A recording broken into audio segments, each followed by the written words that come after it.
Brought to you by L&M, the modern cigarette that lets you get full, exciting flavor through the modern miracle of the pure white miracle tip. Live modern. Smoke L&M.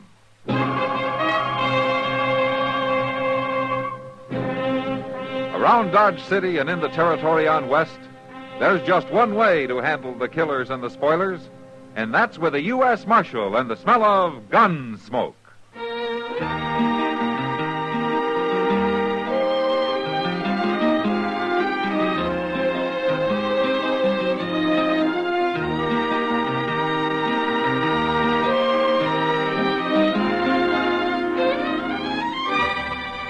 Gunsmoke, starring William Conrad.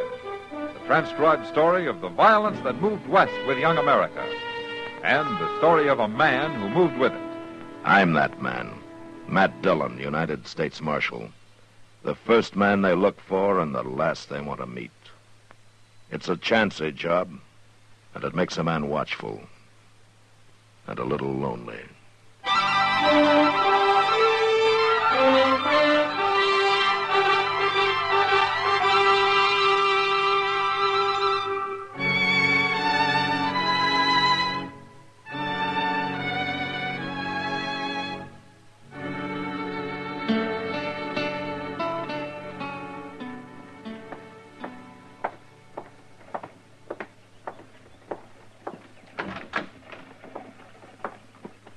Mr. Dillon? Are you eating already, Chester? No, sir. Oh, why not? Well, I didn't like to ask Alfred for no more credit. Oh. Yeah, I heard that you were at Chalk Beeson's faro table again last night. All right. Read me a sermon. I deserve it. I guess an empty belly will do you more good than a sermon. I tell you what, you can think about that while I'm eating, huh? And that's where I'm heading right now. All right, sir. But I think a sermon would do me good, too. You know, all about the evils of gambling. Mm-hmm. It Well, kindly would lift me up, Mr. Dillon. The best one I ever heard was back in Prairie Falls. Yeah, well, that's very interesting. This here Sure. circuit rider was a real hellfire and brimstoner. Come right into the gambling hall, he did, and stood up on the table. He got shot before he finished the first sentence. Look, but Chester, he could you tell me... out-shouted them and went right on. Took up a collection afterwards, must have got $40, $50.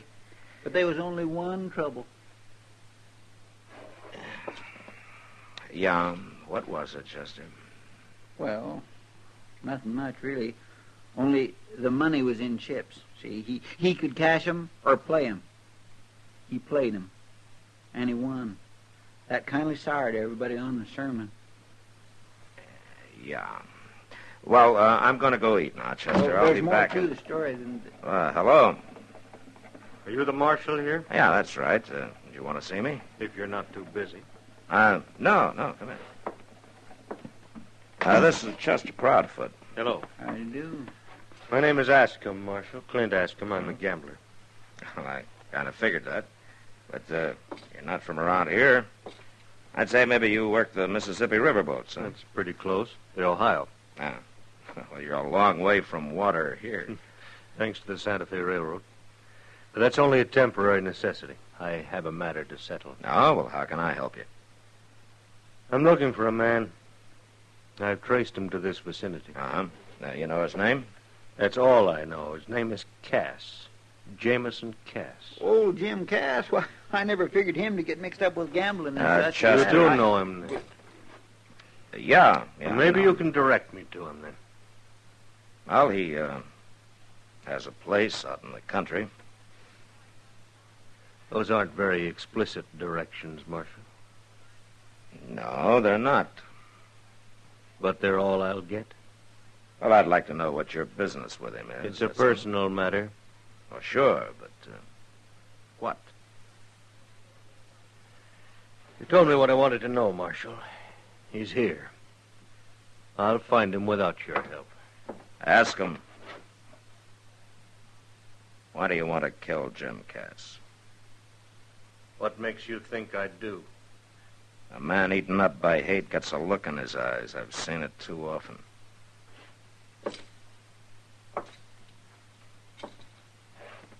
Now, why? I've got reason. Better be a good one. You say you've never even seen Jim Cass, huh? Nope. Well, he's a peaceful little man. He doesn't even wear a gun. And murder is illegal around here. I'll remember that. You better remember something else, too. Jim Cass is a friend of mine. You go anywhere near him, and it'll be a pleasure to run you clear out of the country. It wouldn't do any good, Marshal. I'll get him, sooner or later. Good afternoon. Well, what in the world? He don't mean that. I'm afraid he does, Chester. But why? There ain't a nicer, harmlesser little fella anywhere than old Jim Cass. Now, what do you suppose could bring a man to hate him so? I don't know, but I better find out. Chester, you watch things here. I'm going to ride out to Jim's. Huh? All right, sure, but ain't you going to eat? Oh, I can do that later. You keep an eye on Ascom, and if he should head that way, you follow and warn me. All Huh? right, sure, I will. Well, Matt, how I just came down to eat with you. You going out? I'm just riding out to Jim Cass's, Doc. You are? Now, that's a long, hot ride to make for nothing. Now, what do you mean for nothing? You won't find anybody there. I saw Jim Cass over at the Long Branch now 15 minutes ago.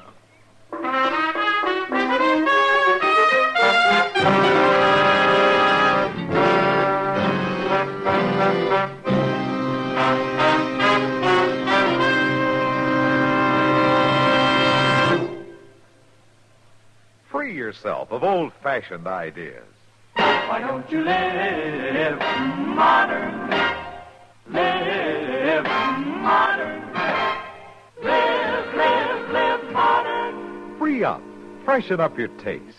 Smoke an L&M. Today, all over the country, more people are changing to L&M than to any other cigarette. And it's all because only L&M gives you full, exciting flavor through the pure white miracle tip.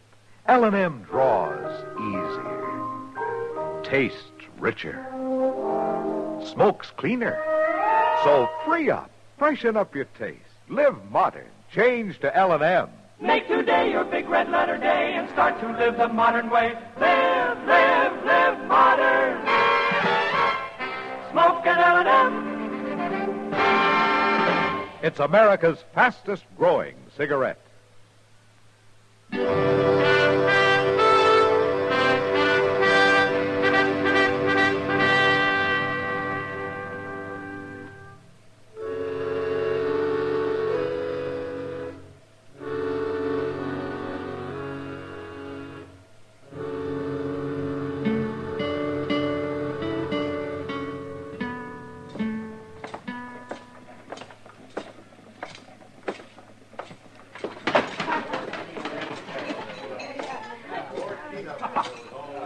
Well, hello, Matt. Hello, Kitty. Have you seen Jim? Oh. Marshal? Following me? Well, I might be, Ascom. Kitty, can I talk to you for a minute? Sure, Matt. Is Jim Cass still around, Kitty? Oh, no. You know where he went? Home, I suppose. His wagon was hitched right outside. He got in and drove off about 10 minutes ago. Yeah. All right, thanks. Well, what's the matter, Matt? And I just want to see him alive. Alive? Jim Cass? Kitty, do me a favor, will you? Yeah. When I leave, you see that Ohio River gambler's entertained for a while, will you? Sure, as long as he's got money. Okay, thanks, Kitty. Marshal, have a drink. No thanks, Ascom. Marshal, I've never had any trouble with the law. I don't want any now. This has got nothing to do with you. A deliberate killing is the business of the law anywhere, Ascom. He'll have his fair chance. Sure, house odds, huh? I told you Jim Cass is not a fighting man. So you'll do his fighting for him? If I have to. I'm sorry, Marshal. Sure. But you won't stop it, will you? No? You must have a powerful hate. I have. I could lock you up, you know. Mm-hmm. And postpone it for a few days, that's all. And as for running me out of town, I'm leaving anyway. To go out to Cass's. If you want to warn him, you'd better go now. So you can follow me? I can find him without your help. Ask him, I'm going to warn you. You harmed Jim Cass, and I'm going to jail you or kill you. Fair warning, Marshal. If you can do it. I can do it.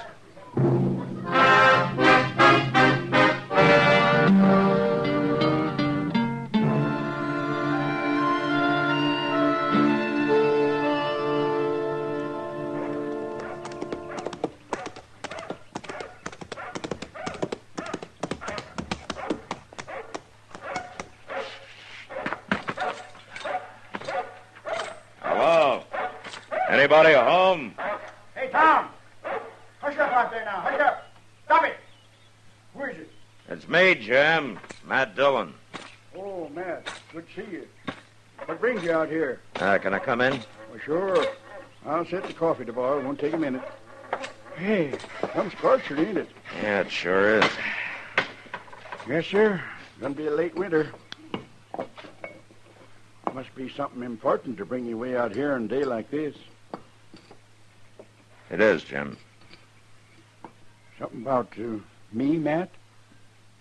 Yeah. Well, say it.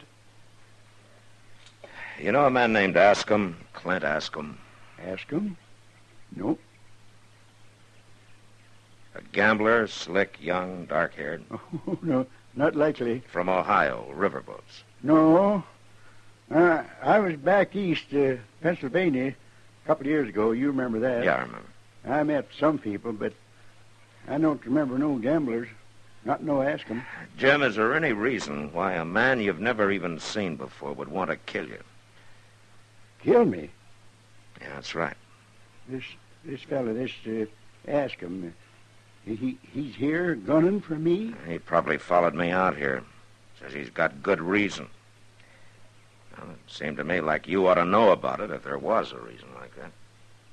I don't know why any man I ever met wanted to kill me. Okay. That's good enough for me, Jim. What are you going to do? Wait for him to come, then take him.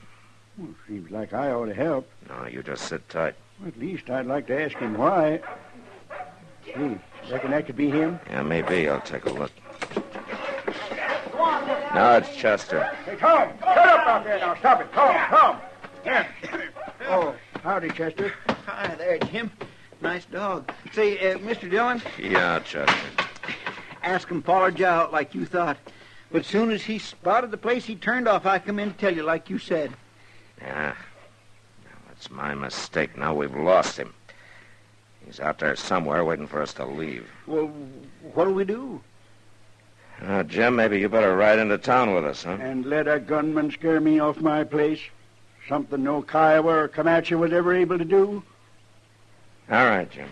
Come on, Chester. We'll head back toward town. Yes, sir, but ain't we... And then circle and come back. Oh, well, he'll likely use that draw back by the barn. That's the way the Kiowa come in. All right, Jim, but you stay in the house now. Well, don't worry none about me. I got my old scatter gun. Don't use it unless you have to, Jim. Come on, Chester.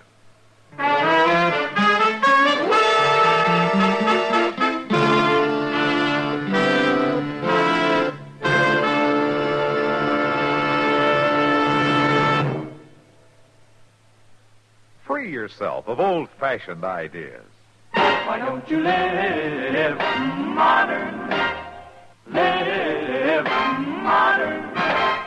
Live modern. Free up. Freshen up your taste. Smoke an L&M. Only the modern miracle of the pure white miracle tip can bring all of L&M's full, exciting flavor through to you. And that's the big reason why today more people are changing to L&M than to any other cigarette. Remember, L&M draws easier, tastes richer, smokes cleaner. So live modern. Change to L&M. Make today your big red letter day and start to live the modern way. Live modern. Smoke an L&M. It's America's fastest growing cigarette.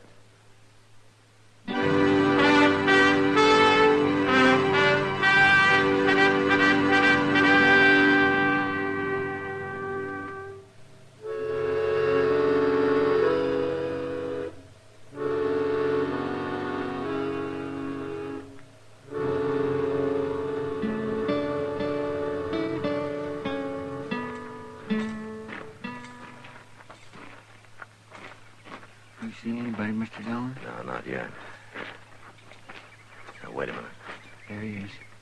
Yeah. All right, you stay here. I'm going on up. All right, sir.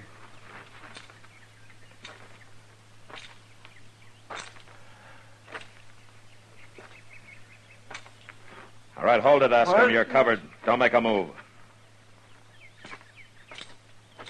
Where'd you come from? I'll just take that gun. Chester. Yes, sir. My mistake, Marshal. I guess I underestimated you. I guess you did, Askham. Chester, get the horses and we'll get out of here. Jim, I told you to stay in the house. Man comes to kill me, I gotta ask him why. Just holster your pistol, Matt. This scattergun will keep him quiet. Now, wait a minute, Do Jim. like I said, Matt. You too, Chester. Mr. Dillon? All right, Chester. Maybe I'd like to hear this, too. Yeah, but I don't like the look in his face. All right, now, mister. My name's Jim Cass. You tell me yours. Askham. Clint Askham. I'm supposed to know you? No. We ever met? No. But you got the notion to kill me? And I'll do it. Not while you're looking down this gun. Now you're going to tell me why. Talk, mister. You killed my best friend. Without reason or sense. In cold blood. Well, that's a lie. I never killed no man. Jameson Cass of Kansas Territory. On the night of June 12th, 2 years ago, in a barroom on the Cincinnati waterfront. You pleaded self-defense and they let you go. Only it wasn't self-defense. It's taken me 2 long years to track you down. But that was an Indian. That was a Delaware Indian. He was my servant and he was my friend. The best friend I ever had. He was as good a man as you are, or any other white man. Jim, is this true? Well, Matt, ain't nothing to kill an Indian, you know that. You had no reason. Well, he jostled me, bothered me. Had no right being there at all with white men. Oh, I'll kill you with my bare hands. Stand back Ask now. him. You're still taking his part, Marshal. You hate Indians, too. No, ask him. I hate killing of any kind. But Indians don't count. Is that it?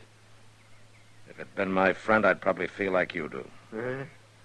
Not this murder. Ask him, did you ever think maybe Jim's got a reason for the way he feels, too? A reason? What reason? Well, out here there are plenty who feel his way. The situation's different. Indians aren't all like your Delaware. You take a look up there behind the house. That little grass plot with the flowers and the 3 headstones. Now, those are Cass's reasons. His wife and his 2 kids. And Kiowas put them there. Now, I don't hold with what Cass did, but what you're doing's no better. I don't care what his reason is. I come here to kill him. I'm going to do it. Ask him. All right, Mr. Indian lover, you will get your chance. Give him back his gun. Now, Jim. Stand back, Matt.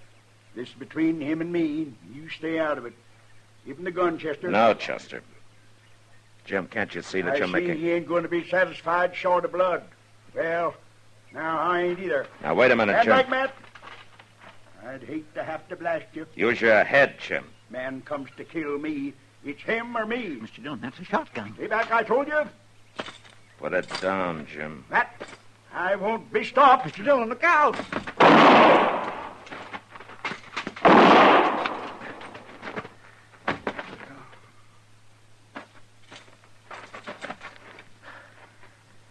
Jim? Matt, I should have known you was faster than me. I'm sorry, Jim. Oh, you had to. But I figured I had to, too. Chester, give me your kerchief. Here, Marshal. Take mine. Ask him. Maybe I had this coming. I never thought much about that Indian. Maybe I should have. You be quiet, Jim, and lie still. Marshal, I'm sorry I caused this. It's a little late to be sorry, isn't it, Askham? Now, why don't you get out of here? All right, I'm going. Matt, Is he dead? No, he just fainted. Chester, ride into town and get Doc out here as fast as you can. Will you let me get him, Marshal? Least I can do. All right, ask him. Go ahead, but hurry. Mr. Dillon, you think he'll really bring Doc back? Yeah, Chester, he'll bring him back. My, you took an awful chance with that cussed shotgun. Well, it was a gamble, Chester. Yeah, but one you could have lost. Well, maybe you better read me a sermon on the evils of gambling.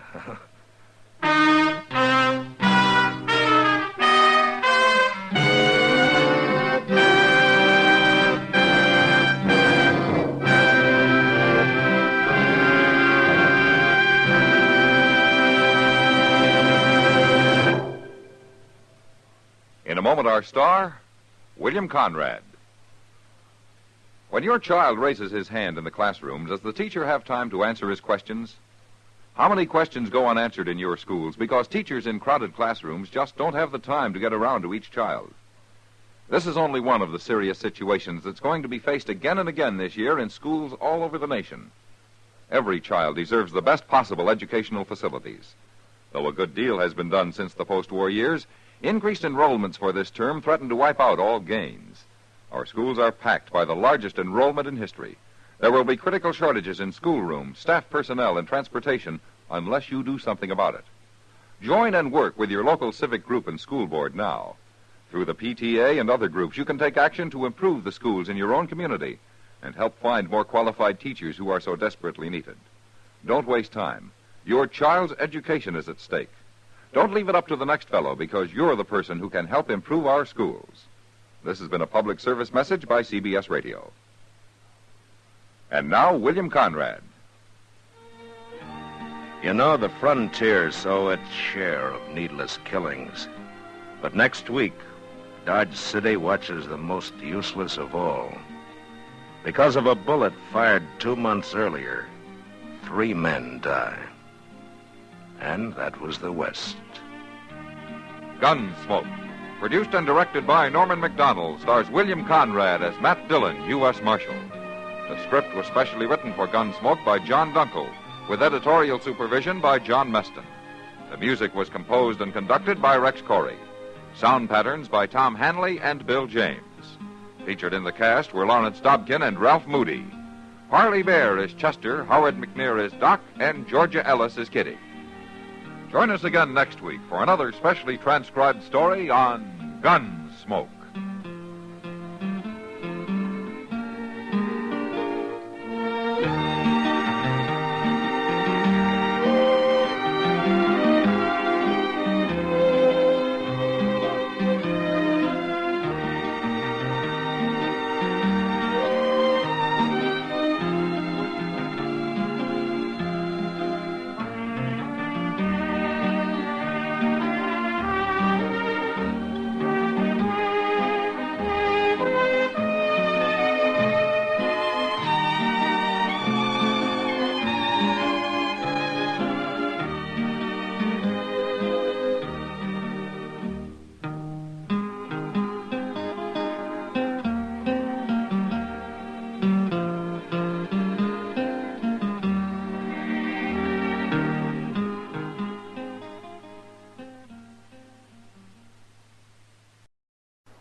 Gunsmoke, brought to you by Chesterfield. Chesterfield packs more pleasure because it's more perfectly packed, thanks to Accuray. They satisfy the most. Around Dodge City and in the territory on West, there's just one way to handle the killers and the spoilers, and that's with a U.S. Marshal and the smell of Gunsmoke.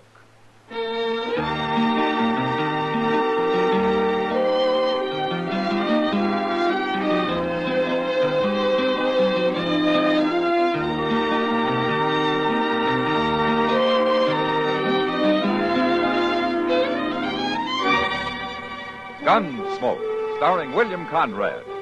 The transcribed story of the violence that moved west with young America. And the story of a man who moved with it. I'm that man, Matt Dillon, United States Marshal. The first man they look for and the last they want to meet. It's a chancy job, and it makes a man watchful and a little lonely.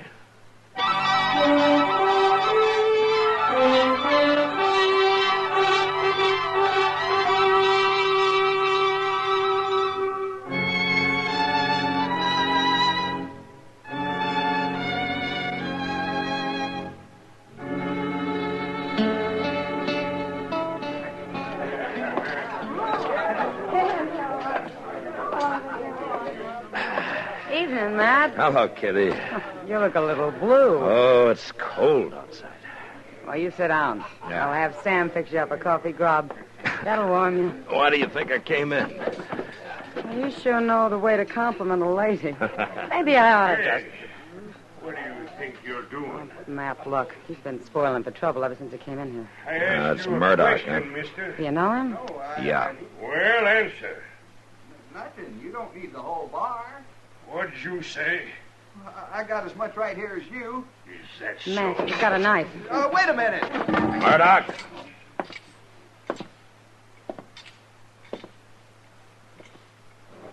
Put it up. You again, Dillon. Just like the last time. You want more of the same? It's a little different now, Murdoch. So I see. You got a badge to hide behind now. Put up the knife. That's better.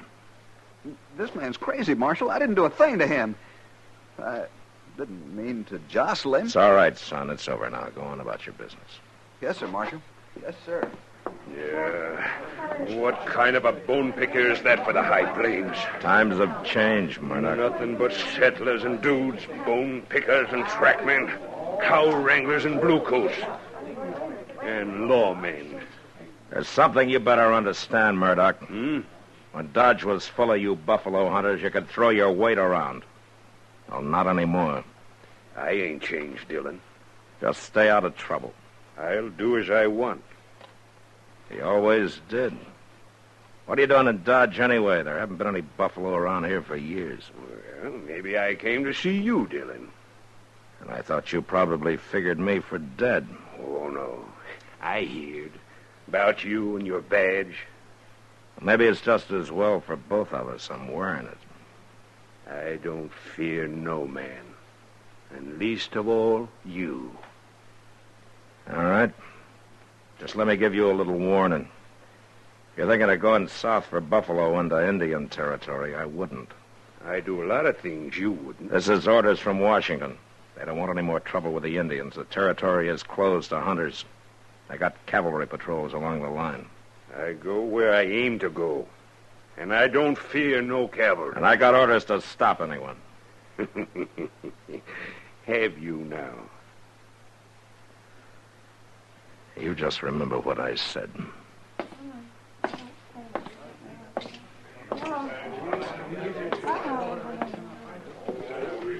Matt, he's dangerous. There's a crazy look in his eyes. You know, Kitty, when the buffalo herds were running, Dodge was 2,000 like him and not much else. Well, who is he? He's the one the Indians call Long Arm. His name's Jace Murdoch. Oh, I've heard of him. Yeah. Almost a legend on the frontier. Been on the plains maybe 30 or more years. Beaver trapper, buffalo hunter, Indian scout. He lived with the Indians a long time. Matt, what's between you and Murdoch? A grudge? That's the kind of a thing a man doesn't like to talk about or remember, Kitty. When he takes a beating. You? I was just in from Missouri. Pretty green. Murdoch and some of his crowd were in town on a spree. But when their fun threatened to include scalping a hide freighter they didn't like, I stepped into it. Like I say, I was pretty green. They beat you, Matt? Left me for dead down by the river. You watch out for him. He's a troublemaker. Yeah. But right now, I want to find out why he's here.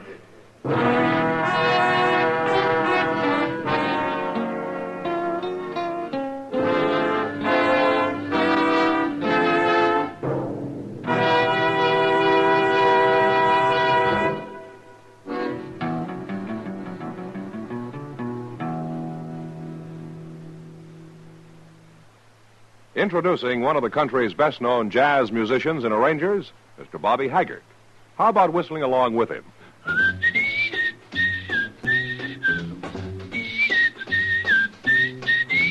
Packs more pleasure, packs more pleasure. Chesterfield packs more pleasure because Chesterfield's more perfectly packed. The more perfectly packed your cigarette, the more taste and mildness are released for you. Chesterfield, made by exclusive Accuray, has an open, easy draw that unlocks all the pleasure of fine tobaccos. Now, Accuray ensures an even distribution of tobacco from one end of your Chesterfield to the other. Chesterfield is firm and pleasing to the lips, mild, yet deeply satisfying. Chesterfield packs more pleasure because Chesterfield's more perfectly packed.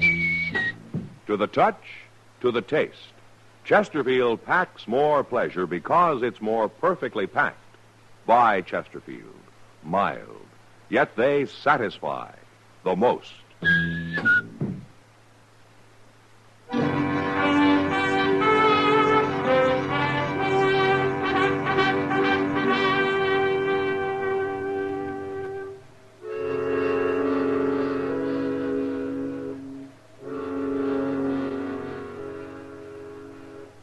I figured Murdoch was in Dodge outfitting a hunt, so I found the merchant who sold him supplies. He couldn't tell me much, except that Murdoch had an Indian with him for a skinner, and that they were camped somewhere outside town. Took me a while, but I found the camp. And when I came up, the Indian was alone. He was a young brave, and he was hunched over the fire, sharpening a long, curved skinning knife.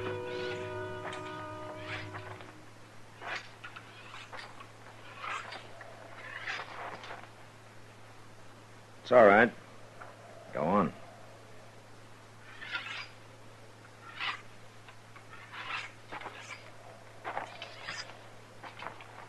You're a long way from home, aren't you? What are you, Blackfoot?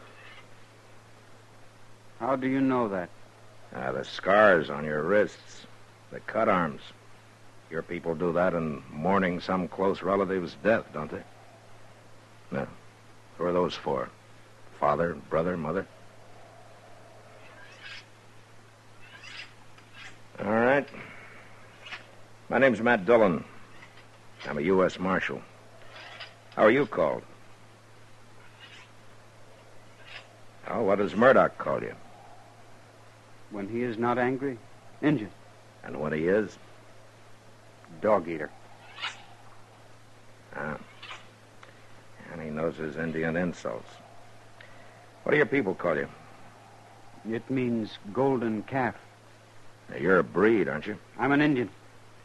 And then what are you doing here, so far from your tribe, skinning buffalo for a man like Murdoch? In the lodges at night, my people speak of the pale warrior with the long arm. Chase Murdoch, huh? When he was with us, his medicine was good. The plains were dark with buffalo. They gave the Indian all he needed: food, clothes, beds, lodge skins. Now we do not have good medicine. The buffalo are gone. So you came looking for Murdoch, for Long Arm, to take him back? Yes. But he would not go, so I stay with him. And now you're going on a buffalo hunt with him into treaty territory, huh? He does not tell me where he goes. But I'll tell you. He's going to hunt among the few small herds that are left, given by the treaty to the Indian. I do not know that. Well, it's true. And if you do this, you're robbing your brothers of the little that's left to them. That's enough, Dillon. Hello, Murdoch. Stand up, dog eater. Don't hit him again, Murdoch. I'll do as I please. You've got no right to come snooping, Dillon. Asking questions, trying to turn my skinner agin me. The way you treat him, you'll turn him against yourself. And he may not be so friendly once you two are alone down in the Indian nations. I don't fear no Indian. Least of all him. I know him. Lived with him plenty of years. So I heard. They thought you were good medicine then, huh? Sure. I brought him the long arm. The first gun they ever seen. Gave him more meat than they ever seen, too. Sure, I was good medicine. Yeah, but you've changed some. Well, I'm not so romantic as I was. I can take them or leave them alone. Besides, Injun's day is done. A man don't need to walk easy with them no more. I wouldn't be too sure of that. With this, I can be sure. Well, you still shoot a big 50, huh? Yeah, and I can load and fire as fast as another man with one of them new repeaters. And I can drop a buffalo near a mile. Or a man. Hey, killed an Injun once at 1,200 yards. Like to took off his head. You enjoy killing, don't you, Murdoch? Oh, I don't mind it. You know, 30 years on the plains have done something to you. Something crazy. Maybe you were a pioneer once, opening up the West, a loner doing what you had to do, making your own law. But your day's finished, Murdoch. You have to abide by the law now. Are you through, Dillon? I see by your outfit you're going light and fast. That must mean south. Well, I'm warning you, don't try it. I'll go where I aim to go. No cavalry will stop me. And I just hope you try. All right, if that's the way you want it. You cross that line and I'll come after you.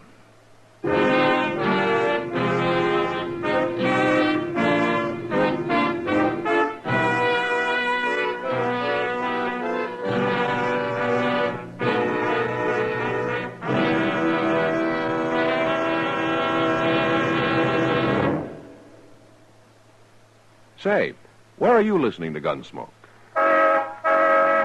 In your car? Getting ready for dinner? Oh, I see. Just relaxing in your favorite easy chair. I'd say you're in a good spot right now to really enjoy Chesterfield's better taste and mildness. You see, Chesterfield packs more pleasure because it's more perfectly packed. A more perfectly packed cigarette gives you an open, easy draw that unlocks all the better taste and mildness of fine tobaccos.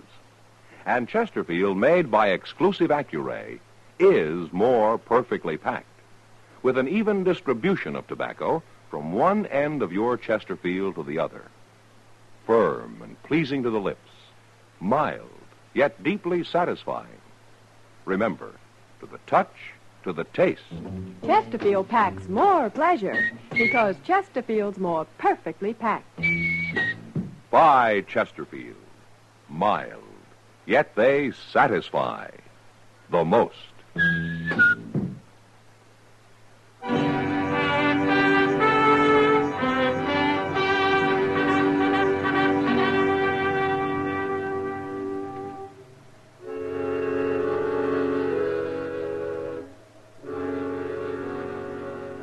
I could have sent word to the colonel out at Fort Dodge and let the cavalry handle Murdoch. But this was something personal. It was a job I wanted to do myself. I couldn't touch Murdoch until he crossed the line into the Indian nations, so the next morning I just watched him drive out of town. I gave him a couple of hours, and then Chester and I started on his trail. Went straight south, across the Arkansas, into the nations.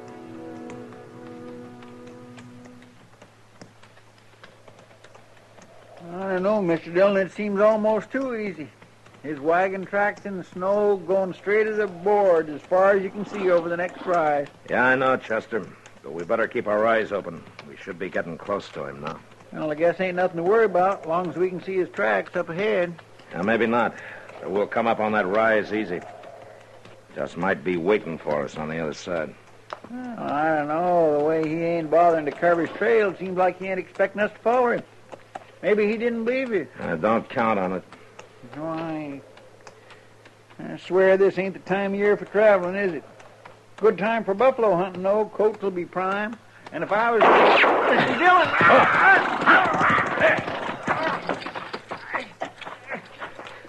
Chester, you hit?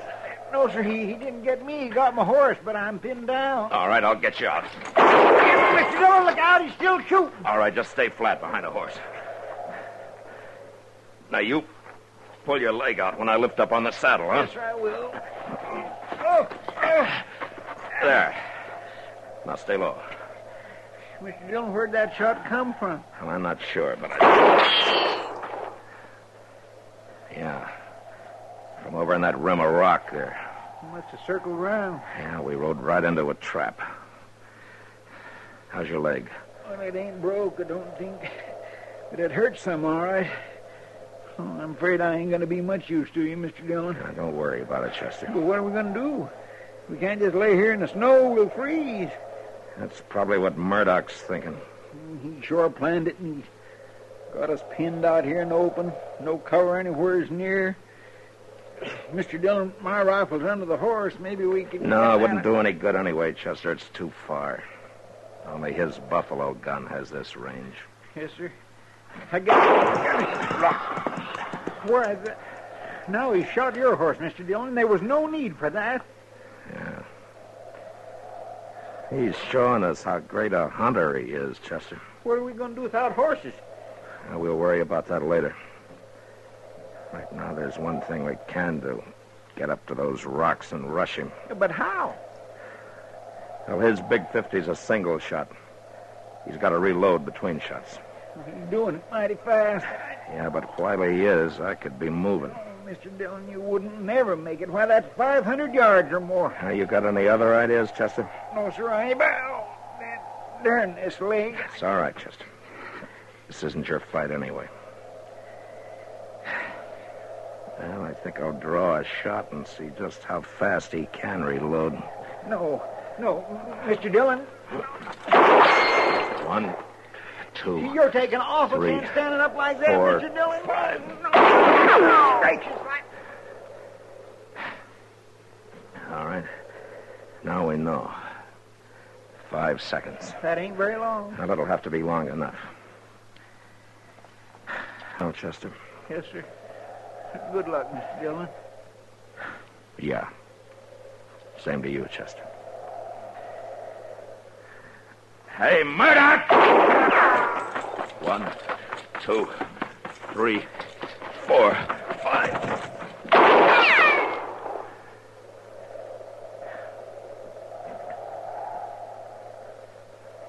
Not like hunting buffalo, is it, Murdoch?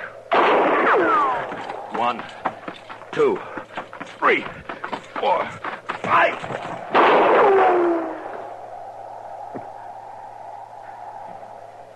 Well, you're getting closer, Murdoch. 1, 2, 3, 4, 5.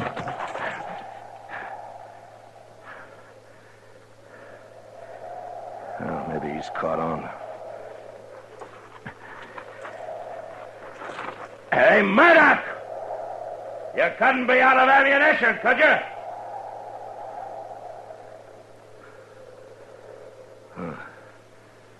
I wonder. Hey, Murdoch! I lay there half covered by the snow, knowing Murdoch might easily be holding me in the sights of his rifle. But I also knew I couldn't lie there much longer. I'd freeze before darkness could give me the cover I needed. Then I saw movement among the rocks. It was Golden Calf. He walked to the rim, then started down toward me. The body of Jace Murdoch lifeless in his arms. I got up and went to meet him. And as I approached, Golden Calf stopped, and after a moment, he placed the body gently on the ground.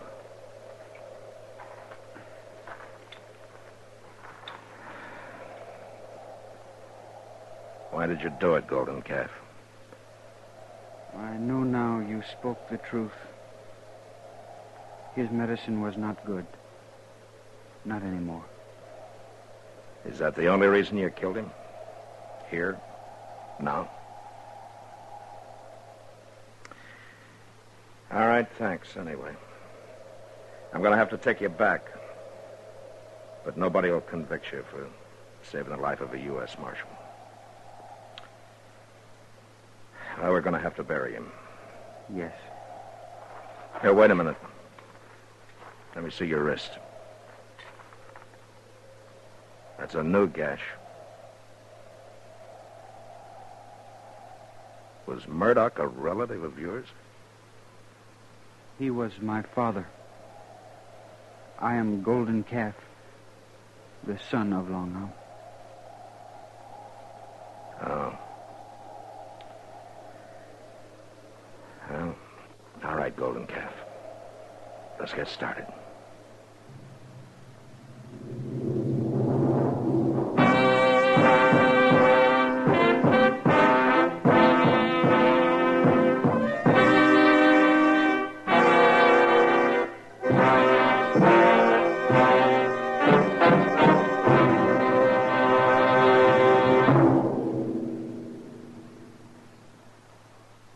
In a moment, our star, William Conrad.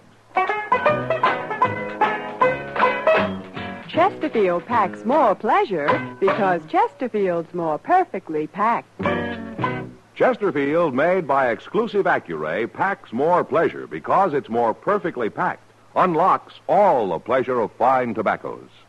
Chesterfield packs more pleasure because Chesterfield's more perfectly packed. Firm and pleasing to the lips. Chesterfield. Mild. Yet they satisfy the most. You know, the arrival of a Texas herd in Dodge usually meant celebrating and a general hurrahing of the town. But next week, our herd arrives with a murdered man. And that was the West. Good night. Gunsmoke. Produced and directed by Norman McDonald, stars William Conrad as Matt Dillon, U.S. Marshal. The special music for Gunsmoke was composed and conducted by Rex Corey. Sound patterns by Tom Hanley and Bill James. Featured in the cast were Nestor Paiva, Sam Edwards, and Harry Bartell. Harley Bear is Chester, and Georgia Ellis is Kitty.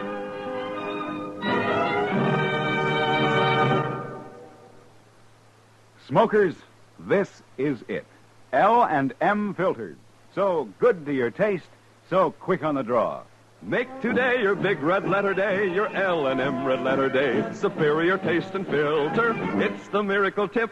Make today your big red letter day. Change to L&M today. L&M, so good to your taste. So quick on the draw. Get L&M today. Relax with L&M. So good to your taste, so quick on the draw. Join us again next week for another specially transcribed story on Gunsmoke.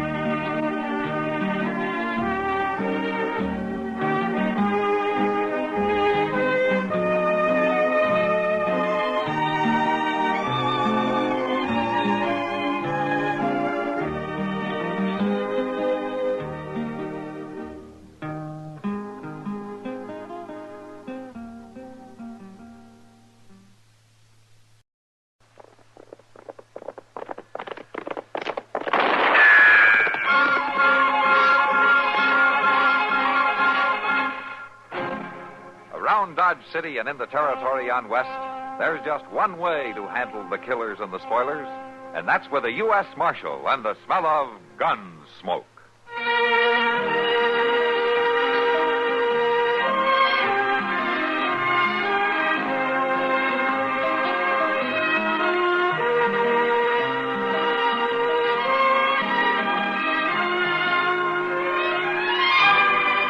Gunsmoke, starring William Conrad, the story of the violence that moved west with young America, and the story of a man who moved with it. I'm that man, Matt Dillon, United States Marshal. The first man they look for and the last they want to meet. It's a chancy job, and it makes a man watchful and a little lonely.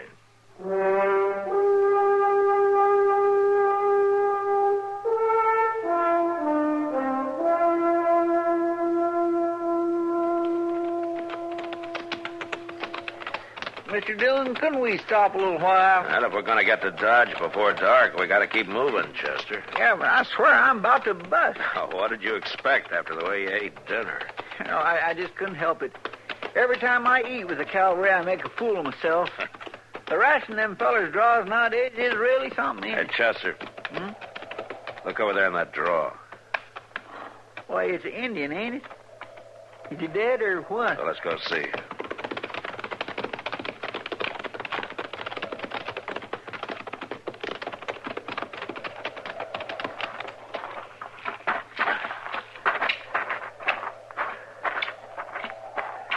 Yeah, he's dead, all right. And that was an ugly death, too. My goodness, shot in both knees. Yeah. Looks like he was trying to crawl away when he got finished off. Who in the world would do a thing like that? Well, whoever it was, he must have been full of hate. Mr. Dillon? What? There's a squaw watching us over yonder by them trees, see her? Yeah, I see her. You reckon she's his? Yeah, she might be. They're both Pawnee. She's coming over here. Say, she don't think we'd done this, does she? I don't know. I sure hope not. If I could speak Pawnee, I'd tell her. Understand white man talk? Is this your husband? Yes. I'm Matt Dillon. I'm a U.S. law marshal. Law much true. You know who killed your husband? No. Well, you know why your husband was killed? No. Husband good. Much heart. Big. Strong. We'll help you bury him. No. Indian bury husband.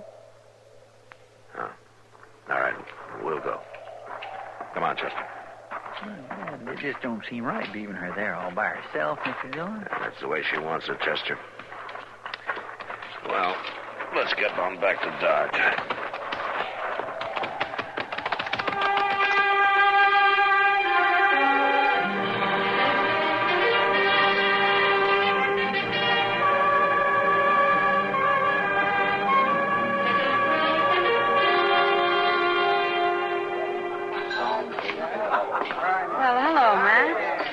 Kitty. How was the trip? Oh, it was all right, I guess. You don't sound very enthusiastic. Have a beer and tell me all about it. No, thanks, Kitty. I'm going to go pick up my laundry, and then I'm going to go get some sleep. Evening, Kitty. Matt. Hello, Doc. Doc? Well, I just treated Chester for an attack of indigestion. How are you feeling? Oh, fine. Well, that's not true, Doc. Something's bothering him. Oh? That's so. What's the trouble, Matt? I'll tell you what's the trouble, Doc. Disgust for my fellow man. But I guess I'll get over it. What happened, Matt? Well, on the way in today, Chester and I found a dead Indian. His squaw came along about the same time. It was rough to watch, that's all. Well, Matt, men die all the time, and their women grieve. No, not like this, Doc.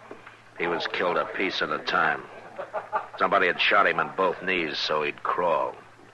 It wasn't until they'd had their fun that they finished him off. His squaw could see what had happened to him, so they didn't... Quiet. I'm listening to a funny story. Hey, you. Is it my funny story you're listening to? Yeah, that's right. Any objections? You have some particular interest in Indians? I have. Go on with the story. It's good. How does it end? It hasn't ended yet. I could end it for you. If it was me out there, that squaw would have went right along with a man. That's so? I hate Indians. I kill them. That's mighty near all I got on my mind. I enjoy killing them. I hate squaw men, too. All right, get your hand away from that gun.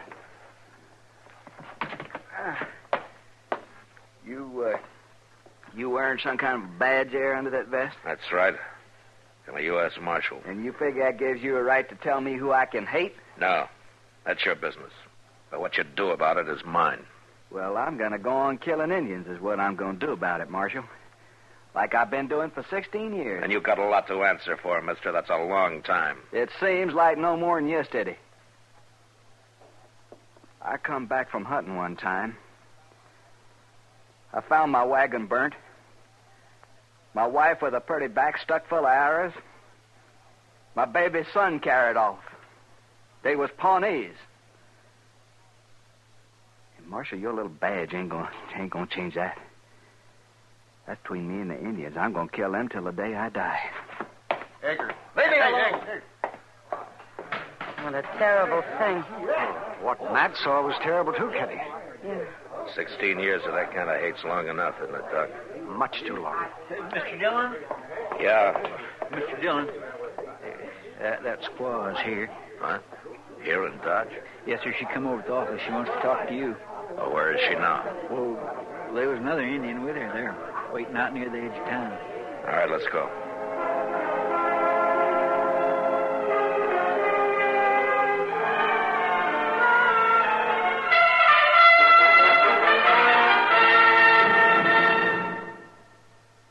Hello, this is Marvin Miller with another page from your American Heritage Scrapbook. The majestic Hudson River, which has cut such a wide path through American fact and fiction, was apparently first discovered by Giovanni da Verrazzano, a Florentine navigator, on April 17, 1524. But the man for whom it was named, Henry Hudson, made the first conclusive exploration of the river during the months of September and October of 1609. Henry Hudson, hoping to find a waterway through North America to the East Indies, sailed his ship, the Half Moon, up the Hudson as far as present-day Troy, New York. In the 1620s, Dutch patroons had established a permanent colony, New Netherlands, along the banks of the Hudson, and New Amsterdam was spreading out from the southern tip of Manhattan Island. It was in 1664 that an English invasion force entered the deep-channeled mouth of the Hudson River and took over control of New Amsterdam from the Dutch. They renamed the city New York. Ships flying the Union Jack cruised the Hudson for more than a century, bringing furs and food supplies to cosmopolitan New York. Control of the Hudson became imperative during the colonial revolution for independence. The British attacked and captured Fort Washington and Fort Lee late in 1776, but their attempt to cut the jugular vein that united New England and the middle colonies was unsuccessful. Colonial independence won, peace reigned again over the river Henry Hudson once described as the great river of the mountains. Yes, running 306 miles from the summit of Mount Marcy in the Adirondacks to the wide-spreading harbor of New York City, the Hudson River became the lifeline of a new nation just beginning to explore and develop its natural riches.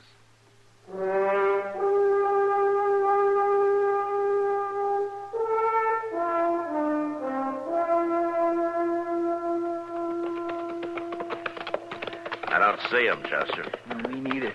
You sure that's the right place? Well, I think so, Mr. Dillon. I couldn't understand her too good.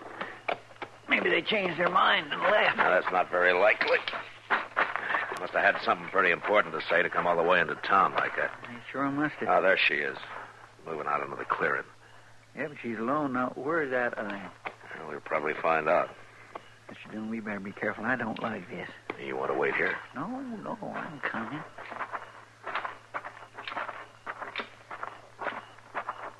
We talk. You come alone now. My friend says that there was another Indian. He back there. He little white wolf. Brother. He no make talk. He wait. Is that the one, Chester? Well, I think so. He never come near enough for me to get a real good look at him. Any other Indians here? No other. 3. All go. Leave village. Make new house. Oklahoma. All right, we talk now. White man kill husband. White man go to city. How do you know this?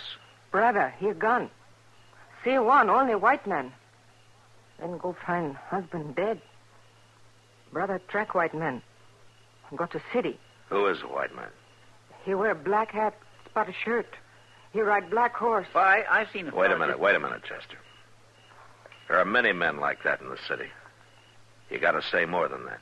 You find, you make prisoner, you kill. Now listen. The law must know, and it must know good. Did your brother see the white man kill your husband? Brother, he gone. Then see one, only white man. Yeah, but the brother did not see. Maybe the white man did not kill. Now, the law must know. It must be certain. You understand that? Law not certain. Then law not kill white man? That's right. Then you give us white man, we kill. No. Brother not have two hearts. Brother certain, we kill. No. That's much bad. Now, you go to Oklahoma. You make new house. White man big enemy. We no make peace. We wait. We kill. Well, that's sad. Reckon she means it? Yeah, she means it all right. They'll get him.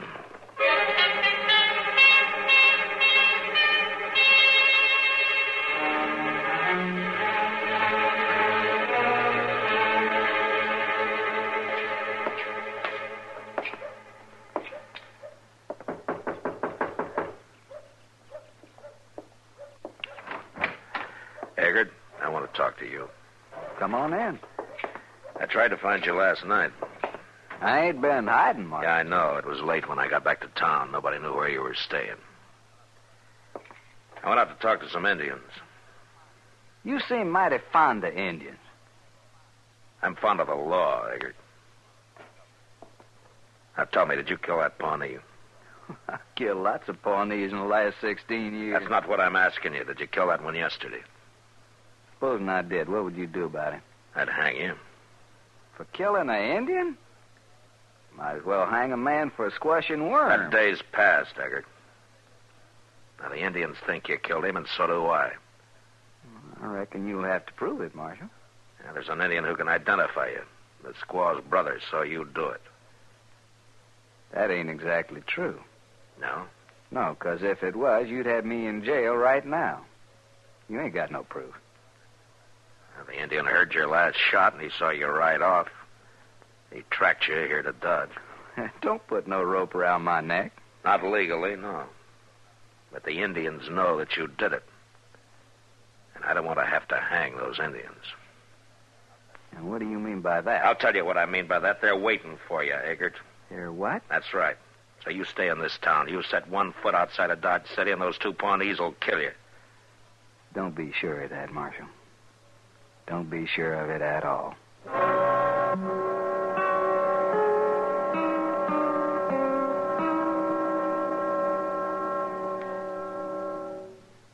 This is Myron J. Bennett, back again with another little-known item of American military history.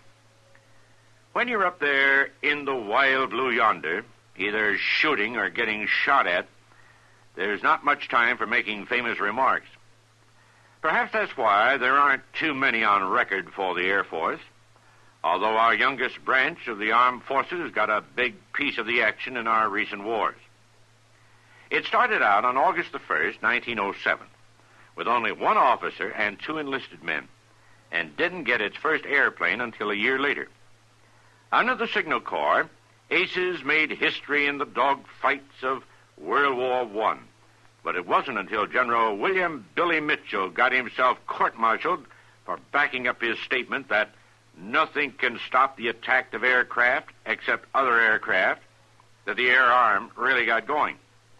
In World War II, General Henry H. Hap Arnold built the Army Air Corps into the greatest military armada ever seen, with his three-legged stool formula of pilots, planes, and airfields, and the slogan, "Keep 'em flying."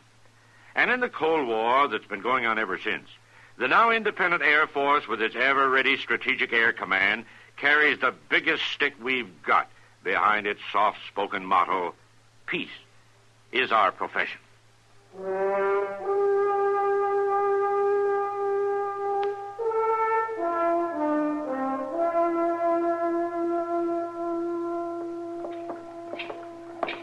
You got time for a cup of coffee, Matt? Yeah, I reckon so, Kitty. There you are. On, can we have some coffee? Right away, Miss Kitty. Where'd you run off to last night, Matt? Well, that Pawnee squaw wanted to see me, Kitty. Oh? Yeah, she and her brother know who killed her husband, and they came to me for help. I get him to believe in the law, Matt. That's good. Yeah, it'd be fine if the law could do anything about it. Your coffee. What do you mean, Matt? No legal proof. So the Indians are going to do it in their own way. Who was it? Eggert? That man who lost his wife and baby? Yeah. I was up to see him this morning. He's the one, all right. Mr. Dillon, I've been looking high and low for you. What's the matter? Will you give that Eggert orders to stay in town, didn't you? Yeah, that's right. Well, he didn't do it. He left about a half hour ago. Yeah, I should have known he would. All right, come on, Chester. Maybe we can catch him.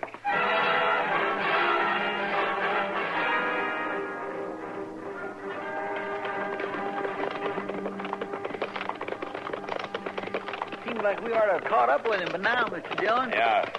Maybe the Indians got him already. I doubt it, Chester. I think they'd get him behind him and trail him till they could set up an ambush. Well, it's a pretty good spot for a fight right here. Wait a minute.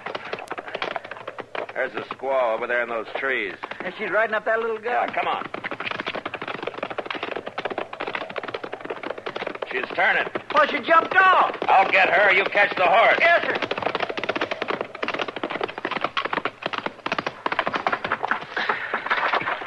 Hey, stop. Come here.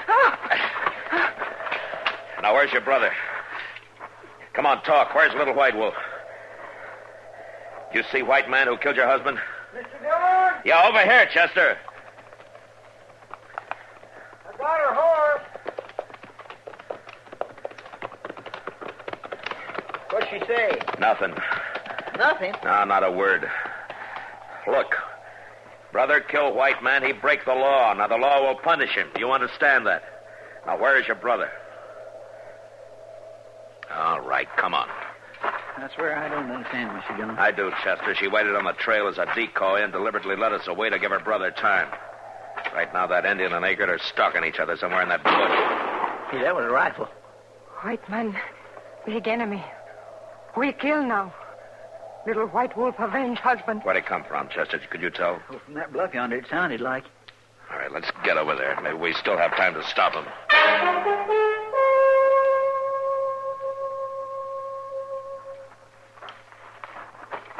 Eggert! Eggert! Maybe that Indian got him, Mr. Dillon. Eggert! Here, Marshal. Huh?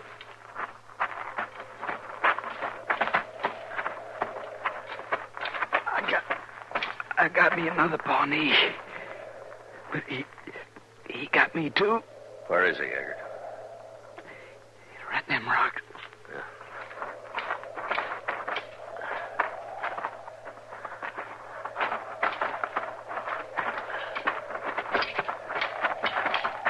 Yeah, here he is, Chester. He's shot right through the head. Well, he's much more than a boy. He's Mr. Dillon. Yeah, Little White Wolf. he's dead.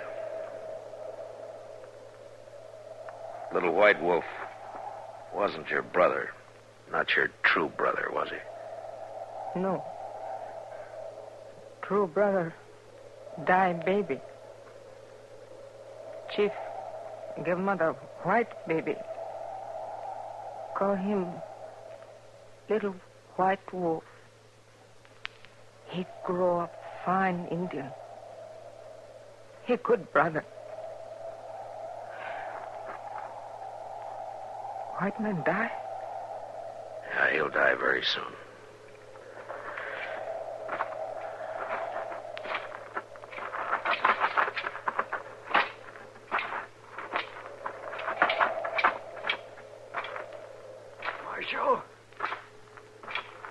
Marshal, Yeah, Eggert. did I kill him? You killed him. Oh, that's good. You were just a kid. About 18. I'm glad. That's just about right. By now, my own son would have been just about 18. Mm-hmm.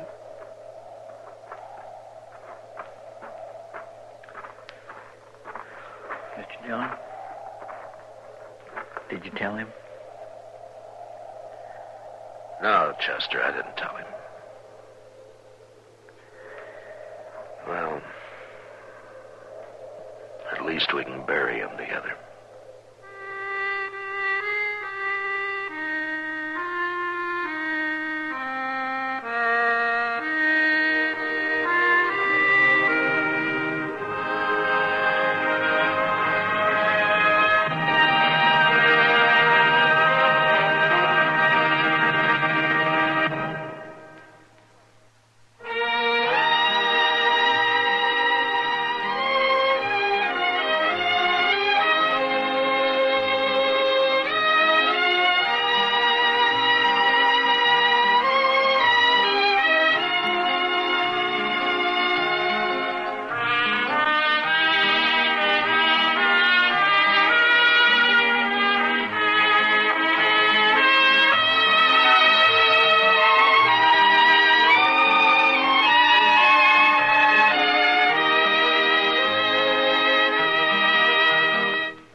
Gunsmoke, produced and directed by Norman MacDonald, stars William Conrad as Matt Dillon, U.S. Marshal.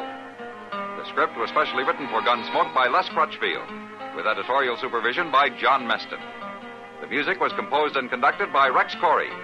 Sound patterns were by Ray Kemper and Bill James. Featured in the cast were Parley Bear as Chester, Howard McNear as Doc, and Georgia Ellis as Kitty. George Walsh speaking. Join us again next week for another specially transcribed story on Gunsmoke.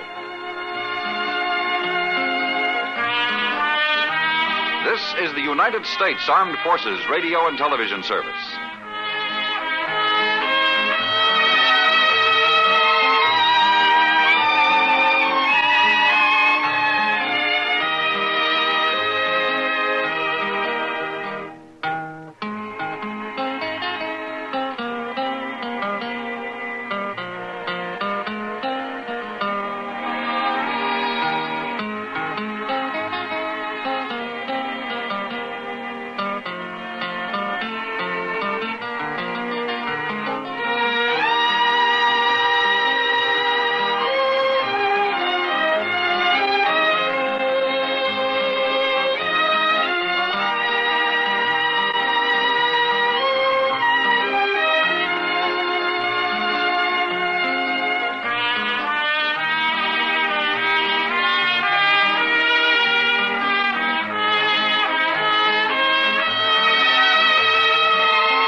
Gunsmoke, brought to you by L&M, the modern cigarette that lets you get full, exciting flavor through the modern miracle of the pure white miracle tip.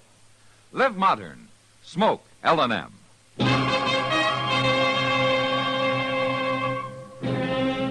Around Dodge City and in the territory on West, there's just one way to handle the killers and the spoilers, and that's with a U.S. Marshal and the smell of Gunsmoke.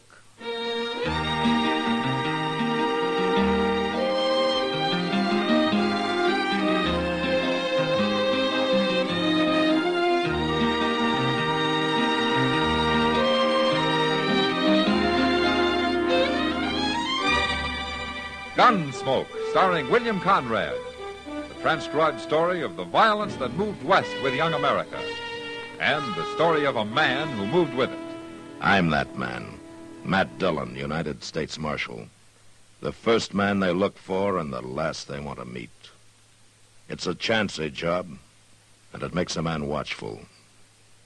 And a little lonely.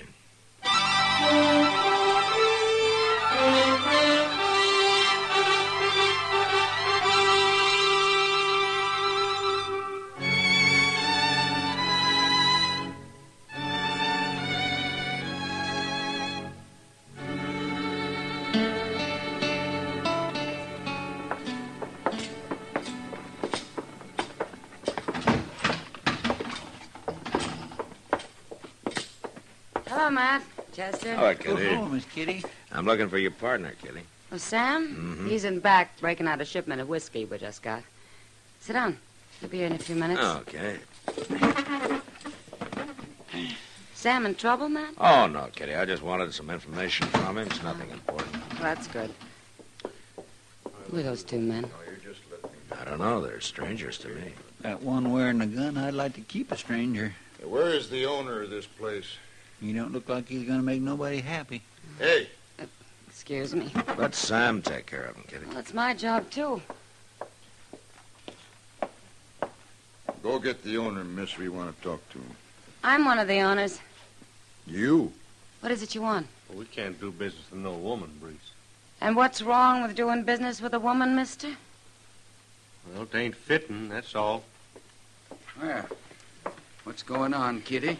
You the real owner here, mister? Miss Kitty and I own it together. What can we do for you?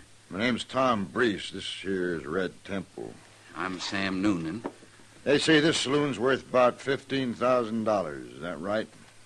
I guess that's about right. Why? We want to buy it. What? They said we want to buy it. We'll give you $10,000 cash. You just said yourself it's worth 15. I hadn't finished. We'll give you $10,000 down, $5,000 a year for the next 2 years. That makes $20,000 in all. You'll give us $20,000? Go check at the bank. The first 10's on deposit there right now, and your banker, Mr. Botkin, will have the bill of sale drawn up by tomorrow morning.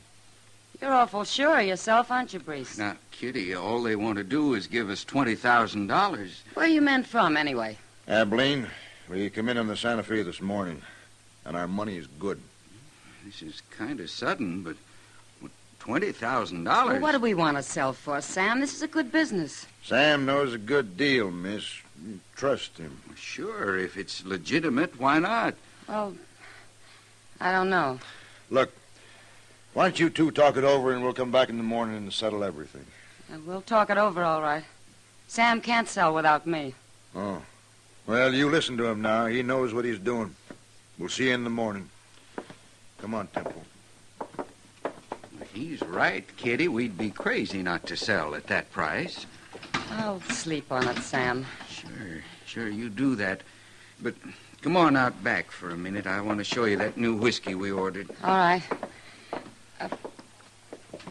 I'm going out back for a minute, Matt. Okay, Kitty.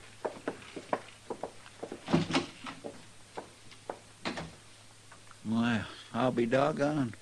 What do you make of that, Mr. Dillon? Sounds like a good deal, don't it? Yeah? If, like Sam said, it's legitimate.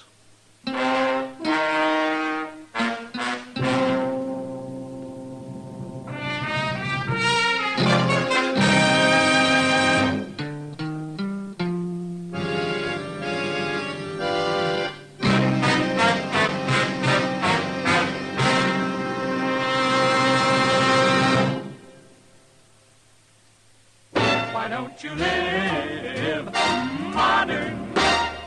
Live modern. Live modern. Change to L&M.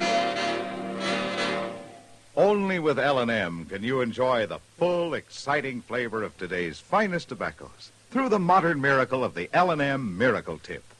Through the pure white Miracle Tip, L&M tastes richer, smokes cleaner, draws easier. No other cigarette, plain or filter, gives you all the flavor you want. The rich, exciting flavor you get only from L&M. So light up, free up, let your taste come alive. Live modern. Smoke L&M. Make today your big red letter day and start to live the modern way. Live modern. Get L&M today.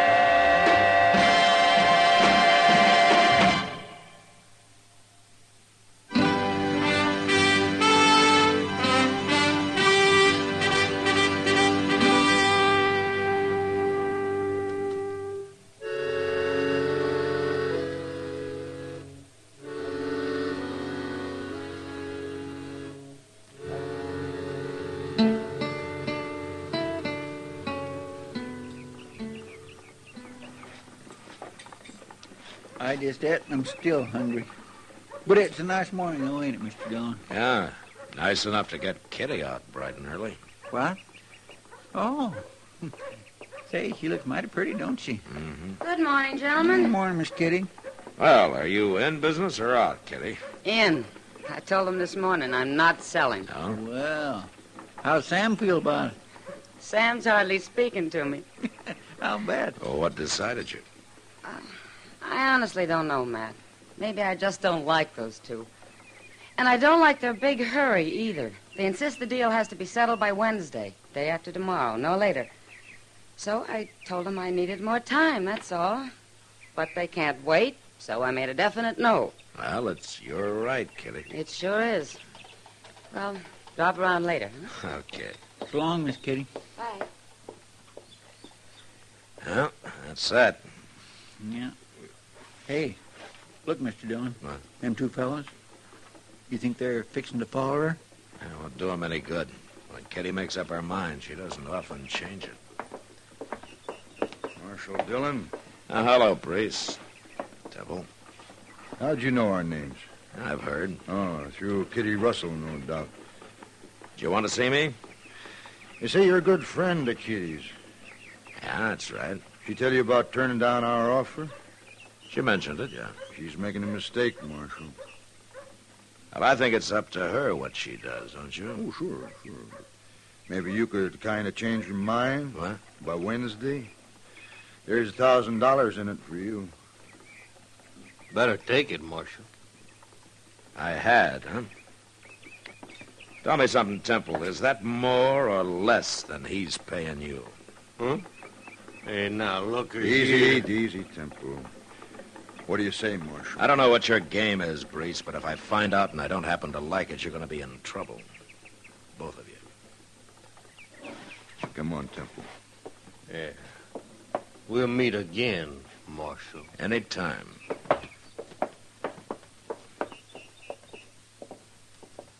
My goodness, they're going to bear watching, ain't they? Yeah, they sure are.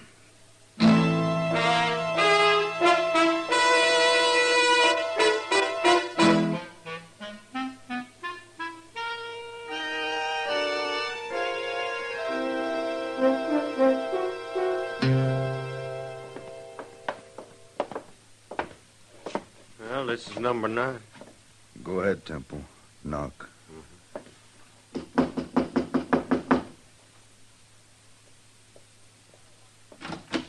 What do you want? We want to talk to you, Kitty.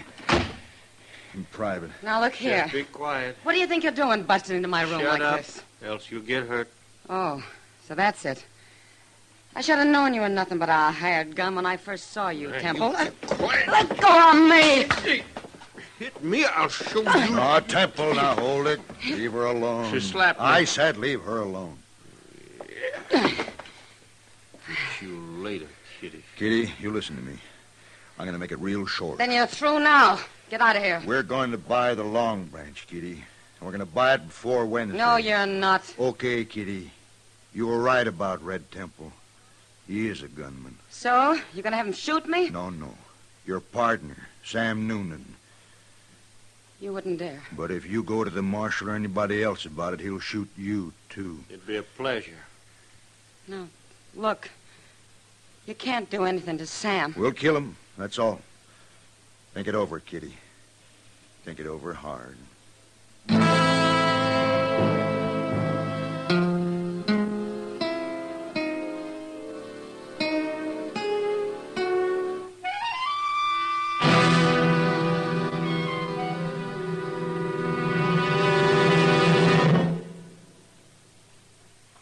Why don't you live modern? Live modern. Live modern. Change to L&M. L&M is the modern cigarette that lets you get all the full, exciting flavor of today's finest tobaccos. No other cigarette you can buy, plain or filter, gives you the flavor that you get through the modern miracle of the L&M Miracle Tip. Through the pure white Miracle Tip, L&M tastes richer, smokes cleaner, draws easier. So light up, free up, let your taste come alive. Live modern. Smoke L&M. Make today your big red letter day and start to live the modern way. Live, live, live modern. Get L&M today.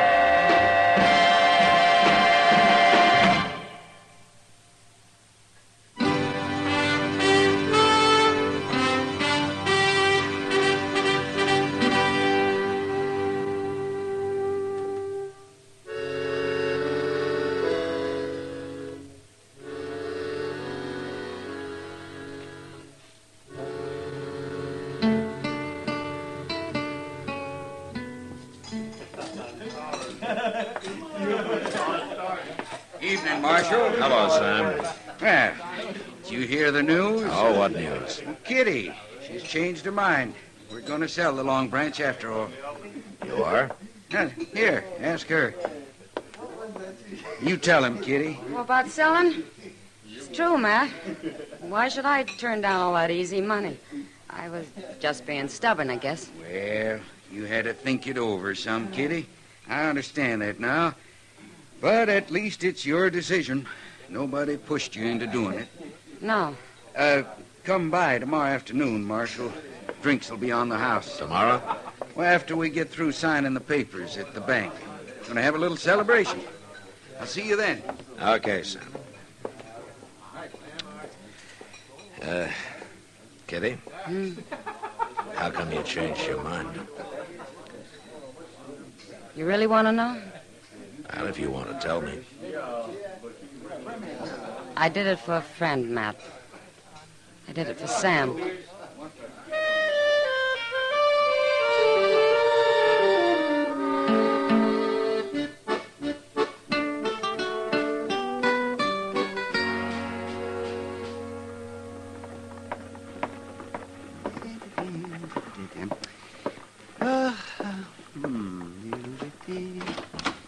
Well, good morning, Matt. It's past noon, Doc. Well, then it's time to go eat some dinner. All right. As soon as Chester gets back from the depot. Depot? You go to meet somebody? Oh, Chester meets everybody who comes in. But his excuse is that he's picking up the mail. Oh, sit down, Doc. Thank you, Matt. That's good. Say, you know, Dodge ought to put Chester on the payroll as a kind of official greeter. Yeah, he'd like that. Wouldn't he? But it's kind of funny. He welcomes them, makes them feel at home, and then you come along and look them over and run half of them back out of town again. Well, maybe that's why I'm not as popular around here as I might be. Well, lawman isn't supposed to be popular, man. Not if he's doing his job right. No, I guess so. You know, practically everybody has something on his conscience, Doc. Yes, that's true. Yeah, that is. Even of me. Oh? You want to tell me about it, or wait till I find out and come after you, huh? Well, no, I'll wait. It'll kind of give you something to think about on a rainy afternoon. Okay, Doc. Mr. Dillon, well, hello, Doc. You here? No, I'm not, Chester. Oh, a friend of yours is in town, Mr. Dillon. I met him down at the depot. Oh, who, Chester? Glenn Horn. Do you remember him? Sure I do. One of the richest gamblers in Abilene. What's he doing here? He didn't say. Oh, where is he? He went to the Dodge house. He said he'd be by later. Oh? Glenn Horn doesn't travel for pleasure. I think I'll go see him right now.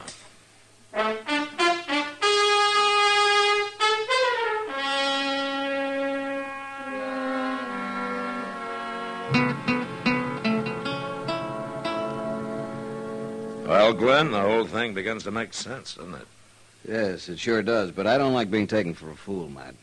And I won't be in the middle on any kind of a crooked game. You never have, I know of. I don't even know this pair, this Brees and Temple. The game works better for them that you don't. I'll admit I was talking some about my plans, but I never thought anybody'd try a trick like this. Anything for $1, Glenn. I suppose you've got some fool law here against shooting people. Well, you take 'em back to Abilene and shoot 'em. I'd rather have Bill Hickok worry about it. No, I'm serious, man. Now, you leave the fighting to me, Glenn. If there is any. Do you think this Red Temple's much of a gunman? You never know till it happens. But if we handle it the way we plan, maybe there won't be any shooting. Men like them never give up easy, Matt. Well, let's find out. You ready to go? I'm ready for anything. Come on.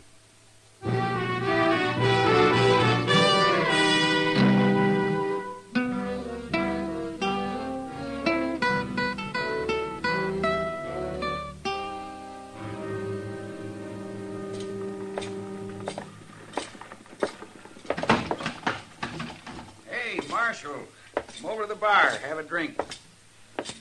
Now, we just started celebrating, Marshal. What'll you have? You can draw me a beer, Sam. Coming right up. The deal's all set, huh, Kitty? Signed and sealed, Matt. Hello, Breeze.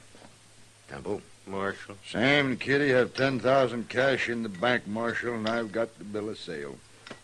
Right here. That's fine. Breeze. Glenn Horn. He got here just right, didn't he? Sure did. Let me handle this now, Temple. Yeah. Who is he, Matt? Wait a minute, Kitty. Well, Marshal Dillon. Hello, Mr. Horn. What are you doing here? Oh, just business. How you been, Marshal? Oh, fine, thank you. Oh, this is Kitty Russell, Glenn Horn. How do you do, Kitty? Hello? Here's your beer, Marshal. Oh, thank you, Sam. Sam, this is Glenn Horn. Sam Noonan. Hello, Sam. Have a drink. We're celebrating. No, thanks. I'm taking the train back to Abilene in a few minutes. What'd he say? Shut up, Temple. I thought you were here on business, Mr. Horn. Well, I was, Marshal, but I've changed my mind. Matter of fact, I was going to make an offer for the Long Branch here. You were going to buy it? Well, I was going to try to buy it, Miss Kitty. I guess I told everybody in Abilene about it. I even told them I was going to offer $15,000 for it. Hey, excuse me, Mr. Horn. My name's Brees. My partner there's Red Temple. We just bought the Long Branch. Well, that's fine, Mr. Brace. I wish you good luck with it. Yeah, you haven't really changed your mind, have you? Yes, I've decided I prefer Abilene to Dodge. I don't know why I was thinking of moving anyway. Yeah, but it's for sale. We'll sell it to you, maybe even for $14,000. You'll do what? You stay out of this. No, it's no use, Mr. Brace. My mind's made up. Goodbye, Miss Kitty. Goodbye. Sam. Goodbye, Mr. Horn. Good to see you again, Marshal. Yeah, I'll look you up in Abilene sometime. Bye. We can't let him go, Breeze. He means what he says, Temple. Hey, Kitty. Sam, I got something to tell you. What? Here's the bill of sale. You can have it back. What do you mean? We've changed our minds, too. We want our money. What's going on here, anyway? Deal's off. We want our money. We're going back to the bank and get it right now. But you can't do that. Yes, we can. Wait a Sam. minute, Temple. I want to explain Marshal, something. just you keep out of this. Not now. likely. What is it, Matt? It's real simple, Kitty. Glenn Horn was thinking of offering $15,000 for the Long Branch, and these two heard about it. So they bought it for $10,000, and we're going to make a fast $5,000 profit on it. But they were going to pay us another $5,000 a year for 2 years. Yeah, if you could find them. Men like them can disappear pretty easy. Rotten crooks. I should have known. You forgetting something, Kitty? All right, Temple. I haven't said anything. Oh. So that's it, huh? They've been threatening you, Kitty? No, Matt. You're looking at me, Temple, and you keep looking at me. Shoot him, Temple. I'd do it, Marshal. Nobody else is armed, Temple. I guess it'll have to be me. You first, anyway.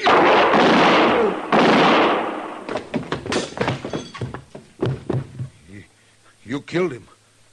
You should have hired a better gunman, Brees. Now, you can't touch me. I ain't done nothing illegal. No, but you're leaving town after we go to the bank.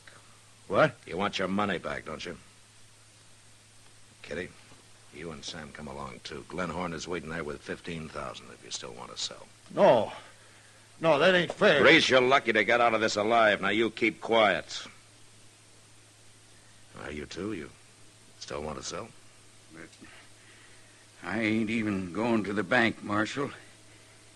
After this, I'm leaving all such matters with Kitty. Good. Then we're still going to be running this place, Sam. Let's go, Matt.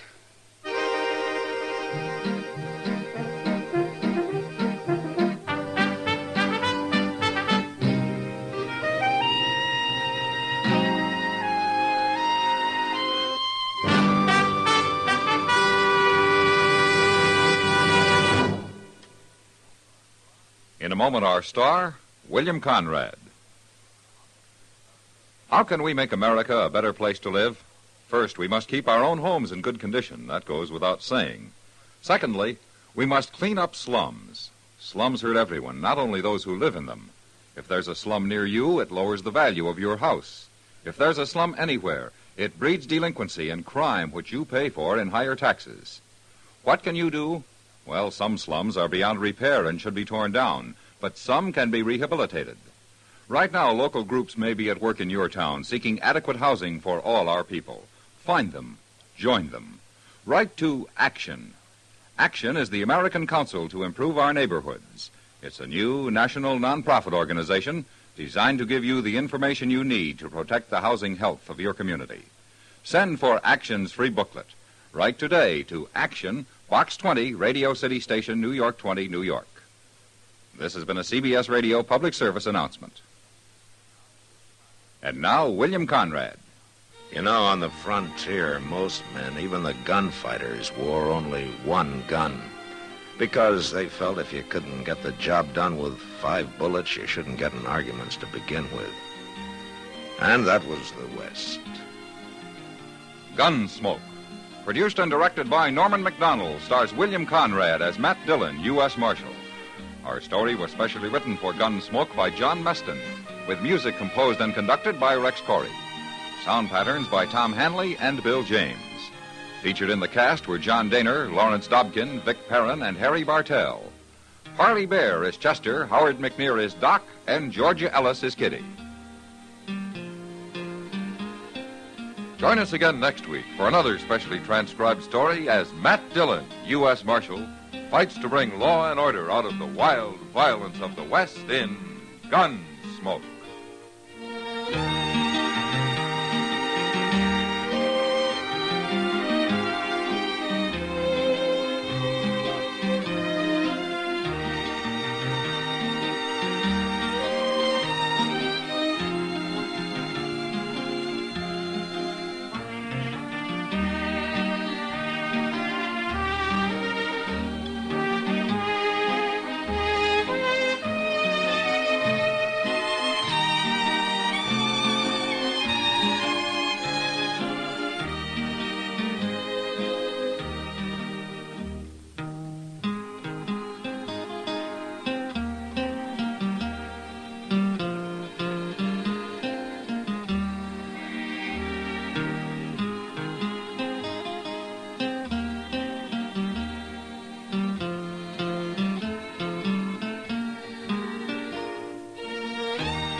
Around Dodge City and in the territory on West, there's just one way to handle the killers and the spoilers, and that's with a U.S. Marshal and the smell of Gunsmoke.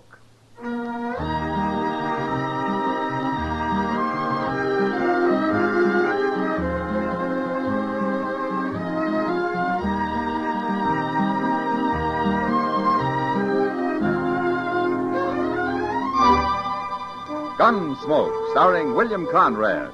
The story of the violence that moved west with young America. The story of a man who moved with it. Matt Dillon, United States Marshal.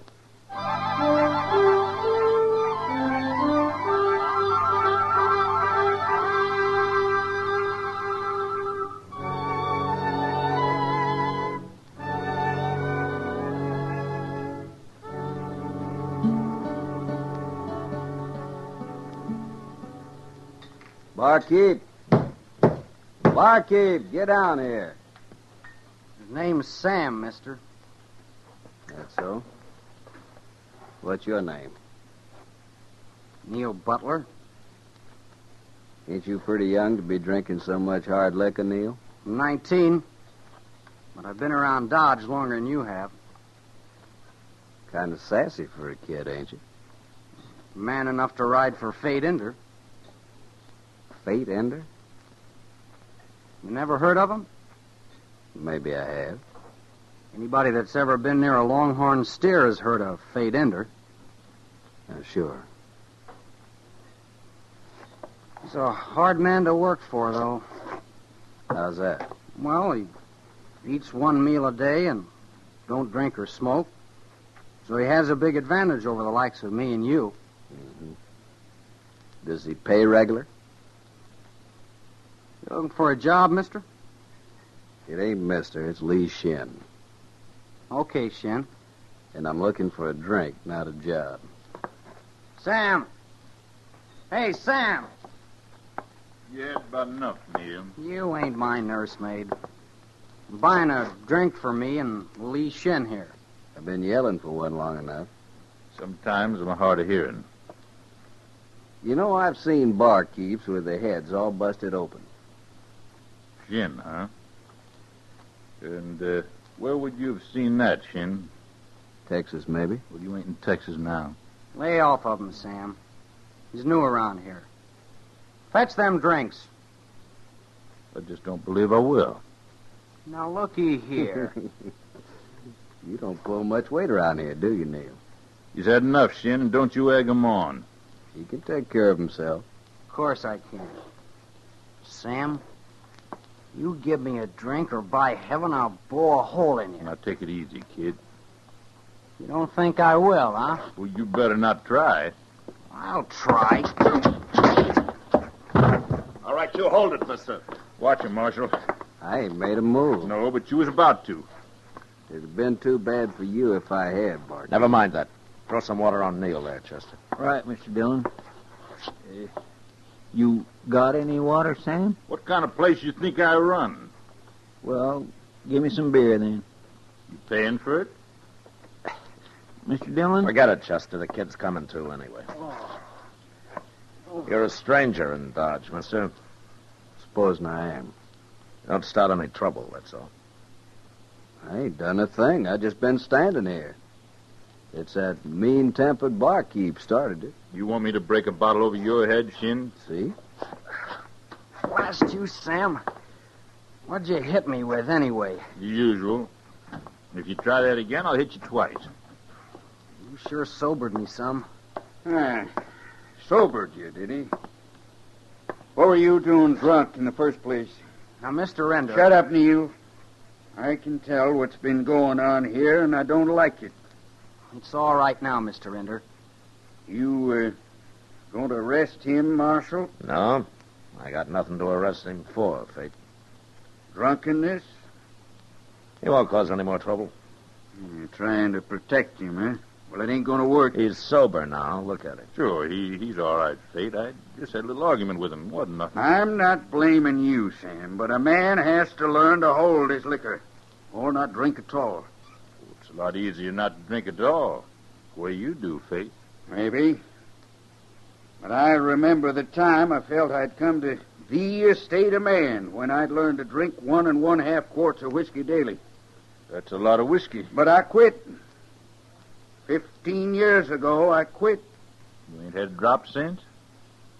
Only once. A friend of mine who was a candidate for office tempted me into a glass. I felt like I'd stolen a sheep. Well, you can't expect everybody to feel the same way, Fate. I don't, Marshal. But I recognize the weakness for liquor when I see it. And young Neil here's got to learn. Mr. Ender, I ain't been drunk in 2 weeks. Till today. 2 weeks? Neil, if you ain't man enough to stay away from it longer than that, you ain't man enough to work for me. You mean I'm fired? You'll draw your pay tomorrow morning. Good day, gentlemen. Mr. Ender. That old mosshead. He needs shooting. You'll start thinking about finding a job, Neil, not shooting somebody.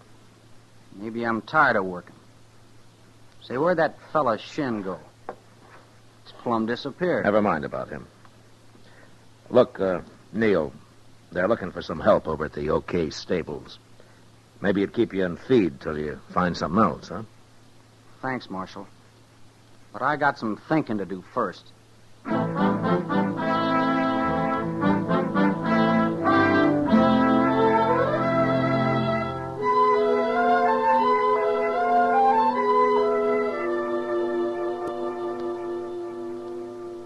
That Fate Ender sure is a hard man, Mr. Dillon. Hard enough to cure himself of drinking, anyway. Yeah, but He needn't have been so mean with Neil the other day. He could have gave him a second chance. Oh, Neil can get another job. Yes, I know. But I don't cotton to a man being so self-righteous. My, I'll bet old Ender's made lots of mistakes in his time. People say he has. Only nobody's caught up with him yet. What do you mean? Well, back in Texas, he used to spread a mighty wide loop, Chester. I expect it was a long time before he paid money for any calves. Oh, well, I never heard he was a thief. Oh, he isn't. Not now. That was just after the war, when everybody was branding anything in sight. Cattle were running wild then, what with so few men to look after them. Yes, sir, I know. One of my brothers got caught at it. Oh? You never told me that, Chester. Well, it's something us proudfoots don't bring up very often, Mr. Dillon. No, of course not. No, sir. My brother wouldn't like it. What? Well, he's a banker now. A banker? Yes, sir. At a place called Pavo. That's over west of San Antone. Real dry country there. He likes it, but I sure don't. My goodness, the wind and the dust is just Matt! Hello, Doc. So you better come upstairs. Oh, what's the trouble? Fate Ender. He didn't want to see you, but I sneaked down anyway. He didn't want to see me about what? I just took a bullet out of his arm, Matt. What? And he's talking about killing the man that put it there. Who? He didn't say. Wait here, Chester. I didn't hear about no gunfight, Mr. Dillon. Neither did I. Is he hurt bad, Doc? I didn't even break the bone, Matt. It'll be a mite painful for a while. He's resting a little right now. That's how I got away. Well, I'm glad you did. I might have known that's where you went, Doc. No man comes in here carrying a bullet without my telling the marshal, Fate. How'd this happen, Fate? I'll skin my own snakes, Marshal. Not around here, you won't. I've killed men before, and I don't need no help to do it again. Somebody took a wild shot at you, is that it? Not so wild it didn't hit me. Well, maybe he wasn't trying to kill you.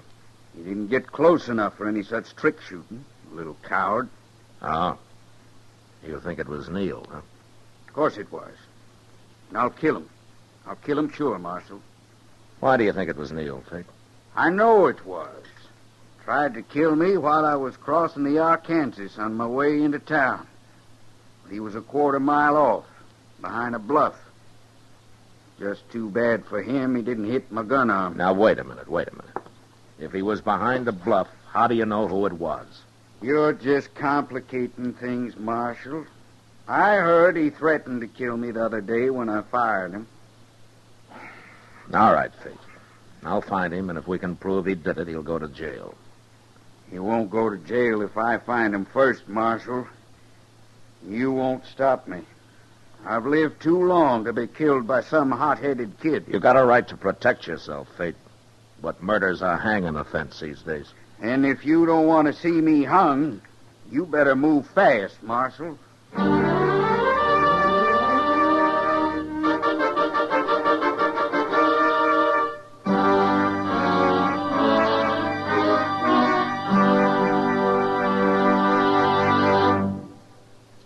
We will return for the second act of Gunsmoke in just a moment. But first, Barbara Stanwyck and Barry Sullivan play their original screen roles again in the Lux Radio Theater adaptation of Jeopardy!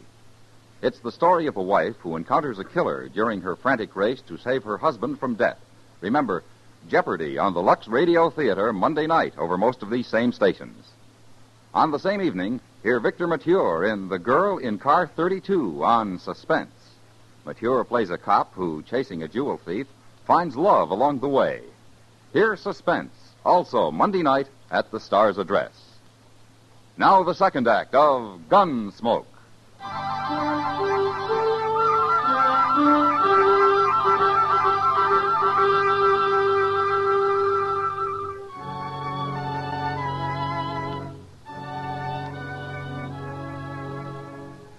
For all his hard-headedness, Fate Ender was as good a citizen as any around Dodge. And in some ways, a lot better. In any case, I didn't want to see him hung any more than I wanted to see young Neil shot. And since Fate wasn't the kind of a man you could argue with or throw in jail to cool off, I went looking for Neil. He wasn't at the OK stable, but a small boy there told us that he'd be right back, so Chester and I sat down in one of the stalls and waited. Mr. Dillon, you don't think Neil's going to admit trying to stage an ambush, do you? Well, he'd be a fool if he did, Chester. And what are you going to do with him? I don't know. Maybe he'll do it by himself. Just What? like I told you before. Yeah, maybe Man, this is that him. mean deserves to die, Neil. It don't matter none who killed him. Hey, it's that fella Shin. Be quiet, Chester. Well, sometimes I think it'd be worth hanging for, even if I did get caught. That's more like it, kid. Don't you let nobody bluff you. He ain't all bluff. I've seen him. Neil, Fate Ender's like a Confederate dollar. Like 500 Confederate dollars, in fact. He's just that no good. Well, I don't know. But anyways, he sure didn't treat me fair. I mean, I shouldn't have talked so much about shooting him. Don't you worry, kid. They can't do nothing to you. They can't prove nothing at all. Of course they can't. What's there to prove, Neil? Marshal. Take your hand off that gun, Shin. Why, sure. Shouldn't jump out at a man like that, Marshal.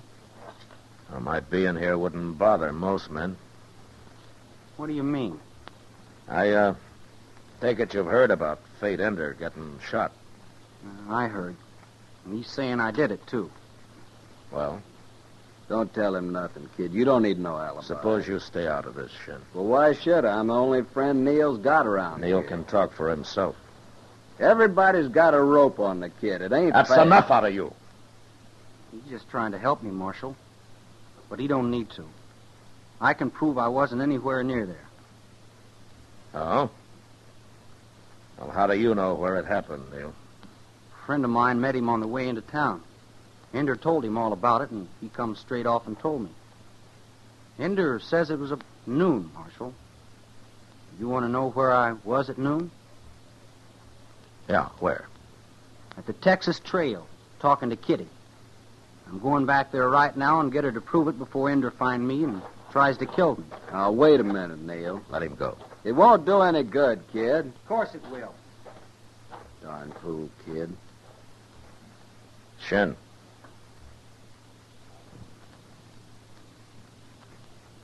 Why won't it do any good? There's nobody'll believe either of them. You'll say they're both lying. He's paid off Kitty or something. Stop right there, Neil. No. Hey, that was Fate Ender, Mr. Dillon. Yeah. All right, drop that gun, Fate. Drop it. Don't let him shoot me again. I ain't going to shoot you again. Not this time, anyway. Here. Take my gun, Marshal. You know, you don't have to kill a man to go to jail, Fate. All right, Chester, keep an eye on him. Yes, sir. How are you, Neil? He busted my shoulder, Marshal. You're lucky. I seen him coming and I got scared. But I wasn't fast enough. You weren't fast enough? I know him. He'd never bother saying so. But I drew first, Marshal. I gotta admit it. Now, Chester. Yes, sir. Give Neil a hand here, huh? Taking up the ducks. Okay, Mr. Dillon. Shin can help you, Chester. He's run off, Neil. Seems like he's kind of gun shy. All right, now, come on. Put your arm around me. Be here. careful, put it under. There we are. Well, walk some, Neil. It's your shoulder hurting.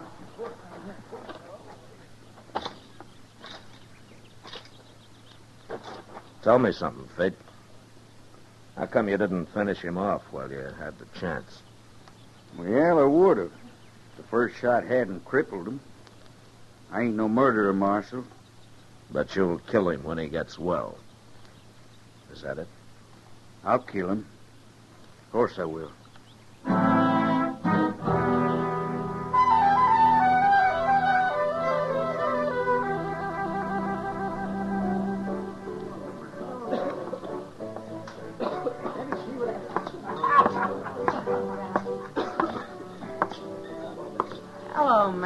Matt. Hi, Marshal. Kitty.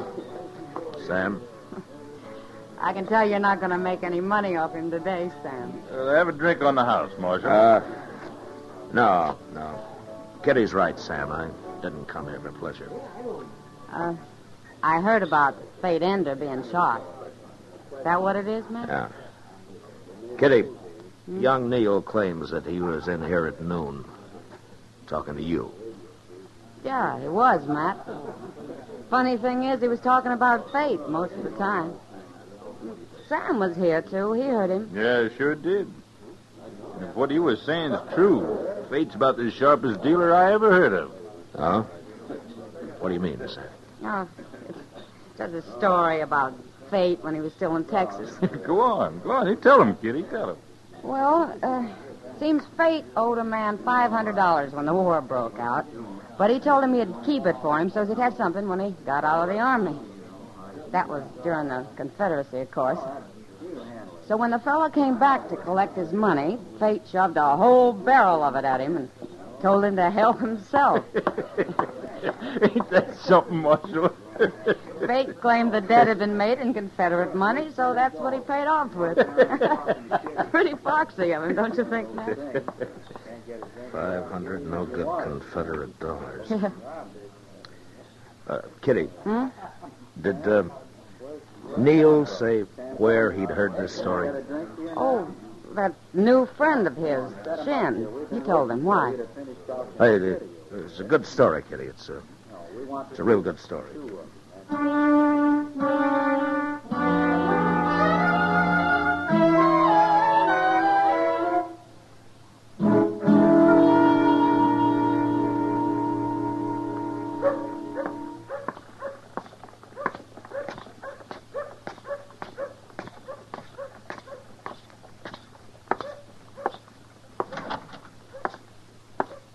Neil's fine, Mr. Dillon. Doc's got the bullet out and everything. Yeah, there's nothing more I can do now. You're a mighty lucky young fella, Neil. I don't call getting shot so lucky. I ain't talking to you, mister. When you come back tomorrow, Neil, I'll have to change that dressing. Sure, Doc. Let's get out of here, Shem. Okay. Shin. Yeah. Where'd you go after the shooting at the stable? Nothing I could do for him there, Marshal. Come on, kid. Now, you wait here a minute, Neil. I'd more like to talk to you. What for? Well, I ain't waiting. You might be interested in this, too, Shin. I'll wait for you at the stable, Neil. That's far enough, Shin. I've heard all your talk I need, Marshal. Shin, maybe Fate Ender outsmarted you, but $500 isn't enough to try to kill a man over. Now, wait! Get over by the window, Chester, in case he makes the street. I'm going after him. Yes, sir.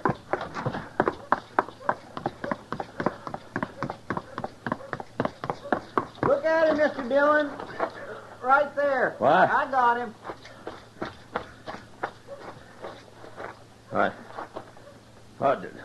Did you shoot him, Chester? I didn't hear anything. No, sir. That chamber pot there. I dropped it right on his head. What? A bullseye, Mr. Dillon. Yeah. Well, he's your prisoner, Chester. Come on down and lock him up. Yes, sir. I'll be right there.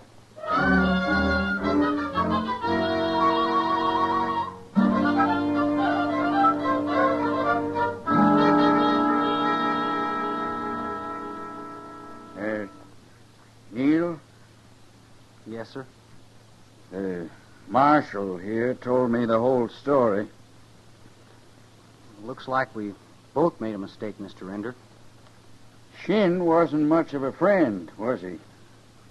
Trying to hide behind you all the time. I took up with him when I was drunk. That's the whole trouble. Neil, I'm kind of old. Sometimes I guess I forget what it's like to be young. Yes, sir. And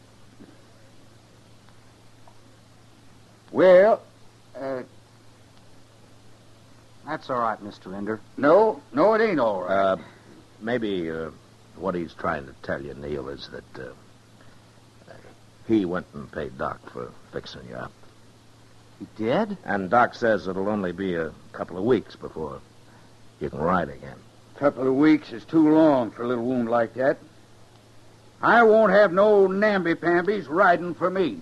You hear? Yes, sir. I hear.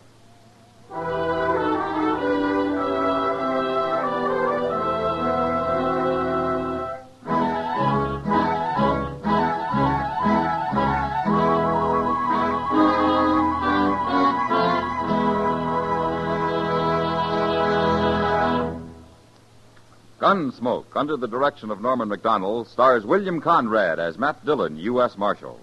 Tonight's story was specially written for Gunsmoke by John Meston, with music composed and conducted by Rex Corey. Featured in the cast were Vic Perrin, James Ogg, Harry Bartell, and Barney Phillips. Harley Bear as Chester, Howard McNear as Doc, and Georgia Ellis as Kitty. Gunsmoke has been selected by the Armed Forces Radio Service to be heard by our troops overseas. Join us again next week as Matt Dillon, U.S. Marshal, fights to bring law and order out of the wild violence of the West in Gunsmoke.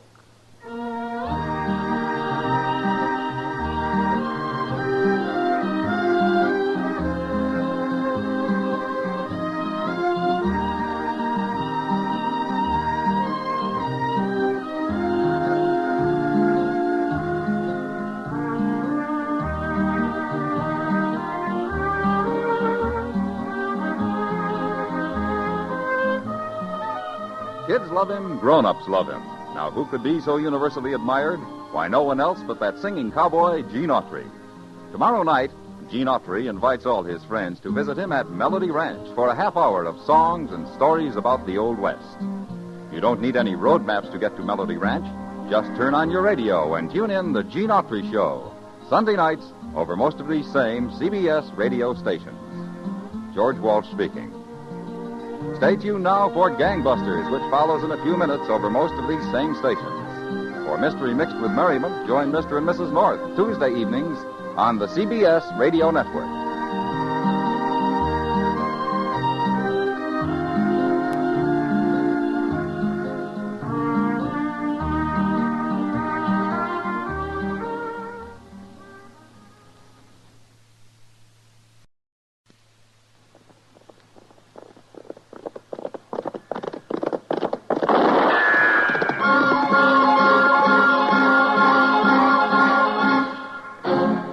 Around Dodge City and in the territory on West, there's just one way to handle the killers and the spoilers, and that's with a U.S. Marshal and the smell of gun smoke.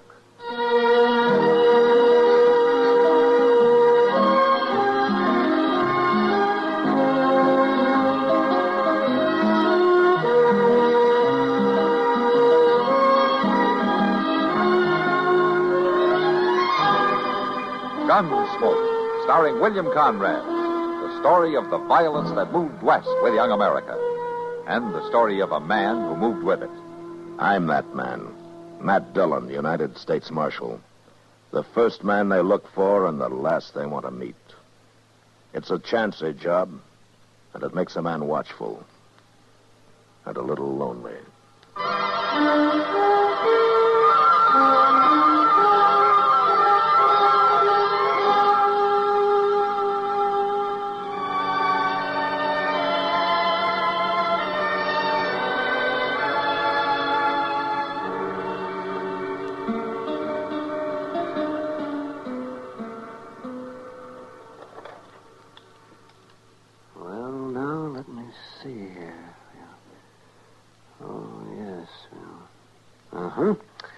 Hand me those forceps, will you, Matt?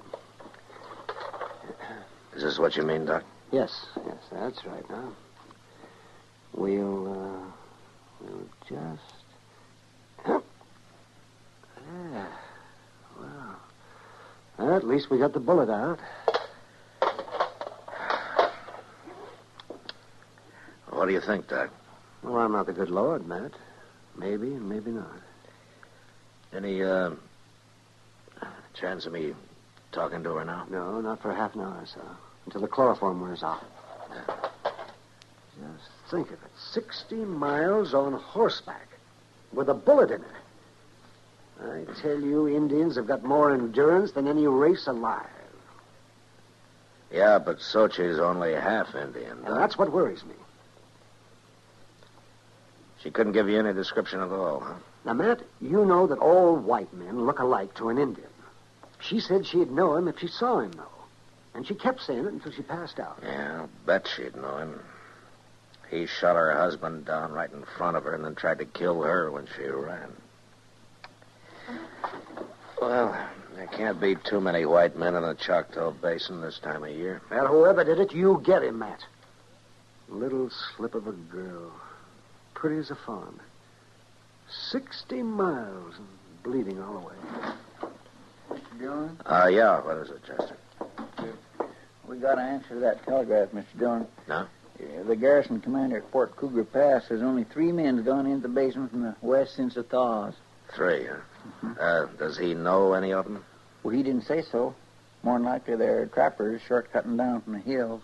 Well, if they haven't come out this end, it's one of those 3. Nobody winters in that basin except a few Indian families like Sochi and her husband. Well, we could find out from Ben Taylor there at Laurel Grove Trading Post. That's where they'd have to come out at.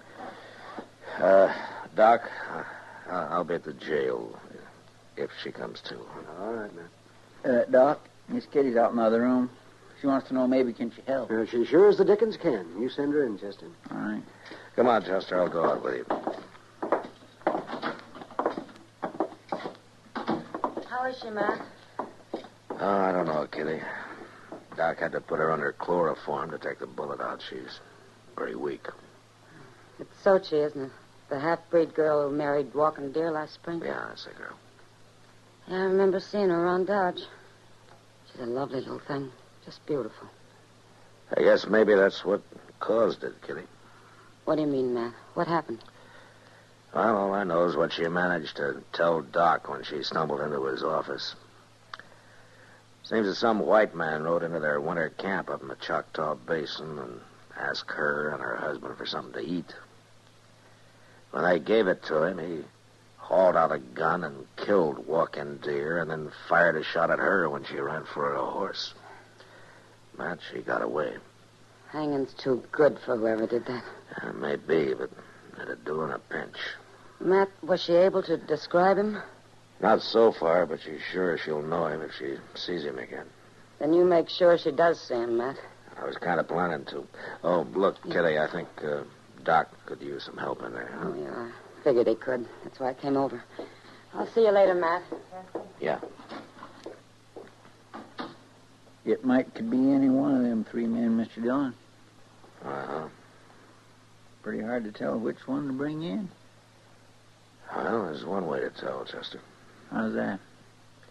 Ride into the basin, round up all 3 of them, and bring them back here to Dodge. That might take some doing, Mr. Dillon. Yeah, you're right, Chester. It will take some doing.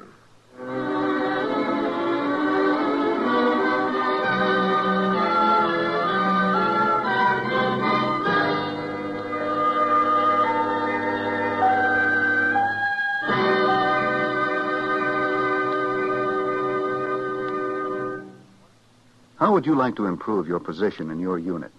Or perhaps you'd like a change in classification. Well, a step in the right direction would be a course with the United States Armed Forces Institute. Yes, a course with USAFI is an indication of your desire to improve yourself. In the past 20 years, USAFI has proved conclusively that men who use their off-duty time constructively are more proficient in their military duties. See your education officer about a USAFI course.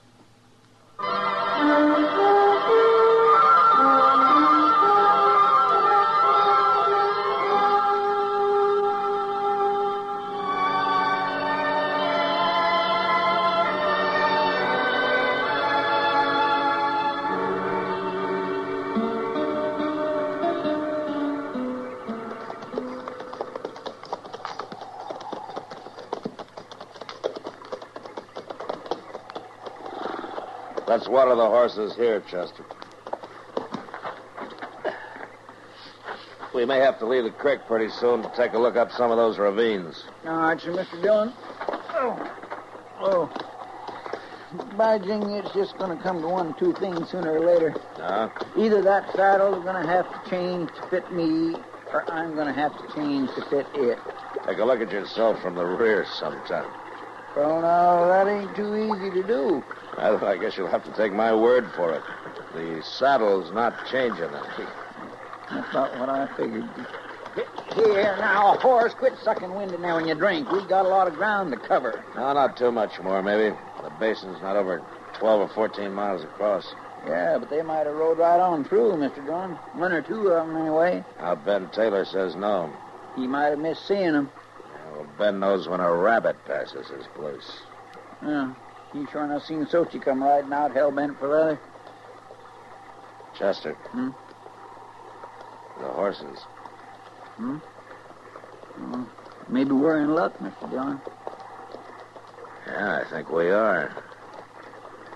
There they come. 3 of them. All together. By golly, we won't have to round them up after all. No. Just get them to Dodge. That's all.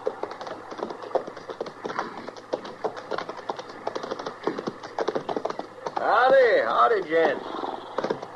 Thought we had this basin all ourselves. You did until this morning. How are you? Just fine. You're asking me, Marshal. Boss. You a Marshal? I'm betting 3 to 1 he is. He's got the look. Am I right? Yeah, you're right. My name's Dillon, out of Dodge City. This is Chester Proudfoot.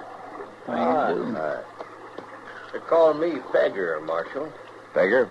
Oh, I had a decent Christian name once, but it got lost somewhere along the trail. I see. You up this way on business, Marshal? I don't think I caught your name, mister. Steed. Clem Steed. Steed, huh? How about you? Foss. Curly Foss. Uh-huh. And you're a professional gambler. Am I right, Foss? Right, Marshal. You're not a bad guesser yourself. What are you after us for, Marshal? Now, take it easy, Steed. Marshal don't always mean trouble. Looks to me like we all just met accidental. How long you 3 been traveling together, huh? Just since this morning, Marshal. Me and Foss here, we met, and then we run on to Steed, and it appeared we was all headed the same way, so we strung along. I see. It just so happens that Steed's right. I'm not here by accident. I'm here to arrest one of you for murder. Which one, Marshal? I don't know. And I won't know until we get to Dodge City. One of you shot and killed an Indian and wounded his wife. You figure she could identify one of us. Is that it? Something like that, yeah. So you gonna take our guns away? Nobody's fool enough to shoot a marshal in front of 3 witnesses. Maybe none of us done it, Marshal. Now, you take me, of course, I ain't got no particular use for Injuns. That is, unless they're young and pretty. Now, this girl is, Pegger. They're all a bunch of sneaking thieves. What's the difference if one gets killed more or less? Is that the way you figured it yesterday morning, Steve? I ain't seen an Indian in the last 2 weeks. Well, you're going to see one tomorrow in Dodge City. Marshal, suppose we was to object to that. Are you objecting, Foss? No, just wondering. Uh-huh. Anybody else wondering? All right, let's ride.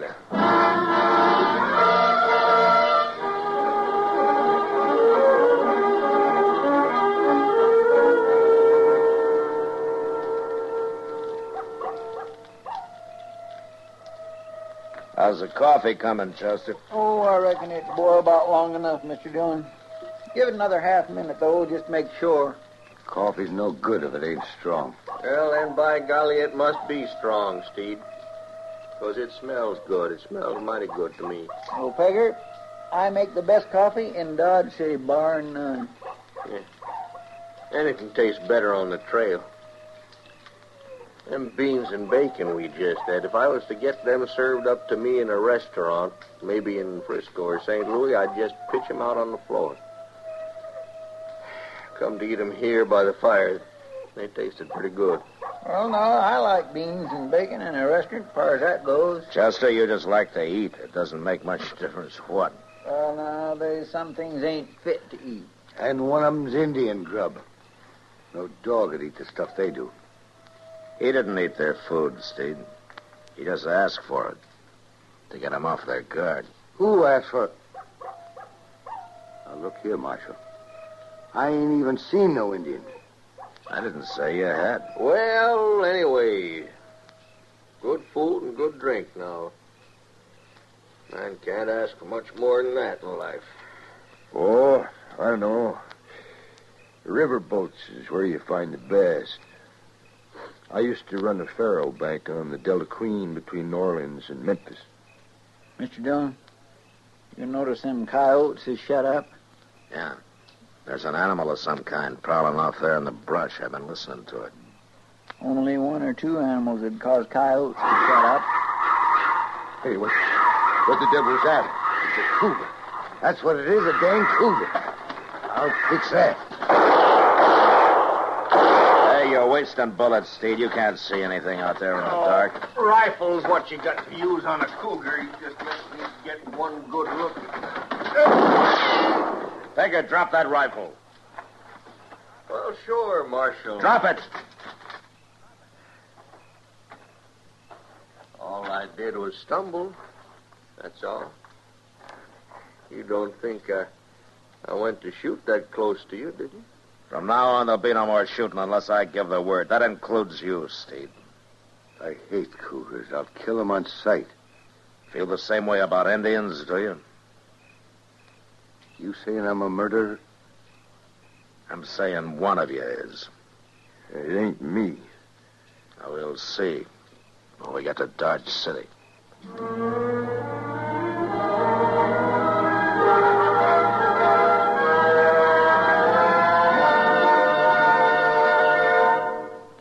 You can lead a horse to water, but you can't make him drink. Old Dobbin must decide that for himself. Similarly, we can lead you to the font of knowledge. We can tell you how, when, and where, but it's up to you to make the next move. As a member of the United States Armed Forces on active duty, you have the opportunity to continue your education through the United States Armed Forces Institute. The courses are varied and practically unlimited in scope. There is something for everyone. Your education officer has a USAFI catalog available. Sit down and discuss a correspondence or group course with him. It's your opportunity to increase your power through knowledge with USAFI.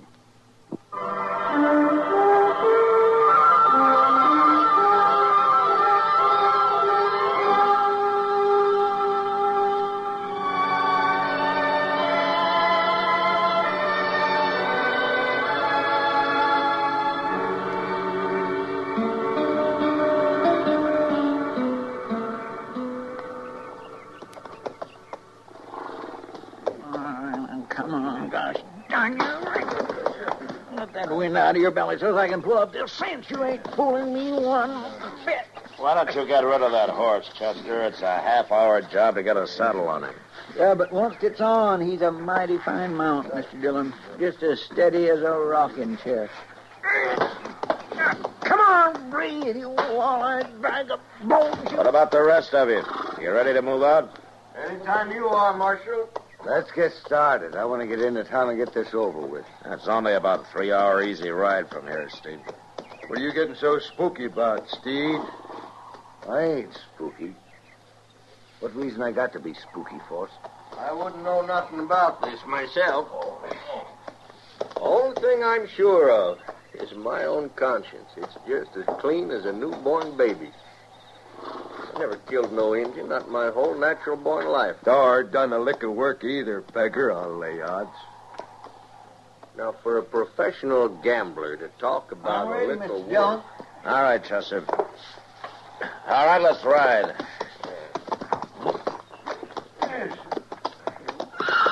Hey, hold on to that brute of yours, Steve. He tried to savage me. Got him trained that way, Force. He always goes for card shots. You wouldn't be asking for a bullet in your guts, would you?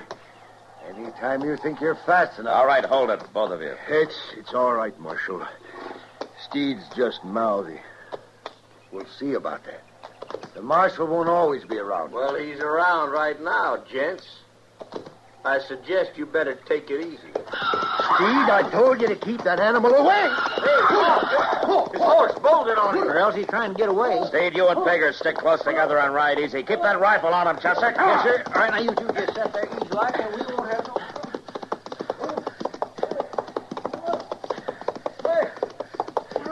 Boss!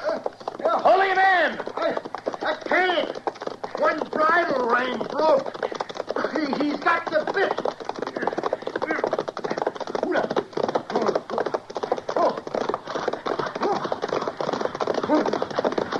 All right, boss, just steady him along. Yeah, right, Marshal. If I can get a hand on that bridle.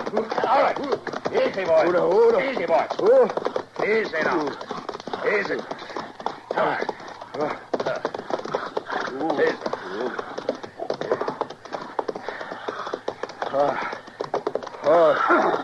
Thanks. Where were you heading, Foss? Oh, you asked the horser. Or Clem Steed. He done that on purpose. Maybe. I guess I'm more used to a stagecoach seat than a saddle. You stayed with him pretty good. Yeah. Well, there's no harm done, Foss. We're just that much farther along toward Dodge City.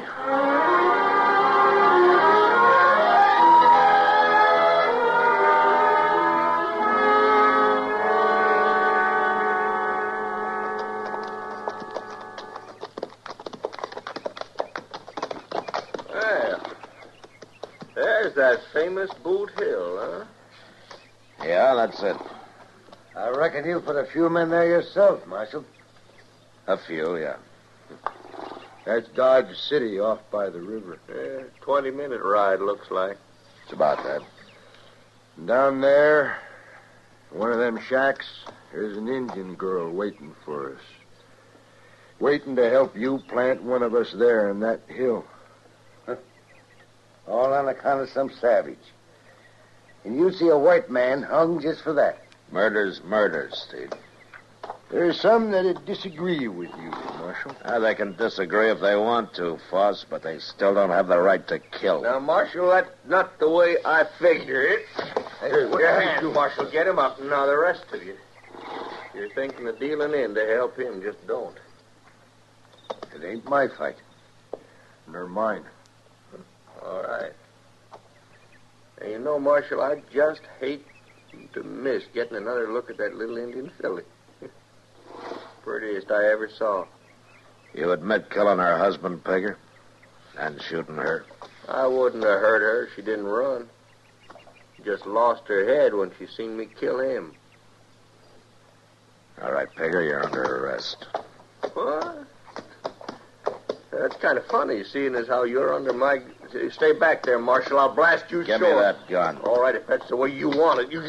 Hey, no. What the... It's no use, Pegger. You can lay a man's head open pistol whipping him like that. That's right, Foss. All right, Chester, get him back on his horse and tie his hands behind him. Yes, sir. It's lucky for you his gun misfired that way, Marshal. It wasn't luck, Foss. I pulled the loads on his cartridges during the night. You knew it was him? No.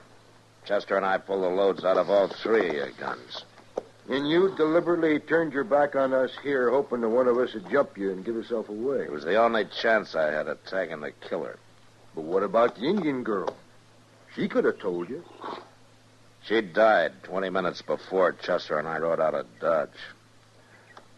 So Pegger will hang for 2 murders, not 1.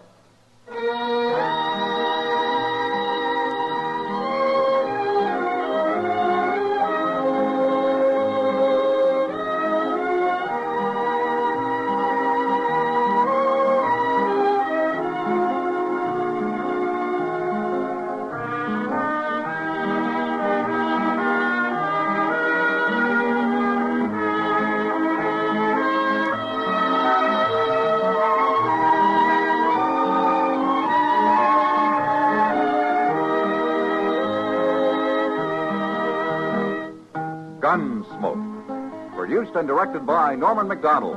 Stars William Conrad as Matt Dillon, U.S. Marshal. Featured in the cast were Parley Bear as Chester, Howard McNear as Doc, and Georgia Ellis as Kitty. George Walsh speaking. Join us again next week for another specially transcribed story on Gunsmoke. This is the United States Armed Forces Radio and Television Service.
Gunsmoke. Brought to you by L&M, the modern cigarette that lets you get full, exciting flavor through the modern miracle of the pure white miracle tip.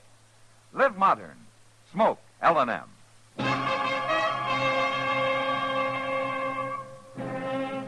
Around Dodge City and in the territory on West, there's just one way to handle the killers and the spoilers, and that's with a U.S. Marshal and the smell of gun smoke.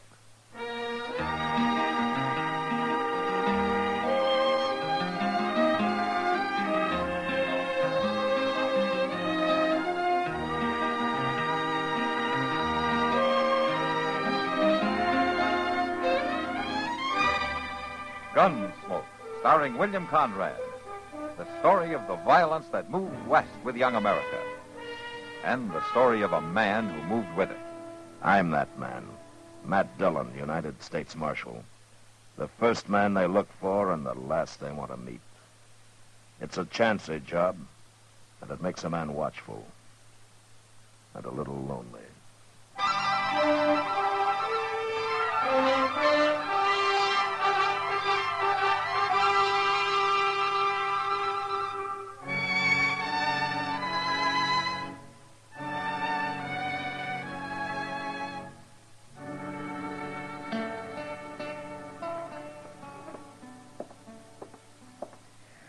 Get a little fresh air in this office.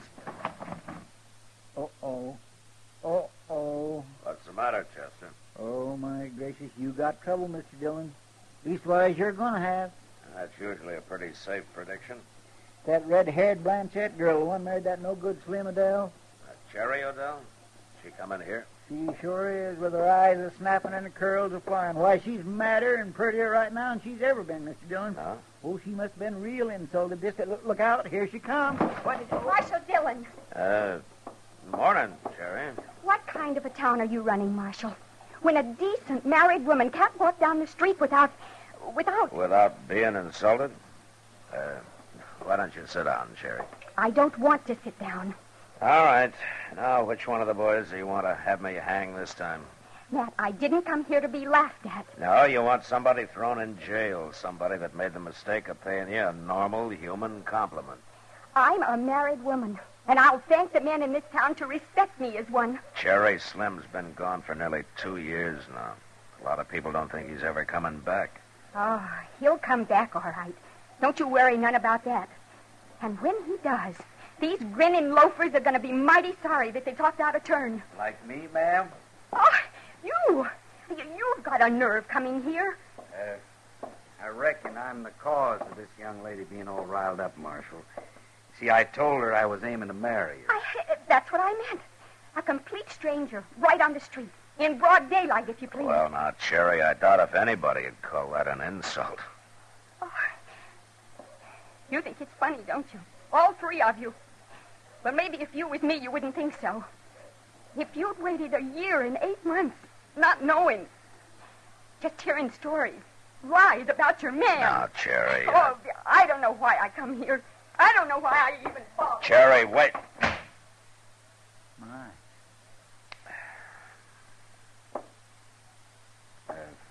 Marshal, my name's Red Larnard. I'm Matt Dillon. This is Chester Prodford. Howdy. How do you do? Are you just riding through? I didn't have any actual plans, Marshal. I came face to face with Mrs. Odell up the street there. Huh? Miss Odell?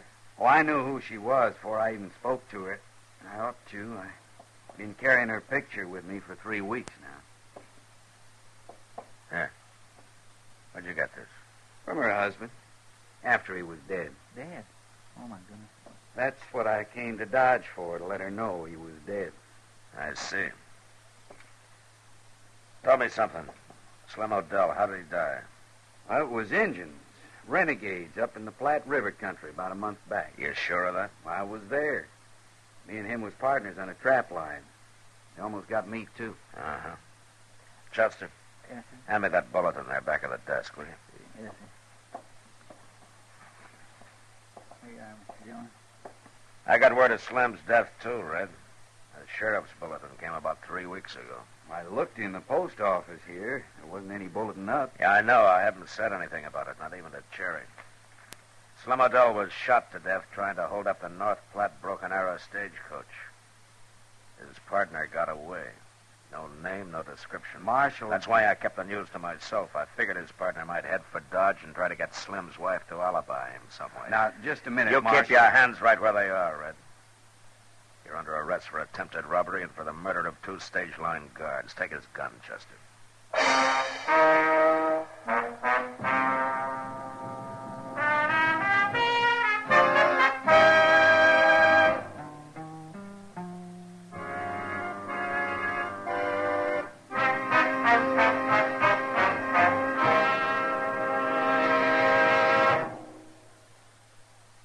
Free yourself of old-fashioned ideas. Why don't you live modern? Live modern. Live modern. Free up. Freshen up your taste. Smoke an L&M. Only the modern miracle of the pure white miracle tip can bring all of L&M's full, exciting flavor through to you. And that's the big reason why today more people are changing to L&M than to any other cigarette. Remember, L&M draws easier, tastes richer, smokes cleaner. So live modern. Change to L&M. Make today your big red letter day and start to live the modern way. Live modern. Smoke an L&M. It's America's fastest growing cigarette.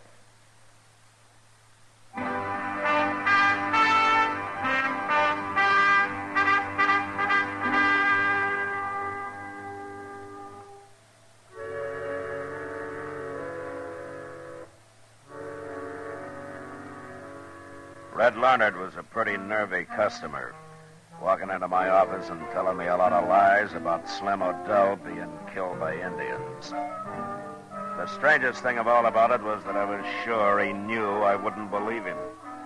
But whatever he had in mind, I decided not to take any chances with him. When I told Chester to take his gun, he stepped back a few feet, and for a minute I thought I was going to have a fight on my hands. Now, wait, Marshal. I reckon we better back up a little here. Get out of the way, Chester. Listen to me, will you? We both made a mistake here. Oh, is that so? I came to Dodge for the same reason you kept quiet about that wanted bulletin. I Figured Slim Odell's partner might make for here to hide out. I thought you said you were his partner, Red. No. No, I'm the man who killed him. I'm a special agent for the Wells Fargo Stage Company. My credentials are in my hip pocket. Here.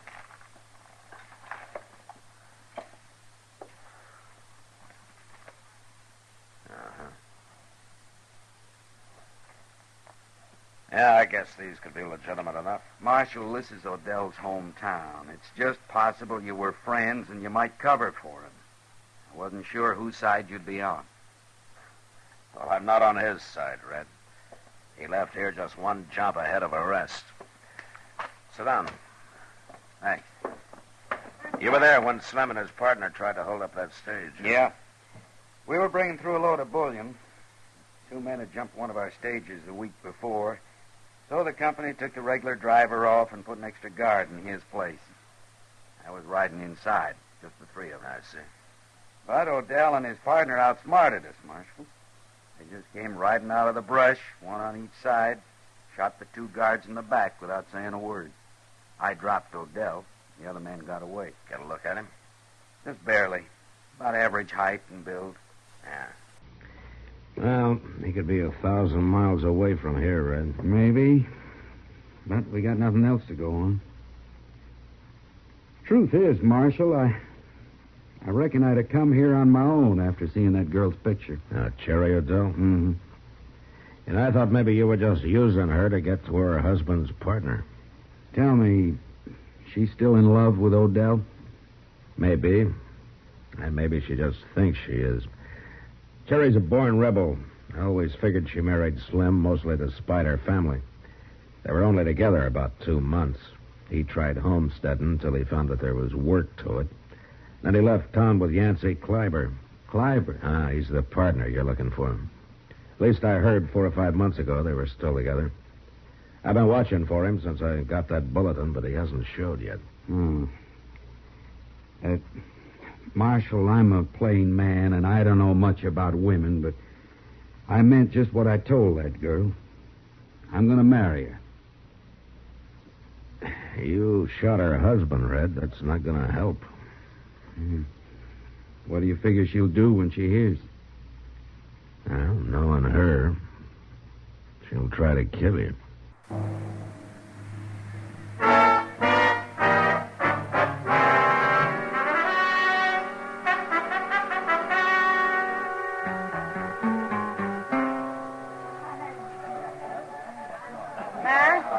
Matt, I sent a boy to look for you a while ago. Oh?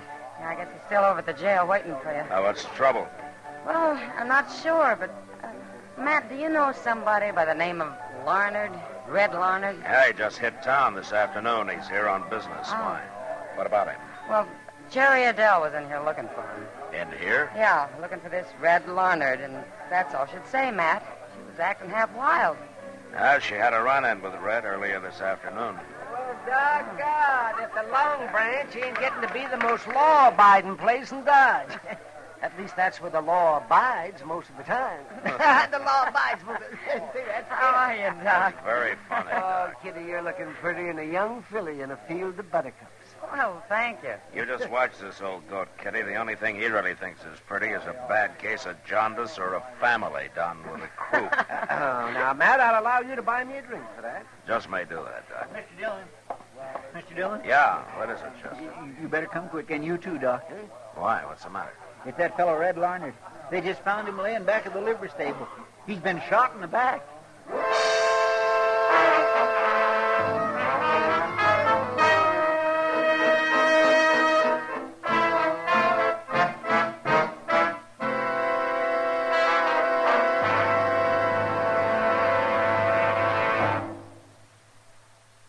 Here's a holiday hint from L&M.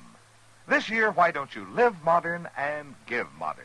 Give L&M holiday cartons. In gay holiday cartons, L&M's make an exciting gift. L&M's are the favorite cigarette of people who like to live modern. Live modern. Live modern. free up, freshen up your taste. Smoke and L&M.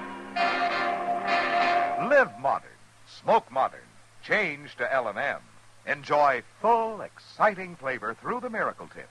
It's no wonder more people are changing to L&M than to any other brand. So smoke modern L&M. And remember, you're sure to please when you give L&M holiday cartons. Live modern. Smoke and L&M.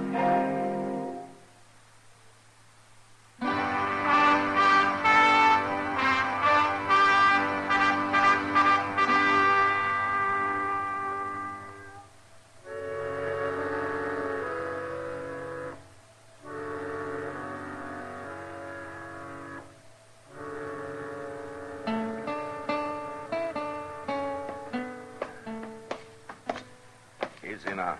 Watch the top step there, Chester. Yes, sir. I got him all right, Mr. Dillon. All right, let's get him in.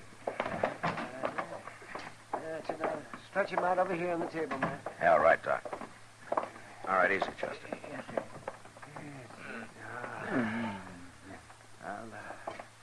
I'll have to cut that shirt to get it off his shoulder. Sounds like he's coming too, Doc. Yes, it does. Now, hand me those scissors, Chester, please. There. Thank you. Now, let me see.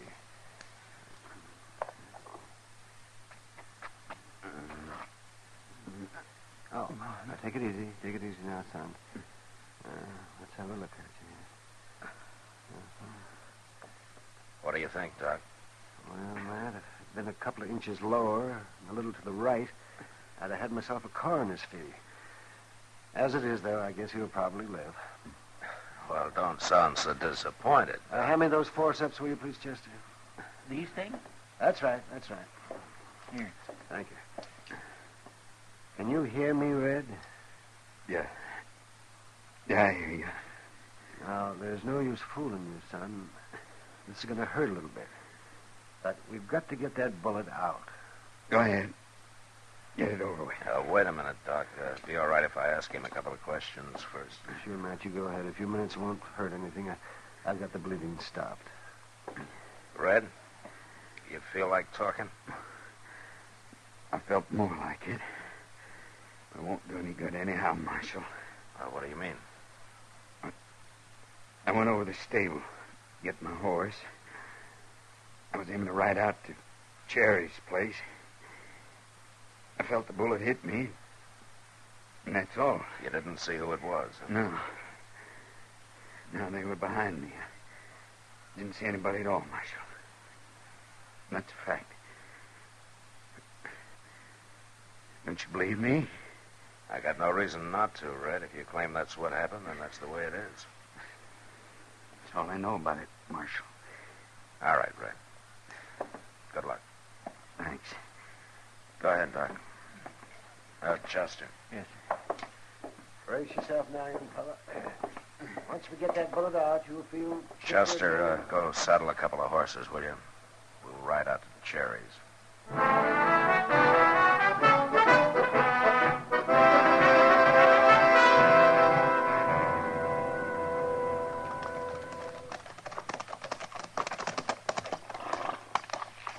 If she ain't here, Mr. Dillon. She's here, all right.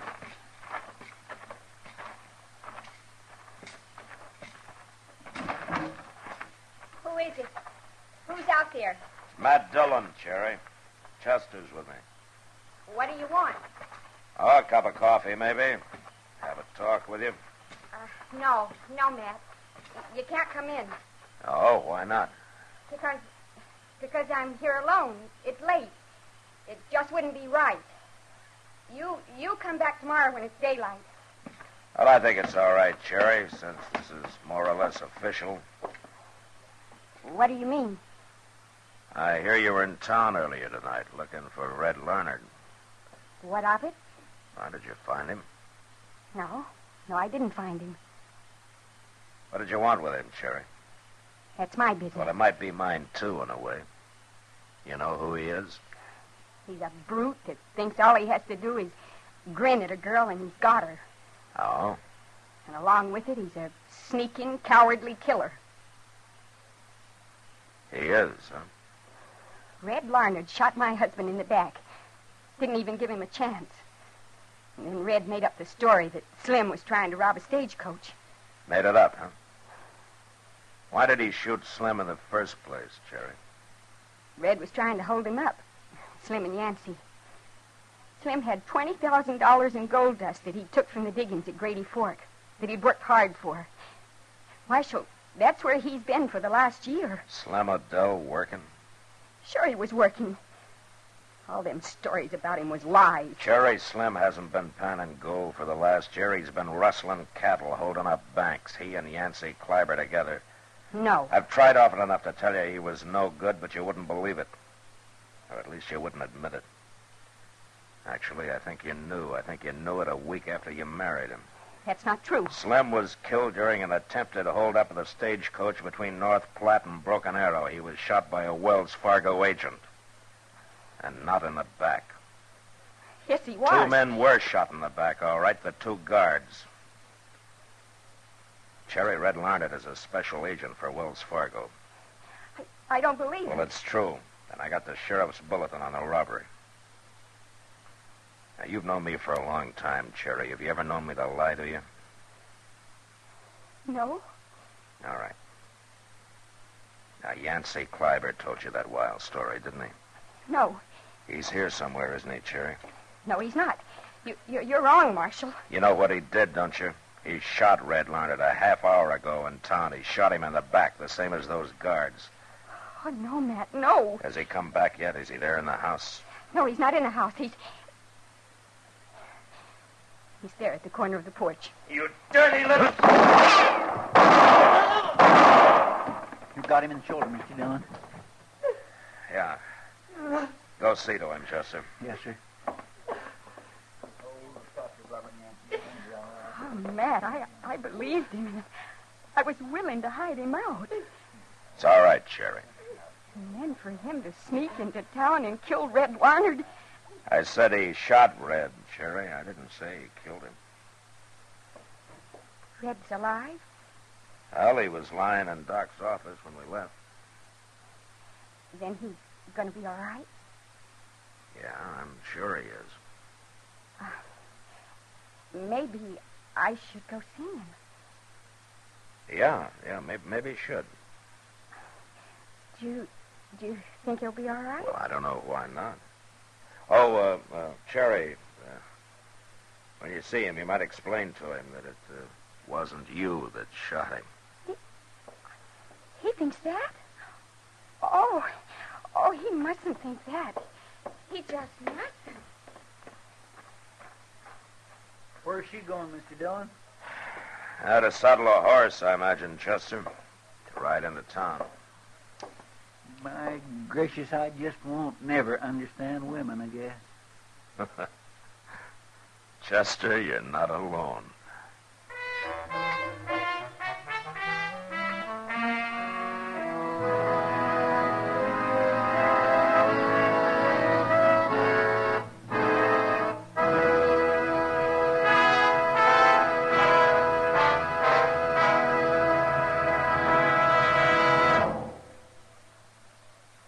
In a moment, our star, William Conrad.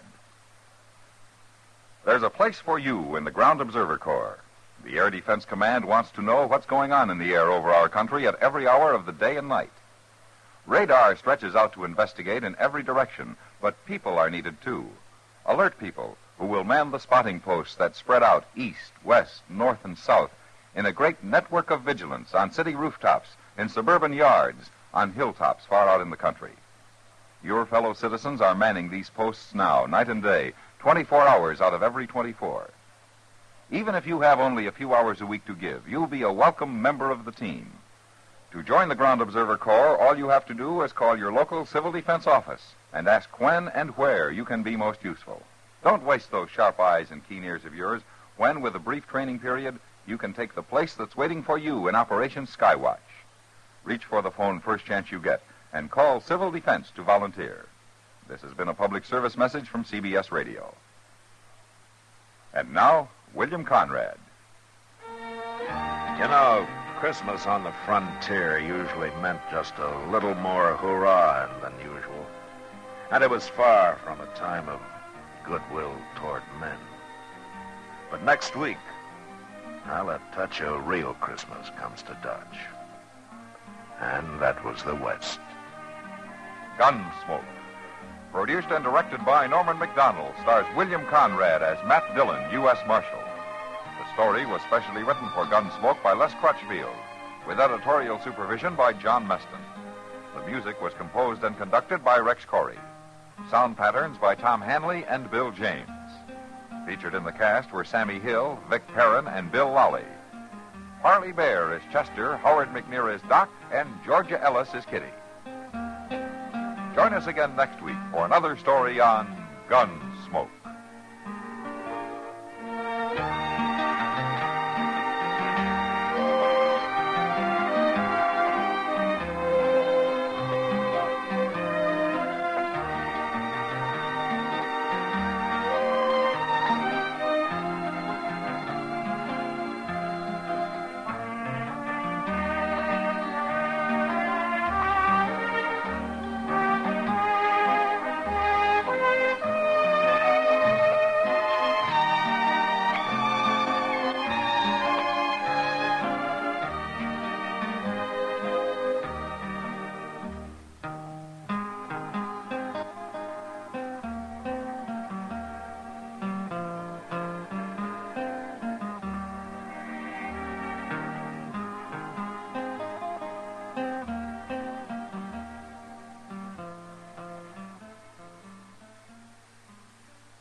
Gunsmoke.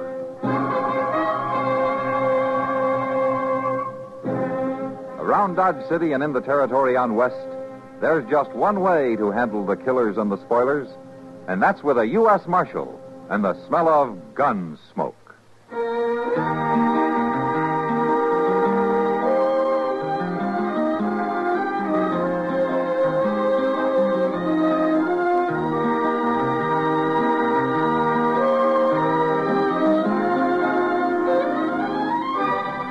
Gunsmoke, starring William Conrad.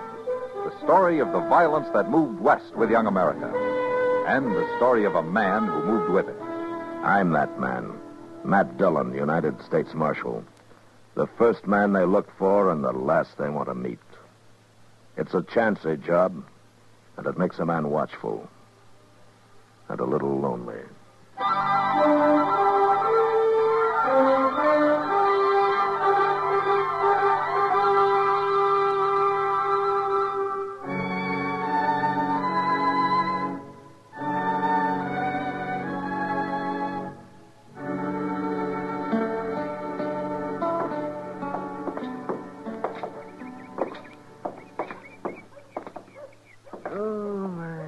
Why don't we take the day off tomorrow, Matt?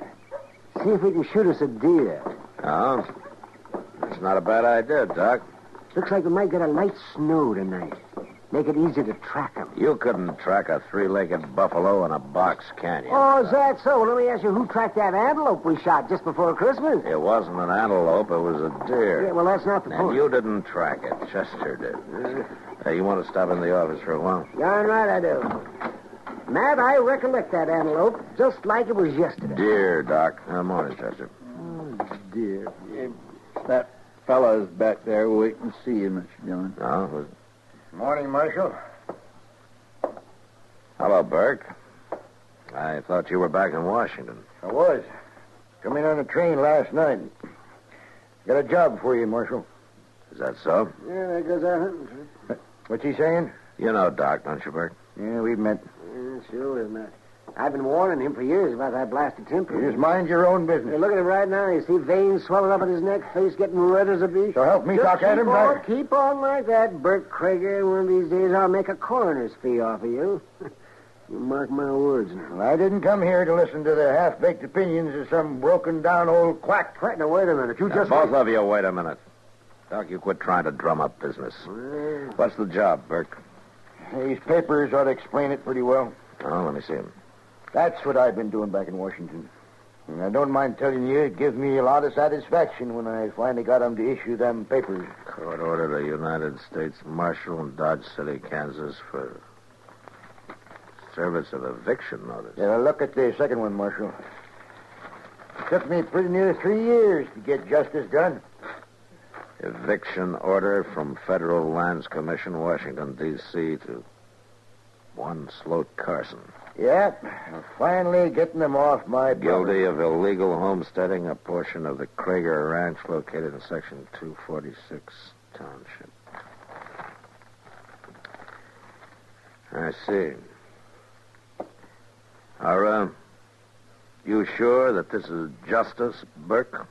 You got the papers right there in your hand, Marshal. It was issued according to law. I was talking about justice, not law. You aiming to separate the two, are you? How much range are you running now, Burke? Just over 30,000 acres. Uh-huh. And Sloat Carson's got a measly 360 acres in that homestead. Is they going to break you to let him go on farming it? That's got nothing to do with it. The law's decided the land's mine. It's your job to get him off it. You've been driving yourself for 10 years now, Burke, without a let-up. You got every inch of land between Briar Ridge and Walnut Creek, except for this piece that Sloat's living on. And I got it, too, now, once you serve that order. Why? What are you out to prove, Burke? It's what I have proved, Marshal. That I'd own the whole valley someday. Every last foot of it. And with Sloat Carson out, I do own it. I've gone along all these years keeping the old name Blue Sage Valley. But now that I own it complete, I'm changing that name, Marshal. It's the Krager Ranch now. From here on out. Yeah, from here on out won't be very long if you up and bust a blood vessel. So my son's named Krager, too, I'll remind you. Burke. Sloat's put a lot of work into that place of his. You sure you won't think it over? You got them papers, Marshal. And it's your duty to serve. All right, I'll serve them. I got no choice. And I bid you all good day.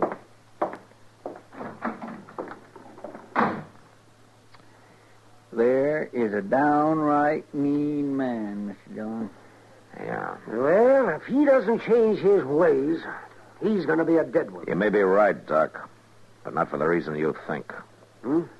What do you mean? Sloat Carson's a peaceful man. But that doesn't mean he'll take to being pushed off that land of his.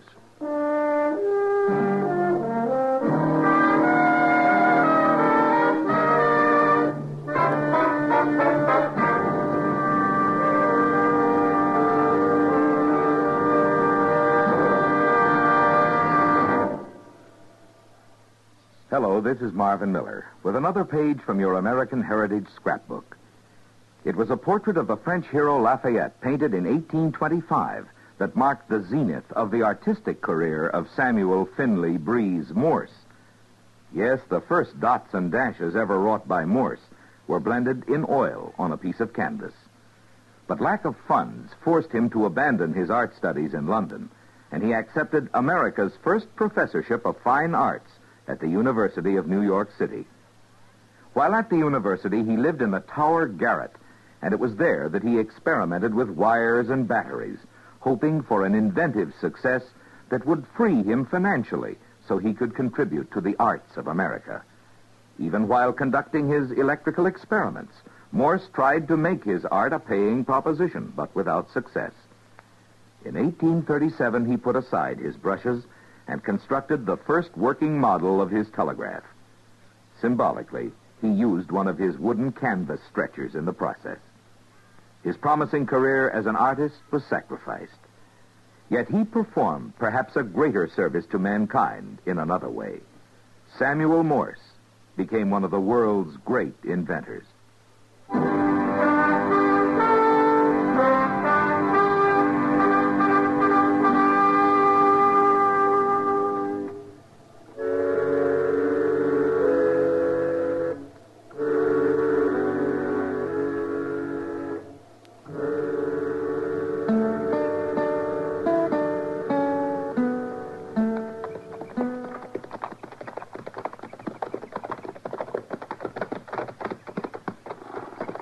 Well, there's no smoke coming out of the chimney, Mr. Dillon. Reckon maybe he ain't to home. He's probably working out in the barn. Let's ride over there. It's just a cussed shame, that's what it is. That can't be a help, Chester. Bert Krager don't need this land no more than he needs a second head. Yeah, he's got a devil on his back, Chester. Krager Ranch are the only 3 words in the world that mean anything to him. Well, it's a mighty poor reason for putting a man off land he's proved up. Marshal! Chester! How are you, Sloat? Mighty good to see both of you. Yeah, been up this way for quite a spell. Ah, man gets caught up in things, Sloat. First he knows, all his time's been taken. That's a fact, all right. Come on up to the house. I'll set the coffee on. Oh.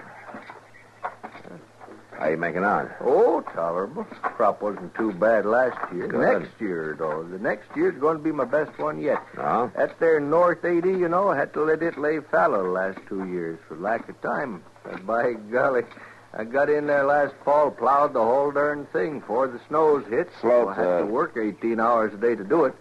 But now it'll be in shape to plant right when the thaws come. Catch the melt off in the spring rains and gonna Sloat, plant I it want in Kaffir, Marshal.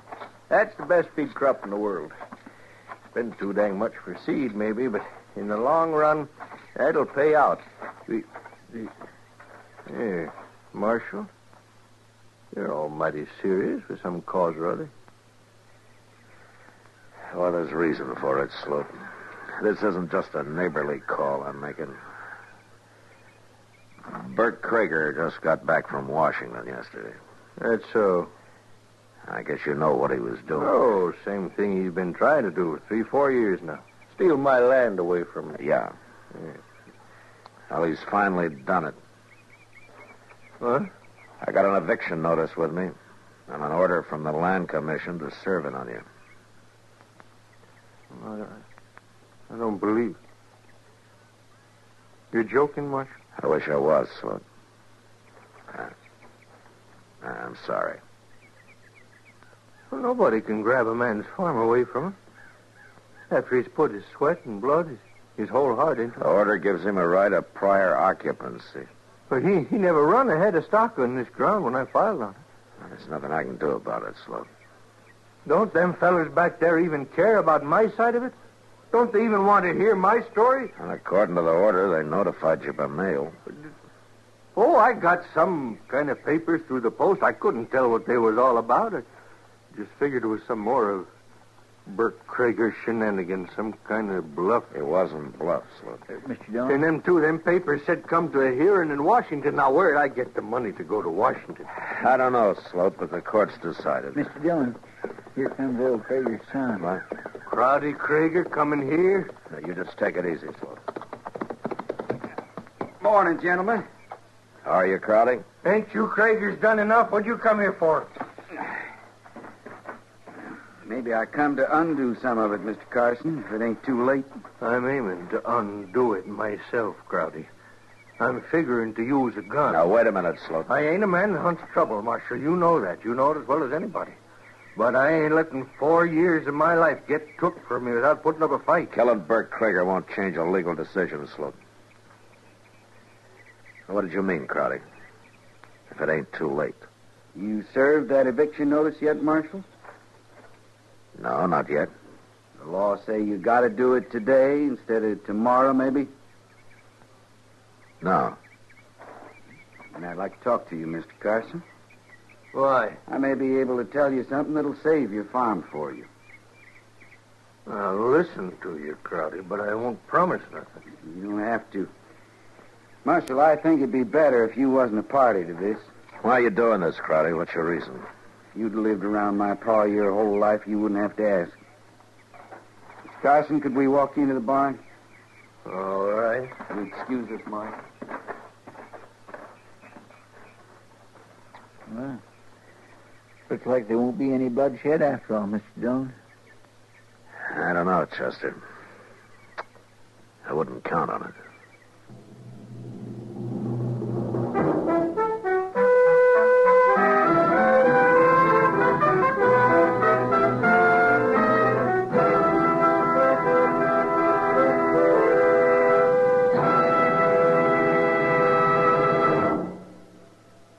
Another visit with Joe and Daphne Forsythe. Joe, honey. Uh-huh. Joe, darling, put down the paper. I've got something important to ask you. Okay. Joe, All right. What? how many savings bonds do we have? What kind of a question is that? A good one. How many? I'm not sure. I'd have to count. And I'm reading the paper. Now, what do you want to know for? Have we got enough to make things comfortable for us? Very comfortable. That's why I buy on a payroll savings plan. A bond a month will give us quite a nest egg for the future. Enough for a college education? Eventually. But who's going to college? Our children, silly. We don't have any yet. Oh? What do you mean, oh? Better buy some more bonds, honey. Daphne, you mean... We've got a new investment. How about that?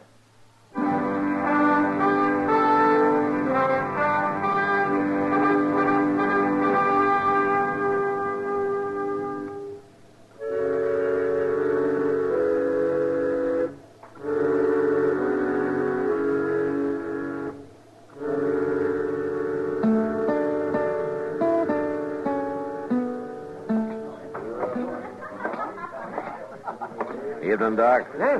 Oh, Matt, well, when'd you get back? This afternoon. Well, how come you're still sober? Oh, well, now, that's one distinction I hold, Matt. I may not be the best doctor in the West, but I'm the soberest. Oh, then maybe if you took to drinking a little bit, you Oh, could... doggone it. You never did give a man credit for anything, did you? I guess I'm in a bad mood, Doc. Yeah. Evict Sloat Carson, did you? No, not yet. No? Why not? Well, let's say tomorrow's soon enough, huh? It's too soon, if you ask me. Have a beer. No, thanks. I was just looking around. Have you seen Kitty? Well, she was here a while ago, but she went to bed. Said she had a headache. Oh? She didn't have a headache, though. I know, Kitty. She just wanted to get out of here for one night. Well, I can't blame her much. Girl like Kitty ought to be married, Matt. Settle down, having children. Why don't you talk to her about it, Doc? I will. Yes, sir. By golly, I will. You should have studied for the ministry. You know, I thought about that, but the pay's bad. Now, there's a real Christian. I wouldn't talk if I were you, Matt Dillon. But at least I don't go around telling people how to live their lives. Well, don't you? You know what I mean. Yeah, I won't admit it. You know what you need, Doc? Oh, You need some old woman to rail at, a nice fat wife to take it out. Oh, no, you don't. You don't turn it on me like that. You know, there's Widow Liffey's got that house at the edge of town, you know. I've seen how she stares at you when you drive by. You might do yourself some good there, Doc. Oh, I'm not saying a word. I hear she's a good cook, too. Yeah, the only woman cook the railroad ever hired. Till they found out she was a woman. Well, it took them 6 months. You got to admire her for that. Oh, sure, I admire her for that. Well, all right, if you're going to be stubborn about I'll blow my brains out when the day comes that I got to take a woman that crops her hair and wears men's boots and men's hats. All she needs is a beard and a rifle, and she'd make a good buffalo hunter. it. Female charm sure wasted on you, Doc. Hers is. Mr. Dillon. Oh, yeah, what is it, Chester? Well, I figured I'd better bring these over to you right away. Judge Bent stopped by the jail and went... Hello, Doc. Yeah, Chester. What's this about Judge Bent? Well, he left these here papers, and I thought you'd ought to know about them. Yeah, let me see. U.S. Marshal Matt Dillon, injunction against service of eviction order number... Order in U.S. District Court enjoining one Burke Krieger from attempting to assume possession of land parcel known as Section 246. Plaintiff, Sloat Carson. Yeah, looks like Sloat's kindly outfoxed old Krager, Mr. Dillon. Yeah, sure does. With young Crowdy's help. Well, Judge Bent says the Land Commission's only got jurisdiction in case nobody don't take it to court. He says Sloat could keep this dragging on for years. Well, Chester, it looks like we ride out tomorrow and serve papers on Burke Krieger instead of Sloat. There'll be trouble, sure. Yeah, it probably will.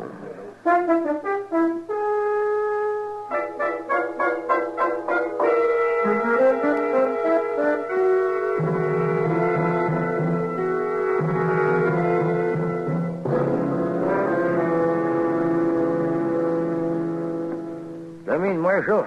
Chester. Thanks, Burke. Come on in, sit.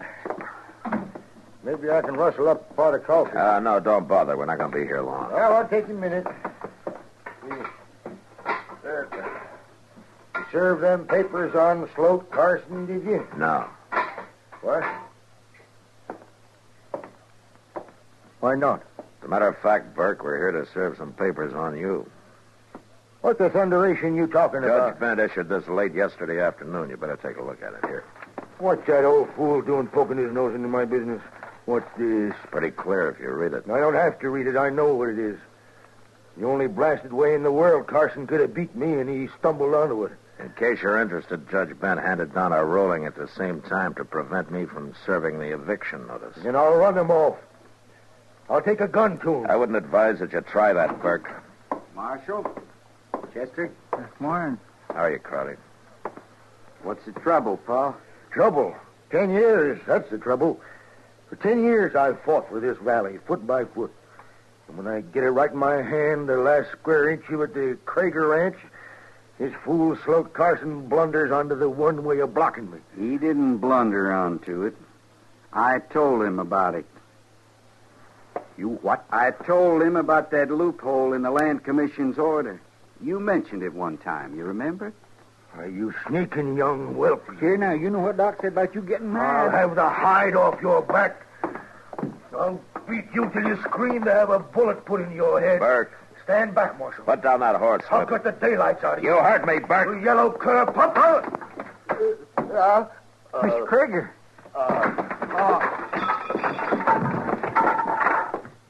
Oh, what's wrong? Here, wait a minute, Crowley. Let me have a look at it. What happened to him? We got to get Doc out here right away. It's no use, Crowley. He's dead. Dead?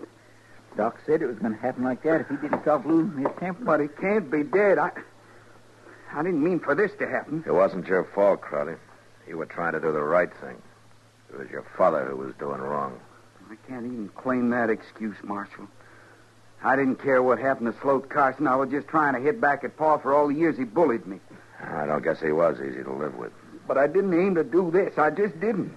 I'll send Doc out when we get back to town and make out his coroner's report. I'll break this ranch up and sell it off, every foot of it. I guess we'll be riding, Crowley. Krieger Ranch. I'll blot that name out if it's the last thing I ever do. Come on, Chester. Krieger Ranch. I'll show him how long that name will last. In 2 years, nobody will ever remember.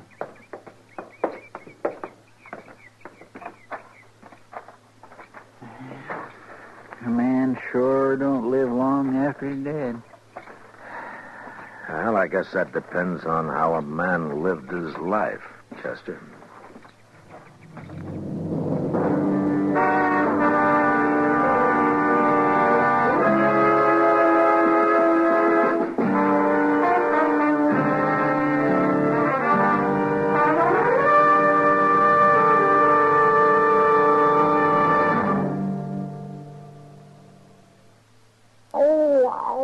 What's the matter? Oh, my wife has a toothache. Your wife has a toothache and you're moaning? Well, she hit me when I complained about her yelling. Well, why didn't she go to a dentist? Outside the United States, dental care is available for dependents at all Uniformed Services facilities on a space-available basis. No kidding. What about inside the United States? It's available for medical or surgical conditions. Oh. And in an emergency to relieve undue pain and suffering. How are they on a broken jaw? For more on Medicare, get the pamphlet Dependents, Medical Care Program.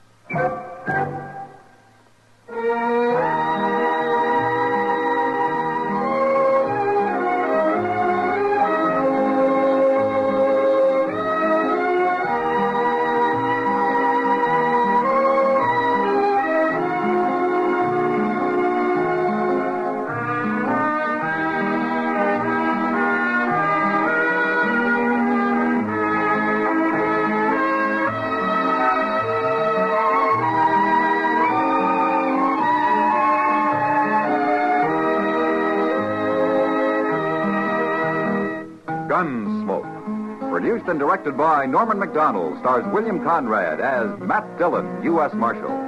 The music was composed and conducted by Rex Corey. Sound patterns were composed by Ray Kemper and Bill James. Featured in the cast were Parley Bear as Chester, Howard McNear as Doc, and Georgia Ellis as Kitty. George Walt speaking. Join us again next week for another story of the western frontier of America in the 1870s on Gunsmoke. This is the United States Armed Forces Radio and Television Service.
City and in the territory on West, there's just one way to handle the killers and the spoilers, and that's with a U.S. Marshal and the smell of Gunsmoke.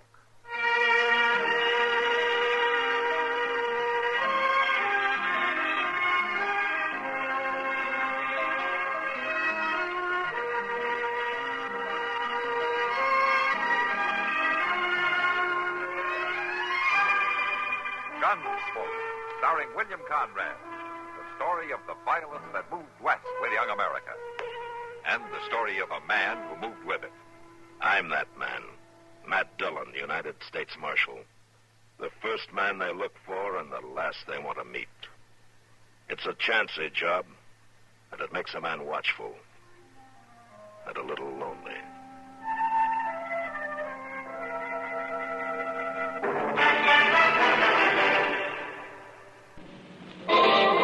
Nothing suits the lively pace of modern life better than Pepsi-Cola. Light, racing, clean, tasting Pepsi. So think young, drink young. Say Pepsi, please, and get an extra carton of Pepsi-Cola. So go ahead and fix a drink that lets you drink young as you think. Yes, get the right one, the modern light one. Now it's Pepsi for those who think young.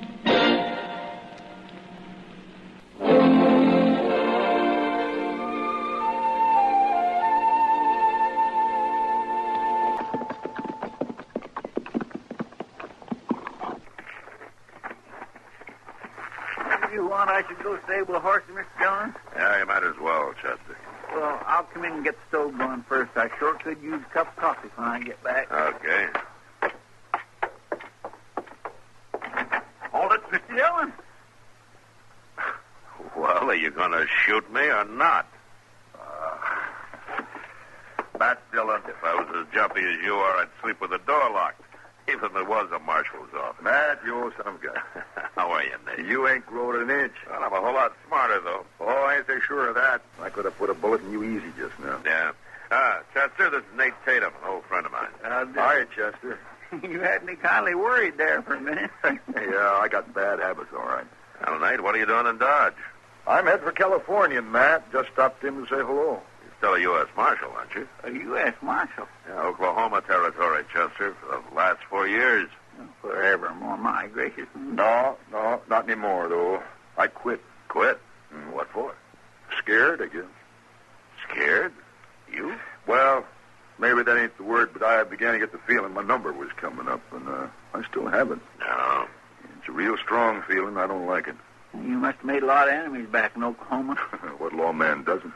Yeah, that's true, ain't it, Mr. Jones? Yeah, I ruined too many of their games back there. They ain't forgetting. You mean you think somebody will follow you? They're after me. I'm sure of it. But it won't be anybody I'd recognize. They'll hire some stranger for the job. Oh, I expect you can handle him. Well, head on, I'd face anybody in the world that's getting shot in the back that bothers me. You know, it seems to me this is pretty heavy talk for this time of day. Besides, I got some alkali to wash out of my throat. How about a drink, Nate? Yeah, I wouldn't mind. We'll be at the Long Branch, Chester. You take care of things here, huh? Thank you. Thanks a whole heap.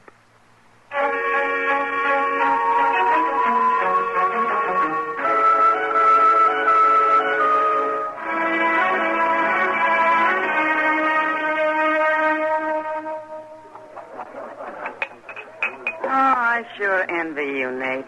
Going to California. You been there? San Francisco. Yeah? I've always wanted to go back. If you were in San Francisco, you'd start wanting to be back in Dodge. Maybe, but I'd like to find out for myself. But you're making money here, Miss Kitty. Looks to me like you got good business. Well, money isn't everything. To some people it is. Can't be to you. You just quit a good job, didn't you? It didn't pay much. Ask Matt. Well, I guess Washington figures if a marshal's doing his job, he won't have time for more than one meal a day anyway. That's about the size of it, yeah. Evening, Kitty. Oh, Bonnie. You came to work early. Nothing else to do. Bonnie, this is Marshal Dillon and Nate Tatum. Oh, you sit down, Bonnie? Tatum? No, wait. I had a better idea. Huh? You'll excuse us, Miss Kitty? Well, sure. First drink's on the house. Well, thank you. Bonnie, shall we go to the bar? Whatever you say. Nice meeting you, Marshal. Nice meeting you. Now, there's a man who knows what he wants. Nate never was one for wasting time. Now, who's the girl, Kitty? Bonnie? She just arrived a few days ago from Abilene. She's trying to get a stake to go to California. Oh? Maybe she's found the right man, then, Nate. No, I'm afraid not. She told me her man's coming from Abilene in a day or so. Some gambler. Well, that's all right. Nate's traveling pretty light these days, anyway. He looks like a good man, Nate. Yeah, he is. The best. You know, Kitty, there's something that you might do for me while he's here. What's that? Keep an eye open for strangers. Anybody you think might be carrying a gun for money. After Nate, huh? Yeah. What a rotten world.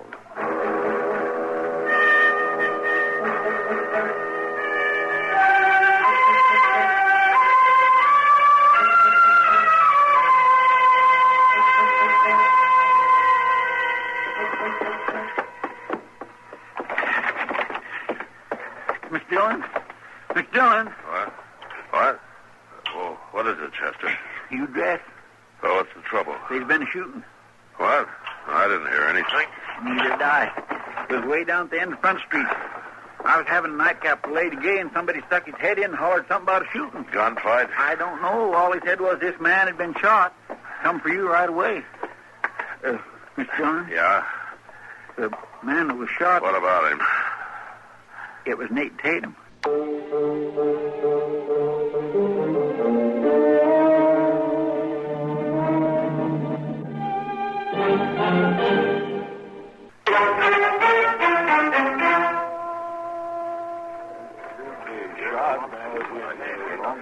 Anybody see this happen?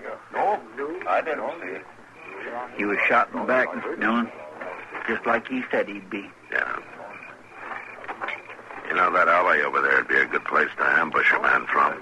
Want me to go take a look?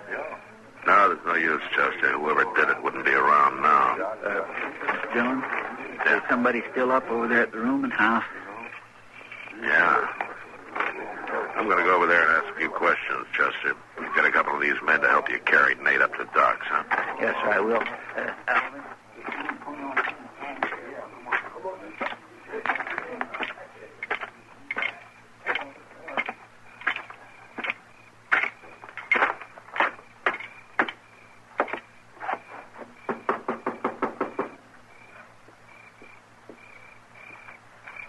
Who is it? Marshal Dillon. Oh, thanks, Jefferson. Bonnie, you live here? Yeah, I got a room here a few days ago. You all alone? Yeah. The landlady and her husband went off to visit some friends in the country. They won't be back till tomorrow. What happened, Marshal? What about the other roomers here? I'm the only one right now. I heard the shot, but I was afraid to go out. Tell me what happened, please. Nate Tatum. He's dead. Oh, no. Was Nate with you earlier, Bonnie? Well, he walked me home. We had a drink. Just one, and then he left. I see. You ever been in Oklahoma? Now, look, Marshal, I had nothing to do with this. You can't blame me for Nate's death. Somebody must have followed us. Come up here, looked in the window, and then waited for him. You keep the shades up all the time, do you? Oh, no, of course not. He could have heard our voices. Yeah, sure. Any idea who it was, Bonnie? You're being unfair, Marshal. Yeah, maybe, but you're the only thing I got to go on. I want you where I know you're safe. You talking about jail? That's right, I am. He was a good friend of yours, wasn't he? All right. I'll be right out. Don't try to run out the back way, Bonnie. Wouldn't do you any good. I won't, Marshal.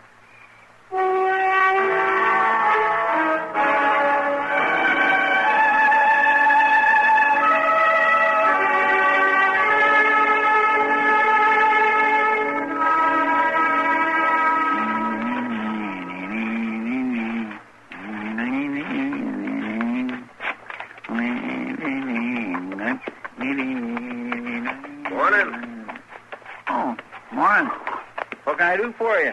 I'm looking for a saloon. Well, sir, you come to the right town. Just about every other place here is a saloon. No, I'm looking for a particular one. Long Branch.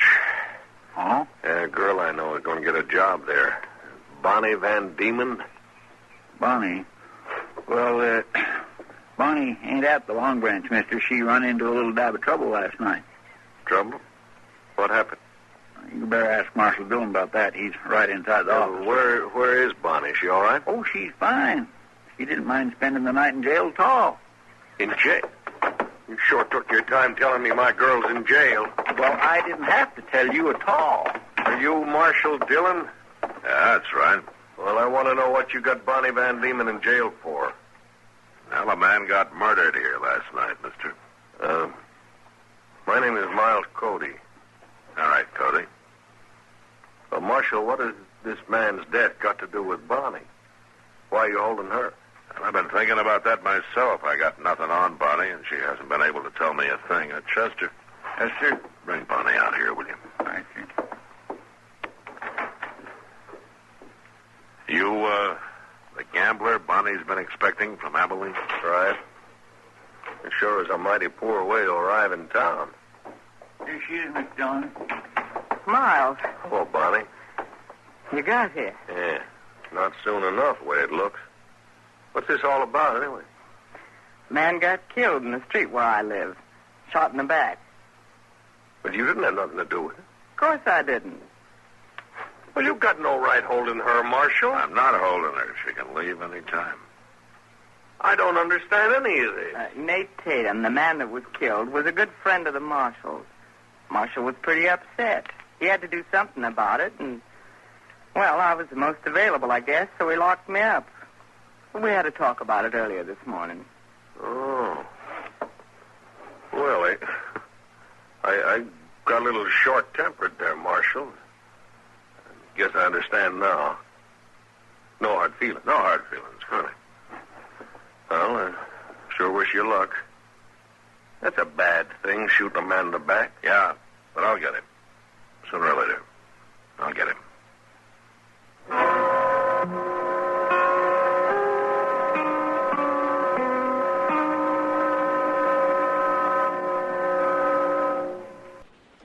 You can't explain away the unique qualities of the CBS Radio Network's in-person program with the word entertainment. True, there are highly entertaining facets to the program. But calling in-person entertainment is like describing the Empire State Building as an office building. Fact is, Monday through Friday evenings, CBS Radio airs on In-Person intimate word portraits, sketched by artists with highest authority on the subjects they discuss. These artists have ranged from chorus girls to former delinquents, outraged citizens to winners of windfalls, people brushed by comedy or tragedy. In Person brings you real stories that have overtaken real people in all walks of life, told by the people involved. It's more than entertainment, more than news. It's In Person, a program far easier to hear and enjoy than describe. Each weekday evening, In Person offers novelty and high human interest, sometimes tears. Listen for it here.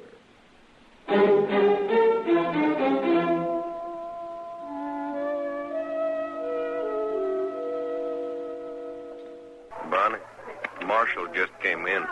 Yeah, I saw him. You still think you can swing it? Always pays to be nice to the law. Mm-hmm. And you go be nice to him. And good luck. Thanks.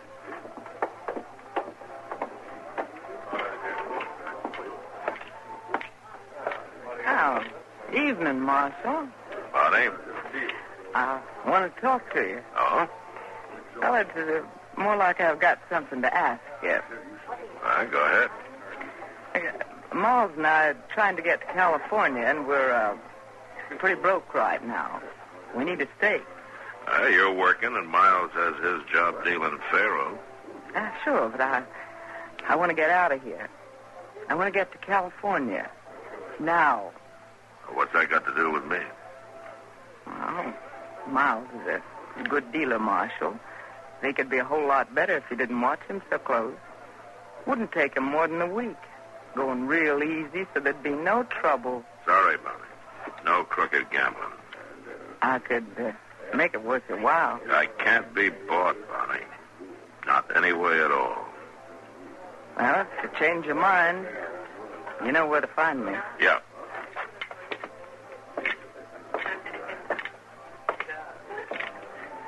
Well, hello there, Matt. Hello, Doc.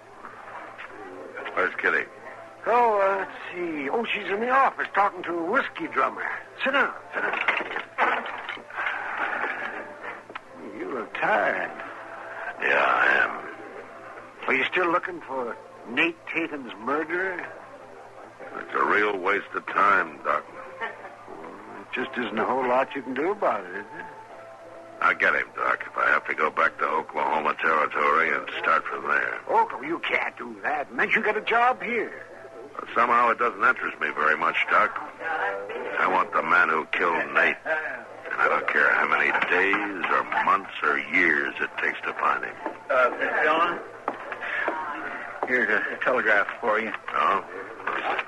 Yeah, just come in some minutes ago. Down at the depot.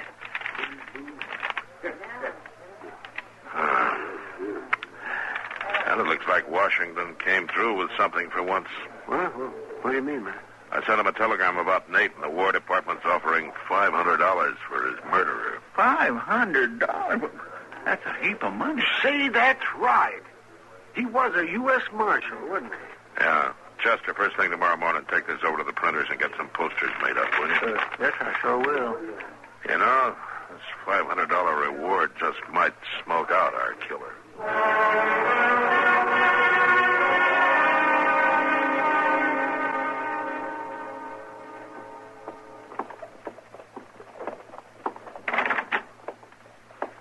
Hello, Marshal. Oh, Bonnie. Can I sit down? Sure. What's on your mind? Money. You don't change much, do you? Not when it comes to money, Marshal.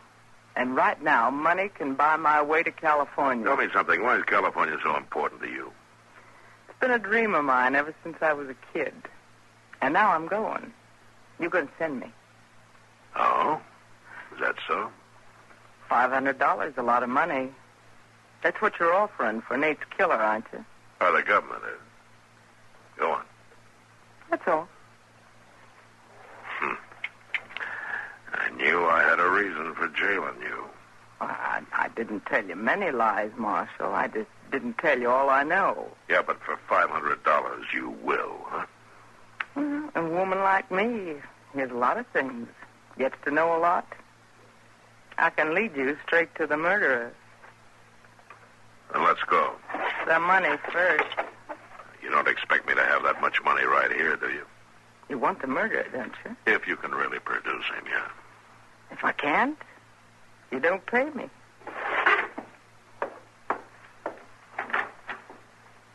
I'll be at the Long Branch this evening. You bring the money there, and then we'll go find your murderer. See you tonight, Marshal. Well,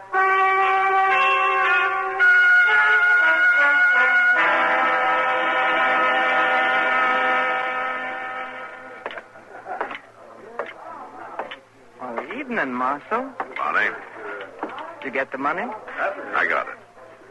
Let's go find our man, and you can have it. You wouldn't trick me, would you, Marshal? Not about this. All right. There he is, at the faro table. What? You don't mean Miles Cody? I do. Well, I thought he was your man. Well, there are a lot of men, Marshal.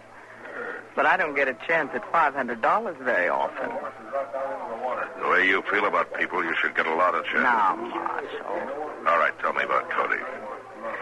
Well, he reached Dodge that night. He rode back out and came in again in the morning, just for show. Go on. He knew where I lived. I sent him a telegram. He came there, and he must have heard Nate and me talking from outside the window. I see. He's the most jealous man I ever met. Outside of business, of course. He wasn't hired to do the job. Hired? No, I just told you. So he waited for Nate to pass that alley, and then he put a bullet in his back. Is that it? That's how I figure it, Marshal. Well, don't you know? I know. He told me all about it. Yeah. He must trust you a lot. Let's go get him.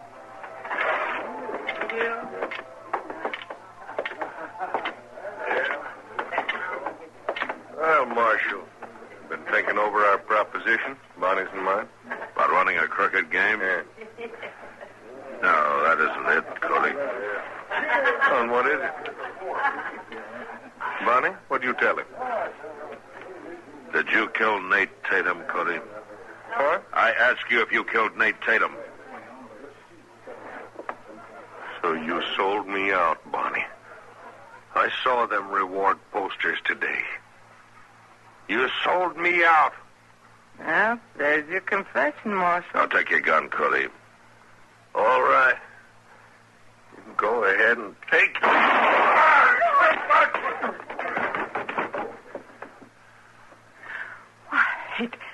He tried to shoot me. Couple of you men give a hand. Get Cody over to the jail.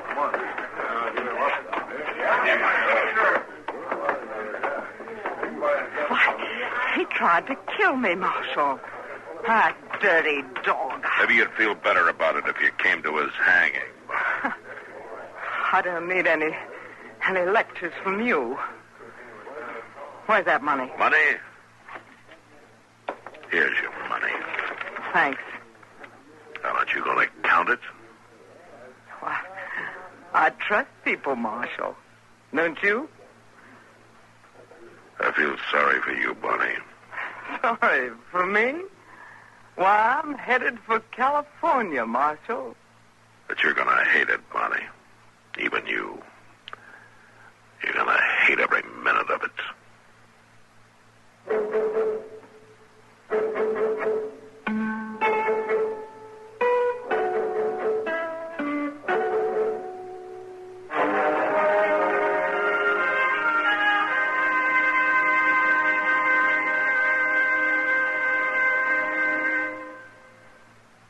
Hi, this is Dennis James to make a point about reliable, effective Kellogg's All Brand. Repeat after me, please.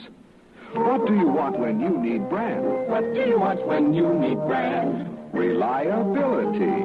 Reliability. Now, what do you get in Kellogg's All Brand? What do you get in Kellogg's All Brand? Reliability. Right. You see, Kellogg's All Brand is the reliable brand that millions depend on for the effectiveness they want. It's the real Battle Creek formula that brings you more brand bulk in every serving.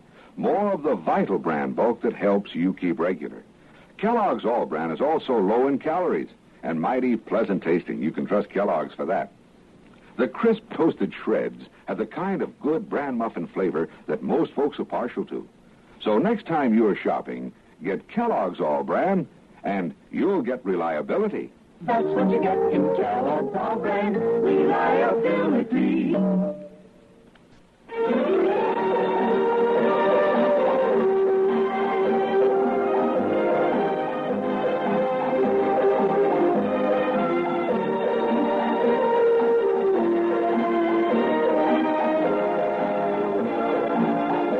Gunsmoke. Produced and directed in Hollywood by Norman Macdonald, stars William Conrad as Matt Dillon, U.S. Marshal.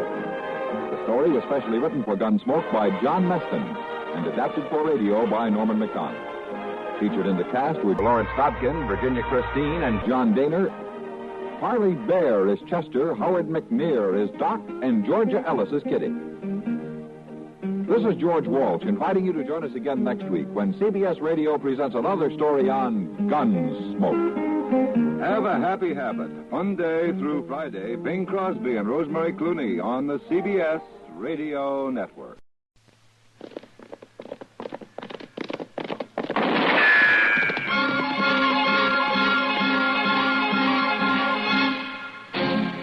Around Dodge City and in the territory on West, there's just one way to handle the killers and the spoilers, and that's with a U.S. Marshal and the smell of gun smoke.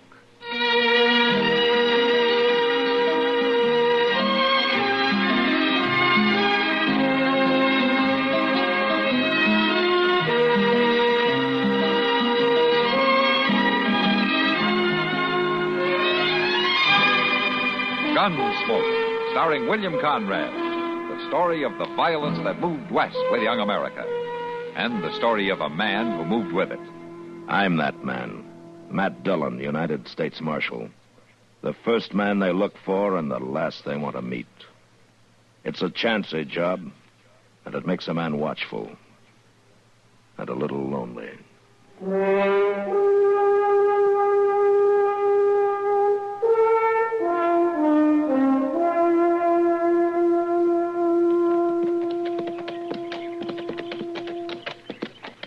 I sure would like to turn off here and go down to that stream and catch me a mess of fish, Mr. Dillon. Even the fish have enough sense to lie low under a noon sun like this, Chester. And I'd just soon be lying low with 'em along the bank there under a tree. Yeah, sure. There you'd be, stretched out under a tree. Yeah. And then the ants would come, and the chiggers, and maybe a rattlesnake or two. Oh, now, just a minute here. Just as soon as you got rid of them, they'd probably blow up a storm. Well, now, I think you're better off riding right back into town with me. Well, maybe you're right at that. I don't guess I really feel like eating fish today anyway. Say, look yonder there. Ain't that somebody walking up ahead of us? Yeah, it looks like it. Well, why on earth would a body be walking on a day like this? He probably has no choice. Well, everybody around here rides a horse, Mr. Jones. Looks like he has been riding one. How's that? Well, he's carrying a saddle, Chester. Well, my land, I can see that, but what do you suppose he's told us? Well, we'll be up with him in a minute. Why don't you ask him? Oh, well, I wouldn't want to come right out and ask him. Greetings, gentlemen. Yeah, hello. Hello? Carstairs. Sedgley Carstairs. Matt Dillon. This Chester Proudfoot. Pleased to meet you. Is that a star you're wearing? Yeah, U.S. Marshal out of Dodge City. Well, Marshal, I feel a bit awkward without my horse. Rather warm for walking. Yeah, we were just wondering about Lost that. him, you know. Lost him?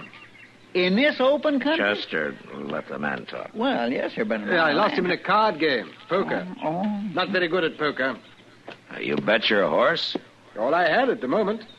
Temporarily embarrassed, you might say. Mr. Young, what's he talking about? He means he's out of money. I'm afraid that's correct.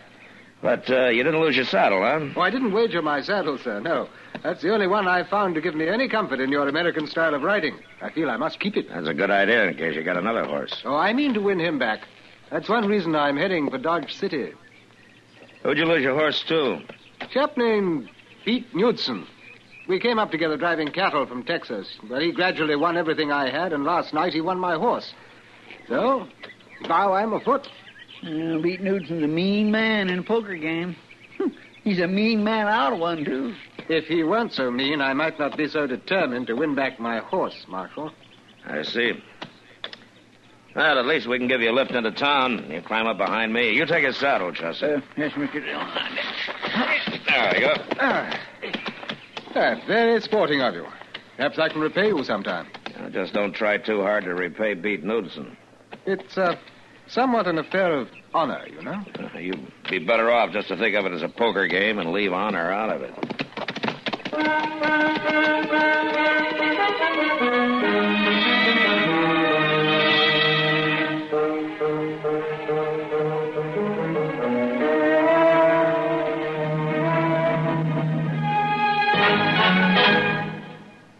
Now, just listen a minute, well, if you will. I've got a little story to tell you. Well, it's not so little, it's sort of a tall tale. I don't know if you've heard of Joe Mazurak or not. If you've never worked in steel, then you probably haven't. But he was a legendary giant whose body was made of pure steel. It was Joe who invented riveting.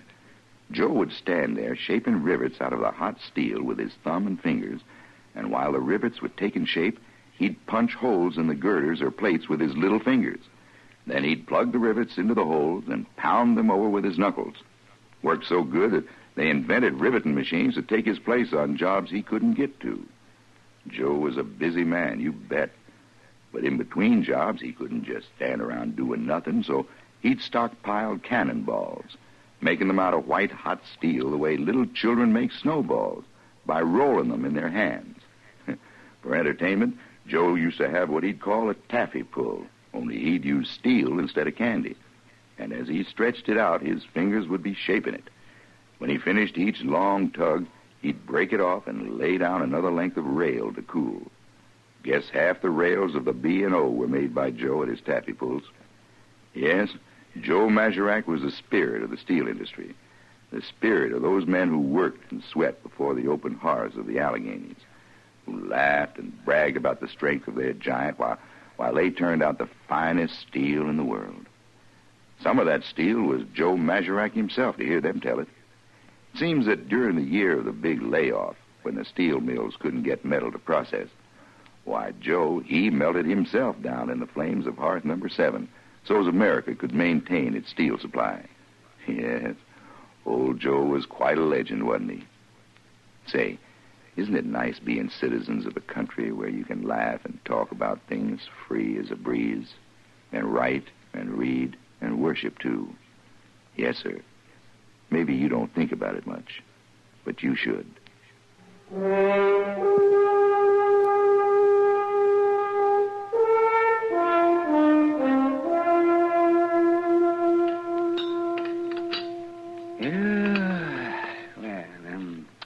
You want something more, Chester? Like maybe another piece of pie? No, thanks, Doc. Just a little more coffee. I'll buy. No, I've had plenty. Had plenty of that Carstairs fellow, too, come think of it. Oh, is that so?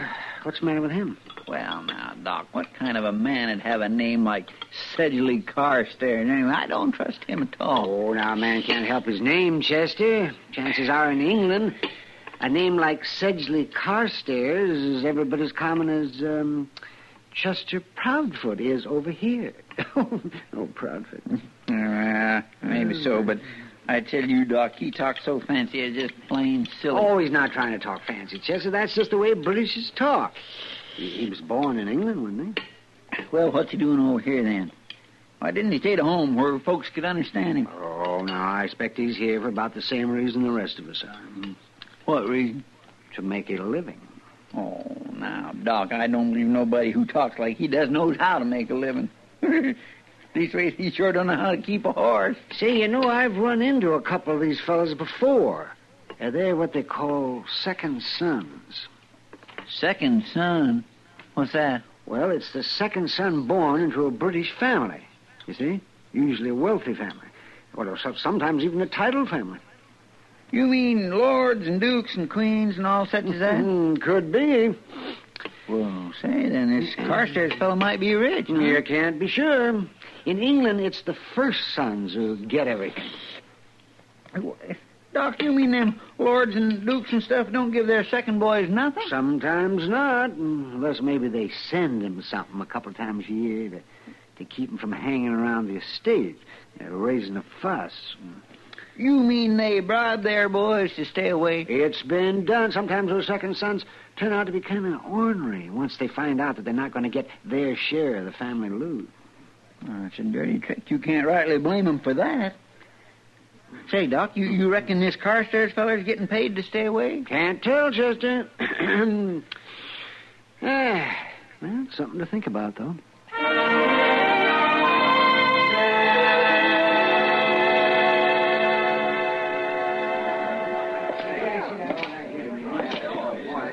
Give me a beer, will you, Sam? I'll take it over to the table. Sure, Marshal. Here you go. No, thanks, Sam.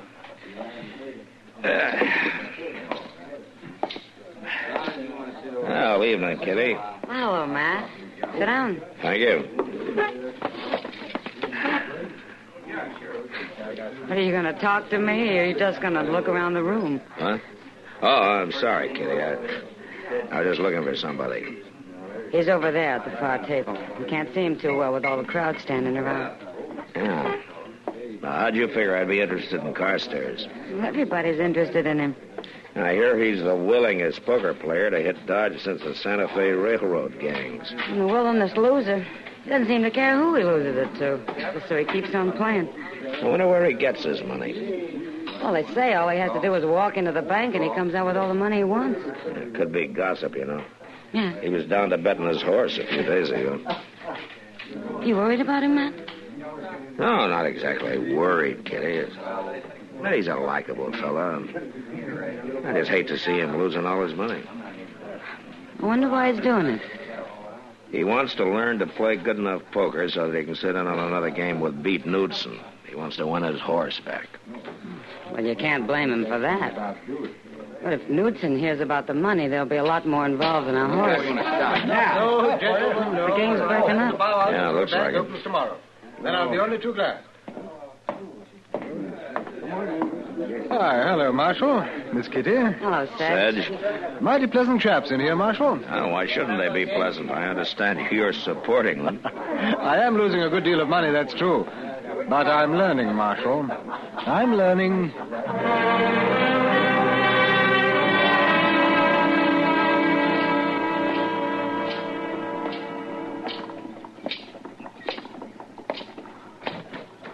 Well, good day, Marshal. You must have opened the bank this morning, Sedge. Oh, no, Marshal. Mr. Butkin was there, and the bank was open for business, but... Oh, you're joking me, huh? You better get that money out of sight. Seems hardly worthwhile, does it? I lose it as fast as I get it. Yeah. Sedge, I'd like to talk to you about that. Oh, it's my money, Marshal. Nothing shady about it. I'm not worried about that. I just think maybe you ought to be more careful, that's all. Careful? Yeah, there's talk all over town that you're a rich man. For somebody as free and easy with his money as you are, it could be dangerous. Then you haven't a worry in the world. I'm certainly not a rich man. Maybe you ought to quit acting like one. Oh, it's just that my latest bank draft was waiting for me here when I got to town. Bank draft? Yes, from London. They send me a remittance check twice a year, Marshal, to keep me safely on this side of the ocean. But it'll be gone soon. Well, it's your business.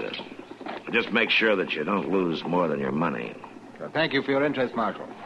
Now, if you'll excuse me... Yeah. I'll see you later, Sedge.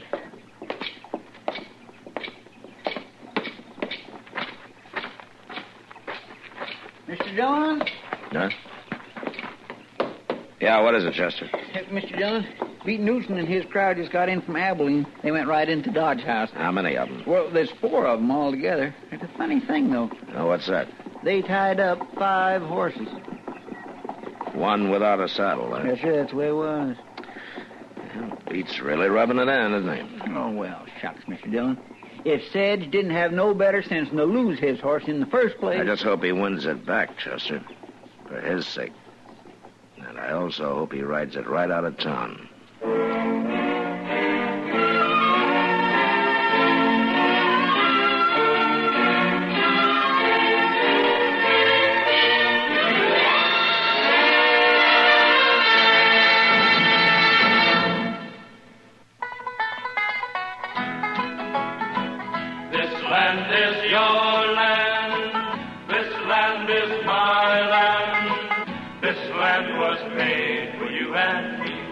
Stephen Foster came from Alabama, and Al Jolson was always Alabama bound.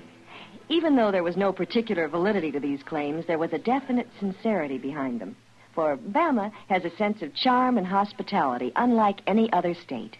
Maybe Stephen Foster didn't come from Alabama, but Helen Keller did. And so did a lone wolf train robber named Rube Burrow. And what if Jolson didn't go there? George Washington Carver did. And his experiments at Tuskegee brought international fame to him and the state. For all the deep, radical changes experienced by the Cotton State, some things never seem to change. Each spring, the fields and roadsides are carpeted with primroses. Green fields turn pale pink and roll wave-like in the wind. Alabama, like much of the South, seeks to combine 20th century industrial progress with the barn raisings and candy pulls of an earlier era.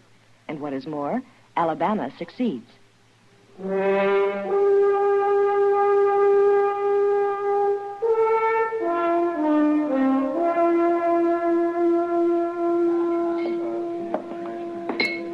Hello, Knudsen. Oh, it's about time you showed up. I thought you'd be down to the Long Branch by now. What do you mean by that? Well, the whole town's been waiting for you to come in so you could play poker with that English fella. Why should I play poker with him? I already cleaned him out. I even got his horse. Yeah, that's what he wants to win back. I don't know why he put such a store by it, though. Why, he could buy a string of horses if he wanted to. He been winning? Sedge. Win money? Why, not hardly, but that don't matter. What? Well, he's rich. He is? I mean, you didn't know that? Well, you didn't have no money on the way up from Texas. Well, it just come. It come from London, England, to the bank. Well, he goes and gets some every day. I hear tell he got another big wad this morning.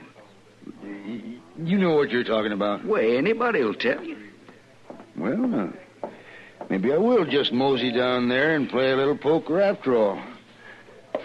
Got to give the man a chance to win back his horse. Sure.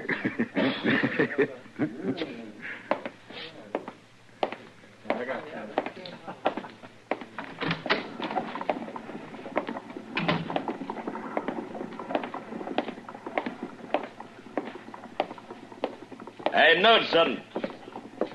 Well, if it ain't the marshal.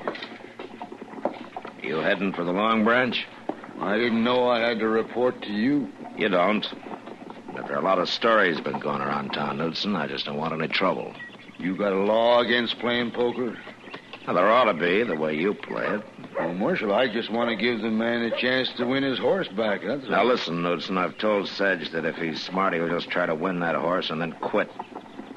I'm telling the same thing to you. Well, now, thank you, Marshal, but I just figure I'll have to take my chances without any help from you.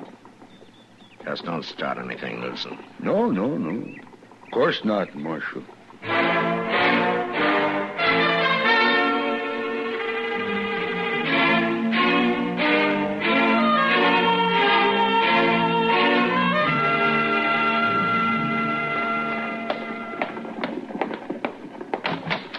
Mr. Dillon, there's something downright peculiar going on around here. What? Well, that English fella, he won back his horse from Beat Knudsen. He did? Mm-hmm. Well, it looks like Carstairs' luck has finally changed, doesn't it? No. Old Beat stood pat on a pair of sixes. Now, you know he never done a thing like that before in his life. Oh. And he let Carstairs win. Yeah, but that's not all. They all went off to the livery stable, Knudsen and his crowd, to get the horse. Friendly as you please. Knudsen had a jug, and they was getting old Sedge all liquored up. Well, it don't make sense, but... Are they still there? That's what I was getting at. They rode off out of town. Oh, come on, Chester. I think maybe we better follow him.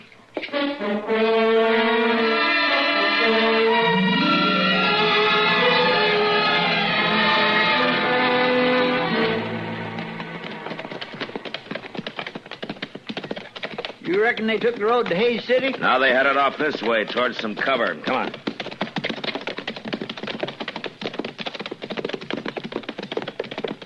I'm gonna play a hunch, Chester. Isn't there a deserted shack just over the rise? Yes, sir, there is. I figured they'd stop the first place they come to. Do you think they're going to gamble him for the rest of his money? They won't bother to gamble, Chester. Yeah, we'll leave the horses here.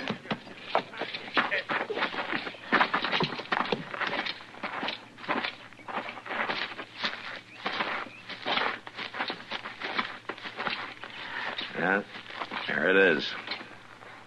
4 horses out in front. All right, listen, Chester, you keep low and you go up to the window on the left side there, see? Now, you think you can make it? Yes, sir, I can make it. All right, good. Now, I'll go around to the front. When I get to the door, you cover me through the window. All right, you ready? I'm ready.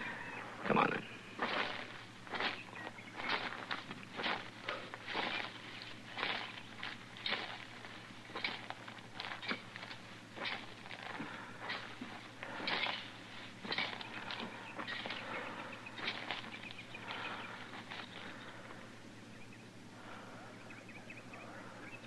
All right, Chester. You're covered, Knudsen. Drop your gun. I know it.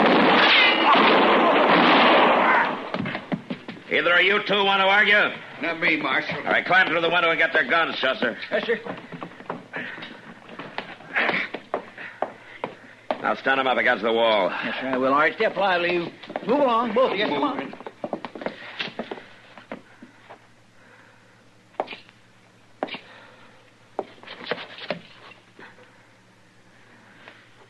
You may have got me, Marshal. But you're too late for that fancy talker. Where is he, Knudsen? Where's Carstairs? He's in the gully, up back. Dead? Dead as I'm gonna be. You're a fool, Knudsen. All you had to do was keep on playing poker with him. He'd have lost everything he had. You didn't need to kill him to get it. Marshal, you want to laugh? Something funny, Knudsen? All that money they talked about, it was all spent. He just had $3 on him. $3.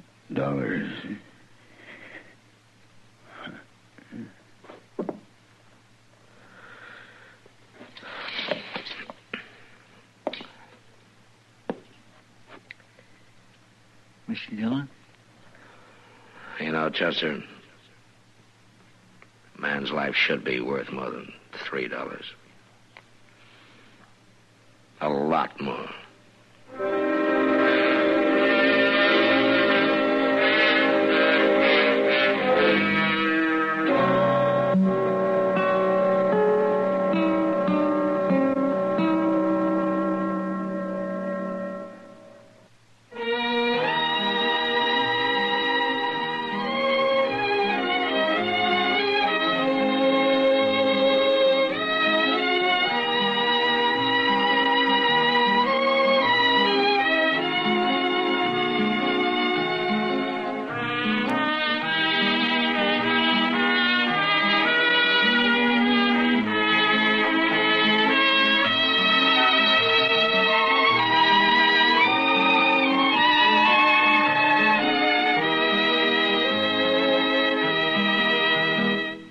Gunsmoke. Produced and directed by Norman MacDonald. Stars William Conrad as Matt Dillon, U.S. Marshal. Featured in the cast were Parley Bear as Chester, Howard McNear as Doc, and Georgia Ellis as Kitty. George Walsh speaking. Join us again next week for another specially transcribed story on Gunsmoke. This is the United States Armed Forces Radio and Television Service.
City and in the territory on West, there's just one way to handle the killers and the spoilers, and that's with a U.S. Marshal and the smell of Gunsmoke.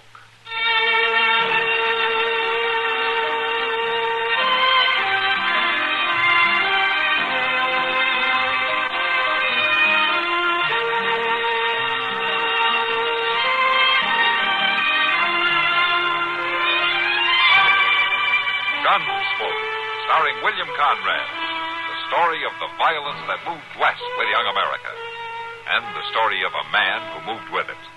I'm that man, Matt Dillon, United States Marshal. The first man they look for and the last they want to meet. It's a chancy job, and it makes a man watchful and a little lonely.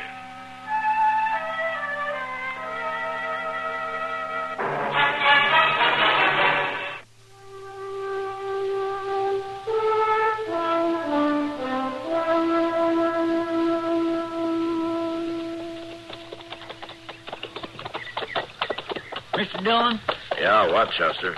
Just look at them doggone prairie dogs skittering all around everywhere, scurrying down all them holes. Well, what about them? Well, I was just wondering, did you ever give them much thought? Oh, I can't say that I have. Well, they ain't good for nothing. Not one cussed thing. You're right about that. But all they do is increase theirself and pock up the prairie at them holes. You figuring on doing something about it, Chester? Well, yes, Mr. Dillon, I thought I might just maybe write a letter to the government about it. Oh? Well, you go right ahead and do that. You think it'd do any good? Well, sure it would, Chester. The government would turn it over to the nearest marshal's office. Then I could turn it over to you right away. And you could spend your time rounding up prairie dogs. Well, come right down to it. I ain't such a hand to write letters after all. Look yonder, Mr. Dillon. A buggy pulled up to the side of the road there. Yeah. Now, let's see if anything's wrong, huh?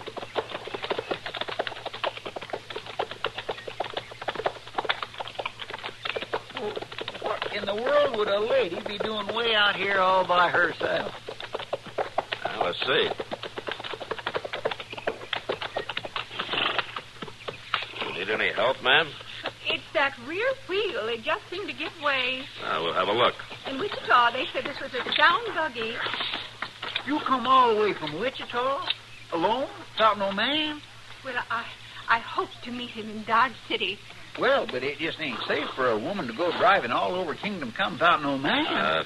Chester. Well, yeah, I know, but it's just plain foolish. Chester, let's have a look at the wheel, huh? Yes, sir. Yeah, let's see here. Yeah, look at there. The pin that holds the wheel on the axle's gone. Uh-huh. Wonder that wheel ain't rolling way across the prairie till yet. Yeah. No, there's not much we can do about it out here. No, sir. That needs some first-rate blacksmithing. Well, ma'am, looks like you're stuck here. Can you ride a horse? Well, I've ridden a horse, certainly, but never on a saddle like that. Well, don't worry about it. We'll lift you up and you can sit sideways. We'll walk the horse in. It's not too far to Dodge. I'm not sure. I'm not accustomed to traveling with gentlemen I don't know. Well, I'm the marshal out of Dodge City, ma'am. Marshal, I suppose it's all right then. My name is Sarah Howell. Oh, Mrs. Howell. There's Chester Proudfoot. I do, ma'am. It's Miss Howell, Marshal. I'm not married. Yet. As a matter of fact, you might be able to help me about that. Oh, how's that? I'm coming to Dodge City to find my fiancé, Marshal. And maybe you can help me find him. Maybe you even know him. Well, what's his name, Miss Howell? His name is Guy Porter. He's a tall man and very handsome. Do you know him, Marshal? No, ma'am, I'm afraid I don't. Are you sure he came this way? He told me he was heading west. I have reason to believe he may be in Dodge City. Oh, a lot of people come and go in Dodge, ma'am. You'll help me find him. I know you will. Well, a man can lose himself out here if he wants to, you know. Oh, Guy isn't trying to hide from me, Marshal. He said he was coming back, and I know he meant it. No, I'm afraid something's happened to him. I'm afraid there's trouble. Well, if there's trouble, ma'am, I'd stand a better chance of locating him for you. Yeah, come on. Let's get going. Hello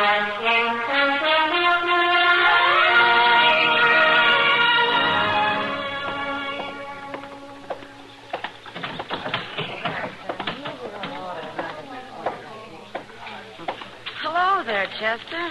When did you get back? Just a little bit ago, Miss Kitty. And I don't mind telling you, if I don't never take that ride to Park City again, I won't do no bellyaching about it. That is the one longest, driest, most no-count piece of country. Did Matt come back with you? Yes, he did, Miss Kitty. He'll be in directly. He's seeing to a lady down to Moss Smalley's. Oh? Where'd he find the lady? Park City? Well, no, that ain't exactly the way it was. It was more like that he found her along the way. Curious thing. Oh, come on over to the bar, Chester. I'll buy you a beer to wash some of that dust down. Well, that is mighty friendly of you, Miss Kitty. This lady you brought in. Oh, do you want to hear about her? Chester will have a beer, Sam. Sure, Kitty. Sure do. Thank you, Miss Kitty. Go on about the lady, Chester. Here you are, Chester. Oh, thank you, Sam. Chester, the lady? Oh, yes. Well, she come from Wichita, Miss Kitty. And she wants Mr. Doone to round up a man who's supposed to be out this way somewhere. Oh, does Matt know who he is? No, he don't, but he wouldn't have no trouble recognizing him if he seen him. Tall and tow-headed. Followed him all the way from Wichita, she did. I guess women folks can do that better than anybody. Do what, Chester? Recollect what a fellow looks like. Why, they can take just one look at a man's face, and they got it stored away in their minds forevermore. How his teeth was set, the way his hair growed out. Why, man don't hardly have a chance. Oh, I wouldn't worry about it. What do you mean? An awful lot of you get away. Oh, well, hey, there's the stage going down the street, ain't it? Oh, it sounded like it to me. Yeah, well, then I better get down for the mail. Thank you for the beer, Miss Kitty. All right, Chester. See you later. Yes, ma'am, I'll sure be back.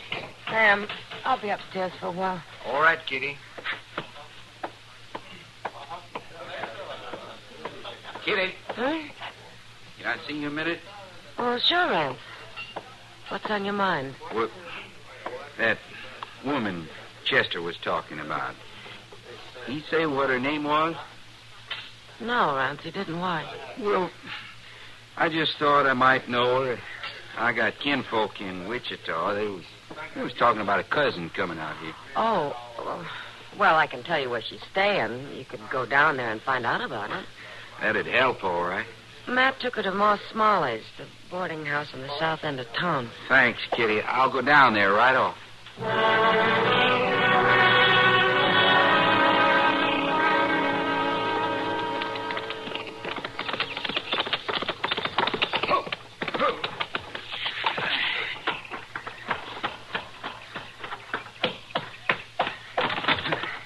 What's the matter with you, Rance? You come pounding in here like the devil's on your tail.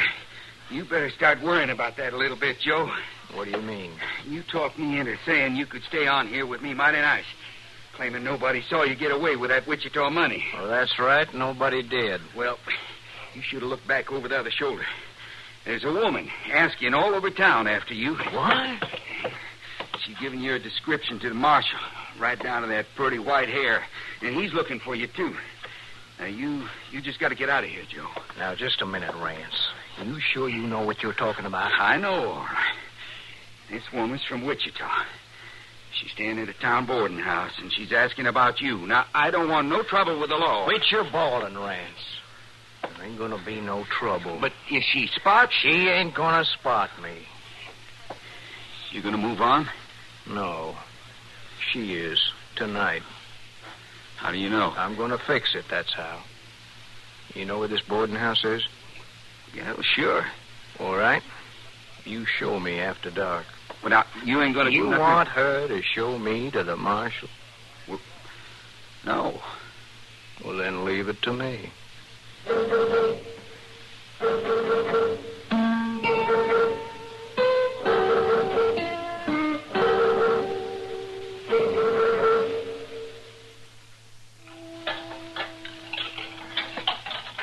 Oh, I tell you too, Miss Howell.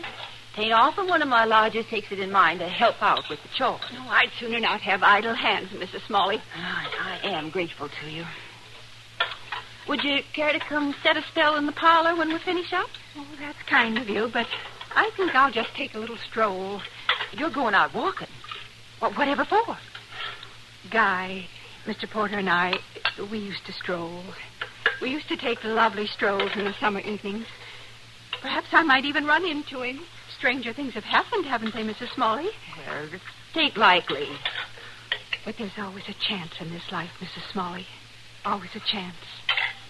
Well, you watch that you're back before it's full dark. Dodge City ain't the safest place in the world for a lady after nightfall. Oh, I don't think you need to worry, Mrs. Smalley. I've never been troubled that way. I'm sure no one would bother me. Mr. Porter used to say a man can always tell a lady. I'm sure that's so, my dear, but in this town they just ain't particular if you're a lady or if you're not.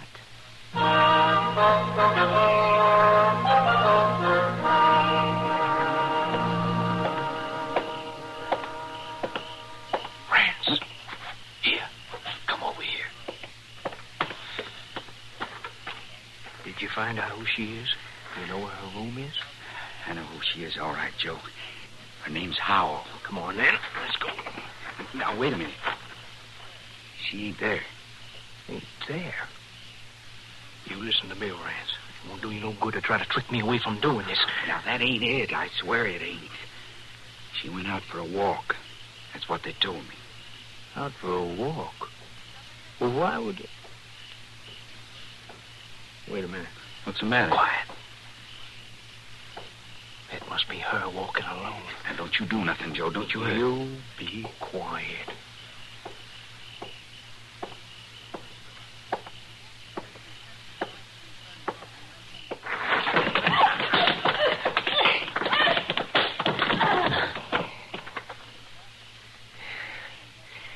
Now, you won't be talking about me or nobody else.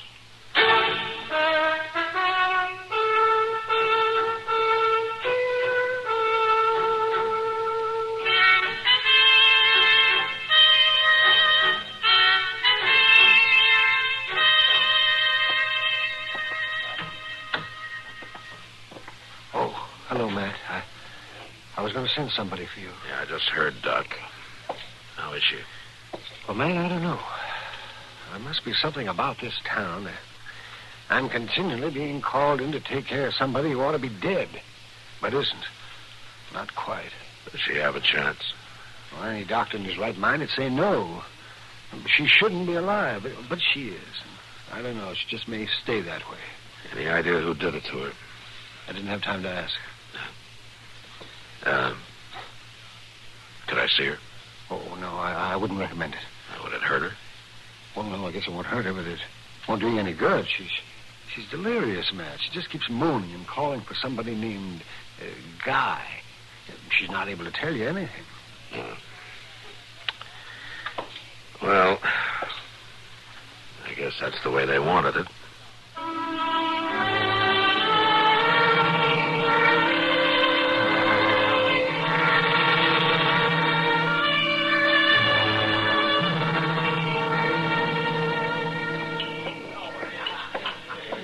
Here, Matt. Oh, thanks, Kitty.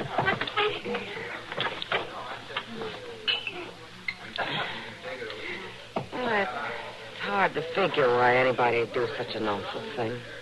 What could that poor woman have done to anybody? I don't know, Kitty. It's pretty bad, even for Dodge. She hasn't been able to tell you anything yet, huh? I don't suppose she will be able to, even if she gets well. It was dark, and whoever it was jumped her from behind.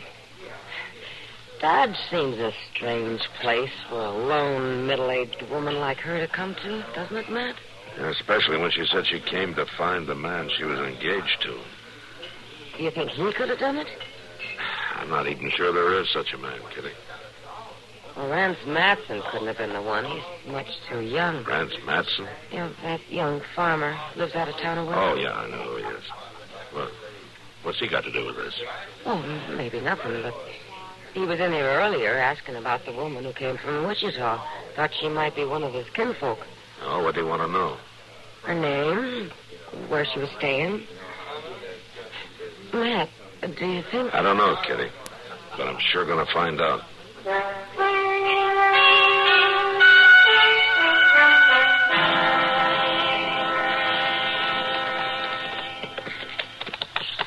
I sure wasn't anxious to be out on this road again so soon, Mr. Dillon. Seems like we ain't hardly been off it. Yeah?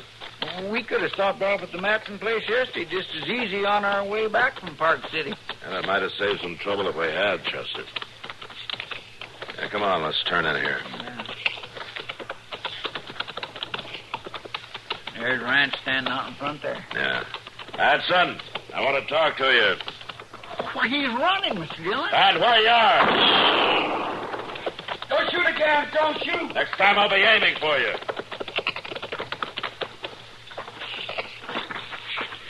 Get his gun, Chester. Yes, sir. Now, look, Marshal, I don't want no more trouble. Chester, keep an eye on him. I'm going up to the house. Yes, sir. There's nothing inside. All right, come on out of there. Come on. There are two of us here. Don't shoot anymore. I'm hit. Then come on out.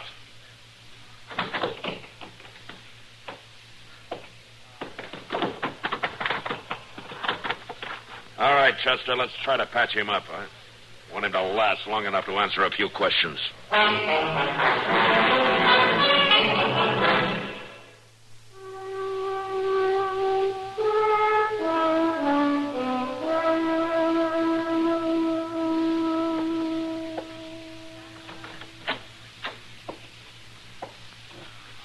All right, Matt.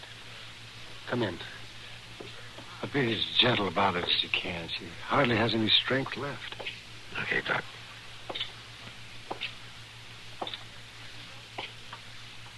Miss Howell? Miss Howell? Oh. It's Matt Dillon, Miss Howell. I'd like to talk to you for a minute. Oh, Marshal. Nice of you to come to see me. About the man you were looking for. Guy? You found Guy? Well, we might have, Miss Howell. Guy.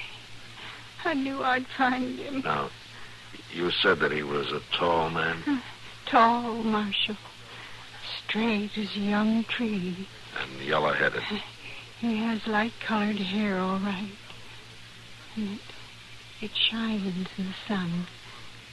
Well, we found a man that looks something like that. When can I see him? Where is he, Marshal? Well, now, just a minute, Miss Howell. You might not be so glad to see him as you think. Oh, Marshal Dillon, you mustn't talk that way. I've never had a thought for any other man. No, ma'am, I didn't mean that, but this man, he may have changed some since you last saw him. Oh, not Guy. He couldn't have. Besides, it was just a little while ago. I have to tell you, Miss Howell. This man is wanted for robbery in Wichita. And he may even be the man who beat you up. Oh, Marshal Dillon. I'm sorry, but that's the way it looks. What? Guy Porter never did a dishonest thing in his life. Where is he, Marshal? Let me see him. Well, I didn't know the way it turned out if you'd want to see him after all. Please, Marshal, bring him to me. All right, ma'am.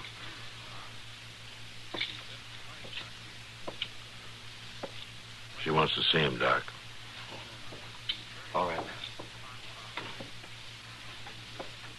Chester? Yes, sir. Bring him in. Yes, sir. Along now, mind you step soft. Take your hat off in a lady's bedroom. Here he is, Miss Howell. Guy? Guy? Come closer. Well, go on, step up there. Tall and slim. But You're old. Old. Oh, no. No, you're not, Guy. You sure about that, man? Of course I'm sure, Marshal. Why, Guy's young. Young. He's only a couple years older than I am, Marshal. Young? Mr. Dillon. You better take him out of here, Chester. All right, Doc. Matt? Yeah, Doc, I'm ready to leave. Just a minute, Marshal, if you please. Yes, ma'am. I don't seem to have made myself clear to you about Mr. Porter, Marshal. Perhaps in the interest of preventing another unfortunate error. You don't have to talk anymore. No. I prefer to get things straight, Doctor. Guy Porter is a young man, Marshal. We grew up together. That's all right, Miss Howell. No, it certainly is not all right. You clearly don't understand. Bringing in that middle-aged man in those rough clothes. Why, Guy would never let his uniform look so tacky. His uniform? Of course, Marshal Dillon. As long as the war continues, he'll be in uniform. Matt. Even though his regiment was ordered into the western wilderness, he'd never let himself look like that. But you better leave, Matt. I'll give her something. Yeah, Doc, you do that. They ordered him west. And I waited and waited. And finally I came to find him. It was all right for me to come, wasn't it, Marshal? It was all right, ma'am. You won't make a mistake and bring me the wrong man again, will you, Marshal? Just Guy. No, ma'am. I won't bring you the wrong man again.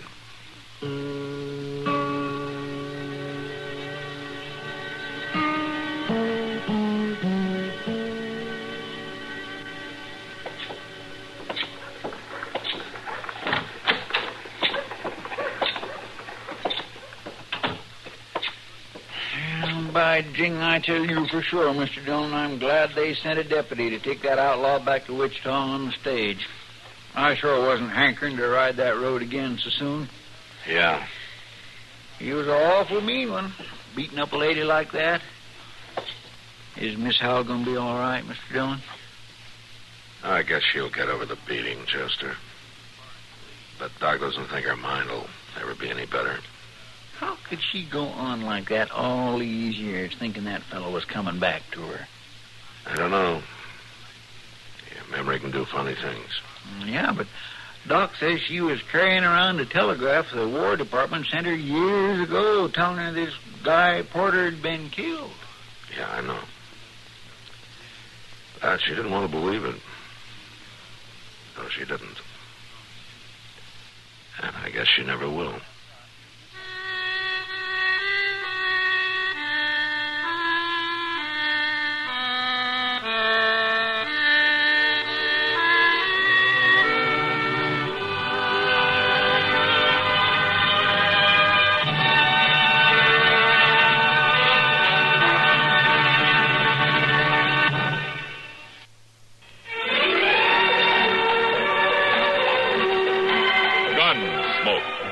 Produced and directed by Norman McDonald, stars William Conrad as Matt Dillon, U.S. Marshal. The story was specially written for Gunsmoke by Marion Clark, with editorial supervision by John Meston.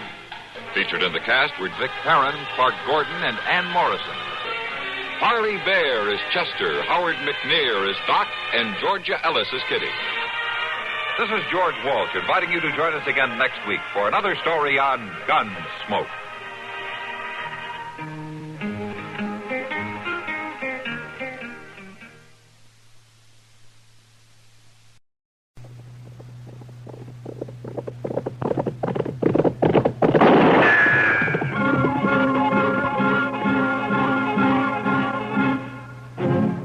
Around Dodge City and in the territory on West, there's just one way to handle the killers and the spoilers, and that's with a U.S. Marshal and the smell of Gunsmoke.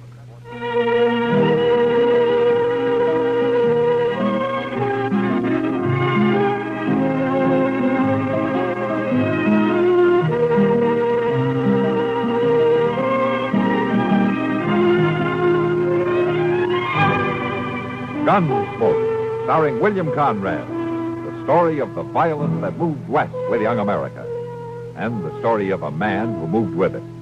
I'm that man, Matt Dillon, United States Marshal. The first man they look for and the last they want to meet. It's a chancy job, and it makes a man watchful and a little lonely.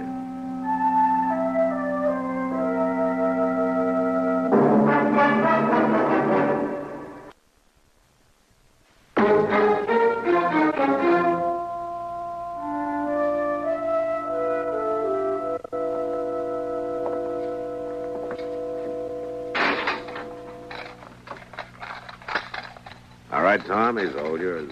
And we'll take good care of him for you.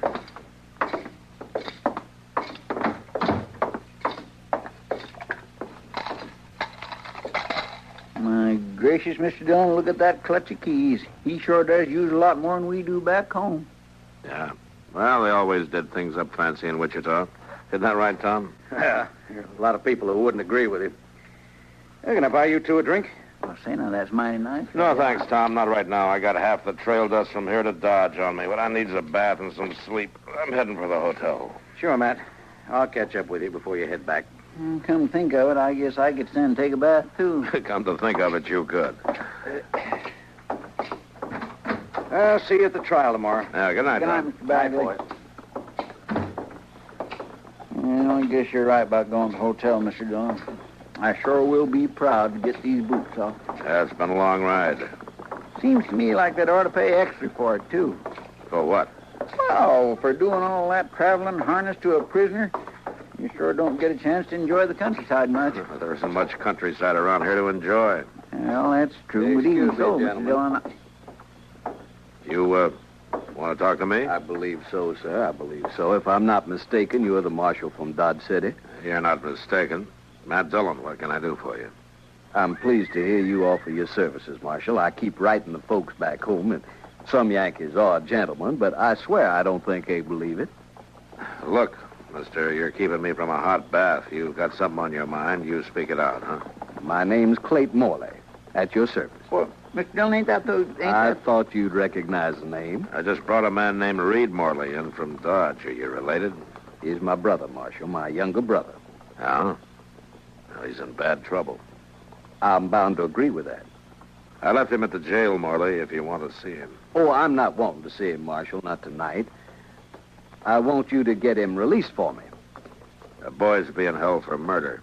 Brother Reed didn't do that thing. I didn't arrest him without a reason. Nobody with the name of Morley would kill a woman, Marshal. Your brother will be tried. He'll have his say. You'll be testifying, won't you? Yeah, I'll be testifying. Your words could have a powerful effect, one way or another. I'll be telling what I know. I think maybe you ought to know something else, Marshal. What's that? I think maybe you ought to know that if this stain on the family name isn't removed, if Brother Reed doesn't walk out of that courthouse a free man, you won't live to see him hung, Marshal Dillon. What? Don't threaten me, Morley. Why, I'm not threatening you, Marshal. This is just a simple appeal to your sense of justice and honor, that's all. A sense with which I know you are highly endowed. Good evening, gentlemen. Well, now just what did you think of that? Not much, Chester. Come on, let's get some sleep.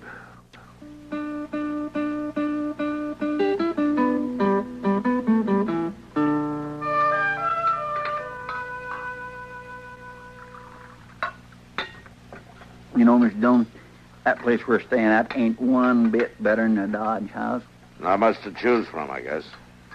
And that smart alecky clerk don't have no right to go putting on airs, though. He been bothering you? Oh, well, he ain't done nothing, but he acts like anybody from Dodge City come right out of a hole in the prairie. He must have seen us when we came in last night. Well, yes, I know, but I got cleaned up as nice as I could. Never mind, Chester. Just eat your dinner. And that's another thing, Mr. Dillon. This piece of beefsteak just ain't worth the fat to fry it in. Oh? You haven't had much trouble eating it. Well, no, sir, I was hungry. But I'll tell you something. Back at Delmonico's, they really know how to fry up a piece of meat. That's not the way you talk back in Dodge, Chester.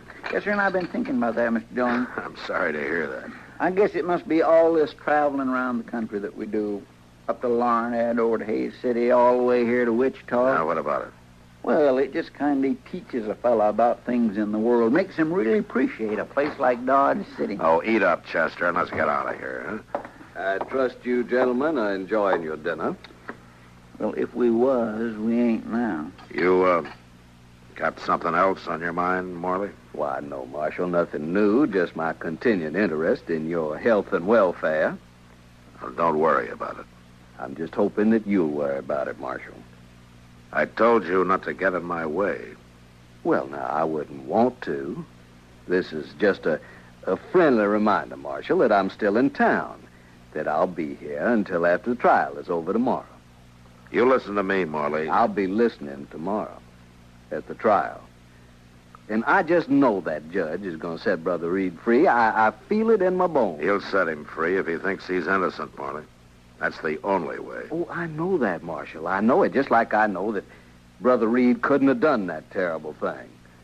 Just like I know that you want to go on living. Morley, I'm through warning you. Now, you stay out of my sight, starting right now. I'll see you at the trial. Good day, gentlemen.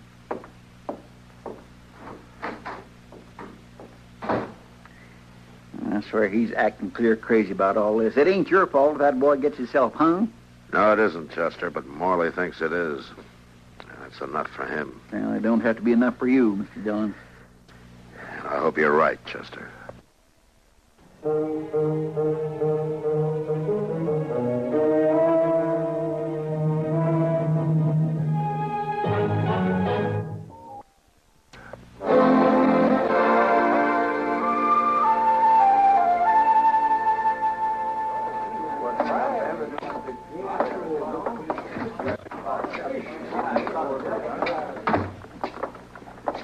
Sorry you made the trip for nothing, Matt. Yeah. Well, old Bowers never has been a hanging judge. I thought this case would hold up, though. I was sure the boy was guilty. I don't think my testimony was much help to you. You couldn't help that, Matt. You weren't even in on it till a week after the murder. All you did was make the arrest when we asked you to. Yeah. And he didn't have any evidence on it. I hope he didn't do it. The law says he didn't. That's all we have to worry about. There's still a woman's death unanswered for. Sure there is. We meet again, Marshal. Stand aside, Morley. Well, now, that's not very manly of you, pushing aside a man who's come to thank you. I don't want any thanks from you. But you've got thanks coming to you, Marshal Dillon. Brother Reed's a free man. And in the name of the family, I want you to know that we're grateful. Listen here, Morley. I didn't do anything for you or for your brother or for your family. That was very nice testimony, Marshal. Nothing incriminating in it at all. Yes, sir, we are all grateful. I want you to get something straight. What I told the court was just exactly what I know about this case, no more, no less. You didn't influence me, and I didn't try to influence the verdict in any way. Of course not, Marshal, of course not. We're just glad to see that you believe in Brother Reed's innocence like we do. I don't. What? I don't believe in your brother's innocence or his guilt any more than I did before, but the judge says he's not guilty, so that's all there is to it. Now, you get out of my way. I don't take kindly. I'm through listening to what you take kindly. Now, Marshal. And if you know what's good for you, you'll stay out of my sight. Want me to lock him up, Matt? For disturbing the peace? You do what you want, Tom. It's your town. But I'd just let him lie there. It may do something for his family honor.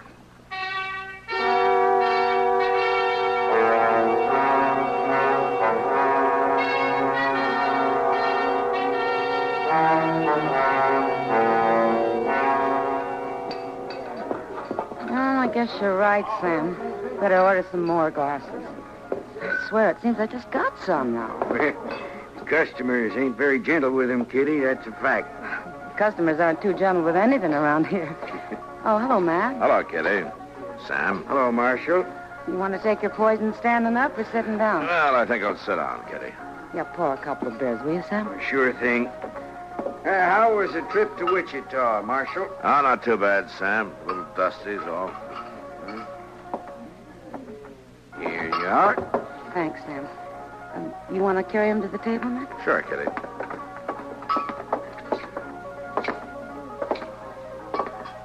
There we are.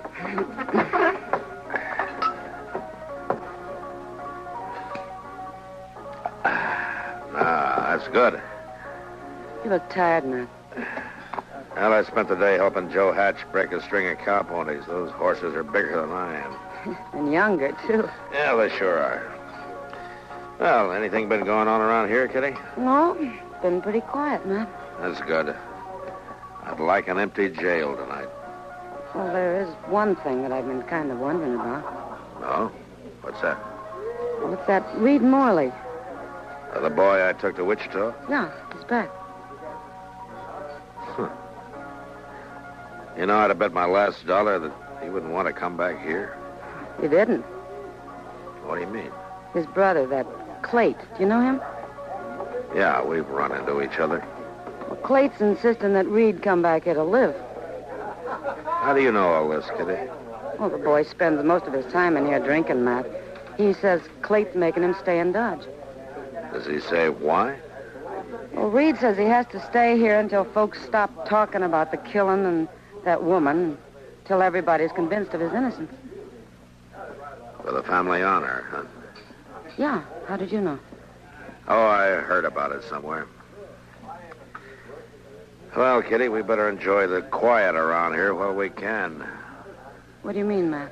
It's my guess that either that boy or his brother's going to blow up. And I don't know which would be the worst.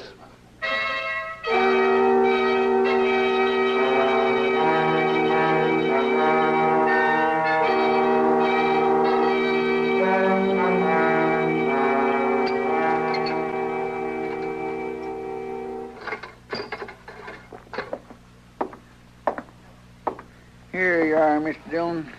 Burning good and bright now. Thanks, Chester. I'm sure am sorry it fizzled out on you that way.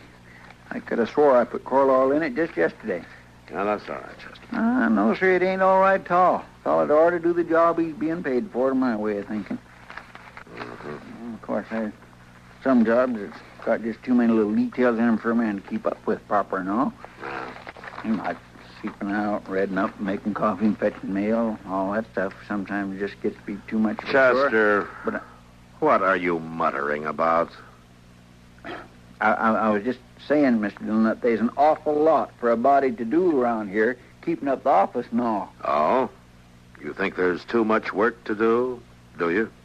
Well, I was just kind of thinking that... You think I should hire a younger man, maybe, huh? No, sir, Mr. Dillon, indeed not. It's just... Then why don't you shut up and let me read through these papers, please? Yes, sir.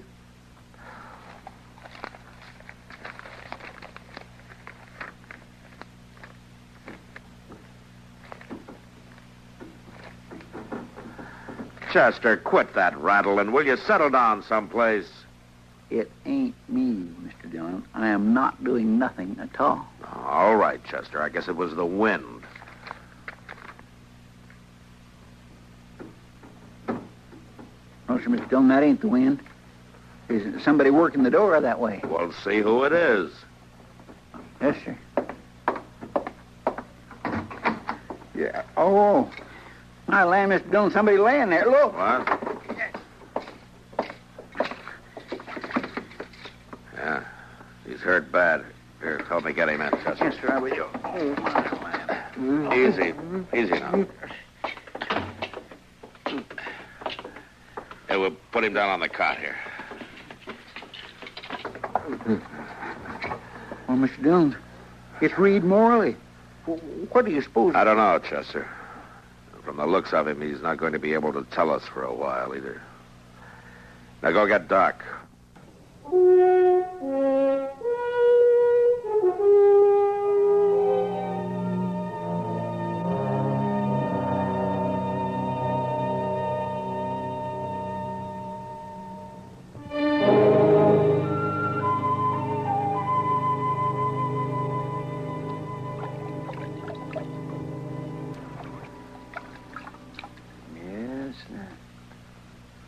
Uh-huh.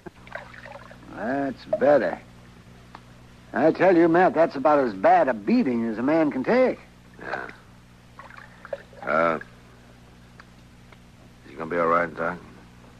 Oh, yes, I think so, but he's going to be sore for a while. Awful sore. Hey, look, Doc. Looks like he's about to come to. I shouldn't wonder with all that water I splashed on him. There we are. That'll do. I won't be needing any more hot water, Chester. You can take the rest of these things out. Okay, Doc. Can he stay here for the night, Matt? He should be able to limp away by morning. Oh, yeah, Doc, sure. Can I talk to him? Oh, talk shouldn't hurt him. Just don't go slapping him on the back, though. Okay, and I'm going to go back to the office. Try not to have any more riots tonight, will you, Matt? I'm short on sleep. I'll try, Doc. Matt. Yeah, Doc. You better hope that this fella was the loser in that fight. Because if he wasn't, the other man is sure to be dead. Thanks, Doc. Good night. Good night.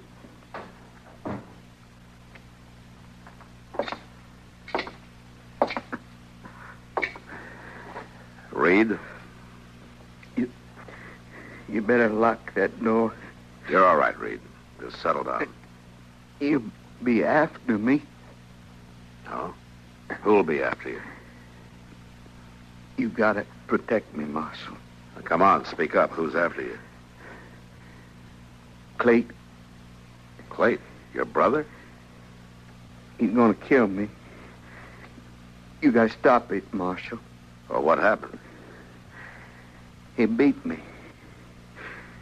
And he says he's gonna kill me in the morning. He'll do it too, Marshal. Now you gotta stop him. He was trying to save your neck back in Wichita. Yeah. He found out. Well, what did he find out? About that woman. Oh. You killed her. Didn't want to tell him, Marshal. I bet you didn't. I was drinking. I ain't been able to do nothing but keep on drinking since I got back to Dodge. Every place I go, I see your face, except when I got drunk enough. And Clade was making you stay here? Yeah, Marshal. Yeah, I didn't want to. I wanted to go anywhere else. That's what happened tonight. Go on. I was trying to get him to say I could go away. Just move on. He was being bullheaded the way he's always been. Going on about the family name the way he does. Well, I wanted to shut him up about it. So you told him? Yeah, I told him. I thought he'd throw me out, tell me never to come back. That's what I wanted. Looks like he did a pretty good job of it. Well, he's not finished, Marshal. He's coming after me. Now, you got to protect me. Now, that's where you're wrong. Now, what do you mean? I don't have to protect you. Well, you don't understand, Marshal. He's crazy. He'll kill me. Now, the law's got to take care of me. The law tried to take care of you once. Yeah, but I was acquitted. I'm all square on that, ain't I, Marshal? Yeah. All you got to worry about now is the family name. Now, you can stay here tonight, but that's all.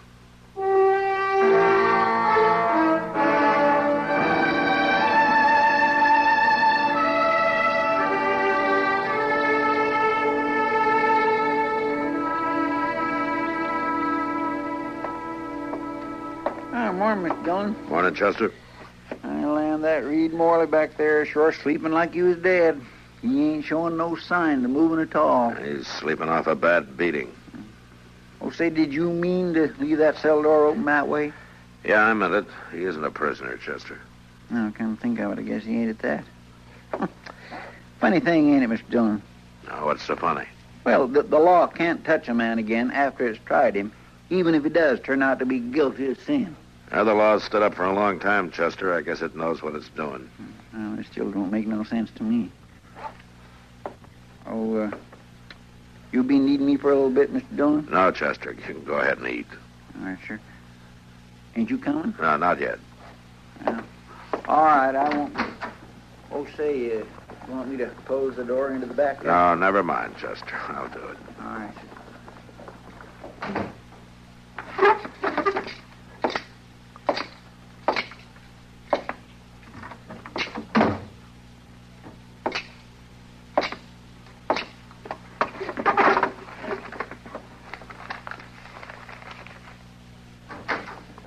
Marshal Dillon? Hello, Morley. This is not an easy call for me to make. No, I guess not. I want you to know, though, Marshal, when a Morley makes a mistake, he admits it. I want to apologize to you and to the law. That's a little late for that. I know that, Marshal. I found out last night my brother did kill that woman. That's too late, too. He can't be tried again. No, Marshal. It isn't too late. I mean to see justice done, even if the law was unable to do it. Just how do you intend to do that? I will take care of my brother, Marshal, for the honor of the family. All right, you take care of him, just so you keep him away from me. Oh, he'll be away from everybody, Marshal. What do you mean? He'll be dead. Now, listen here, Morley.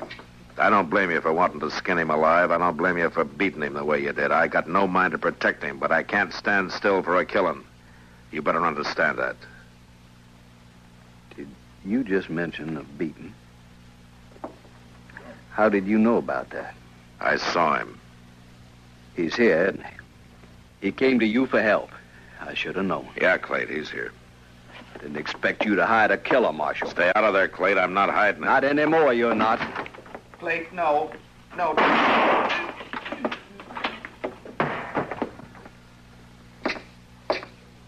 You're a fool, Morley. You've killed him. Had to be done, Marshal. It was a matter of honor. The law will call it murder. I'm locking you up, Morley. You saying I'll stand trial? And this time the court will make it stick. I won't hang, Marshal. There's never been a Morley hung. Don't be a fool, Morley. Drop your...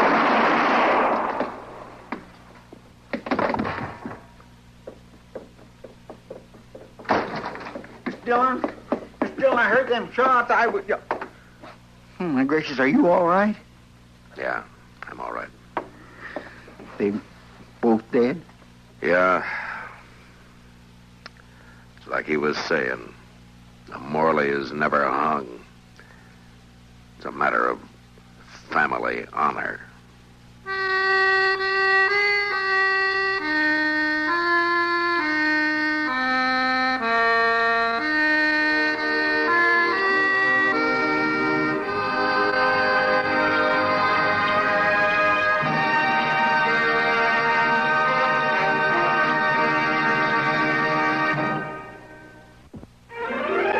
Gunsmoke.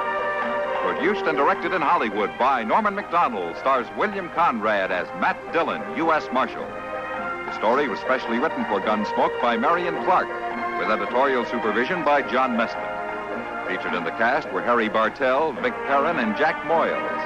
Farley Bear is Chester, Howard McNear is Doc, and Georgia Ellis is Kitty. This is George Walsh inviting you to join us again next week when CBS Radio presents another story on Gunsmoke.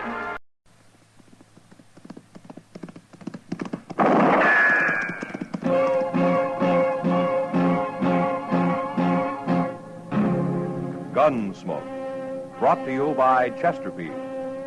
Chesterfield packs more pleasure because it's more perfectly packed, thanks to Accuray. They satisfy the most. Around Dodge City and in the territory on West, there's just one way to handle the killers and the spoilers, and that's with a U.S. Marshal and the smell of Gunsmoke.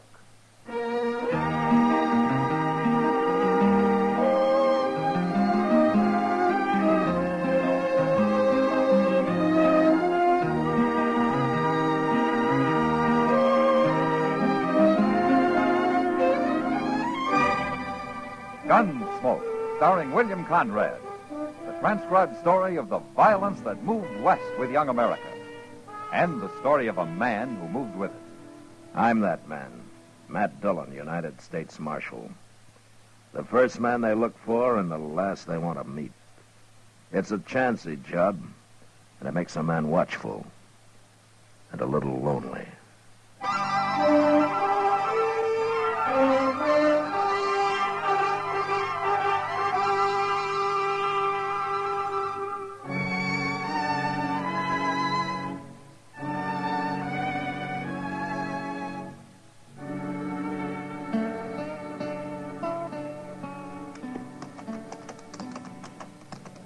This is close enough. Let's leave the horses here, Boyles. Okay. Don't forget your rifle. Yeah, I got it.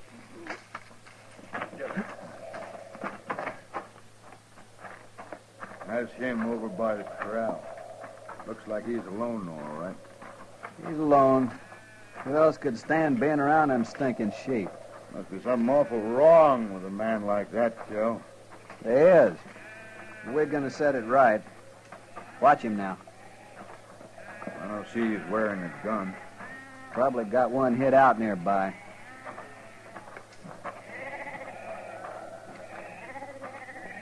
Hello?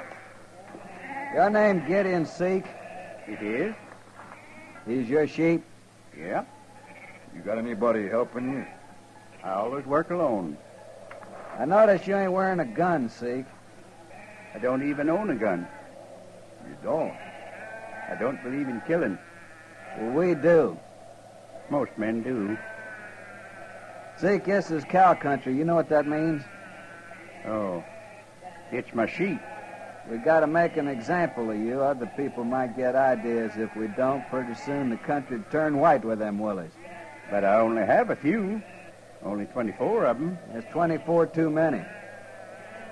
We're going to kill them, Zeke. We're going to shoot every one of them. Oh, no. You go running to the law, we'll come back and shoot you. Well, you can't kill them. Try to stop us, we'll have to hit you on the head.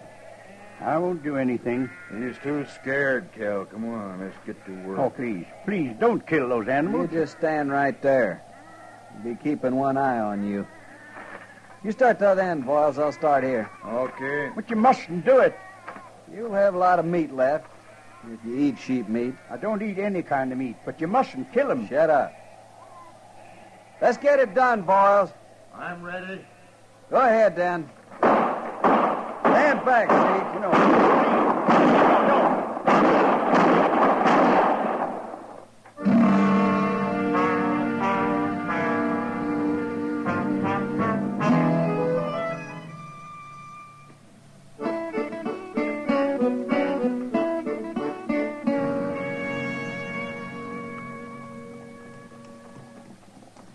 Now, Matt, you sure Chester's going to bring my mail back too? Well, he said he would. But where is he? The Santa Fe pulled in 2 hours ago. Oh, they have to sort it, don't they? What are you so anxious about, anyway? You expecting a lot of money or something? I could use a little money. Eh? Oh, and there's a man who owes me $20. Oh. Gideon Seek. He's just getting off his wagon there. Well, Gideon's an honest man. He'll pay you. Oh, I know that. I'm not worried about him. Good morning, Doc. Well, Marshal. Morning, Gideon. How are you? Doc, I got bad news for you. Oh?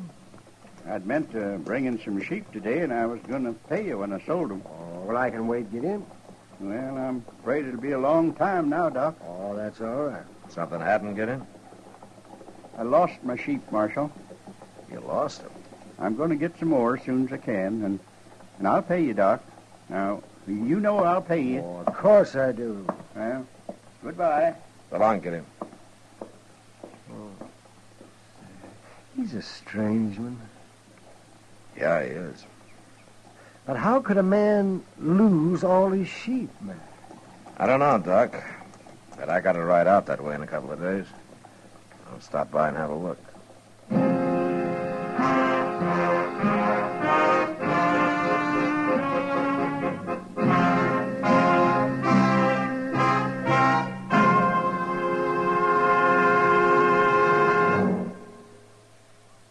That whistling man, Bobby Haggart, really started something. Tonight, we'd like to introduce a player piano that could have come right out of the Long Branch in Dodge City. Packs more pleasure, packs more pleasure. Chesterfield packs more pleasure because Chesterfield's more perfectly packed. It stands to reason a cigarette made better and packed better smokes better, tastes better. And Chesterfield is more perfectly packed by Accuray. This electronic miracle removes human error in cigarette manufacture. So Accuray Chesterfield is firm and pleasing to the lips, mild yet deeply satisfying. Yes, Chesterfield gives you something no other cigarette can give you. Chesterfield packs more pleasure because Chesterfield's more perfectly packed. To the touch, to the taste, Chesterfield packs more pleasure because it's more perfectly packed. By Chesterfield, mild, yet they satisfy the most.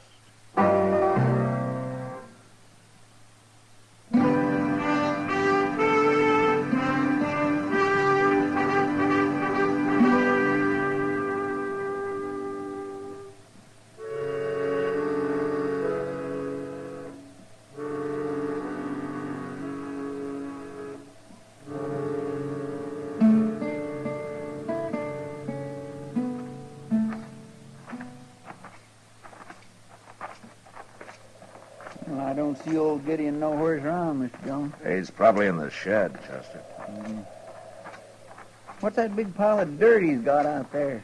I don't know. Maybe he's digging a well. Oh, no, that's too much dirt for a well. Huh? Well, then ask him what it is. Well, hello, Gideon. Hello, Chester. Marshal. Get in. Won't you come inside? No, thanks, Gideon. We were just riding by. Chester was wondering what you're digging out there. Oh, well, that's a grave. A grave? My sheep are buried there. What happened, Gideon? They got killed. How? It doesn't matter, Marshal. I'm going to get some more when I can. Who did it, Gideon? Tell me. A couple of men. They shot them. They shot all your sheep? Yeah, it's no use asking me their names. I won't tell you. Don't you want them caught? No. Look, Gideon, I know you're a peaceful man and that you never carry a gun and all, but this is a matter for the law. Now, you tell me who did it so I can go after him. No, I can't. Why not? I don't believe in killing, Marshal. I didn't say I was going to kill him. They killed your sheep, didn't they? You don't understand. Then you better tell us. I don't believe in killing for any reason, even for food. And I don't believe in trying to resist evil. What do you mean by that? Well, if a man strikes me, I don't strike back. But don't you believe in defending yourself? The men who killed my sheep will be punished. Hey, well, if I find them. No, Marshal. Their own conscience will punish them. Look, Gideon, you've got a right to think any way you want to think.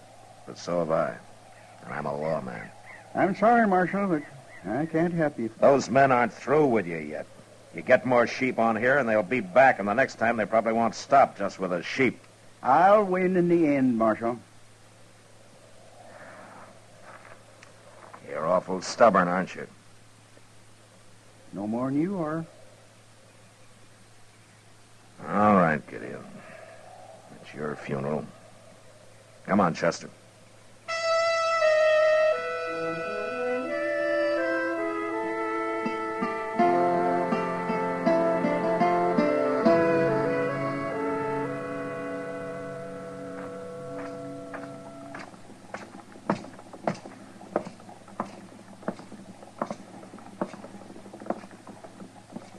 Hello, Kitty. Matt, I didn't see you. You weren't looking for me. Oh, did you find something in that window to blow your money on? Now, you talk like I'm a cowboy in with 6 months' pay. I know better than that. Well, you don't act like it. I was only looking at those wool gloves, Matt. No? Hmm? Oh, those would be nice come winter. Yeah. By the way, anything new with Gideon? Well, I haven't seen him since I was out there a couple of weeks ago. He interests me, that man. Yeah, me too. He's not fighting back and all. Maybe he's got something, Matt. He hasn't got his sheep. No. But he didn't get killed, either. If he'd tried to put up a fight, they'd probably have shot him. They're still free to do it, whoever they are. Well, maybe you're right. But at least Gideon's ideas are some different from anybody else's around here. Yeah, well, that's true for sure. And it isn't wrong just because it's different. No. Think about it, Matt. There can't be a fight unless both parties want it, can there? Hey, Kitty, look. Hmm? Getting off that horse there. Oh, it's Gideon. First time I ever saw him without his wagon. Yeah, He's going in to see Mr. Jonas. Maybe he's going to buy a new one. maybe. Kitty, I think I'll go say hello. Oh, sure, Matt. I got to get back to work anyway. Yeah, I'll stop by later on, huh? Good.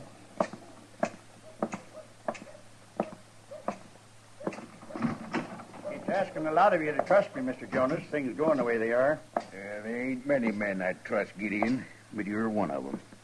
Oh, hello, Marshal. Mr. Jonas, how are you, Gideon? Hello, Marshal. You hear what happened, Marshal? Have you told him yet, Gideon? Oh, it's not important. Not important? His house burned down, that's all. Oh? And his wagon along with it. I'm going to rebuild. Mr. Jonas told me yesterday that he's going to put me on the books for enough material to get started. Oh, that's mighty good of him. Oh, glad to do it. Hard-working, honest fella like Gideon. Must have been a pretty big fire, Gideon. Yes, it was. I mean, to burn your wagon out, too. I got an old wagon out back he can use. You wait here now. I'll go see just how much material I got on hand. Oh, Gideon? Well, what, Marshal? So they came back and burned your house down, huh? All right, they did. But I'm still not going to tell you who they are.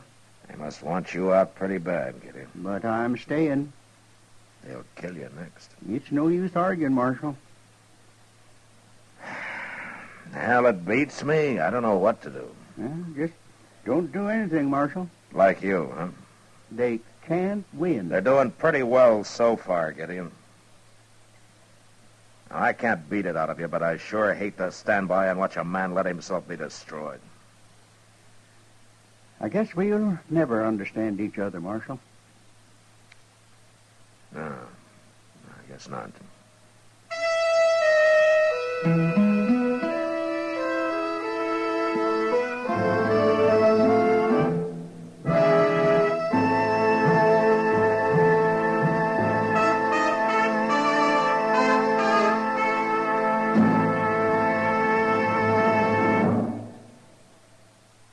Where are you listening to Gunsmoke? In your favorite easy chair? Or out driving? Oh, there you are. In the kitchen. Say, you want to make whatever you're doing more enjoyable? Have a Chesterfield. Enjoy Chesterfield's better taste and mildness. It stands to reason a cigarette made better and packed better, smokes better, tastes better. And Chesterfield is more perfectly packed by Accuray. This electronic miracle removes human error in cigarette manufacture. So Accuray Chesterfield is firm and pleasing to the lips, mild yet deeply satisfying. Yes, Chesterfield gives you something no other cigarette can give you. Chesterfield packs more pleasure because Chesterfield's more perfectly packed. To the touch, to the taste, Chesterfield packs more pleasure because it's more perfectly packed. By Chesterfield, mild, yet they satisfy the most.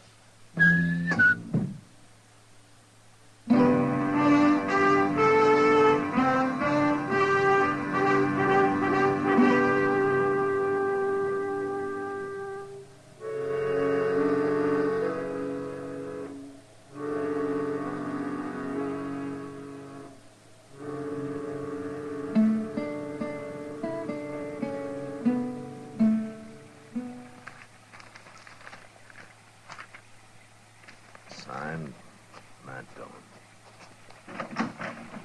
Dillon? Yeah, Chester. You better come outside. Oh, what's the matter?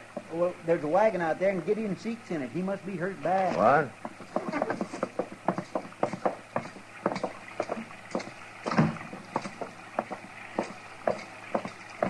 There it is. I seen it coming down the street. There was nobody driving, so I tied the horse up at the rail. Well, what happened to Gideon? I don't know. I couldn't see too good in the dark and all, so I come to get you before trying to do anything.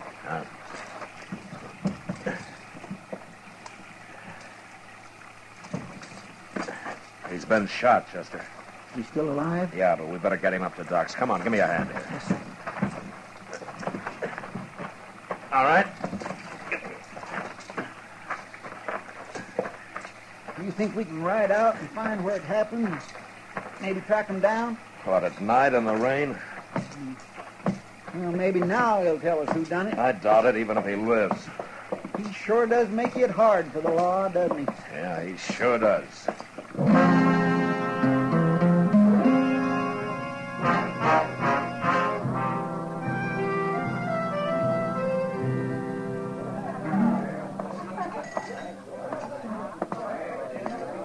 Hello, Kitty. Hello, Matt. Draw me a beer, will you, Sam? Come in there. How's Gideon sick today, Matt? Doc says he'll be all right in time.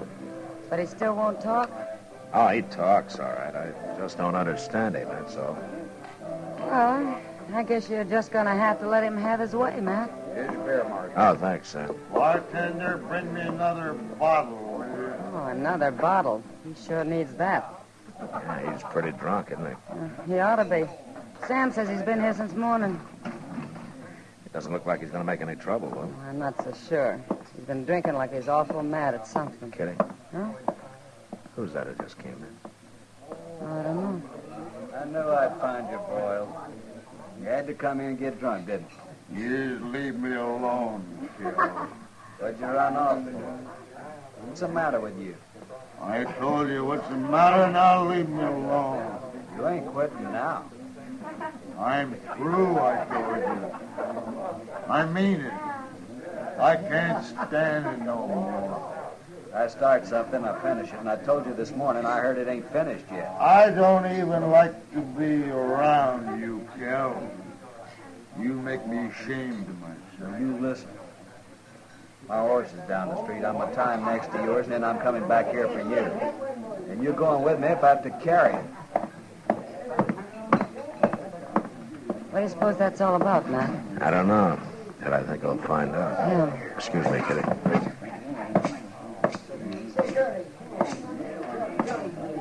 Hello, Boyles. Oh, you're the marshal, ain't you? Yeah. What's bothering you? Plenty. But it ain't none of your business. What did you do to make you so ashamed of yourself? Nothing. You're a cattleman, aren't you? I'm proud to be one. I sure ain't no stinking sheep herder, no lousy sheep herder. No. And I don't think you're a coward either. What? But you're feeling like one. That's why you're ashamed of yourself. It's kind of hard to beat down a man who won't fight back, isn't it? How'd you find out, Marshal? From you, I guess. We ain't dead. Kel heard about that this morning, but I ain't going on with it. I'm through. I can't stand it no more. You finish your drink, Boyles. I'll be back directly.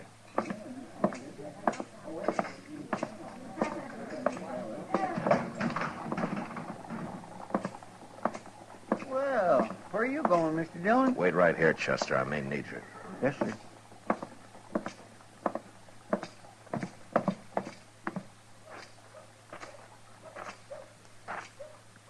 Well, what do you want, Marshal? I've been talking to your partner, Kel. What? Kind of broken him down, what you two have been doing lately. What are you saying? It's made him ashamed. Now, you heard him. He can't stand it anymore. It's Boyles you're talking about. He's drunk. He always gets to feeling sorry for himself when he's drunk. Uh-huh. You shot a man last night, Kel. You left him for dead. You better be ready to back that up, Marshal.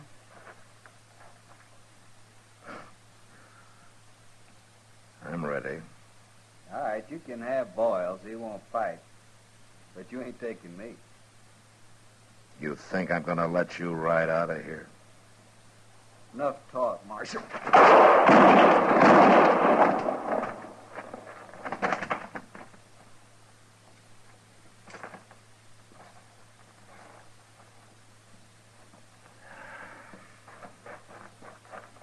Is he dead, Mr. Dillon? He's dead, Chester. But what happened? Who is he? There's a man at the bar of the Long Branch. His name's Boyles. He's drunk. Go lock him up. Boyles? Who's he? Like Gideon said, Chester, Boyles punished himself. And he was wrong about Kel here. I had to do that. So I guess we were both right.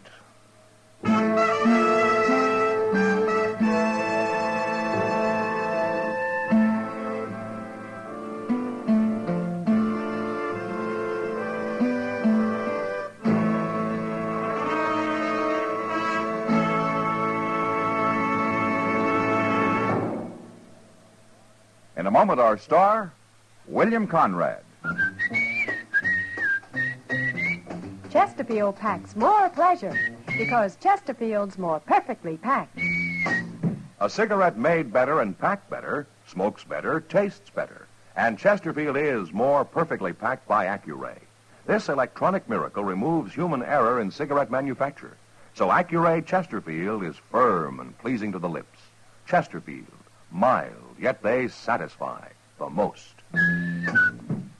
You know, when frontier settlers cleared their land, they left the brush piled around their place and earned the name Nester, because from a distance it looked like a big old bird's nest.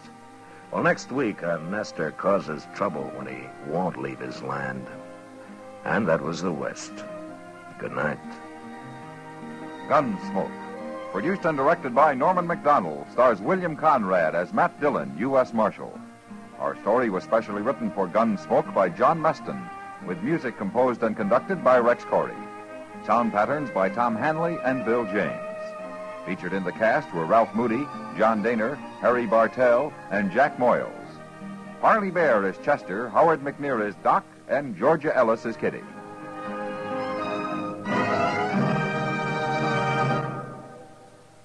Live modern. Smoke L&M. Live modern. Change to L&M. Live modern. Smoke L&M. Only with L&M can you enjoy the full, exciting flavor of today's finest tobacco. No other cigarette, plain or filter, gives you the full, exciting flavor you get through the pure white miracle tip. So light up, free up, let your taste come alive. Live modern. Smoke L&M. Join us again next week for another specially transcribed story on Gunsmoke.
Gunsmoke, brought to you by Chesterfield. Chesterfield packs more pleasure because it's more perfectly packed, thanks to Accuray. They satisfy the most. Around Dodge City and in the territory on West, there's just one way to handle the killers and the spoilers, and that's with a U.S. Marshal and the smell of gun smoke.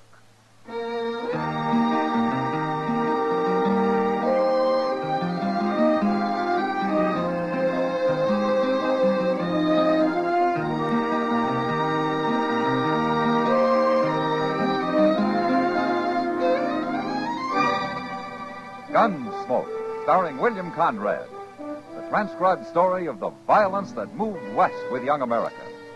And the story of a man who moved with it.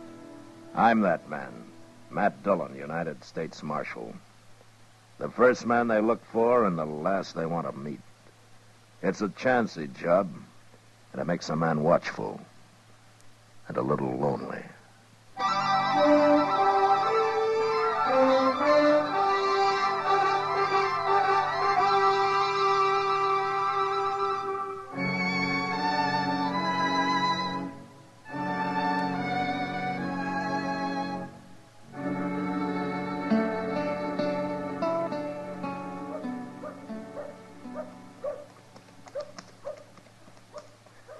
Well, well, for heaven's sake. Matt, Yeah, what, Doc? look at that coming. It's a Surrey. What? A four-passenger Surrey. Oh, well, that's the first one of those I've seen west of St. Louis. What? That's Kitty up there with the driver, isn't it, Doc? Kitty? Oh, why, so it is. But who is the driver? I don't know. I don't know the one sitting in back either. Hey, that's pretty fancy for Dodge. Yeah. Yeah, those are a couple of dudes, if I ever saw any. Green as squash. Hi, Matt. Hello, Doc. Hi, Kitty. Hello, Kitty. Haven't met anyone? Haven't even seen them, Kitty. Here they are. Marshal Dillon, Doc Adams, Mr. Samuel Sprague, and Clifton Bunker. Hello. Howdy, Sprague. Mr. Mr. Bunker. Bunker. Quite a wagon you gentlemen have. We brought it with us, Doctor, on the train. We've been all over the country around here in that Surrey, haven't we, Bunker? What are you, prospectors? No, Doc. We're writers, Doctor, from New York. Writers? Did you ever read anything by Ned Buntline? Oh, then you're not reporters. You write make-believe stories. Well, we want to write true stories, Doctor, but there doesn't seem to be much material around here. They're kind of disappointed. There hasn't been a gunfight since they arrived, and every Indian in Kansas seems to be growing old on a reservation. We're not going to get any stories this way. You mentioned that writer, Ned Buntline, Mr. Sprague. I met him once through Jim Bridger. Oh, yes, he wrote a lot of stories about Jim Bridger's adventures. Mm-hmm. Most of them were lies. They made Bridger look like a fool. They also made Jim Bridger famous, Marshal. Like Wyatt Earp, Buntline wrote about him, too. Anything wrong with being famous? I guess it depends how you get that way, Mr. Sprague. Yeah, go stir 'em up some Indians, Matt. A few massacred families out here would... Oh, that'd make nice reading in New York. Yeah. Let's go get a drink, Kitty. You two go ahead. I'll join you. All right. Good day, gentlemen. Gentlemen. Well, you were a great help. What do you care about them, Kitty? I don't think a series of stories in the New York papers would hurt Dodge any, do you? Oh, she's thinking of business, Matt. I keep forgetting she's half owner of the Long Branch now. So that's it, huh? Of course it is. Don't want anybody killed, but you might at least be polite to him. Haven't got time, Kitty. What? I got to ride up to Hayes City tomorrow. May not be back for a week. Good. You want to come along? Ha!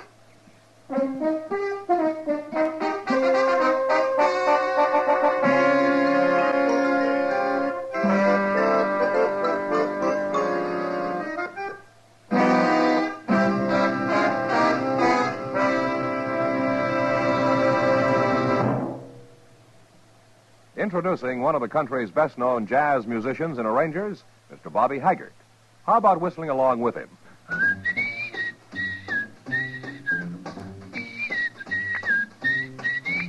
Packs more pleasure, packs more pleasure. Chesterfield packs more pleasure because Chesterfield's more perfectly packed.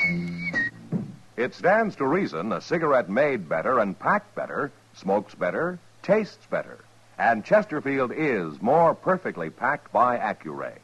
This electronic miracle removes human error in cigarette manufacture. So Accuray Chesterfield is firm and pleasing to the lips, mild yet deeply satisfying.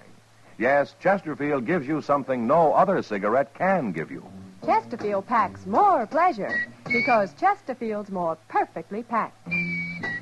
To the touch, to the taste, Chesterfield packs more pleasure because it's more perfectly packed by Chesterfield.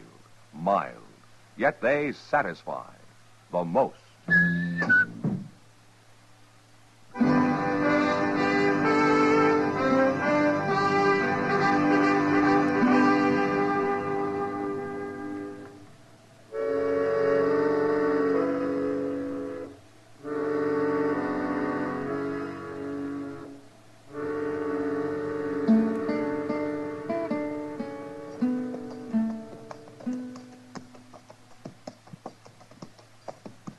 Hey, look, that's cavalry up ahead there, Mr. Dillon.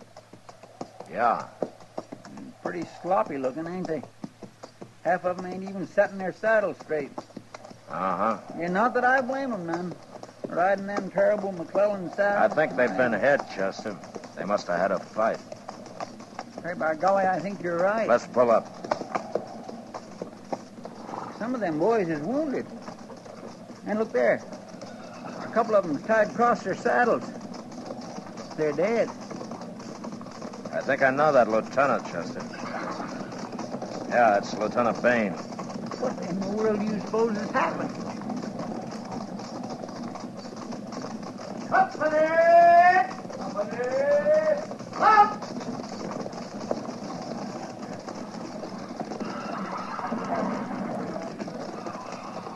Hello, Lieutenant. Can we give you any help? Might have this morning, Marshal. Indians? Chief Little Hawk. Little Hawk. The Pawnee? Haven't you heard, Marshal? What? I've been in Hayes City for a week. Little Hawk and 40 Braves jumped reservation 4 or 5 days ago. He's one of the most peaceful chiefs in Kansas, Lieutenant. Look at my patrol, Marshal. 2 dead and half a dozen wounded. I don't understand it. Neither does anybody else.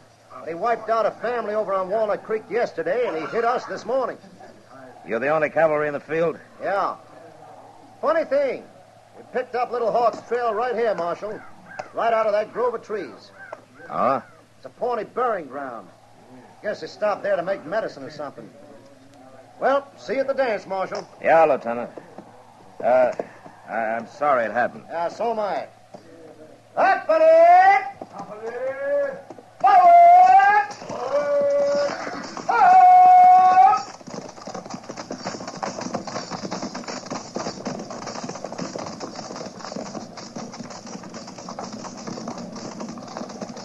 Come on, Chester.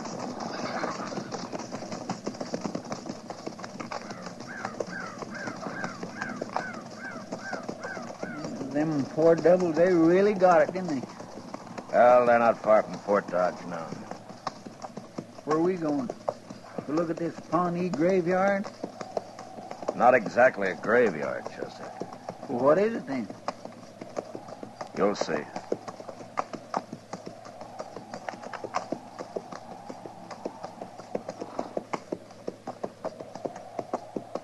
Mr. Dillon, what's all them poles sticking up over there? With them platforms on them? Graves, Chester. Oh, yeah. I've heard of that. They bury people up in the air on them platforms, don't they? Yeah, that's right. But these is all new, Mr. Dillon. At least they're empty. There ain't no corpses laying on them. No.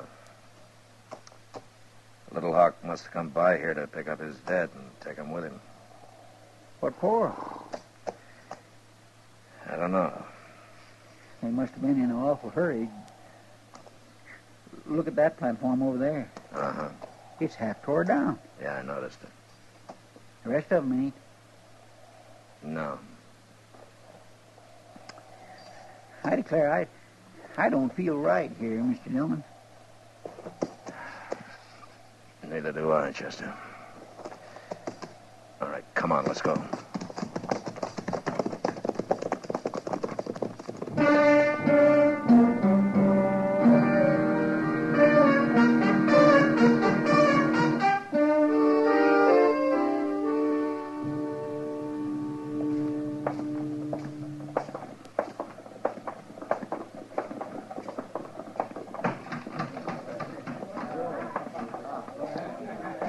I'll buy us the first drinks, Mr. Dillon. All right, Chester.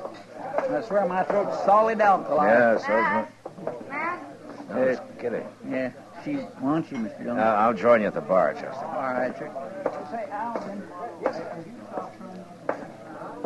How long have you been back, Matt? Oh, since noon, Kitty. I had a lot of business at the bank. Oh? Well, not personal business, you understand. Matt, you remember Spriggan Bunker? No. Are those dudes still in town? Matt, they want to talk to you. Now, Kitty, their stories aren't going to put Dodge on the map. It's already there. Texas cattle did it, not New York writers. Please, Matt, I'm asking you. Well, if you're going to turn female on me. You forget I'm part owner of this place now. I can have you thrown out. Yeah? Well, I'd sure be talking to those two. Oh, right there, Matt, at that table. You see him? No. Well, then walk around a while. You'll find him. I'm going to talk to Chester.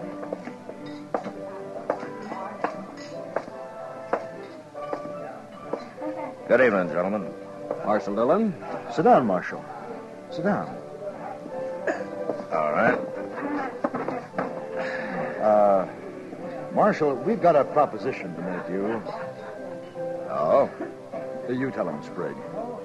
Well, Marshal, we heard about those Indians. Some soldiers from Fort Dodge were in here a while ago. And? We want to find them. What are you talking about, Sprigg? Well, I don't mean find them exactly, but the next time they attack some settler, we want to be the first to get there. That way we'd really see what it's like, Marshal. Maybe we could even talk to the survivors, if there are any. We'll pay you well. Pay me for what?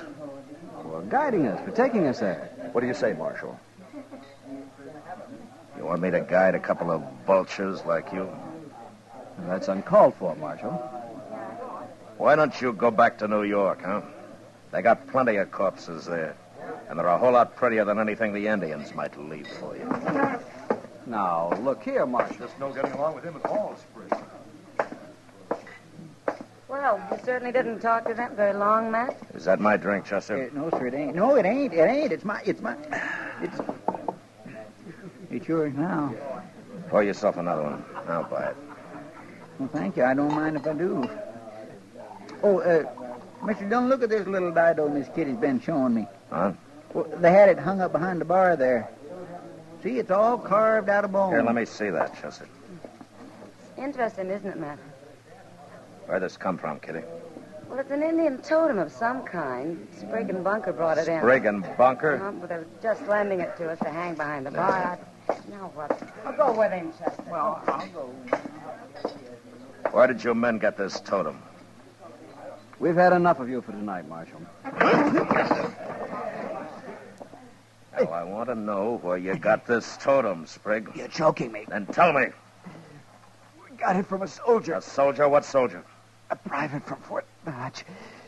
His name was Roger Harlow. We bought it.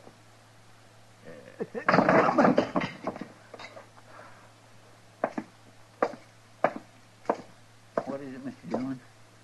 Chester, we're riding out to Fort Dodge in the morning. And time to wake up Major Honeyman.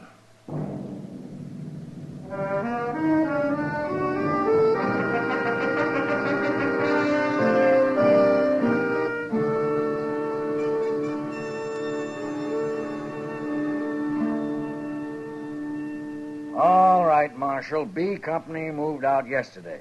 My judgment of the situation is that they'll make almost immediate contact. I see, Major. But I don't like your insinuation that the cavalry is responsible for Little Hawk jumping reservation. Well, I'll admit garrison life's dull, but no soldier in my command would want action that badly. Where's your proof, Marshal? Right here, Major. Why, this is a Pawnee totem. It's more than that, Major. It's a Fox Clan totem. Little Hawk's clan. Yeah. Well, I've told you where I think it came from. Now let's get that private in here and settle this, huh? Marshal, I'll feed him to Little Hawk if this is true. Oh, Sergeant Grimes. Oh, what'd you say his name is? Harlow. Roger Harlow. Yes, Major? Now, Sergeant, you pride yourself on knowing every man at Fort Dodge. As regimental sergeant, I consider it my duty, sir. What company is Private Roger Harlow assigned to? Private Roger Harlow? Yes, that's right. There ain't no Roger Harlow on this post, Major. There never had been.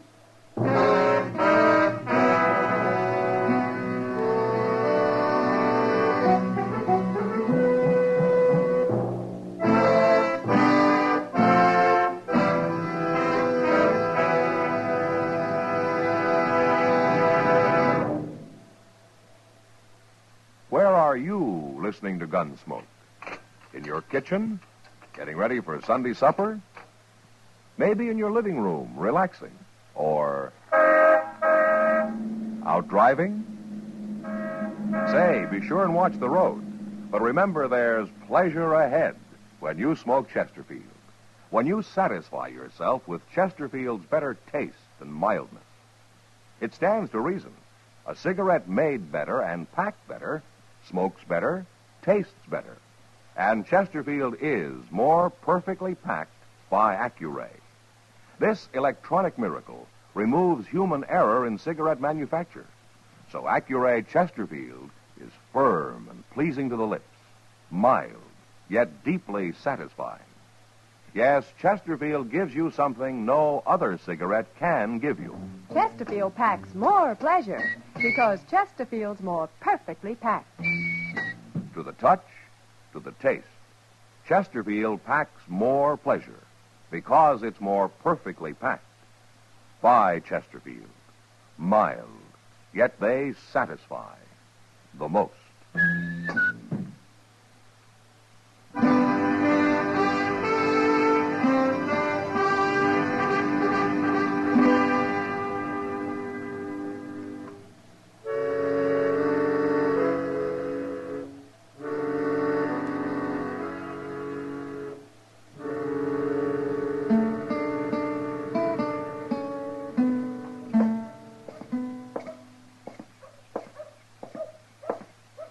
Matt?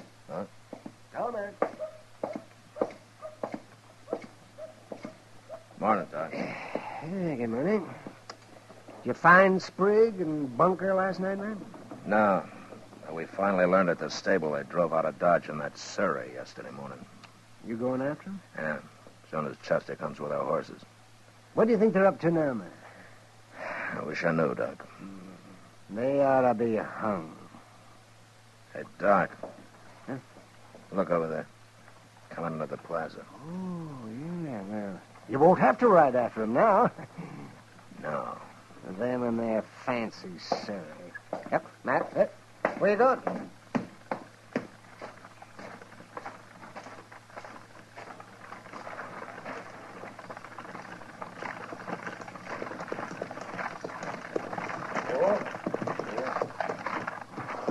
Hello, Marshal. Get on, Bunker. You too, Sprigg. Now. Well, all right. We saw it, Marshal. We saw practically all of it. It was exciting. And with no help from you either. Oh, it was magnificent. The cavalry really got their own back this time. What are you talking about, Bunker? The Indians. The cavalry practically wiped them out. What? Yesterday, Marshal, just before dark. We were driving along the Arkansas and heard all that gunfire and commotion up ahead. And we got there just in time to see what few Indians were left running for their lives. They killed all but half a dozen of them, and they got that Chief Little Hawk, too. You saw this, huh? Oh, now, Marshal, we wouldn't be making it up, would we? And I might add that it's about time we saw something around here. You know, Sprigg, I was talking to Doc Adams over there when you drove in. You know what he'd like to see? No? He'd like to see you and Bunker hung. What? And so would I. What's the matter with you, Marshal? Why did you tell me a soldier gave you that totem? Oh, you found out. Why did you lie about it? Because you were choking me and because I didn't know what you'd do next. Or why. Why? You men robbed a Pawnee grave. You stole a totem of Little Hawk's clan. Well, that's all we took. Who cares about a savage idol anyway? Little Hawk did. He went on the warpath. Oh, nonsense, Marshal. Over a fool thing like that? Marshal, you're not standing up for a bloodthirsty redskin, are you? I knew Little Hawk, Sprigg. He was a good chief. He was a brave man and a peaceful one. Till you shamed him. Well, he's not shamed now, Marshal. He's a good Indian.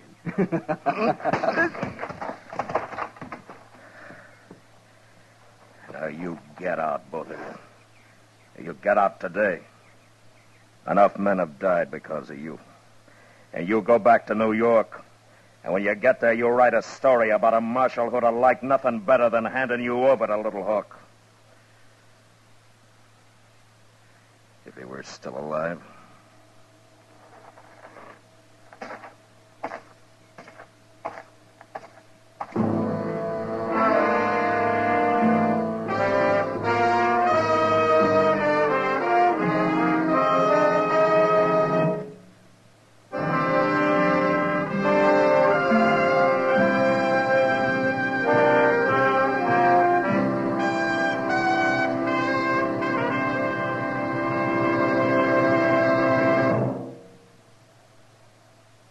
In a moment, our star, William Conrad.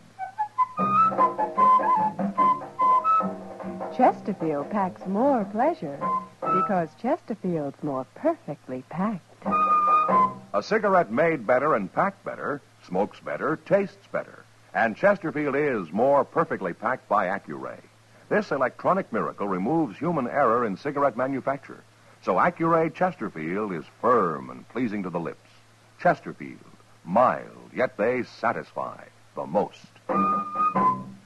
You know, there's a saying on the frontier, kicking won't get you nowheres less than you're a mule. Well, next week, a man complains that somebody's trying to kill him and isn't believed until it happens. But that was the West. Good night. Gunsmoke. Produced and directed by Norman McDonald, stars William Conrad as Matt Dillon, U.S. Marshal. Our story was specially written for Gunsmoke by John Meston, with music composed and conducted by Rex Corey. Sound patterns by Tom Hanley and Bill James. Featured in the cast were Harry Bartell, John Daner, Joseph Kearns, Lou Krugman, and Ralph Moody. Harley Bear is Chester, Howard McNear is Doc, and Georgia Ellis is Kitty.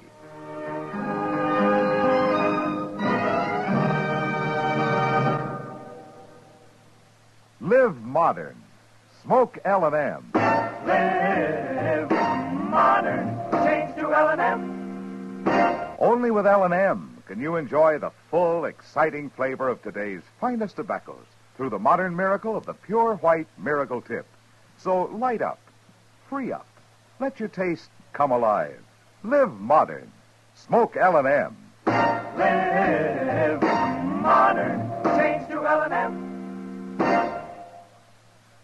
Join us again next week for another specially transcribed story on Gunsmoke.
Dodge City and in the territory on West, there's just one way to handle the killers and the spoilers, and that's with a U.S. Marshal and the smell of gun smoke.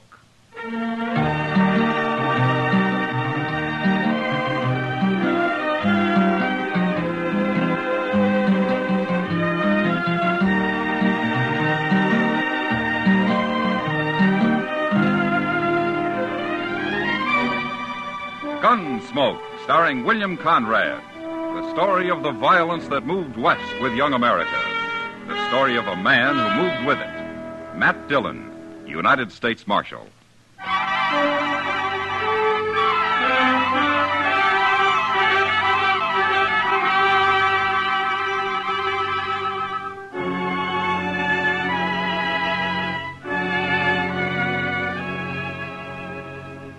The trip from Hays City to Dodge was long enough horseback, but by stagecoach, it seemed endless.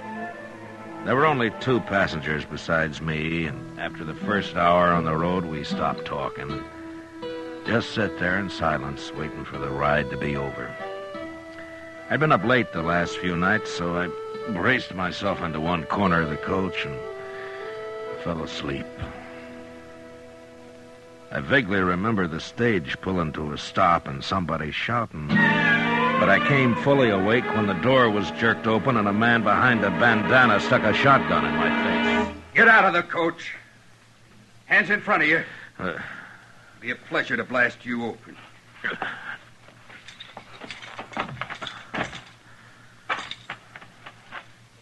All right. Take his gun, Charlie. Yeah.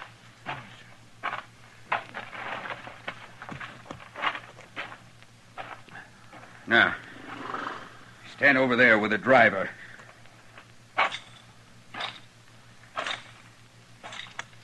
You two next. Now get on out and don't try nothing. How come you didn't start shooting when they stopped me, Marshal? Well, I was sound asleep, Hank. Well, I'm sure glad of that. If we put up a fight, that fellow with the shotgun would have blowed me clean off the seat. Yeah. How many of them are there? Just these two?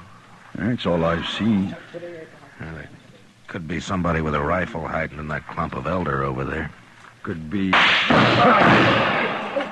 That'll learn him, Charlie. Hey, look. He killed him, Marshal. Yeah, the man was a fool to try that.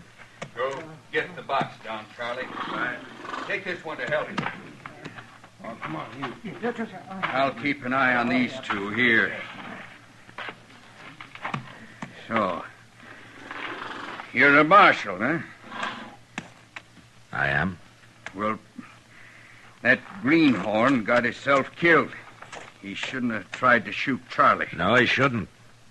Not with a little derringer. Charlie got hit. Right in the arm. Yeah, I saw it. I just don't want nobody chasing us for murder. Under the circumstances, it was murder. It was, huh? Well, then the only thing to do is shoot the whole bunch of you and have done with it. No, you can't do that. Mister, I got a wife and 2 kids in Dodge. What I hear, Dodge ain't a very good place to raise a family anyway. Look, you're in enough trouble already. Besides, you didn't kill that man. Your partner did. Hey, that's right. It's Charlie they'll be after. How much money is there in that box, driver? I don't know. They never tell me. Well, we'll find out. He's got it open now. Load it in them saddlebags, Charlie. I got an idea you're new at this game. Look, if a man was holding a shotgun on me and I was unarmed, I wouldn't have no ideas about nothing, Marshal. You always carry a shotgun, mister? Why? Well, we might meet sometime when you don't have one. You're gonna make me shoot you yet? Hey, look, your partner's ready to go. Okay. Don't you make a move till we're out of sight. We'll ride back and kill every one of you. You understand? I guess there's nothing we can do but stand here. That's all, Hank. For right now, anyway.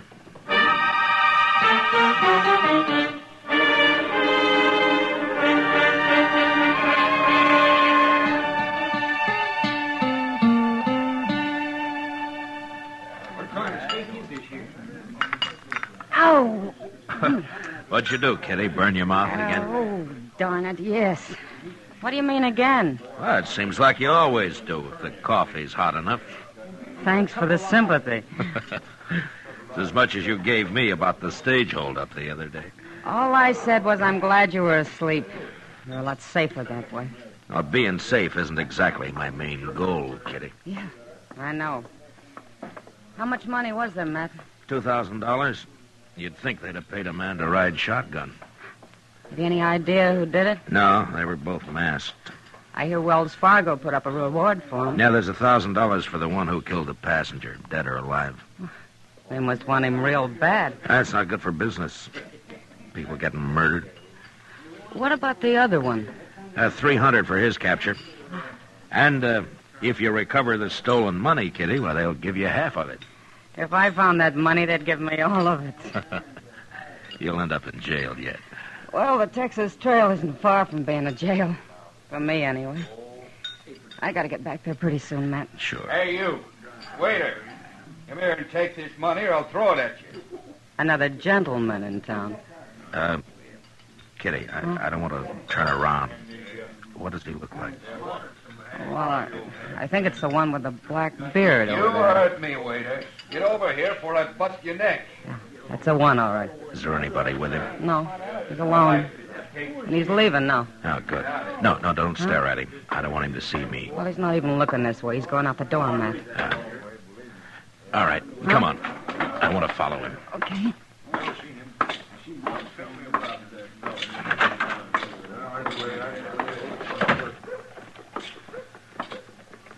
Is that him ahead of us there? The big man, yeah. Who is he, Matt? I'm not sure. But he sounds an awful lot like somebody I want. You going to arrest him? No, not till I'm sure. Maybe not even then. Look, he's going up to Doc's. Yeah, so he is. Kitty, I'll leave you here.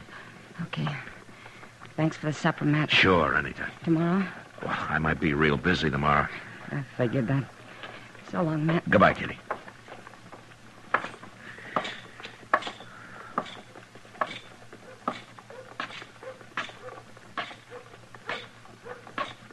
That's a serious thing. It sounds like his arm is infected to me. How'd he do it? Well, he just tore it on some wire. Well, why didn't you bring him into town? It might be gangrene. Is that bad? Bad. Why, he could lose the arm, or even die. Where is he, anyway? On the prairie, in camp. Ain't there some medicine or something I could take back with me, Doc? Oh, hello, Matt. Good evening, Doc. Uh, Go right ahead. I just came up for a smoke. Oh, sure. Sit down, Matt. Yeah, thanks. Now, look, mister. There isn't a medicine in the world. Never mind. But Doc. I'm telling you... Forget it. I'll talk to you tomorrow. Everything's okay. Yes. You better not wait too long. I'm warning you. I won't. We'll take care of everything tomorrow. So long. That man's crazy, that's what. No, he's not crazy, Doc. No, you should have heard him. I did. What do you mean you did? I was outside the door, Doc. Well, he's going under the Olafraganza. I guess he isn't too worried. What's this all about, Matt? Doc, I'll explain it to you later. Right now, I gotta find Chester. Oh, Chester? Yes, he's down in the office. I just left him. Oh, good. I sure hope he's had a lot of sleep lately. What's that? He's gonna be pretty busy tonight. I'll see you later, Doc.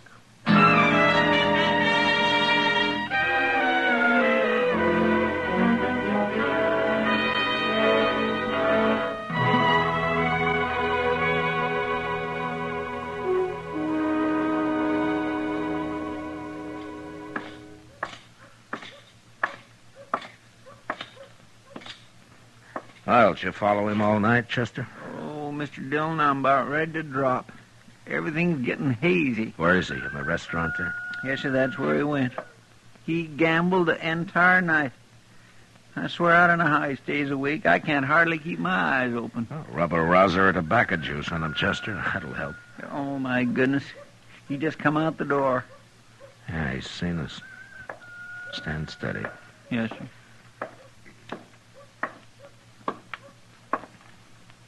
Marshal, I got a complaint. No, is that so? Sure is. I had an idea this man's tracking me all night had something to do with you. Oh, how'd you know I was following you? Mister, you might as well have been wearing snowshoes with cowbells tied on them. No, that's not true. That's a doggone Never lie mind, now. Chester, never mind. What is your complaint, mister? Well, you.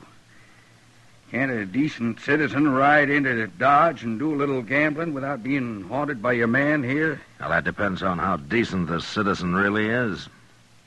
What name do you go by, anyway? My own. Jeremo. Jeremo? Is that all there is to it? That's all. Yeah. Well, Jeremo, I just didn't want you to leave town without my knowing about it. Why not? I ain't done nothing. Well, Doc told me about your partner. The one who tore his arm on some wire. What about him? Well, I'm curious to see if you're going to take care of him, that's all. Well, of course I am. He'll die if you don't hurry. Well, I'm going after him. When? Well, it's no business of yours when. And anybody following me is likely to run into trouble. From a shotgun, Jeremo? I don't use a shotgun, Marshal. Your partner's dying, Germo. You're wasting time. And he's dying. He's my partner, not yours.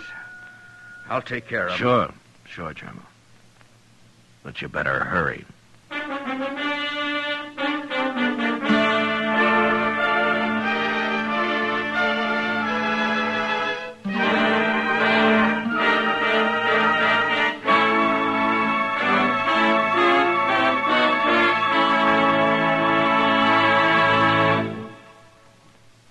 We will return for the second act of Gunsmoke in just a moment. But first, since 1910, the work output of each of us has more than doubled, and the average annual income has gone from $2,400 a year to about $4,000.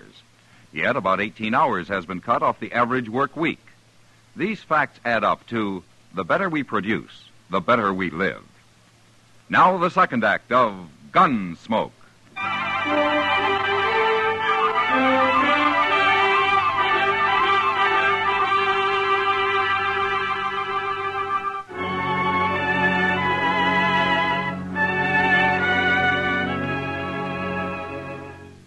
Chester had been up all night, so I sent him to bed, and I hired a Kiowa Indian I knew to keep an eye on Germo. But even though his partner was dying of gangrene from the bullet wound he'd received at the stage holdup, Germo didn't leave Dodge that day, or the next.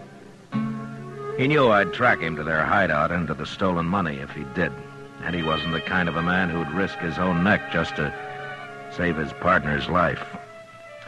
And since I had no real evidence yet, there was no use arresting him. So, all I could do was wait. That Indian is a wonder to behold, Mr. Dillon. He hasn't slept a wink in 2 whole days, and he don't even look tired. No, but Germo looked tired the last time I saw him. Oh, he's been sleeping regular. Yeah, I know. But all this is wearing him out just the same. Yeah, he's getting pretty spooky. Well, I should think he would, with what he's got on his conscience. I better ask Satank if he knows another Kiowa who could spell him for a while. I think he's got a cousin around here somewhere. Oh, it makes my bones ache just to think about him not sleeping at all.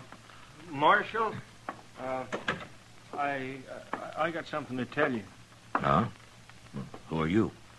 My name is Verd, but I'm nobody, Marshal. Just a cowboy. Well, there's nothing wrong with being a cowboy, Verd. Sometimes there is. Like yesterday. Oh, what's the trouble? I found a dead man, Marshal, out on the prairie. How'd he die? Well, it looked to me like he got shot. That's why I come to you. Did you bury him? No. I wrapped a blanket around him, though. Yeah. Where is he, Verd? Not far from here. Maybe 15 miles. Yeah. Chester. Yes, sir? Get our horses. We'll ride out and have a look.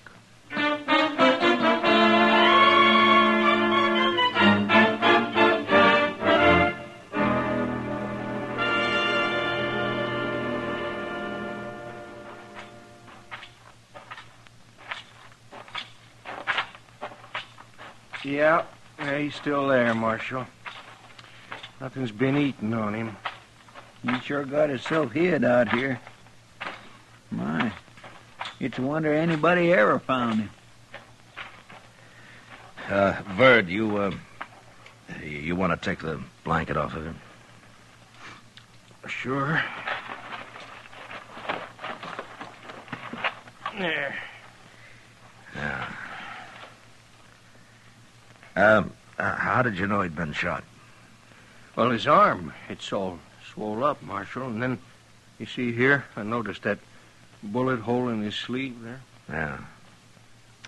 Well, looks like you've made yourself $1,000, Verd. What?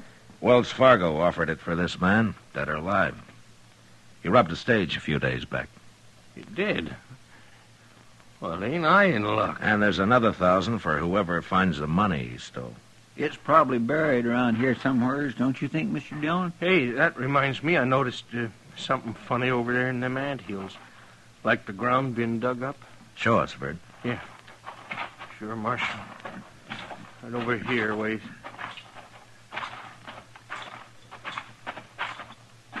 There. See it? Right there? Right by that big one? Yeah. Well, I declare. Huh. By golly, I think he's right, Mr. Dillon.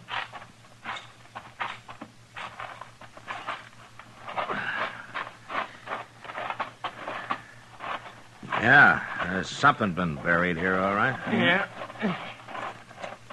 I think I can... Yeah, there it is. There, I got it. Hey, looky there, Marshal. It's a money bag. And I found it, didn't I? Yes, sir. That's right, Bird. Here, look at that. That's real money, all right. Marshal, I found it, so I get the reward, won't I? 'Cause I knew where it was. Yeah, you sure did, Bert.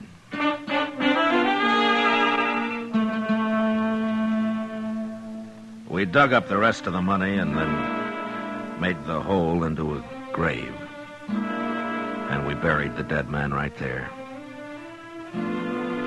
On the way back to Dodge, I told Verd he could talk all he wanted about finding the bandit's body and the reward he'd collect for it, but that he wasn't to say a word about the money we'd recovered.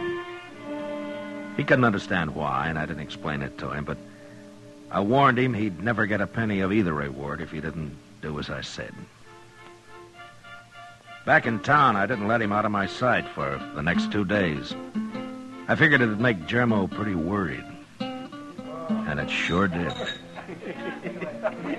You know, it's mighty good to get off of that prairie just for change. Should think it would be. You don't come to town much, do you? I never seen you around here before. Well, I've been too broke, Chester. Well, sir, it sure takes money to see the elephant in Dodge nowadays. I'll be able to afford it soon enough. Ain't that right, Marshal? Ah, it looks that way, Verd. Yeah, you've been mighty lucky. So far. What do you mean, so far? Nothing. Evening, Marshal. Ah, hello, Germo. This the fellow who found your bandit for you? Yeah, I was just telling him how lucky he is. Yeah, all that reward money. $1,000, isn't it? Yeah, that's right. Is that all you're getting, mister? What do you mean, is that all? Well, there was more reward than that offered. Oh, you mean the stolen money? Oh, it's too bad about that, wasn't it, Verd? We didn't find no stolen money. You didn't? Oh, but looked everywhere. There'd been some digging nearby, but there was nothing in the hole. Yeah. Well, now, what do you make of that? Just plain disappeared, huh? Yeah. Looks that way. Well, that's sure too bad, ain't it? But you can't have all the money in the world, mister. I ain't got all the money in the world. I'll see you later. Marshal, I did like you told me. I didn't say nothing. You did fine, Verd. Just fine.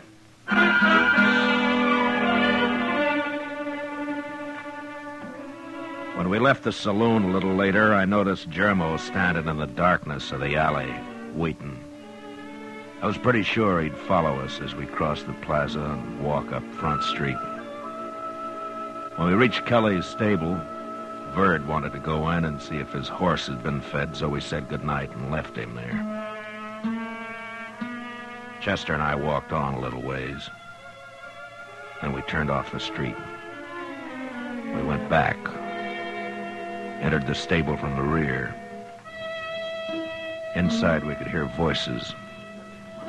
And we sneaked up from stall to stall until we were close enough to make them out. Tell me where the money is, Bud. What did you do with it? I told you, Germo. The marshals got it. We dug it up. You're lying. Now, who turned in $2,000 to collect $1,000? You've stole it and hid it somewhere else. No, I didn't. I tell you. The marshal himself said there'd been some digging nearby. What'd you do with it, Bud? Now, tell me before I kill you. No. Listen a minute, Germo. Look, when you didn't come back, I figured you got caught. And then Charlie died, and I got scared. You always was a coward. That's why we left you in the bushes with a rifle when we stopped the stage. No, that don't matter, but look, Germo, don't you see, this way we're both safe, because I'll split both the rewards with you. You know I will. You're lying. And I'm going to kill you for it. No, now don't, jerk. Hold it, Tomo! Tomo! You're next, Marshal.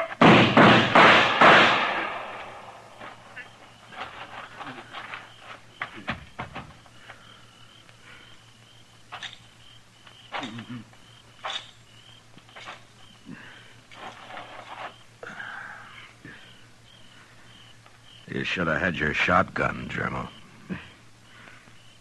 I should have killed you with the holdup. That was my big mistake. No. If you'd have trusted Verd, you both could have got by with us. He was telling me the truth? He was. And you'd have never been convicted on what evidence I had. Well, I guess every man's entitled to make a few mistakes. Marshal?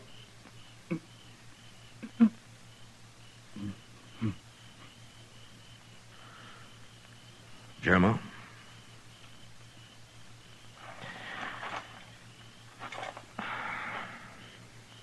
Well, you won't make any more.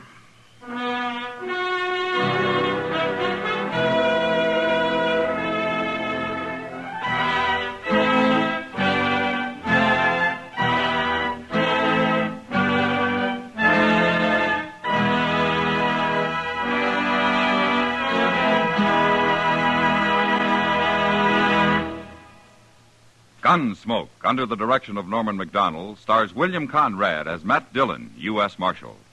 Tonight's story was specially written for Gunsmoke by John Meston, with music composed and conducted by Rex Corey. Featured in the cast were Vic Perrin, John Daner, and Lawrence Dobkin. Parley Bear is Chester, Howard McNear is Doc, and Georgia Ellis is Kitty. Join us again next week as Matt Dillon, U.S. Marshal, fights to bring law and order out of the wild violence of the West in Gunsmoke.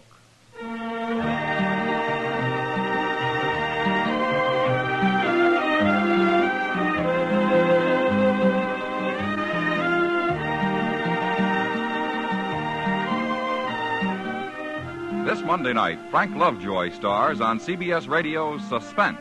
Remember, Monday night, Frank Lovejoy in On a Country Road, presented by radio's outstanding theater of thrills, Suspense, over most of these same stations.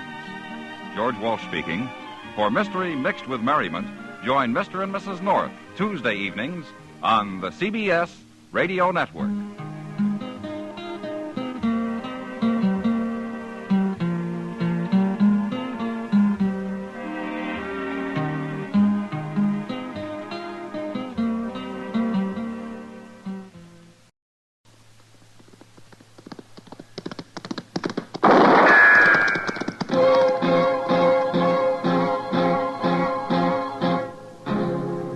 Gunsmoke, brought to you by L&M, the modern cigarette that lets you get full, exciting flavor through the modern miracle of the pure white miracle tip. Live modern. Smoke L&M.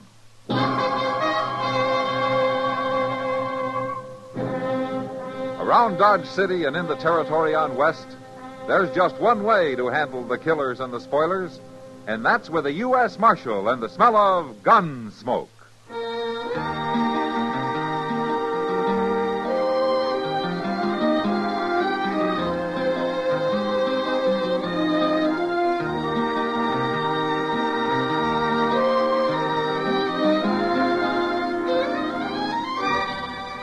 Gunsmoke, starring William Conrad. The transcribed story of the violence that moved west with young America.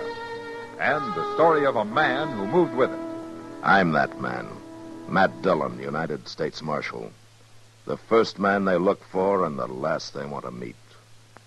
It's a chancy job, and it makes a man watchful. And a little lonely.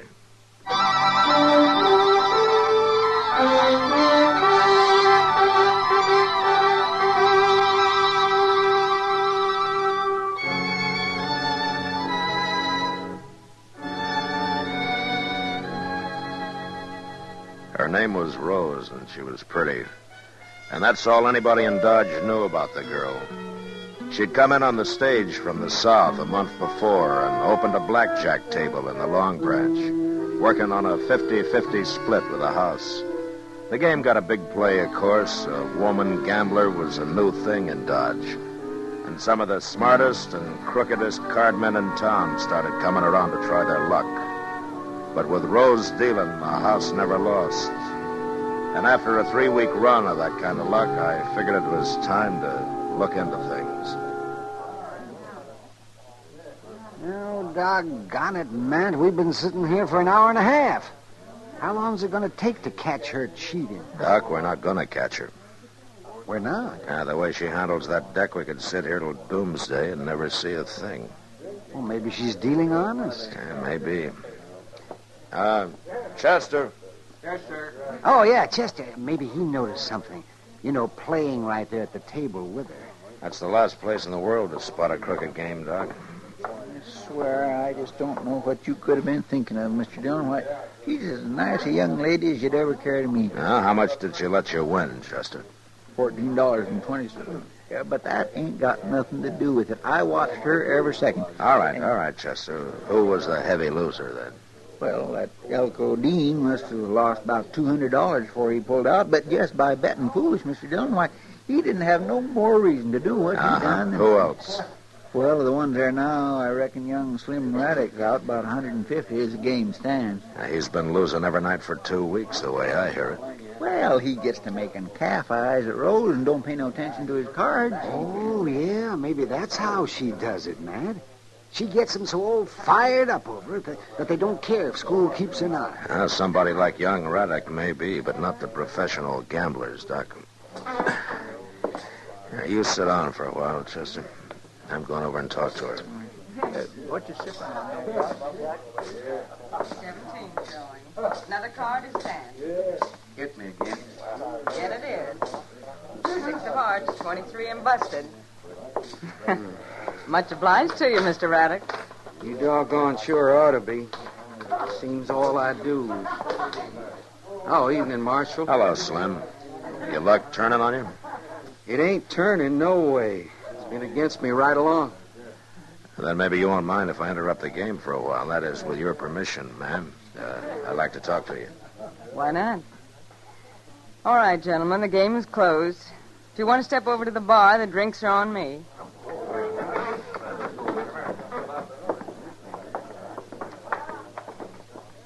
Well, how about it, Marshal? Do I get a clean bill of health? Along what lines, Rose? Running a square game. You've been watching me like a hawk for the last hour and a half. Every deal, every move I made. You see anything off color? Well, I saw Elko Dean slip a cold deck in on you. So did I. But I'll give you 10 to 1. You didn't see me slip it right back out. No, as a matter of fact, I didn't. Neither did Elko. And that mistake cost him $230. More eventually, because he'll be back here tomorrow night trying to get even. So the game is crooked, huh? Marshal, the man who taught me how to handle cards used to say, you can't cheat an honest man, Rose, so don't bother to try. But a crook is fair game any day. Uh-huh. Tell me something, Rose. How does that fit young Raddick? Slim? Yeah. That's different. Different how? He's been losing steady here at your table. It can't all be bad luck. I've tried to keep him away. I told him over and over again to stay out of it and leave me alone. Stay out of what, Rose? It doesn't matter. Here, Marshal. Take a look. Go on, count it if you want it. That's the money I've taken from Slim. $2,642. And when I leave Dodge, he'll get it all back. Every cent of it. Can I ask you something, Rose? What's a girl like you doing in this business, anyway? Earning a living, for one thing. Now, there are other ways, you know. None that I know as well. Besides, it lets me cover a lot of country. Look people over. Why is that so important? I'll tell you why, Marshal. I've spent 4 years now looking for one certain man. Now, you won't quit till you find him, huh? I found him. Tonight. Oh? What happens now? I'm going to kill him.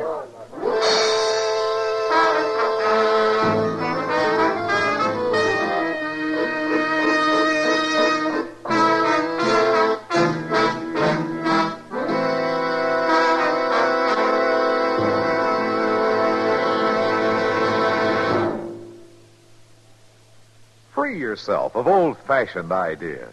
Why don't you live modern? Live modern. Live modern. Free up. Freshen up your taste. Smoke an L&M. Only the modern miracle of the pure white Miracle Tip can bring all of L&M's full, exciting flavor through to you. And that's the big reason why today more people are changing to L&M than to any other cigarette. Remember, L&M draws easier, tastes richer, smokes cleaner. So live modern. Change to L&M. Make today your big red letter day and start to live the modern way. Live modern. Smoke an L&M. It's America's fastest growing cigarette.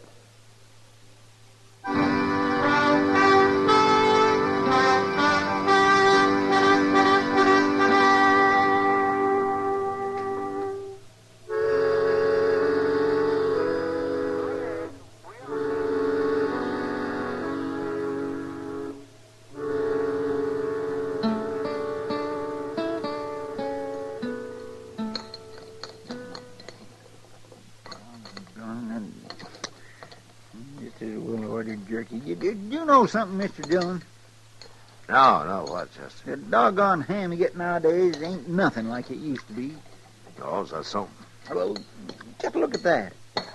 Lamb, they don't even half smoke it anymore. Just put on more salt. That's all they do. Well, it's better than side meat, anyhow. Why, even down in Texas, we used to smoke our meat at least 2 days. How are you, Marshal? Chester? Oh, morning, Slim. Oh, Slim. You had breakfast yet? I'm aiming to right now. I'll pull up a chair and join us, huh? Thanks, Marshal. My, you must have made a night of it. Didn't even get back to the ranch, huh? Oh, ranch will keep. I have some eggs and ham, Jeff. Right away, Slim. Yeah, say, maybe if you ain't tried this ham before, you ought to think twice. I've tried it, Chester. Most every morning out at my place. Jeff here buys all his meat from me. Oh.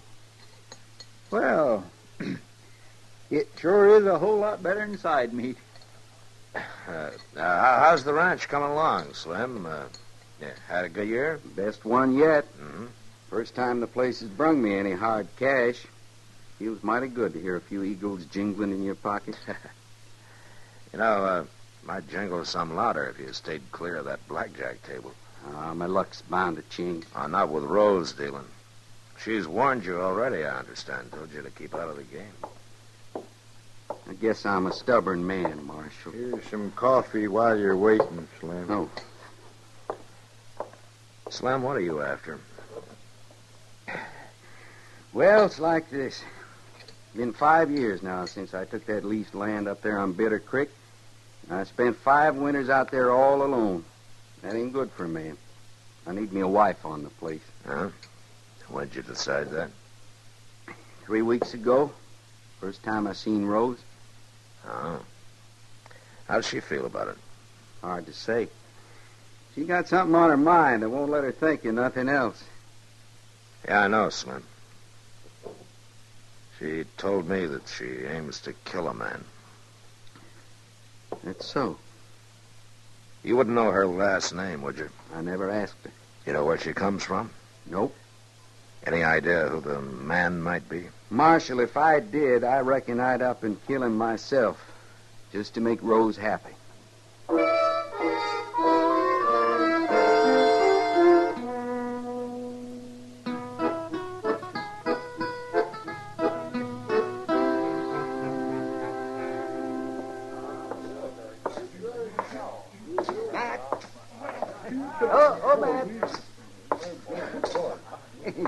You're just the man I was looking for. How evening, Doc. Yes, here. Sit down, Matt. You're just in time. Time for what? A poker game. We got these two drummers here, fresh off the Santa Fe from St. Louis. Oh, Matt, they're as green as grass. So help me, Doc. If you'd sweat as hard over healing the sick as you do trying to clip some tenderfoot, well, we'd have This a lot... town's never been healthier, thanks to me. Matt, you got a minute? Yeah, sure, Kitty. I'll see you later, Doc. Maybe later it'll be too late, too. Oh, man, then you'll be sorry. I'm sorry to break in that way. Oh, that's all right, Kitty. Matt, I just found out Oh, found out what? about Rose, who she is. Oh? Matt, she's Bill Prawley's daughter. Bill Prawley? That's right. The gambler who was killed in Liberal 4 or 5 years ago. Oh, yeah. Yeah, I remember. Rose Prawley, her name is. Bill Prawley's daughter, huh? Who told you, Kitty? Mule Skinner came in tonight. He saw her dealing a table out in New Mexico last year. Yeah, I guess that explains a lot of things about her. It explains one thing, Matt. I haven't told anybody, of course, but the word will get around. And once it does, she's through here. Nobody's going to buck a game run by Dirty Bill Prawley's kid. They'll know it's crooked. Maybe the word's already out. I noticed Slim Raddock's pulled out of the game. He's standing over there at the bar. Well, she threw him out, along with all the other players except Elko Dean. She said it was a private game. Guess Elko wants to get back the money he lost last night. Say, Mr. Dillon. Yeah, what is it, Chester? Oh, something kindly funny happened. You know that sawed-off shotgun Sam keeps behind the bar, the one with the pistol grip? Yeah, what about it? Well, it's gone, and Sam thinks maybe it was Rose that took it. Rose? Yeah, but that don't make sense. Her and Elko were just sitting over there at the blackjack table looking at each other. Neither one of them made... What's the matter, Mr. Dillon? We're about to have a killing on our hands, Chester.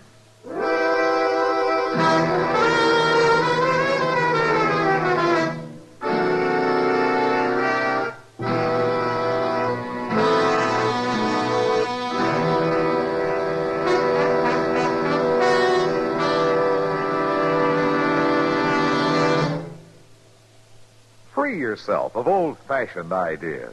Why don't you live modern?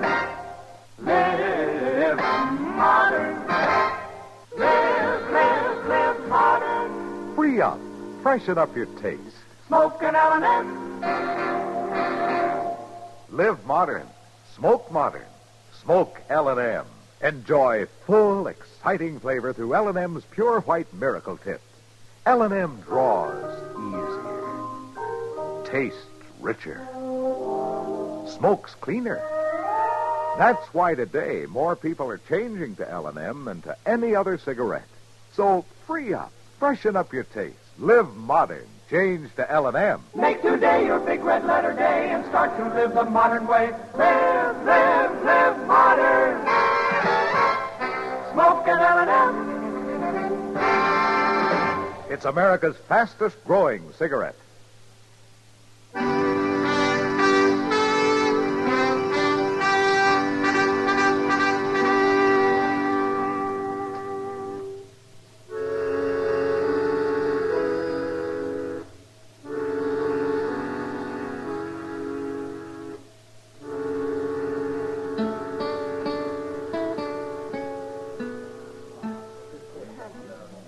Matt, what are we going to do? I don't know, Kitty. What do you think she's planning? All I can guess. Chester, is Sam sure that Rose took that shotgun? He says she come back to the bar just before he missed it. Yeah. She could have hid it in the fold of her skirt. Elko's looking pretty white, Matt. Yeah, just look at them sitting over there facing each other. You know, 10 to 1, she's got that shotgun under the table pointed at him. Can't you slip up behind her, Matt? Grab her before she can use it? A shotgun's not like a pistol, Kitty. All you got to do is point in the general direction of your target. Yeah, but why she want to kill Elko? Revenge, I guess. Chester, did Slim Raddock hear about her having the gun? No, sir, nobody didn't. Sam called me to one side. Good. If word got around, somebody'd be sure to lose his head and touch the whole thing off. What's going to happen anyway, Matt? Elko's starting to get restless. He's sure going to make a move soon. Well, it'll be his last one if he does. Matt. Oh, Matt. These plums are just ripe for the picking. I can't hold up the game all night for you. I'm sorry, Doc. I'm busy. Oh, well, as long as you feel that way about Doc, it. you don't understand. Oh? Well, only one way to handle it, I guess. No, you stay there, Chester. Yes, sir. Be careful, Matt. Will somebody tell me what's going on here? Good evening, Rose. I'm sorry, Marshal. Table's closed. Oh? Not closed to Elko, then. Marshal, she's Shut had up. Elko and me have a personal game going, Marshal. Yeah, I know. Better hand over the gun, Rose. Sit down. Sit down and put your hand flat on the table, Marshal. Same as Elko's got his. Good. Now keep him there. I guess you know this is a shotgun I'm covering you both with, underneath the table. Yeah, I know that. Well, why'd you come over here if you knew that... Keep your voice down, Elko. Why didn't you shoot her from where you was standing? She's aiming to kill me, Marshal. Yeah, I figured it was about the way things stood. I knew I'd find him someday if I just kept traveling and kept on dealing cards. And last night it happened. I recognized him the minute he sat down at my table. I knew he'd be back tonight, and I was ready for him when he come. Now you mean to kill him, huh? She's crazy, Marshal. She's out of her head. Keep your hands on that table. I mean to kill him. Why, Rose? If you knew me, if you knew who I am, you'd understand. I do know, Rose. You're Bill Prawley's daughter. That's right. Dirty Bill's daughter. Look, Rose. Oh, I know what they called him. Dirty Bill Prawley. All the cheap little tin horns that tried to cheat him and lost their shirt doing it. They're cowards. And that's the only way they could hit back. Give a dog a bad name and shoot him for mad. Take her, Marshal. She's gone clean out Shut of up, her mind. Elko, before you get us both killed. My father was a fine man, and anybody that says different is a liar. Marshal. That night he was killed, I was upstairs asleep. The shots woke me up. I looked out of my window, and I saw a man run out the front door with a gun still in his hand. I saw him for just a second in the light from the door. But I never forget his face. Elko here, huh? That's him. Don't listen to her, Marshal. She's lying. It's a job for the law now, Rose.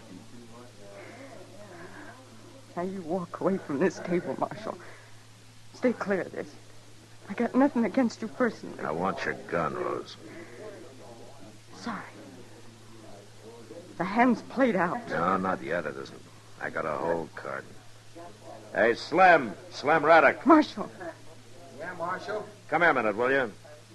What do you think you're doing now? Marshal, you... Hold it, Elko. Keep your hands on the table. What's going on? Get away, Slim. Stay back. Right here, Slim, between me and Elko, huh? No. That's right. What's the matter, Rose? Oh, you fool. All right, Rose, you were planning to give him back his money, so he must mean something to you. And he's in it now, too. The way a shotgun works, it's all three of us or none of us. Now you hand over that gun. No. Oh, Slim, why didn't you stay clear? Now, what's this all about? Rose, I want that gun, and I want it now.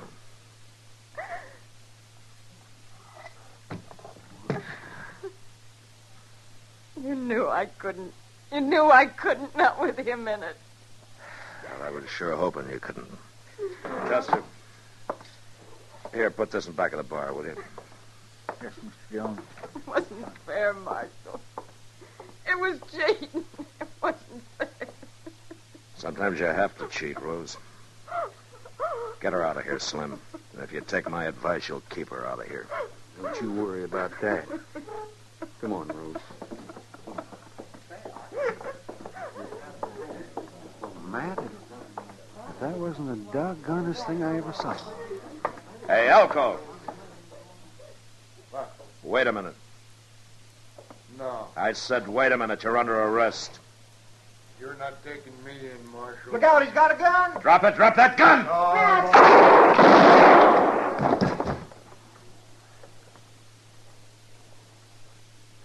Well, Matt, I guess a man's luck can't last forever. His sure didn't, did it?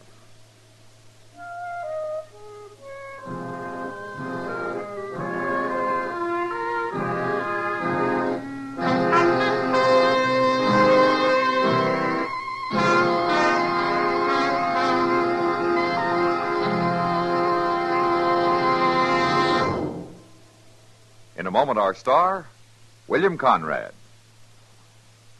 Now a public service message from CBS Radio. What is America really like?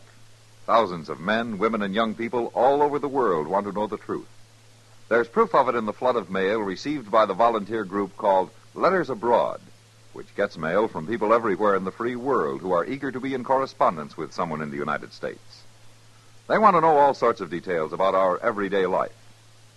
Anyone who is over 15 years of age who would like to write to someone overseas in Europe, the Middle East, or the Far East should send his or her name in a stamped, self-addressed envelope to Letters Abroad, 45 East 65th Street, New York, New York, together with information about age, occupation, and interests, which will make possible selection of a suitable correspondent.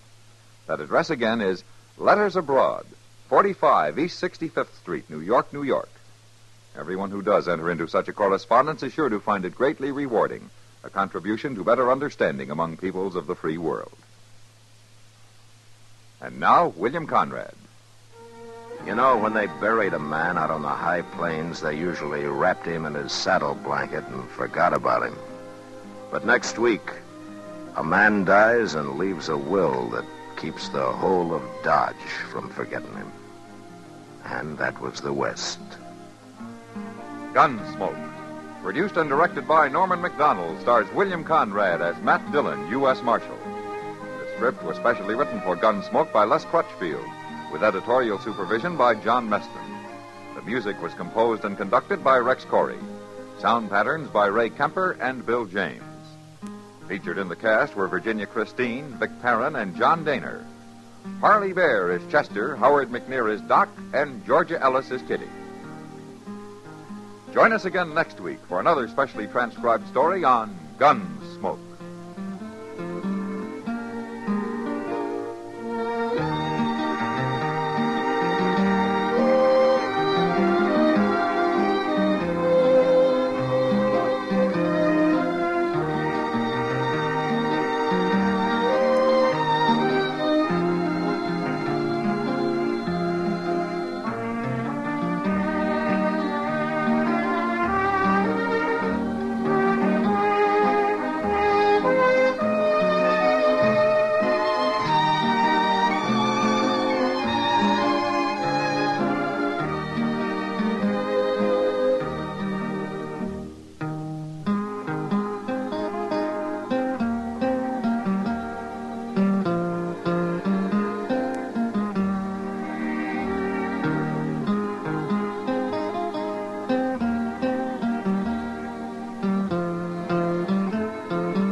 Gunsmoke, brought to you by Chesterfield. Chesterfield packs more pleasure because it's more perfectly packed, thanks to Accuray. They satisfy the most. Around Dodge City and in the territory on West, there's just one way to handle the killers and the spoilers, and that's with a U.S. Marshal and the smell of Gunsmoke.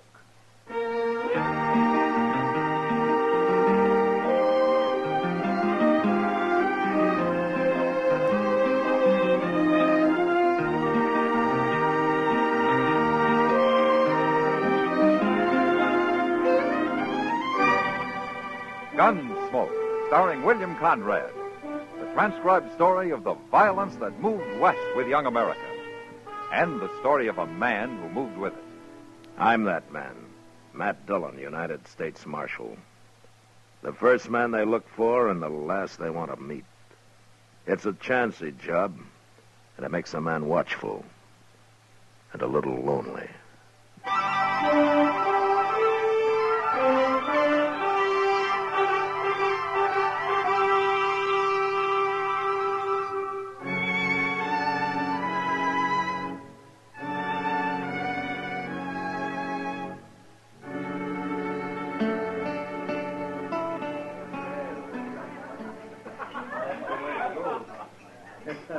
So your name's Force Capper, huh?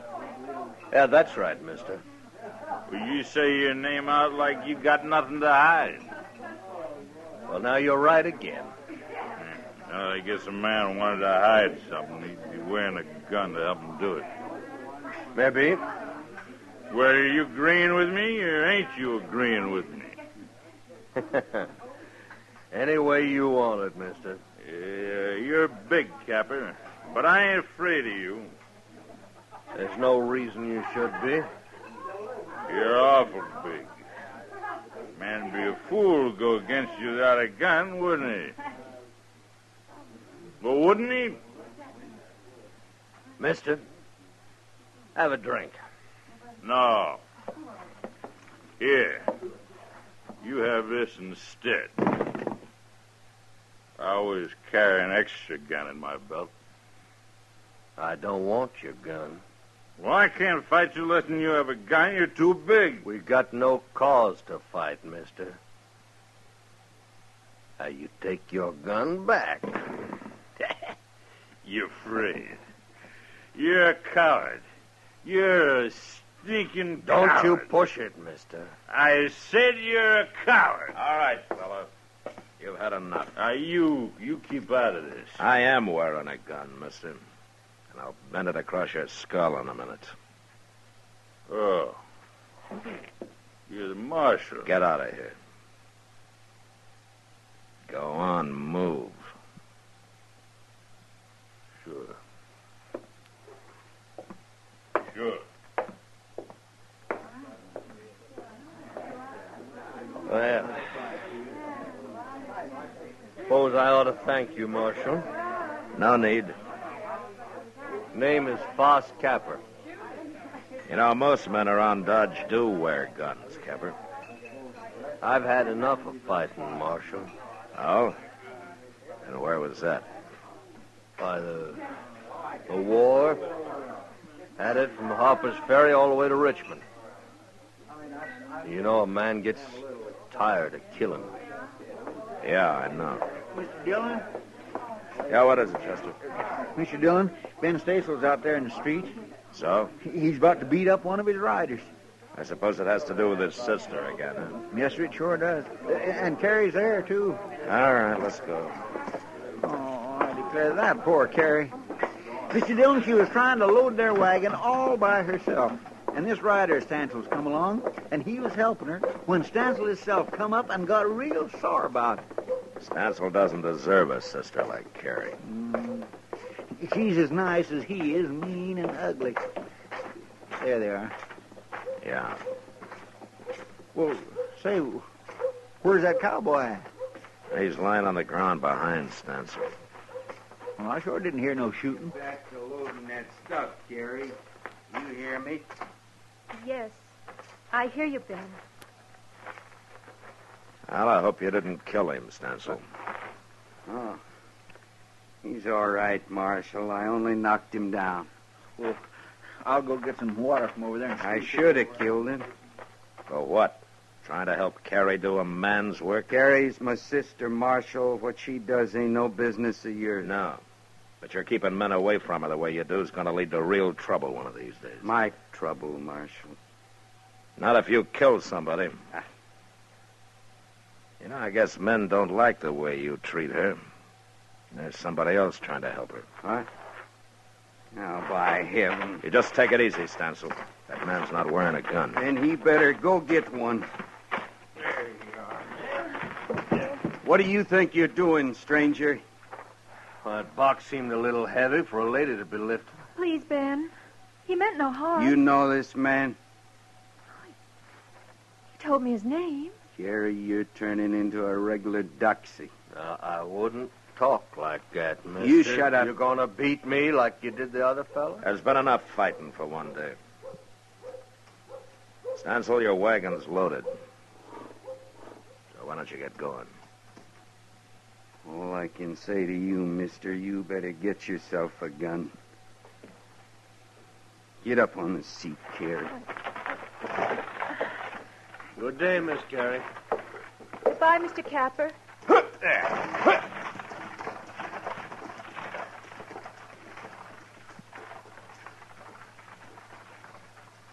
Well, How did you get mixed up in this, Capper? I was curious, so I followed you out. And I seen her struggling with that box. Couldn't just stand there and watch her, could I? Uh-huh. You just remember something. Someday Stansel's gonna kill somebody over her. Well, I sure hope it won't be me. And you know what to do, huh? Yeah, I know what to do, Marshal.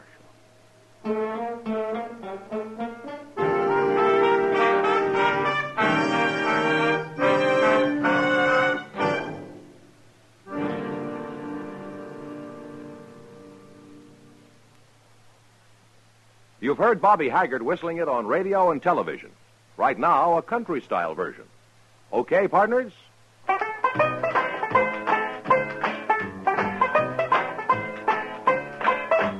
Packs more pleasure, packs more pleasure. Chesterfield packs more pleasure because Chesterfield's more perfectly packed. It stands to reason a cigarette made better and packed better, smokes better, tastes better. And Chesterfield is more perfectly packed by Accuray. This electronic miracle removes human error in cigarette manufacture. So Accuray Chesterfield is firm and pleasing to the lips, mild yet deeply satisfying. Yes, Chesterfield gives you something no other cigarette can give you. Chesterfield packs more pleasure because Chesterfield's more perfectly packed. To the touch, to the taste, Chesterfield packs more pleasure because it's more perfectly packed. By Chesterfield, mild, yet they satisfy the most.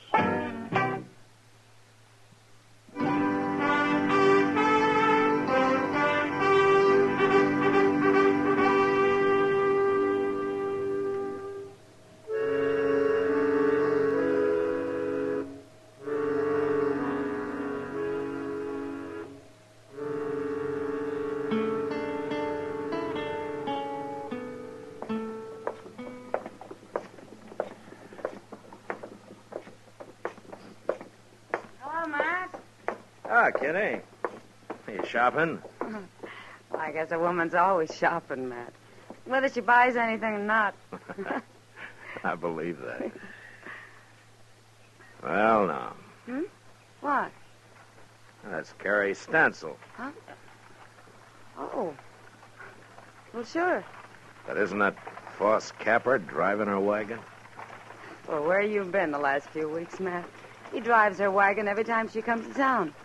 He does. Well, sure. He rides out, meets her part way, ties his horse behind, and they drive in together. And this has been going on for a couple of weeks or so? Oh, but at least. Ben Stansel hasn't found out, I take it. I doubt if Capper's ever showed himself anywhere near the ranch, Matt. You think he's afraid? Don't you? Maybe he only wants to avoid a fight. Isn't that the same thing? No, not necessarily, Kitty. Well, if he wasn't a coward, he'd be wearing a gun, wouldn't he? I don't know, Kitty. I haven't decided about Foss Capper. Look at them, Matt. They're so wrapped up in each other they don't even see us. This is the last time it's got to be. I don't want to bring you no trouble, Carrie, but I ain't going to stop seeing you. She's smarter than he is. Yeah, maybe. You know, I guess she'll never be able to get away from that brother of hers. Oh, Matt, look. Yeah. There's going to be trouble, Matt.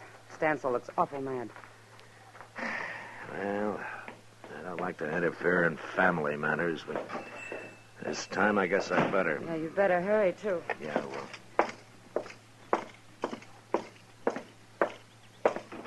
How long's this been going on, Carrie? Please, Ben. Let's talk about it at home, not here. We're going to settle this here and now. You ain't going to stop it, Marshal. I just want to be sure you remember that Foss Capper doesn't carry a gun, Stansel. Dirty coward. Of course he doesn't. A gun wouldn't solve anything, Stansel. It'd get you killed. That'd solve things. Maybe for you, not for Carrie. I don't even want to hear you saying her name. You're going to have to hear it.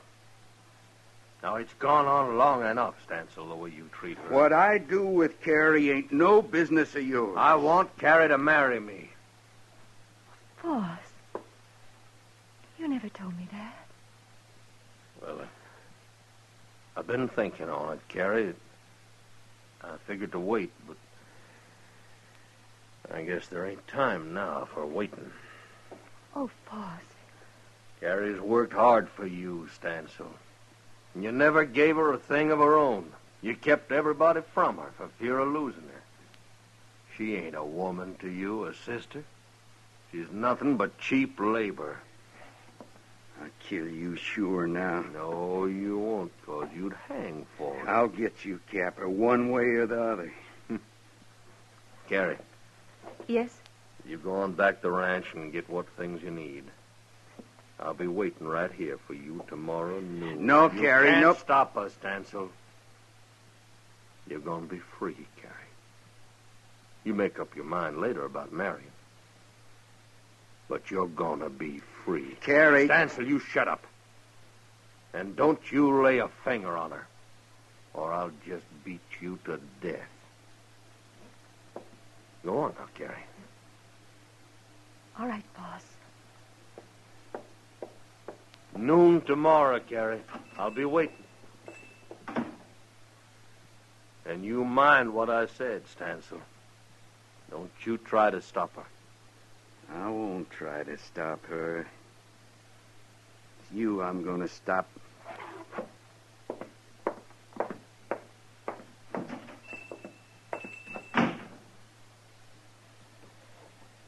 Now, you know, Marshal, I didn't mean to cause trouble when I come here. Yeah, maybe not, Copper. But you sure done it.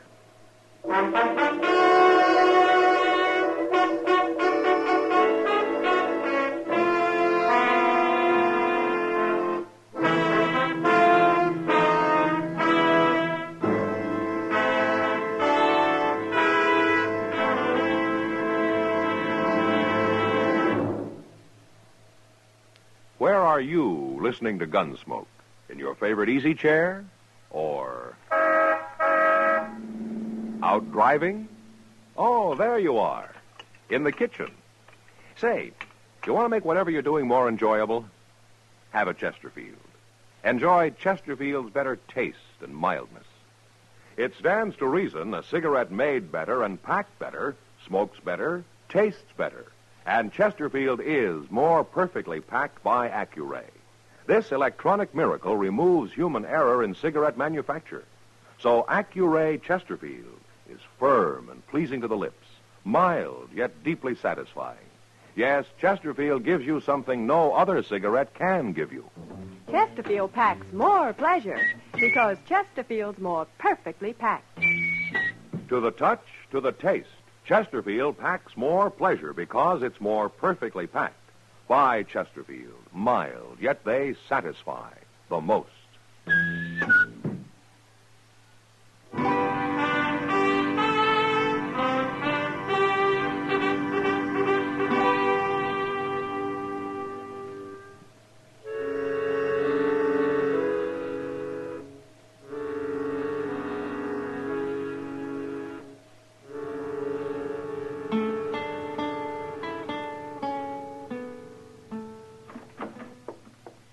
Dillon? Yeah, what is it, Chester? You better get on out there quick. It's fixing to happen. Ben Stansel just rode in with two of his men. What? Has Carrie showed up yet? No, sir, she ain't. But Foss Capper was waiting for her when them others come in. Yeah. I didn't think Stansel would let her go without a fight. Oh, there's going to be a fight, all right. Of some kind. Look how they're crowding him. Get out of this now, Capper. We're going to fix you good. I see you brought plenty of help. Well, you're too big for one man to handle. If the three of us can do it. No, you don't, Stansel. You keep out of this, Marshal. You don't think I'm going to stand by and watch three men work over one, do you? Wait, Marshal. Yeah, what, Kipper? Now, there ain't no other way. I'll take them on, all of them. It's got to be done. Wait a minute. Look who's coming yonder. It's Carrie. I told her to go back home. What in the world's the matter with her? She looks like she got drugged. You keep away from her, Capper. Shut up, Stansel. Leave him be. Carrie. What happened to you?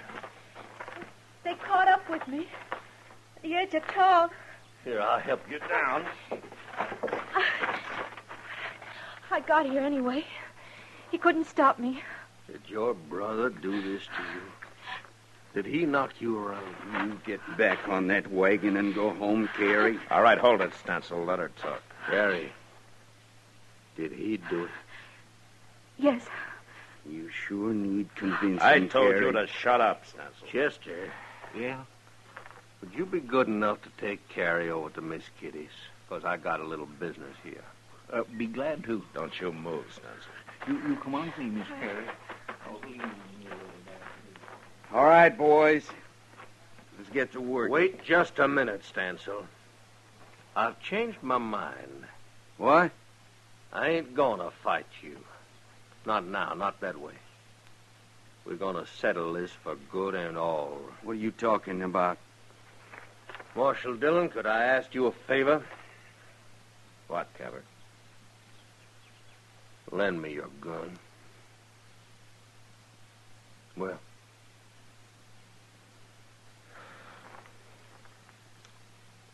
All right.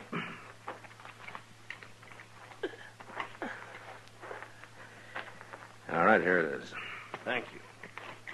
Now, what's this? What are you two doing? Who ever heard of a lawman lending his gun? I think Capper's right, Stancil. This business has got to be settled for good. And he's the one to do it, not me. Okay.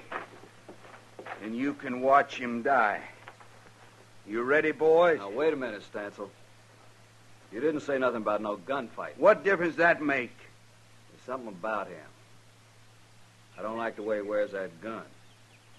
He looks kind of professional to me. He's nothing but a tin horn, and he's a coward at that. He ain't no coward. And I ain't having no part of this. Come on, Bob, let's don't be fools. Now, you're fired, both of you. Good. Stancil? Was he right, Capper? Are you a gunman? You can find out. Easy enough. You gonna stand there and allow this, Marshal? I can't stop it now. Well, I think he is a gunman. I think he's a killer. Stancil, you're through. Get going.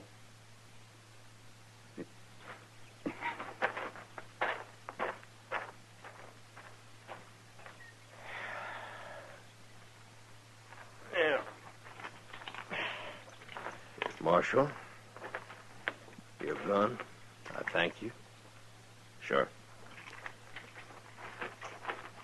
You remember I told you how a man gets tired of killing? I had a feeling it was more than the war that did it, Captain. I thought I was all through wearing a gun. That's why I asked Carrie to marry me. So? You tell her for me, Marshal. Tell her I was ready to kill her brother.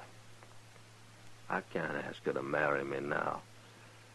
A day will always come when I'll have to put on a gun again. Not against Stancil. Well, there's others.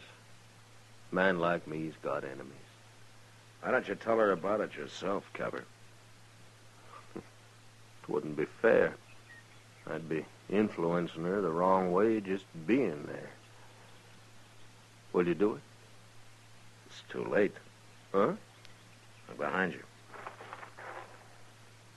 Oh. She didn't go to Kitty's. She was waiting to see what happened. Yeah. She saw you, Capper, gun and all. She doesn't look like she's coming to tell you goodbye. No. Oh, she doesn't, does she?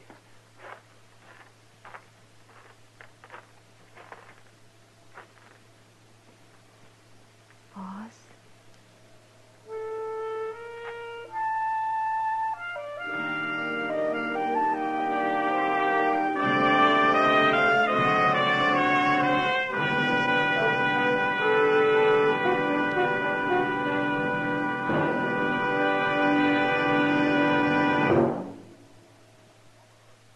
In a moment, our star, William Conrad. Chesterfield packs more pleasure because Chesterfield's more perfectly packed. A cigarette made better and packed better, smokes better, tastes better. And Chesterfield is more perfectly packed by Accuray. This electronic miracle removes human error in cigarette manufacture. So Accuray Chesterfield is firm and pleasing to the lips. Chesterfield, mild, yet they satisfy the most. You know, writers like Ned Buntline drew exaggerated word pictures of the West, yet they did no real harm. But next week, 2 writers from New York come to Dodge and are the cause of an Indian massacre. And that was the West. Good night.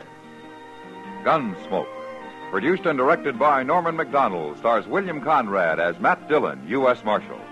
Our story was specially written for Gunsmoke by John Meston, with music composed and conducted by Rex Corey. Sound patterns by Tom Hanley and Bill James. Featured in the cast were Lawrence Dobkin, Vic Perrin, Gene Bates, Barney Phillips, and Harry Bartell. Harley Bear is Chester, and Georgia Ellis is Kitty.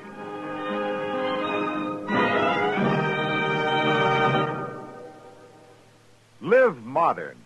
Smoke L&M. Live modern. Change to L&M.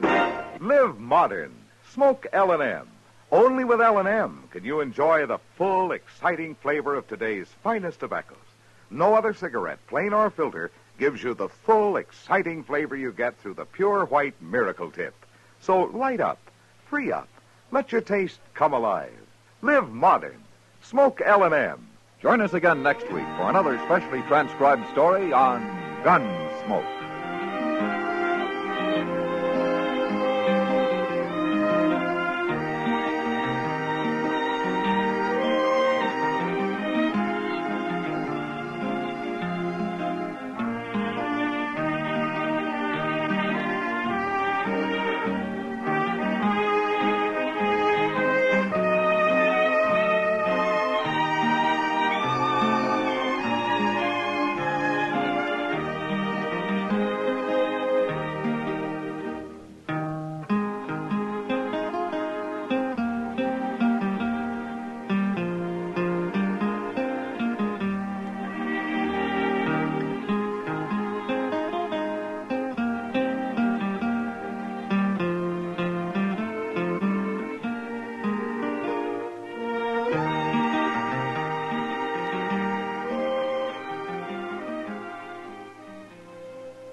Gunsmoke, brought to you by L&M, the modern cigarette that lets you get full, exciting flavor through the modern miracle of the pure white miracle tip. Live modern. Smoke L&M.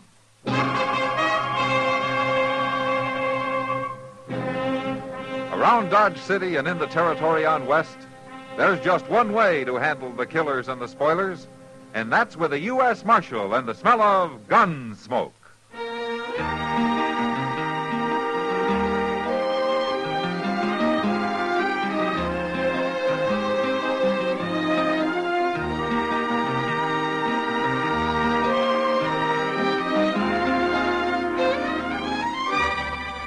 Gunsmoke, starring William Conrad. The transcribed story of the violence that moved west with young America. And the story of a man who moved with it. I'm that man, Matt Dillon, United States Marshal. The first man they look for and the last they want to meet. It's a chancy job, and it makes a man watchful. And a little lonely.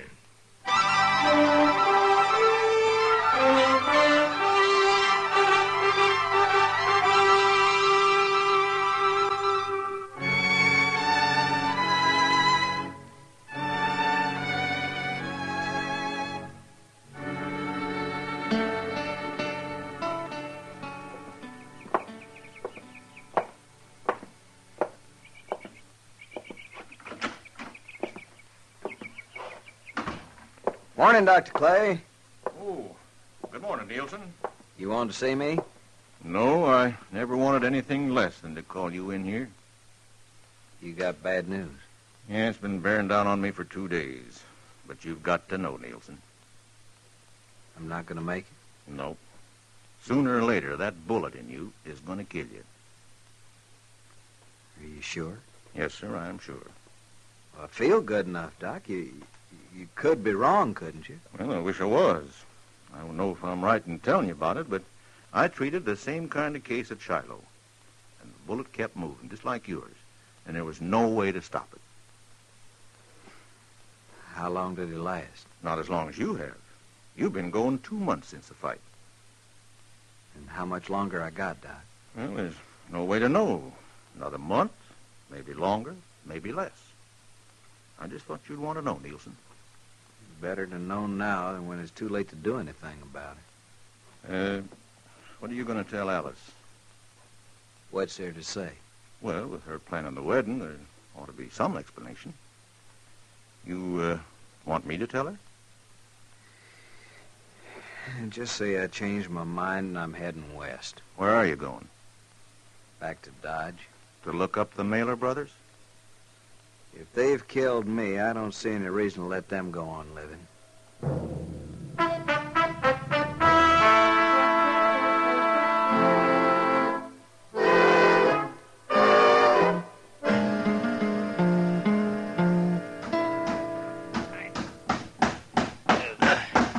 Chester, can you force it up a little more? Well, no, not much, Mr. Dillon. Come on.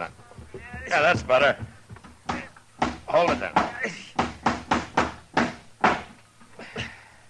Well, can it turn loose now? Now, let's just try one more nail. Oh, the only thing that's going to fix this door is a whole new door, Mr. Dillon. There. That'll hold it for a while. Cussed wood so rotten dry it won't hold a nail no more. Well, haven't you two given up with that door yet? Oh, hello, Kitty. I give up a long time ago, Miss Kitty. Matt, Jim Nielsen's back in town. Jim Nielsen? What? Nielsen's dead, Kitty. No, he's not. He's at the Long Branch right now, spreading the word that he's come back to kill the Mailer brothers. Are you sure? I've seen him. I've heard him. Well, have the Mailer boys heard about it? It won't take long, the way it's getting talked about. Tom Mailer rode up to Clay City, Mr. Dillon, day before yesterday. Charlie's the only one in town. I guess I better go see him. What about Nielsen? Well, if he's spreading the word, he'll be where I can find him anytime I want.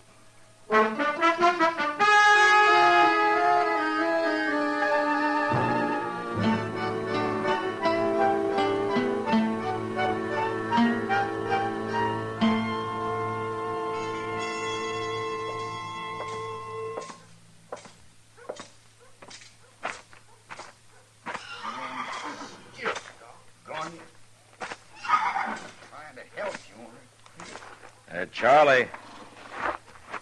Oh. Afternoon, Marshal. Hello, Charlie. What's the trouble? Oh, this blamed mare got a rock in her hoof. She won't even let me pick it up. You want me to hold her for you? No, I'll manage. How are you, Marshal? Oh, I'm fine, Charlie. Fine.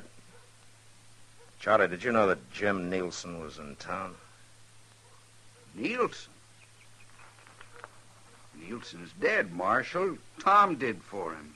He's not dead. He's back in Dodge looking for you and Tom. All right. He's welcome. Look, Charlie, I know a lot of people are on your side, but there are a lot of others on Nielsen's, and I'd like to stop this trouble before it goes any further. It was a fair fight, Marshal. I know it was. Any time Nielsen wants to stand up again against either of us, we'll be ready. It'd be better if you'd stay out of sight until he leaves. I can't do that, Marshal, and you know it. People would say I was a coward. What people say isn't important, Charlie. I don't hide from nobody. Now, the only thing behind that fight was some temper and some strong words. Aren't you man enough to forget it? What are you going to do about it, Marshal? There's nothing I can do if you're set on facing Nielsen. Except try and get him out of town.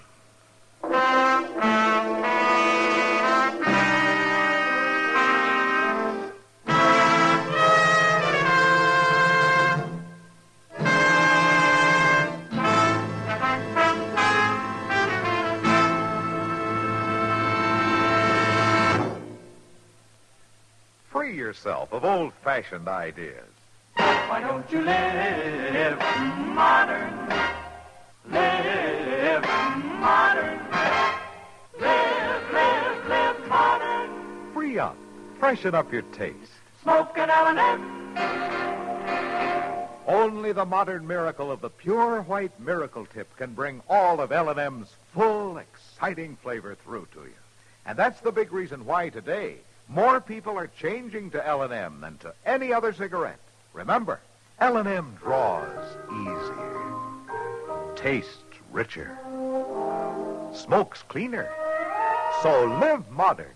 Change to L&M. Make today your big red letter day and start to live the modern way. Live modern.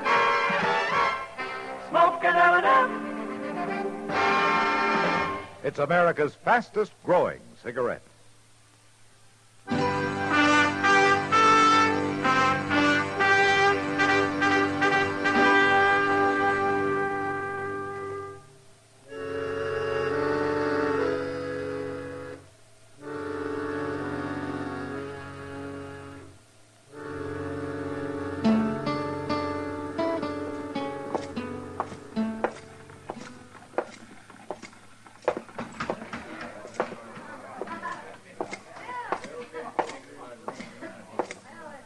Hello, Nielsen.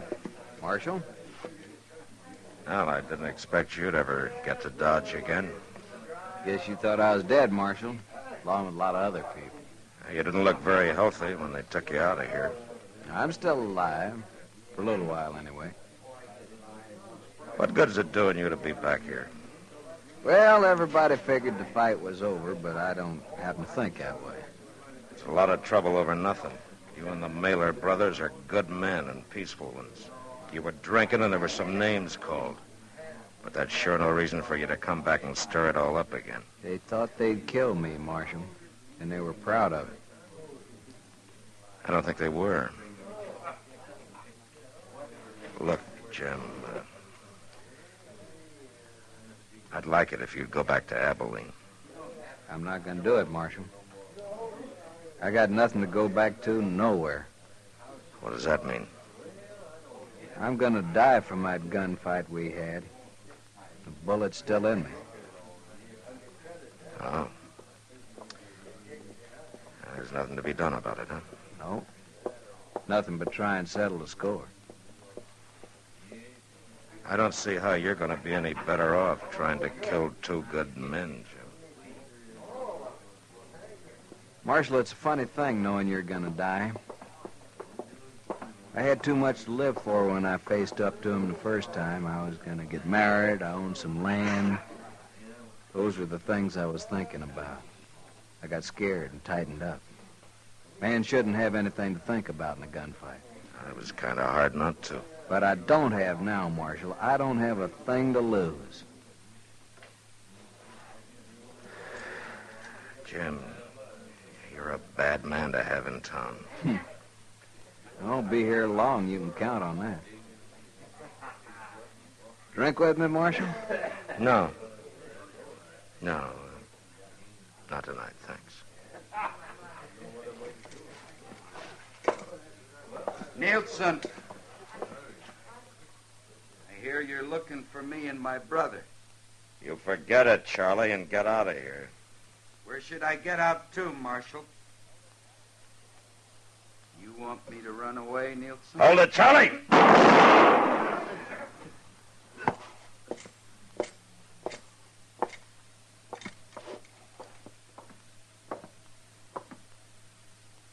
Is he dead, Marshal?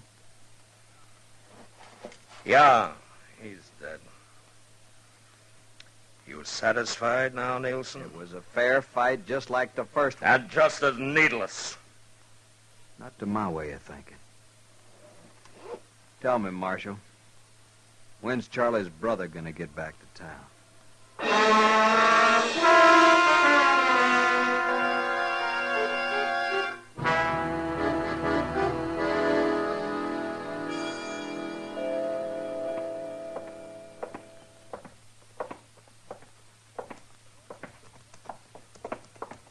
Tom! Hold up a minute, Tom! Well, hello, Chester. What you doing way out here? Mr. Dillon wanted me to stop you before you got up to the plaza. Yeah, what for? Well, Jim Nielsen's waiting for you. Nielsen? Wait. What about my brother? Charlie's dead, Tom. Did Nielsen do it? Charlie come after him. I thank you, Chester. Thank the marshal. Tom, you gonna ride in anyway? I got no place else to go.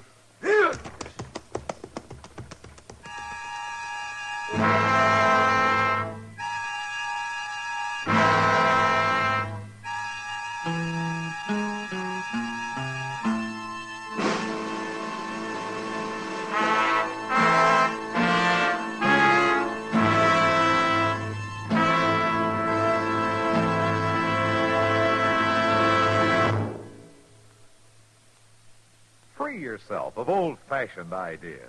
Why don't you live modern? Live modern. Live modern. Free up. Freshen up your taste. Smoke an L&M. Live modern. Smoke modern. Smoke L&M. Enjoy full, exciting flavor through L&M's Pure White Miracle Tip. L&M draws easier. Tastes richer. Smokes cleaner. That's why today more people are changing to L&M than to any other cigarette. So free up. Freshen up your taste. Live modern. Change to L&M. Make today your big red letter day and start to live the modern way. Live modern. Smoke an L&M. It's America's fastest growing cigarette.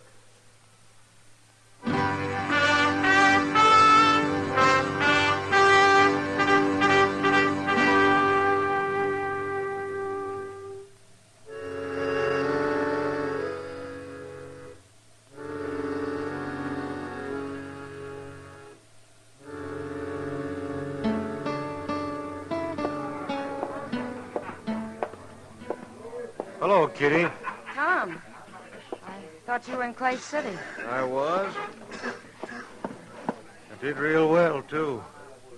I signed up for Charlie and me to take a pack train clear to Lincoln County. Charlie's dead.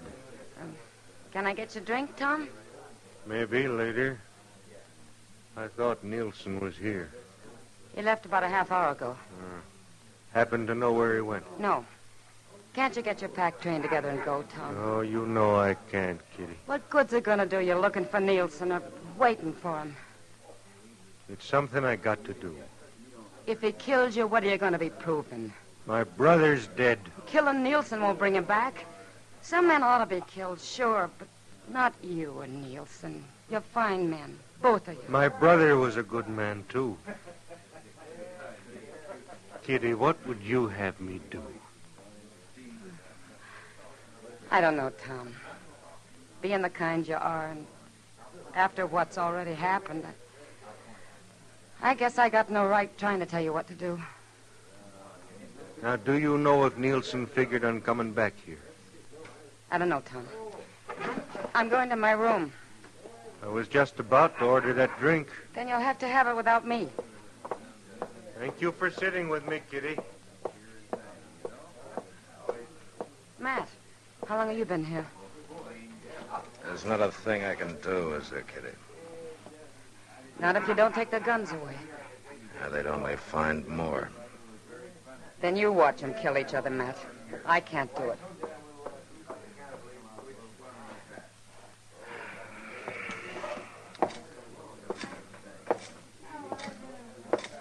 Mr. Dillon. Yeah? He's coming, Mr. Dillon. How long, Chester? It won't be but a few minutes. He was looking for Tom over at the Alfraganza. All right. You get out of sight someplace. All right, sir.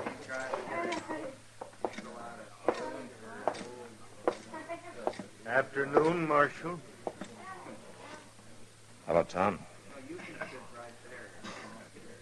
Look, Tom, I'm going to ask you to do a brave thing. Will you let me keep your gun for as long as you're in town? No, I won't, Marshal. You and I have been good friends, Tom. I'd like to keep it that way. But you won't do what I say, huh? What would you do was you in my spot? What you're going to do, I guess. Tom, it's a different kind of a fight this time. Nielsen's going to die from the bullet you put in him 2 months ago, and he knows it. He's got nothing to lose. I kind of wondered why he come back. That's why. Now, will you either take off your gun or get out of town? I'd like to leave, Marshal. I'd like to be rigging our string of mules with Charlie. But there won't be any more of that. All right. All right, Tom. I told Nielsen, and I'll tell you from the beginning, this thing has been needless. My mistake was not throwing the three of you in jail right off. Marshal Dillon, have a drink with me. No, thanks, Tom. I'm going back to my office. Goodbye.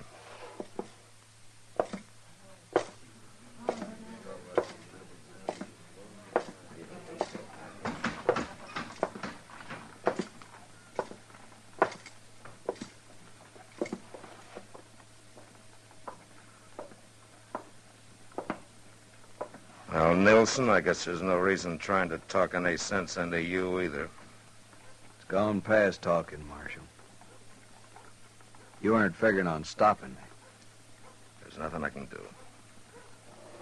I'll see you later.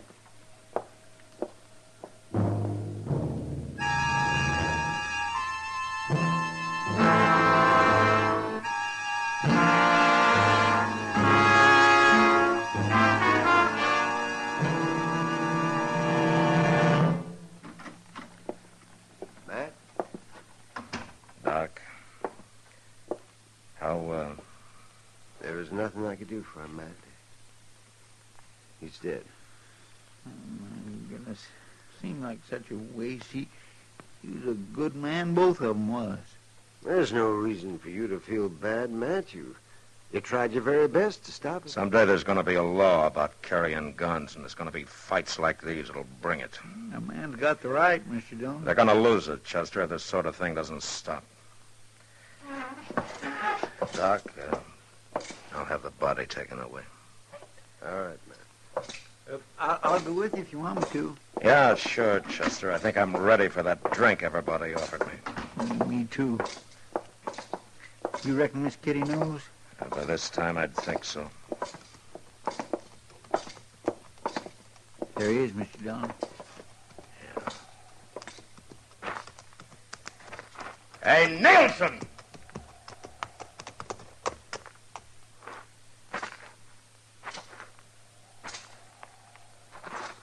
Well, you made it, huh? You killed both the Mailer brothers. Yeah? And in fair fight, huh? Yeah. I want to ask you something. Make you feel any better? No. Tell you the truth, it don't.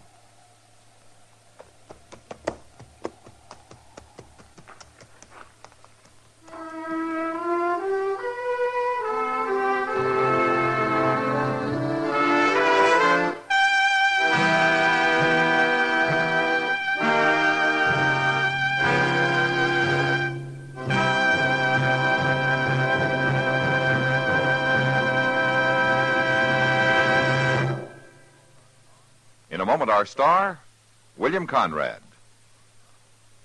Americans today are earning more money than ever before. And smart Americans are planning ahead, too, to preserve prosperity. They're investing part of their paycheck every payday in United States savings bonds. And you can, too, an easy, automatic way, by joining the payroll savings plan and buying savings bonds regularly where you work. With payroll savings, money is set aside for you by your employer before every payday, in any amount you say. That way, you never plan on the money and never miss it. Payday after payday, these sums grow into savings bonds, and before long, you'll find you have a collection of them. And remember, every Series E bond you buy pays back $4 at maturity for every 3. That's right. You get back $4 for every 3 invested. Help today's higher earning power pay off for you tomorrow. Begin saving regularly with United States savings bonds. Join the payroll savings plan. And now, William Conrad. You know, on the frontier, a woman had to scratch pretty hard to make any kind of a home for a man. And next week, a woman who had worked at this for over 20 years finally lets the frontier beat her, and a man dies. But that was the West. Gunsmoke. Produced and directed by Norman MacDonald, stars William Conrad as Matt Dillon, U.S. Marshal. The script was specially written for Gunsmoke by Gil Dowd, with editorial supervision by John Meston. The music was composed and conducted by Rex Corey. Sound patterns by Ray Kemper and Bill James. Featured in the cast were Harry Bartell, Vic Perrin, Lawrence Dobkin, and Jess Kirkpatrick. Harley Bear as Chester, Howard McNear as Doc, and Georgia Ellis as Kitty. Join us again next week for another specially transcribed story on Gunsmoke.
Around Dodge City and in the territory on West, there's just one way to handle the killers and the spoilers, and that's with a U.S. Marshal on the smell of Gunsmoke.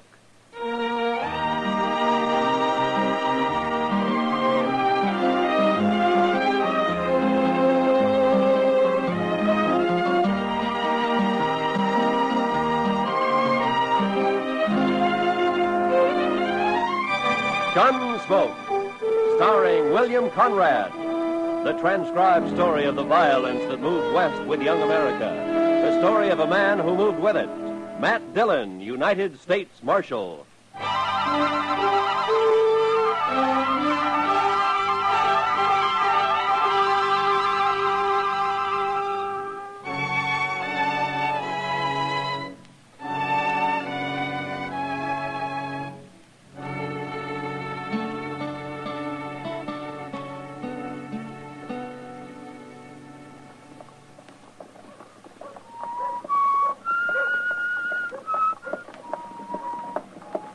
Good morning, Marshal. Good morning, ma'am.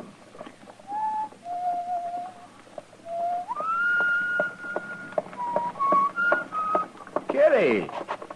Hello, Matt. I didn't see you sitting there. Well, I know. Sit down, sit down. There you are. How do you like my outfit? Ah, I never saw you in a riding skirt before, Kitty. You been riding side saddle? For the first time in my life. At least I know how to do it now, in case I'm ever called on to be a lady. Well, I know ladies who don't always ride side saddle. Sure. Like that female wildcat down in the Panhandle you told me about. What's her name? Oh, Belle Star? I bet she never rides side saddle. Oh, Belle Star's a lady, though. And everybody treats her like one. Even though she has to use a 6-gun to make them do it. Maybe I ought to try that. Yeah, it takes more than a 6-gun to make a lady, Kitty. That's a funny way of putting it. Well, that isn't what I meant. Dillon? Hello, Miss Kitty. How are you, Chester? Hey, I just come to Longhorn there, Mr. Dillon. What, trouble, Chester? Not yet, but there's going to be as soon as Art Long gets to town. Art Long? Well, he's always been a peaceful man. Isn't he one of those nesters out near Sam Baxton's ranch? That's him. But it's another one of them nesters that's talking up trouble. A fellow named Hoffer. He's saying he's going to shoot Art Long on sight. Well, is he drunk, Chester? Yes, sir, some. Armed? He's got the biggest old cavalry pistol you ever saw stuck right in his belt. Real farmer style. Well, that may be true, Kitty, but those horse pistols go off sometimes. Well, bye later, Matt. Yeah, I will if I can, Kitty. So long. It sure sounds like he means it, Mr. Dillon. Oh, why does he want to kill Long, Chester? Well, sir, he didn't say. Yeah, maybe he's just drunk and wants to shoot somebody. No, Anybody. Sir. No, sirree. Hoffer's pretty certain about who it's going to be. All right, Chester. Don't stand too close in case he puts up a fight, huh? No, sir. And all you bully clubs, shut up and listen to me. When Art Long gets here, you're going to see his blood all over the floor. Right there. Or maybe right over there. I don't know just where yet. Your name, Hoffer? Barnaby Hoffer. What's the trouble between you and Art Long? You friend of his? That doesn't matter. Yes, it does. Because if you're a real good friend, I might take it to mind to shoot you, too. I'm a U.S. Marshal, mister, and you're not going to shoot anybody. Oh, Marshal Dillon, huh? I'll take that pistol, Hoffer. Okay, Marshal. Take it. All right. Now tell me what this is all about. I don't need no pistol. He's got a knife, Mr. Dillon. Drop it, Hoffer. I said drop it. No, I'm going to cut you again. Give me that knife back. You're kind of hard to convince, Hoffer.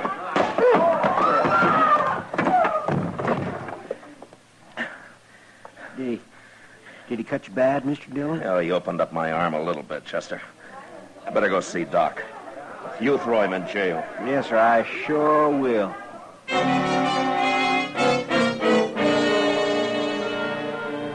There's a saying that it's the gentle horse that's most dangerous. You don't watch him close enough.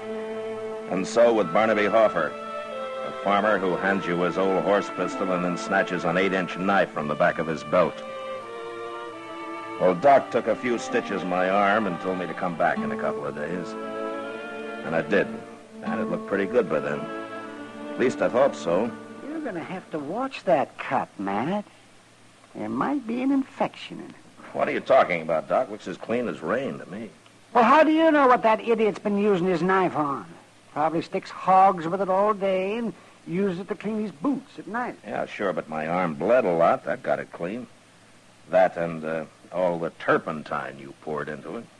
Hurt, didn't it? You know, someday, Doc, if my luck holds, I'm going to get a chance to work on you. Oh, no, you know, I'd sooner die. I'd sooner lie in the snow and bleed to death all alone without anybody around even to bury me. How did you get in the snow, Doc? Oh, I just hate snow. Oh, yeah, I forgot. Oh, come in. Oh, hello, Chester. Doc, Mr. Dillon, Art Long's been killed. What? Yes, sir. A cowboy just come into the office and told me. Said he rode by his cabin this afternoon and he found him there laying right in the door. Barnaby Hoffer must have done it. Hoffer? I thought you had him in jail, Matt. Well, I turned him loose next morning, Doc. He seemed calm enough then. I guess I made a mistake. I guess you did, all right.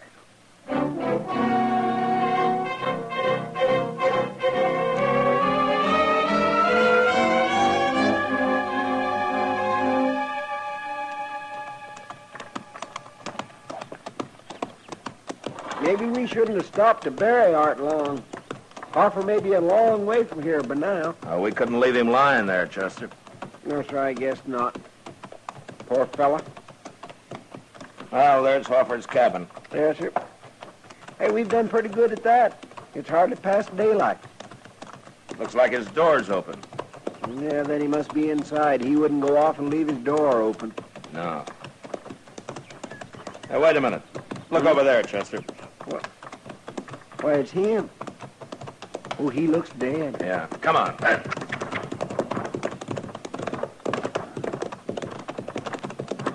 Oh.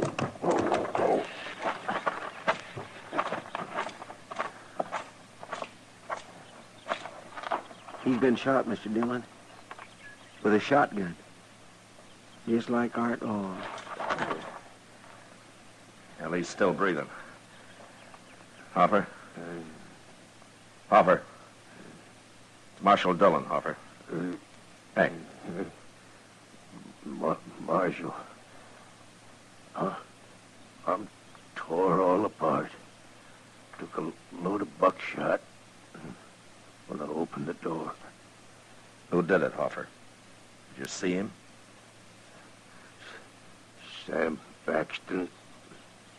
He did it. Sam Baxton? Who killed Art Long, Hopper? Did you? Art Long. Is he dead? Yeah. Both of us. Dead. I don't want to die.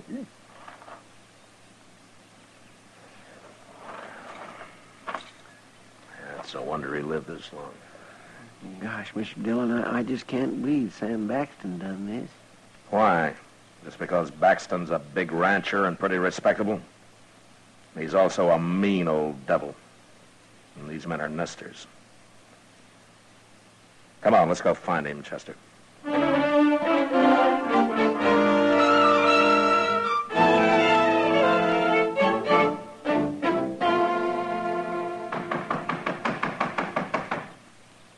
Hello? Anybody home? Why, it's Marshal Dillon and Chester. Hello, Miss Baxter. Oh, ma'am. Well, don't stand around out there. Come on in and sit a while. Thank you, ma'am. I got 2 pots of coffee on the stove. Well, we don't want to bother you none, Miss Baxton. Bother. Why, I love company. And besides, you don't get out this way very often, Marshal. You're just going to have to stay and eat dinner with us. Sam, we got company.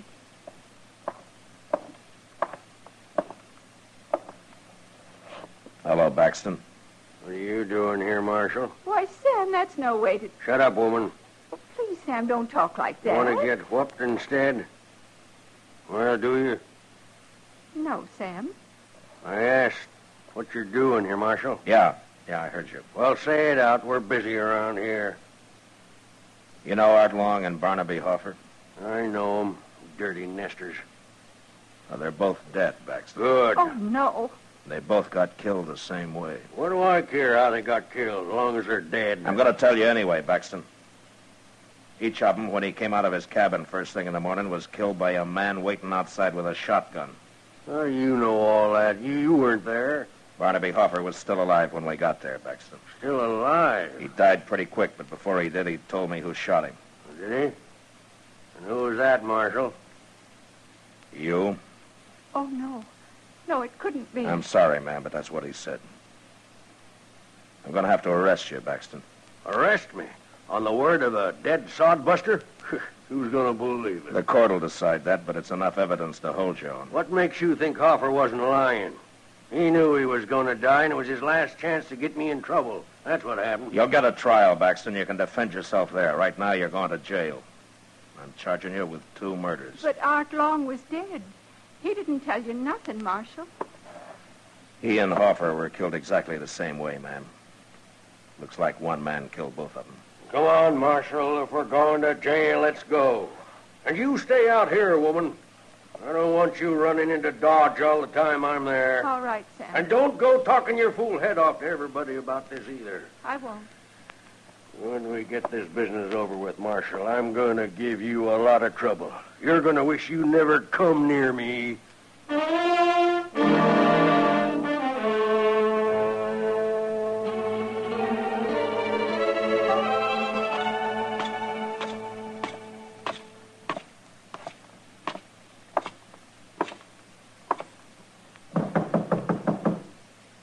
Come in. Be with you in a minute, Matt. As soon as I get Kitty fixed up here. Oh, Matt. Kitty. What's that, a black eye? What happened? It's none of your business. How's your arm, Matt? His arm's all right, Kitty. Just comes up here to bother me.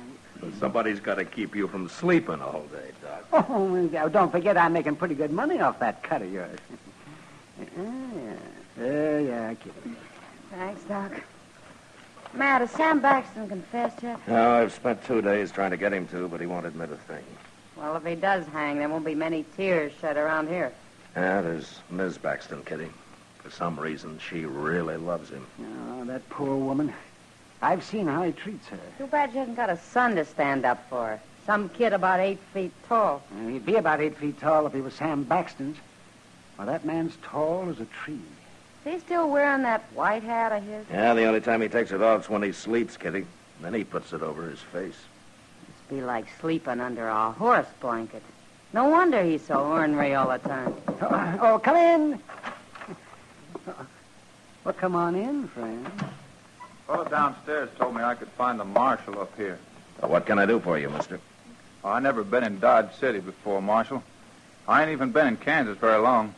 I'm riding south. I got tired of that cold up north. Well, you're welcome here. I'm going on south. What I come to tell you was there's a little creek runs out of Arkansas about 20 miles from here. Fella told me it's called Ginger Creek. Yeah, that's up near Sam Baxton's ranch, man. It's on his ranch, according to him. What about Ginger Creek, mister? Some fella's got a little cabin there with a corral out in back. I don't know his name. Now, that'd be Jim Fowler. He's been homesteading there for about a year. No more he ain't. Now, what do you mean? I buried him myself early this morning. I come by and found him laying in the door of his cabin. He was dead, but still bleeding. Somebody's tore him plumb in two with a shotgun.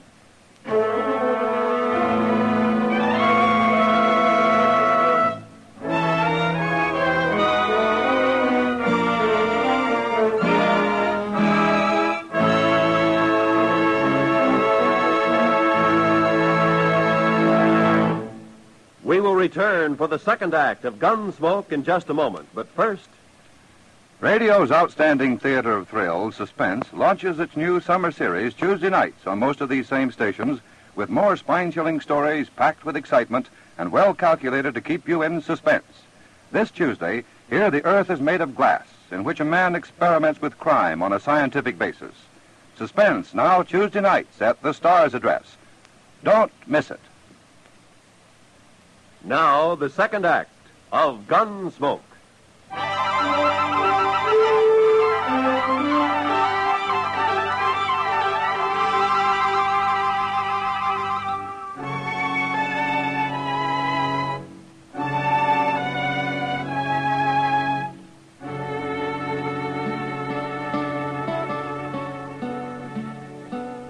Mr. Dillon, look at there. What is it, Chester? Out there in the street. It's Miss Baxton. Huh? She's coming a buggy. Ah, news travels fast, doesn't it? You going to turn old Sam Baxton loose? Well, I don't have much to hold him on now, Chester. No, sir. Not with him right here in jail when that last fellow was killed the same way as Art Long and Hoffer. Shucks, I guess he was telling the truth after all. Yeah, it looks that way. Well, I'm glad for Miss Baxton anyway. I'll open the door for her. Well, morning, Miss Baxton. Hello, Chester. Come right on in, ma'am. Thank you. Hello, Miss Baxton. Marshal Dillon, I'm sure glad to see you this time. Well, I hope there aren't any hard feelings, ma'am. Oh, you was only doing your duty. I respect that. Oh, where's Sam? The cells are out back. Oh, you haven't turned him loose yet? No, ma'am. It's too bad about Jim Fowler, Marshal, being killed that way.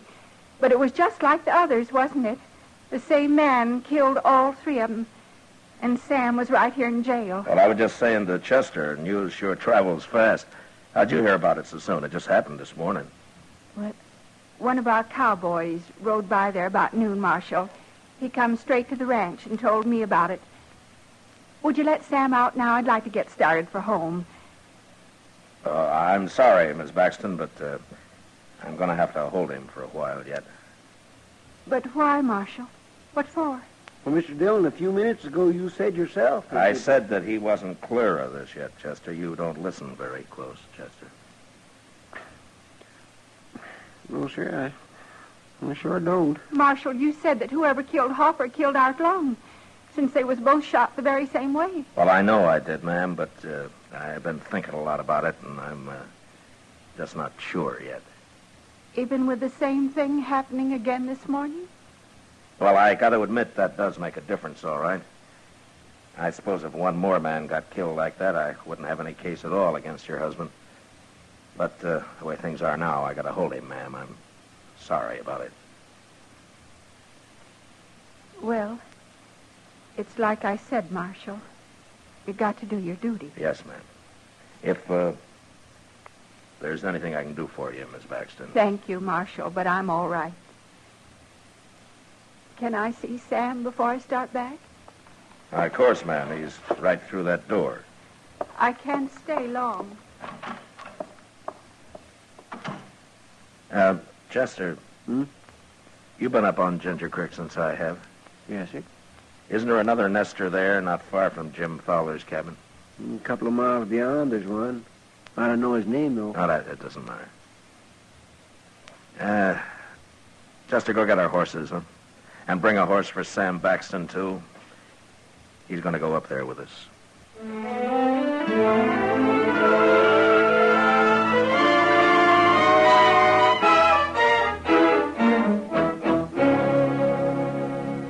don't know what you're up to, Marshal, but I'd rather be in jail than spending the night in this place. It's a nice little cabin he's got here, Baxton.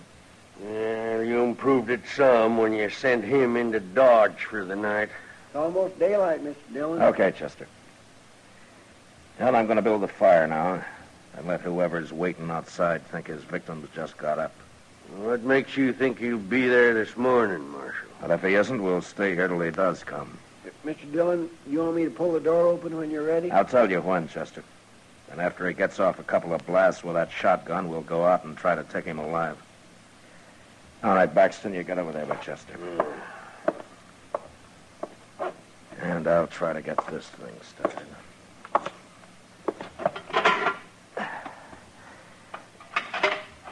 All we're going to need is a little smoke going up through the chimney. Maybe we can come back when it's all over and cook a little breakfast, Mr. Dillon. Now, we'll worry about breakfast later, Chester. Yes, sir.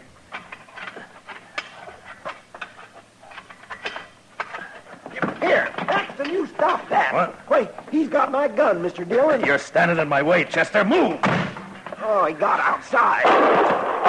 Come on. Drop that gun, Baxton. I got him, Marshal. I hit him both times. Drop it, I said. All right. I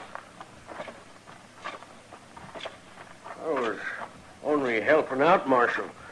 Look, he's laying right out there. Oh, gosh, I'm sorry, Mr. Dillon. I never thought he'd try nothing like that. Walk ahead of me, Baxton. Yeah, sure.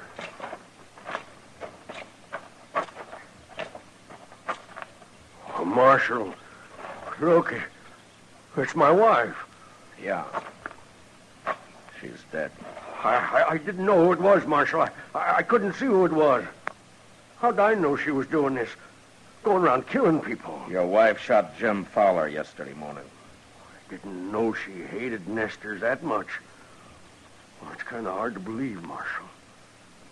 Yeah. But I guess you never know about a woman. Well, I can tell you about her, Baxton. Fowler's the only man she killed, and she didn't kill Fowler because she hated him. She did it because she loved you. What are you talking about? She was trying to cover up for you. Oh, wait a minute. She almost did it, too.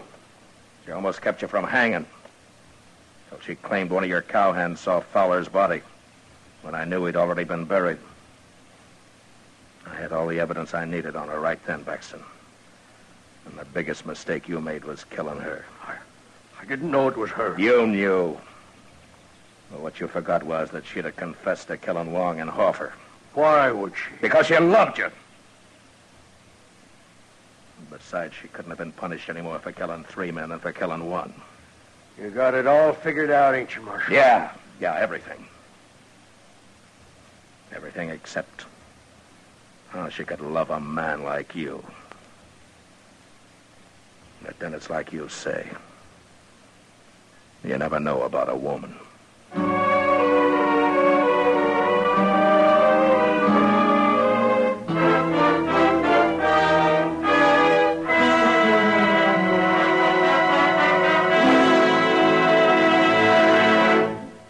Gunsmoke, transcribed under the direction of Norman MacDonald, stars William Conrad as Matt Dillon, U.S. Marshal. Tonight's story was specially written for Gunsmoke by John Meston, with music composed and conducted by Rex Corey. Featured in the cast were Joseph Kearns, Helen Cleve, Paul Savage, and Clayton Post. Parley Bear as Chester, Howard McNear as Doc, and Georgia Ellis as Kitty. Roy Rowan speaking. Join us again next week as Matt Dillon, U.S. Marshal, fights to bring law and order out of the wild violence of the West in Gunsmoke.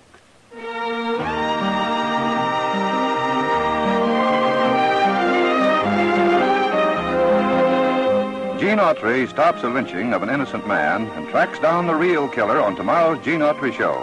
There's time out for melody on Melody Ranch, too, as Gene sings Down Yonder, Blue Canadian Rockies, and other Western hits. CBS Radio presents the adventure and melody of the Gene Autry Show every Sunday on most of these same stations. Be listening tomorrow.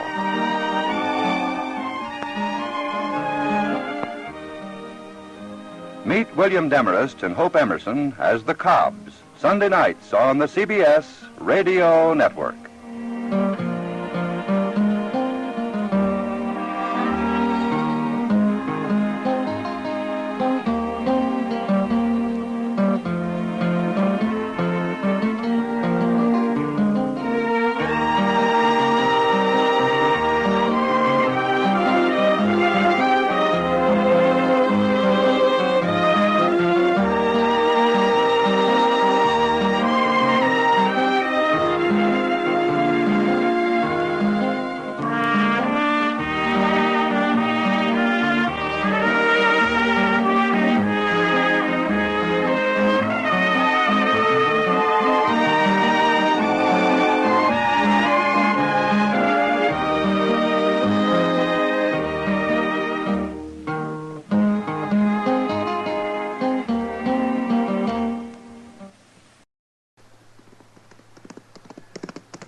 Gunsmoke, brought to you by Chesterfield.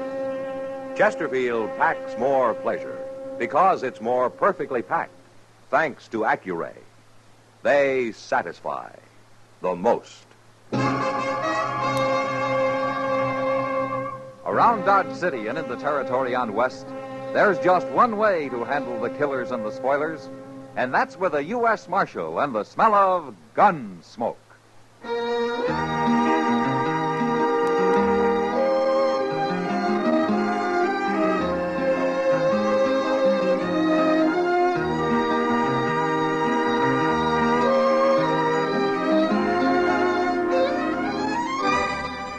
Gunsmoke, starring William Conrad. The transcribed story of the violence that moved west with young America. And the story of a man who moved with it. I'm that man, Matt Dillon, United States Marshal. The first man they look for and the last they want to meet. It's a chancy job, and it makes a man watchful and a little lonely.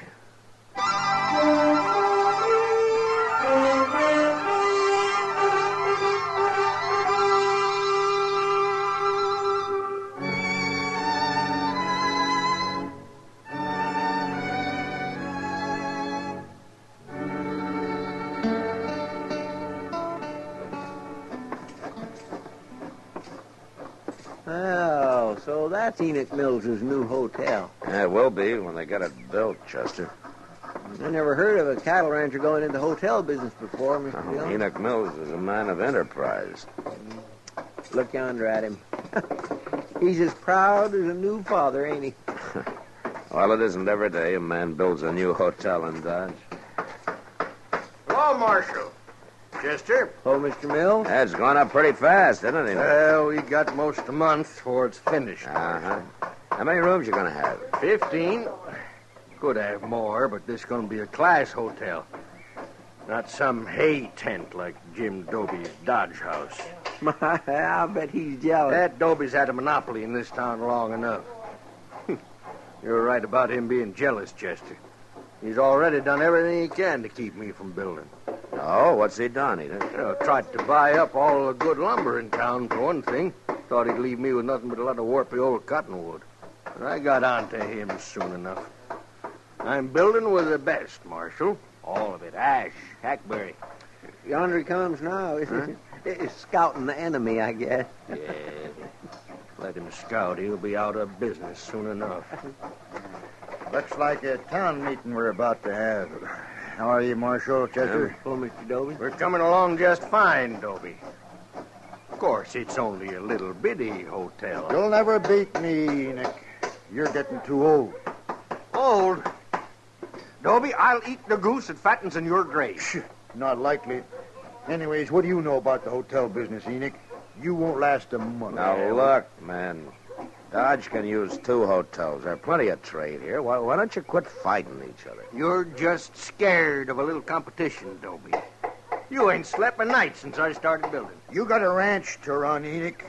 That's enough for one man. You shouldn't be pushing into other people's territory. Well, you ain't going to stop me, Doby. I've tried to stop you, and I'll go on trying. Marshal, he's threatening me. You heard him. I'm going to fight you, Enoch. I'm going to fight you all the way. So now you'd better start staying up nights. That man belongs in jail, Marshal. Doby's a hard one, Enoch. He'll give you a fight. But I don't think he'll do anything illegal. Oh, you don't, eh? Well, you just wait and see. And it's going to be your fault for not stopping him now. The whole blame's going to be on your shoulders, Marshal. And I ain't going to let nobody forget it.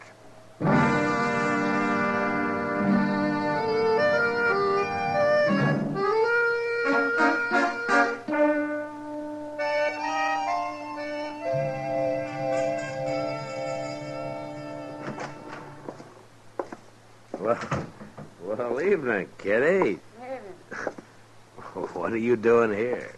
I came by to tell you something, Matt. Oh? You ever hear of a man called Gil Shank? Don't tell me he's in town. I met him at the Long Branch this afternoon. He didn't say much, but a man like that stands out like a white buffalo. You can pick him, Kitty. Yeah, Gil Shank's a gunman and a crook. He isn't wanted that I know of, but he sure ought to be. I didn't figure him for a drummer. Well, I think I'll let him stay around a few days. See what he's up to, maybe. Well, there were a couple of men with him, but it's hard to say if they're friends or if they just met. Yeah, they're probably friends. Gil Shank never liked traveling alone. Oh, they didn't look like gunmen, Matt. They're just a couple of saddle bums. Oh, well, maybe I'm wrong. Thanks for telling me anyway, Kitty. Mr. Dillon. Oh, hello, Miss Kitty. Something to scare you, Chester? Worse than that, the new hotel's on fire. On fire? On fire. And old Enoch saying Jim Doby there. Oh, the place. You better get down there, Mr. Dillon.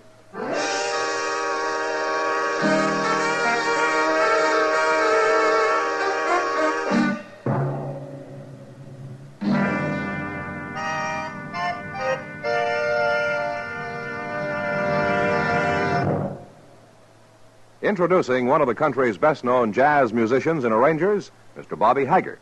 How about whistling along with him?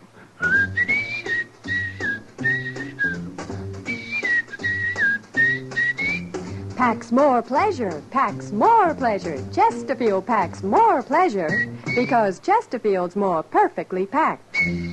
The more perfectly packed your cigarette, the more taste and mildness are released for you. Chesterfield, made by exclusive Accuray, as an open, easy draw that unlocks all the pleasure of fine tobaccos. Now, Accuray ensures an even distribution of tobacco from one end of your Chesterfield to the other. Chesterfield is firm and pleasing to the lips, mild, yet deeply satisfying. Chesterfield packs more pleasure because Chesterfield's more perfectly packed. To the touch, to the taste, Chesterfield packs more pleasure because it's more perfectly packed. By Chesterfield, mild, yet they satisfy the most.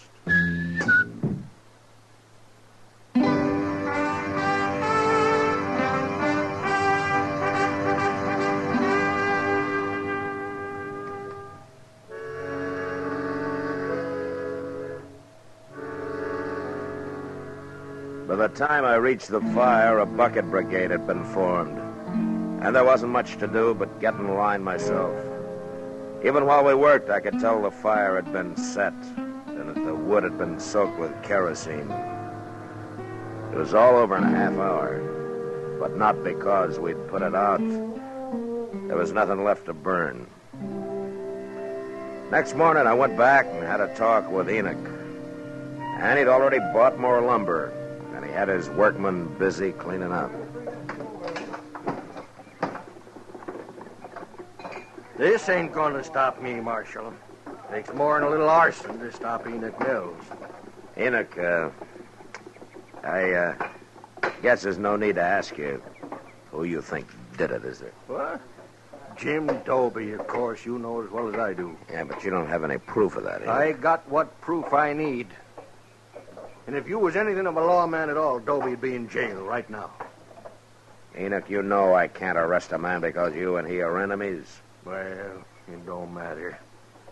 I ain't counting on you no more. I got other ways. Yes, sir. Hey, come in right there, Marshal. What? There. You mean Gil Shank? That's right. He seen me after the fire last night, and he offered to go to work for me.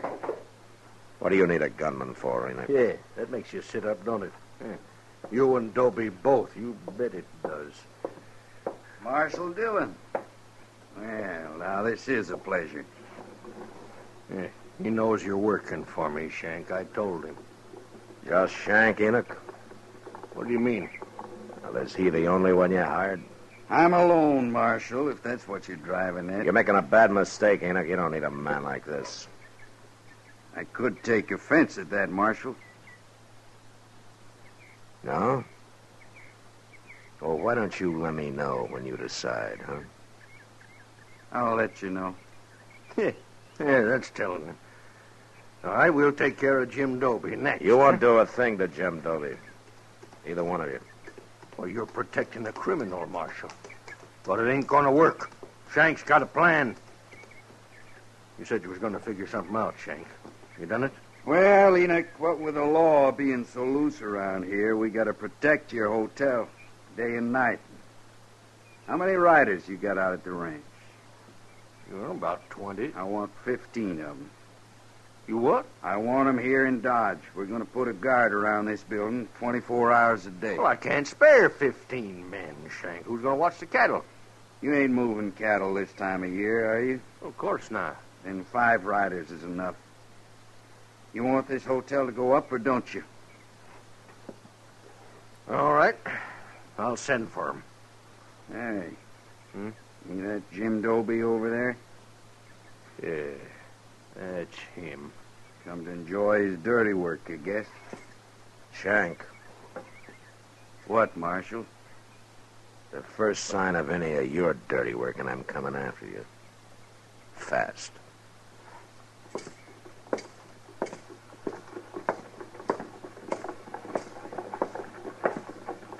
Morning, Marshal. Dobie? I suppose I'm getting the blame for this?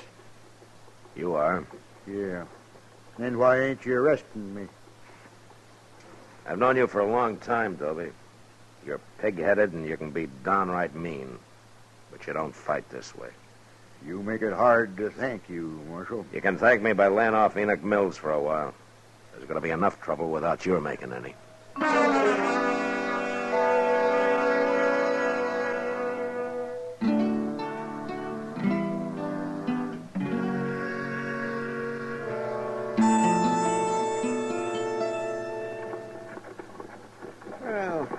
Maybe there ain't nothing going to happen after all, Mr. Dillon. What? I mean about old Enoch Mills' hotel. Been a week now, and everything is purely pond peaceful. Well, what with 15 armed guards spelling one another day and night, it ought to be. I didn't see that fella Gil Shank running yesterday. Oh, Enoch said he rode down to Tascosa. What for, to hold up the bank? It wouldn't surprise me. No, really. Well, here's Mr. Botkin. No? Oh, morning, Marshal. Morning, Chester. Morning, Mr. Botkin. You look like you're dressed for traveling. Well, a banker doesn't do all his work behind a desk, Marshal. I've been looking over some land up north the last couple of days. How'd you have a good trip? Fine, except for crossing the Pawnee. It was almost in flood. And how'd you make it? Well, I was lucky, Chester. Some cowboys were taking a herd across, and they gave me a hand. Swimming a herd across the Pawnee this time of year? Yes. They must have had 1,000 head, Marshal. Well, who was it? I don't know anybody moving cattle now. They were strangers to me. What was the brand? I'm afraid I'm not much of a brand reader, Marshal. Oh, you think you could draw it for me? Come over here in the dirt, Mr. Buck. All right. Here's a stick. Now, what did it look like? Well, there was a circle here and a line through it, like this. It stopped just about here. Well, everybody knows that brand, Mr. Botkin. Everybody but me, I guess. Where would they be taking those cattle, Marshal? Only one place. The Greystone Indian Agency is about 20 miles beyond there. Oh, they're going to sell them to the agency, eh? Well, they won't get top prices, but it's always a fast cash sale. Chester. Yes, sir? Go saddle 3 horses and tie them up behind the office, and then wait for me. I'll be back after dark.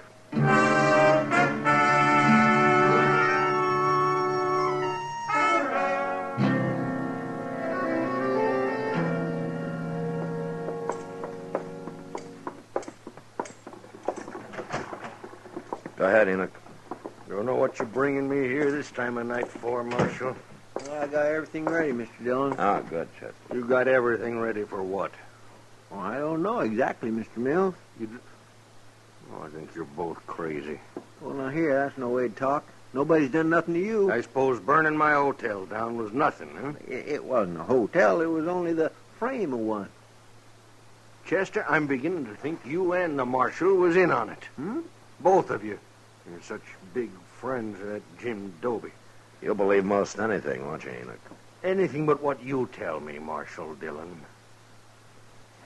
Yeah, I guess that's true. It's sure enough true. All right, I'm getting out of here now. I got nothing to say to you, and you got nothing to say to me. Don't know why I come here in the first place. Wait a minute, Enoch. Well, make it fast. I will. I was going to try to explain something to you, but I can see that it'd be a waste of time. You all through? No, I'm just getting started. All right, give me that gun, Marshal. I'm going to keep it for you, Enoch. Right here in my belt. You arresting him for something, Mr. Dillon? No, I'm not arresting him, Chester. I'm kidnapping him.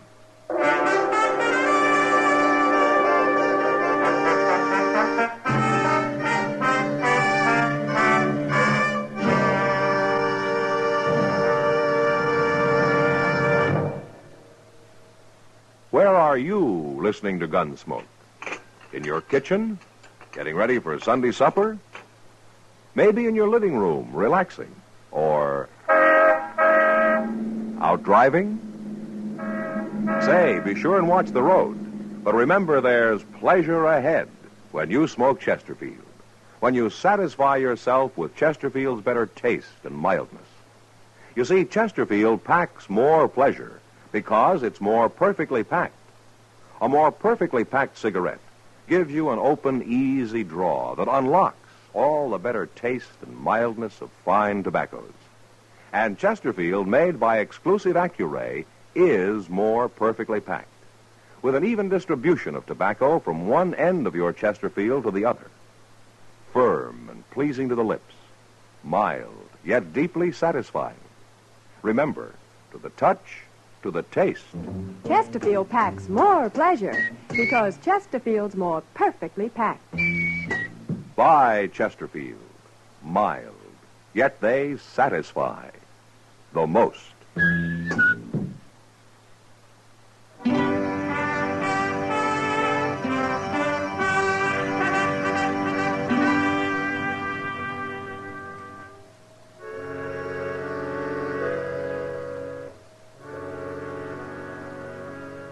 Enoch Mills was about as mad as any man I'd ever seen. But I managed to get him on a horse, and then he and Chester and I rode quietly out of Dodge. By noon next day, we'd covered some 60 miles and were at the Greystone Indian Agency. It was run by a man called Albert Leach, who didn't seem too bright, but at least I could tell he wasn't a grafter like most. I had a talk with him, and I brought Enoch in to meet him. Come in, gentlemen, come in.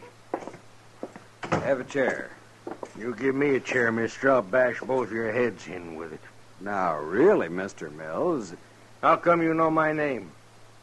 Marshal Dillon told me. This is Albert Leach, Enoch. He runs the agency. I don't care who he is or what he runs. If he's got anything to do with whatever it is you're up to, Marshal, he's going to end up in jail, too. Good heavens. Don't worry about it, Leach. Enoch was up all night. I think I put him in a bad temper. Look, Leach, I want you to tell him how many cattle you bought yesterday. 1,012 head. Mm-hmm. And you paid? $15 a head. Well, then you robbed somebody. Any cow can walk's worth $20. The government never pays over 15, Mr. Mills. Which is why I never sell to the government. We haven't got much time. Have you paid for those cattle yet, Leach? No, the boss will be here any minute to collect the money. In fact, that's him riding in now. Yeah. All right, you pay him, Leach, and we'll wait in the other room. I understand, Marshal. Come on, Enoch. You're getting yourself in deeper and deeper, Marshal. But I've about decided you won't go to jail. Just going to lock you up in a madhouse. Quiet now, Enoch. Just listen.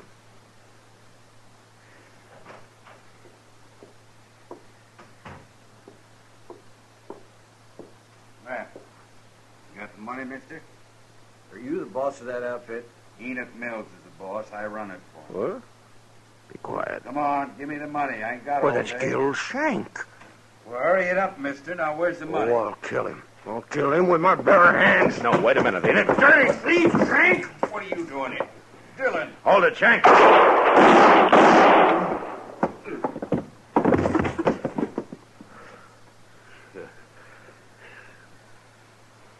Yeah, you killed him, Marshal. You're not hit, are you, Enoch? Yeah? No, he missed me.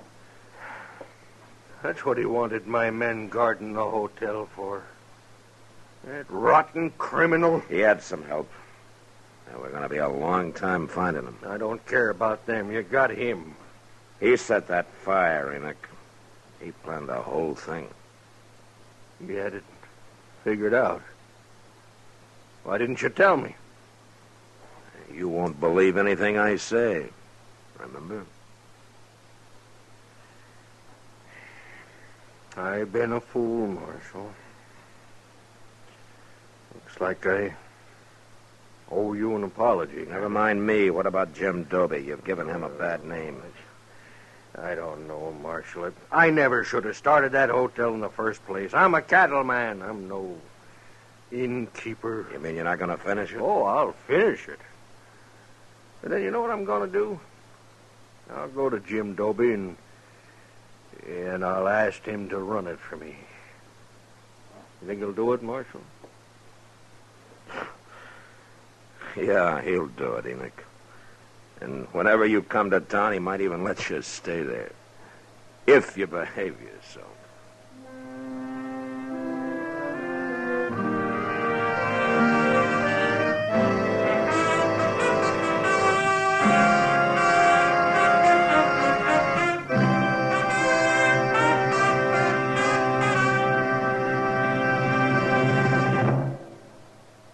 In a moment, our star, William Conrad.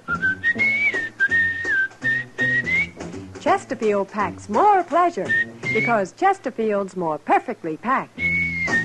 Chesterfield, made by exclusive Accuray, packs more pleasure because it's more perfectly packed. Unlocks all the pleasure of fine tobacco. Chesterfield packs more pleasure because Chesterfield's more perfectly packed. Firm and pleasing to the lips. Chesterfield. Mild. Yet they satisfy the most. You know, on the frontier, an outlaw was called a gunman, while a peace officer was referred to as a gunfighter. But they both lived by their guns, and they usually died by them. And that was the West. Good night. Gunsmoke, produced and directed by Norman MacDonald, stars William Conrad as Matt Dillon, U.S. Marshal.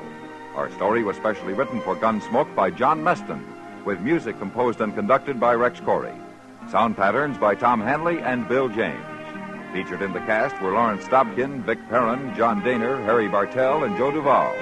Parley Bear as Chester, and Georgia Ellis as Kitty. If you're a young man of draft age or a veteran, the National Guard offers you many outstanding opportunities. Contact your local National Guard unit for details.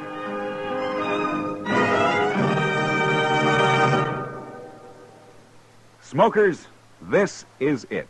L&M filters. So good to your taste, so quick on the draw. Make today your big red letter day, your L&M red letter day. Superior taste and filter, it's the miracle tip. Make today your big red letter day. Change to L&M today. L&M, so good to your taste. So quick on the draw. Get L&M today. Relax with L&M. So good to your taste, so quick on the draw. Join us again next week for another specially transcribed story on Gunsmoke.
Gunsmoke, brought to you by Chesterfield.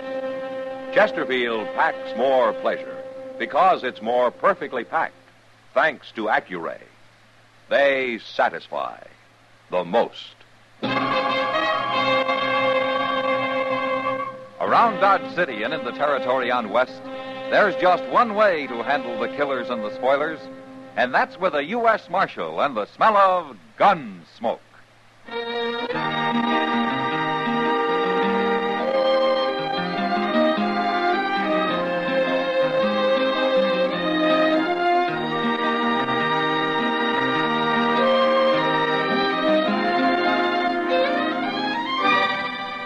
Gunsmoke, starring William Conrad. A transcribed story of the violence that moved west with young America. And the story of a man who moved with it. I'm that man, Matt Dillon, United States Marshal. The first man they look for and the last they want to meet. It's a chancy job, and it makes a man watchful and a little lonely.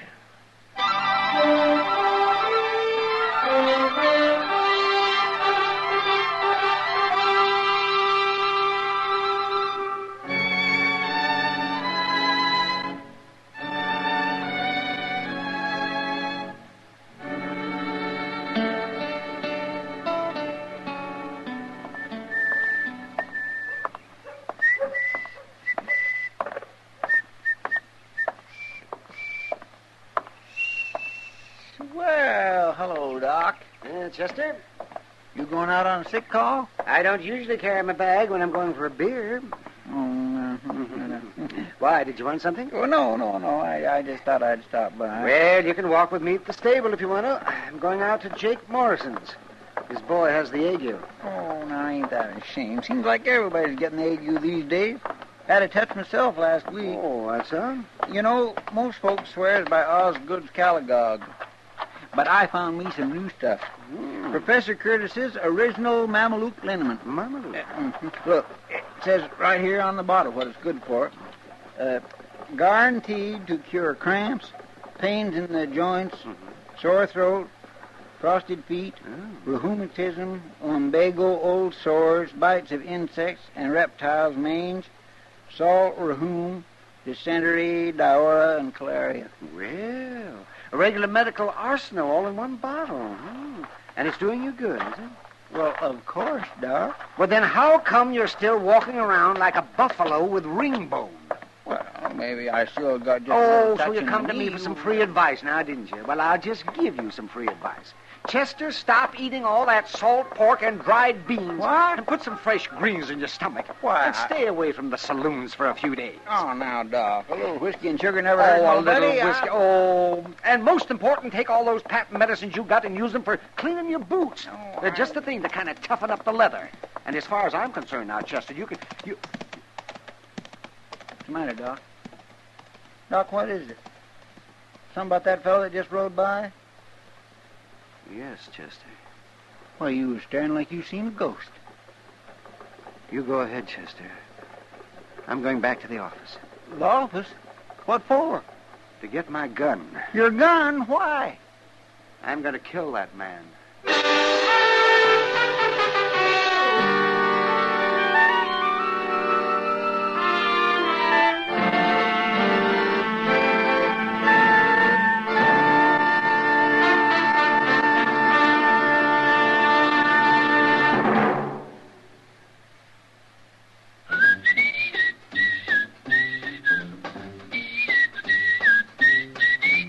Packs more pleasure, packs more pleasure. Chesterfield packs more pleasure because Chesterfield's more perfectly packed.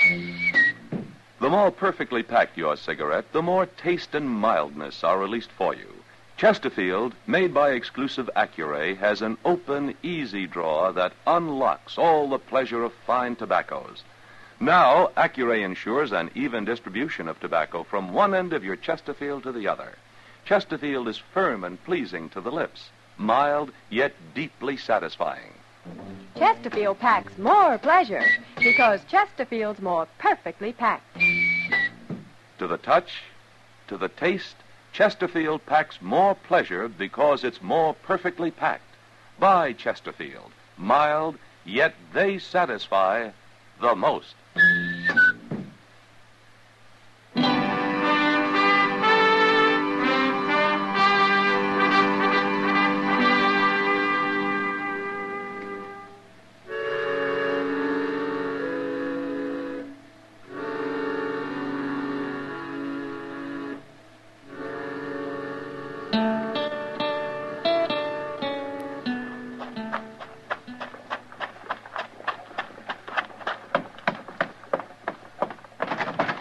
Mr. Dillon? Mr. Dillon, Yeah, what's the trouble, Chester? you better come on out the plaza. Maybe you can stop him. I'll stop who? Doc, he's going to kill a man.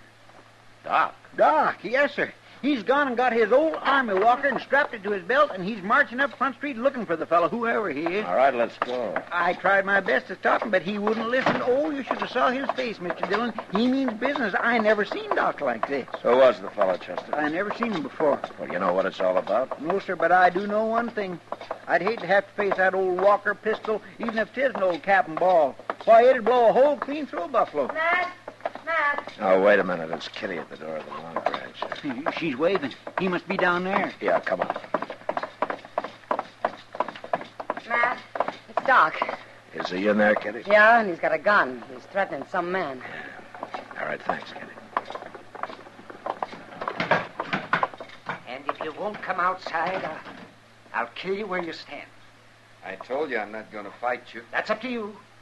But I'm going to kill you whether you defend yourself or not. Doc. That's enough. Matt, you stay out of this. Happens to be my business, Doc, when a man threatens another man in this town. When the other man doesn't want to fight, won't defend himself, it could turn out to be murder. You think I don't know that? You must want to kill him pretty bad. I've wanted to for a lot of years. Why? I've got good reasons, Matt. But you won't tell me, huh? No. All right, what about you? I could say I don't know, but I'm just a stranger passing through town. But I know. There's no good reason for murder. I guess he thinks there is. Do you? Not many men would say yes to that, now would they, Marshal? But you won't defend yourself, huh?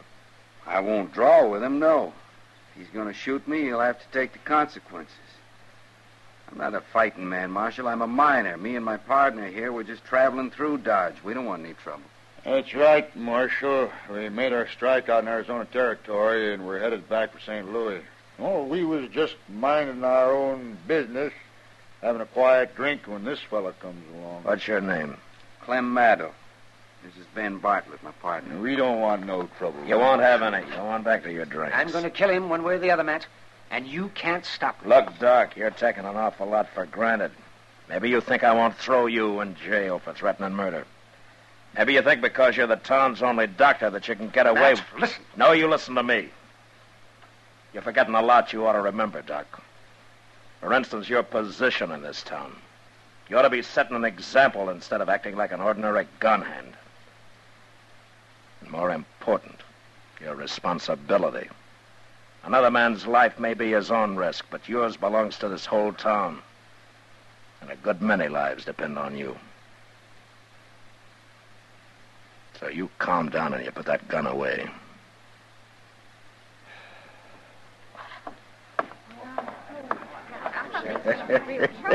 Hey, you sure told the old fool off. You shut up! Huh?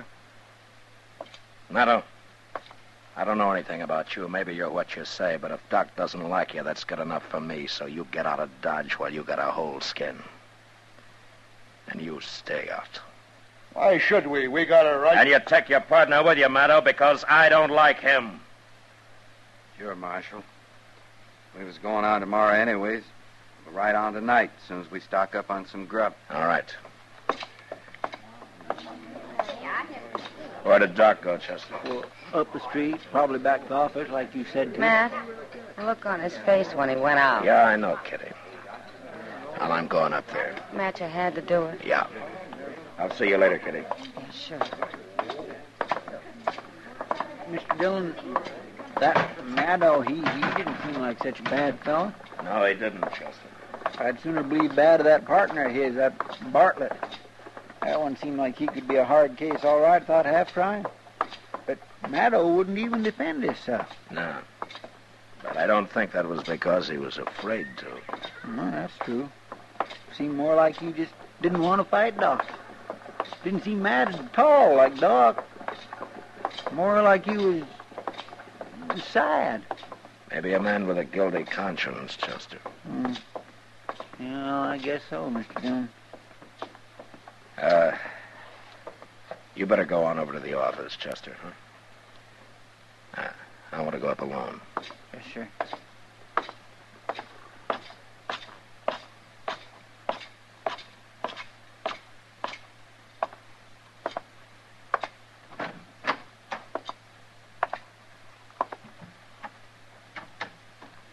Doc.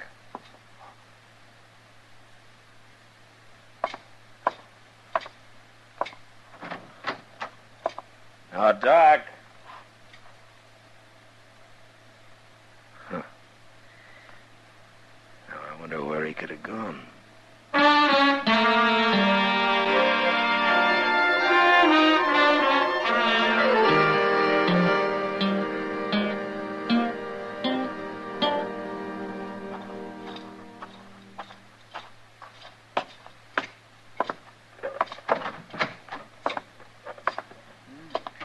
Did you find him, Mr. Dillon? No, Chester. Well, he didn't show up at Delmonico's for his supper, and it's way past his usual time. I've been watching the office, and his light ain't come on. Of course, he could be sitting up there in the dark. I just tried again. He's not there. Mr. Dillon, you don't reckon he might have just left town? Run away? Because of what I said?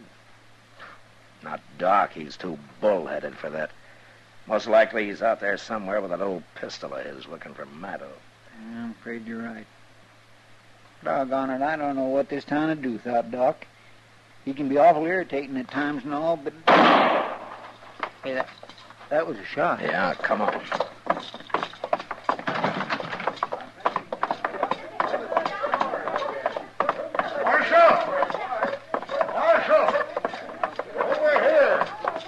like that Bartlett, Mr. Dillon. It's Clem, Marshal. I think he's dead. All right. Everybody stay back. Give me that lantern, will you? He was shot in the back, Mr. Dillon. Yeah. It looks mighty bad. He said he'd kill him, and he's done it. Did you see who did it, Bartlett? No.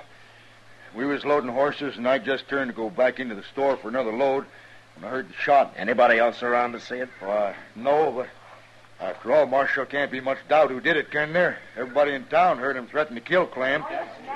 Just because the man's a doctor doesn't give him any right to go around murdering people. That's enough, Bartlett. The important thing right now is to try to save this man's life. Where will we take him at, Mr. Dillon? There's only one place, Chester. Yes, sir.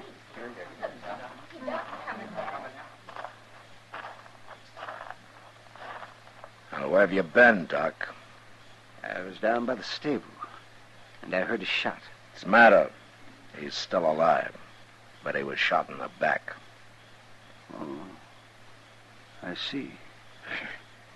As if you didn't know. Doc, I could understand you getting into a fair fight, but not shooting a man in the back. Why, you just gonna let him walk away like that, Marshal? Doc! He's gonna die if he doesn't get attention right away, and you're the only doctor in town. You gonna let him die? Where do you think I was going, Matt? Bring him up to the office. I'll have everything ready.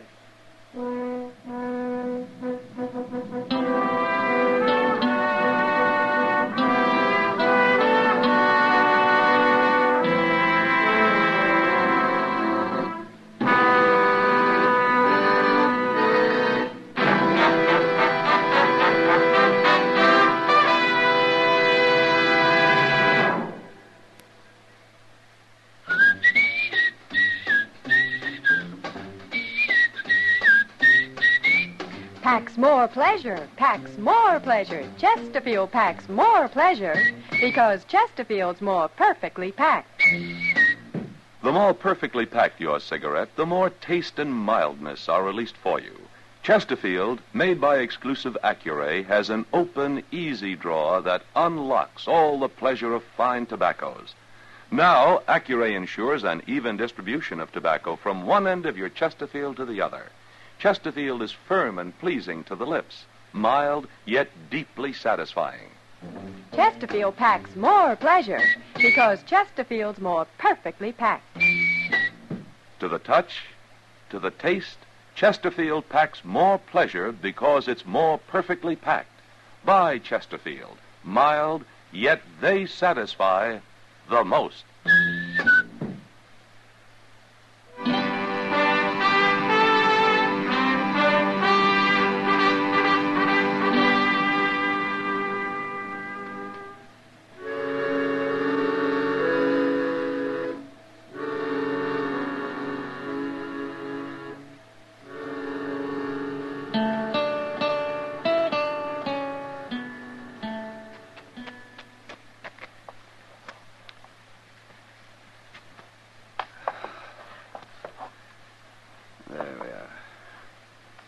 Is he going to pull through, Doc? I don't know. I've done all I can. Ah, good. You really didn't have to stand here and watch, man. I know I didn't, Doc. That's not why I stayed. I thought maybe I could help. And I wanted this.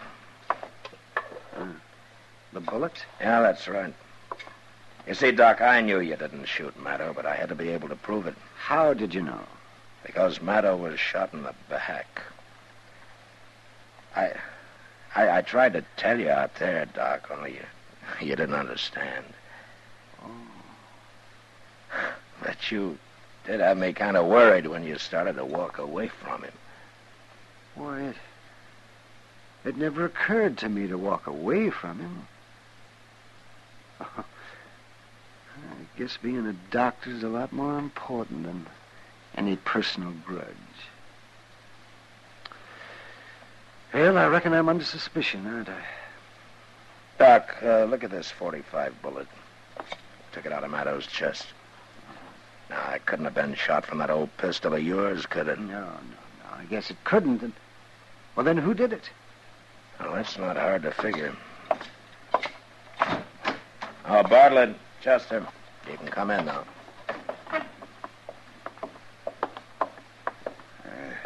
How is he, Marshal? I think he's going to be all right. He ain't gonna die? Say, that's mighty fine.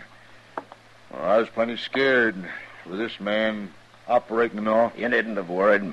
He's a doctor and a good one. You see, he didn't shoot your partner.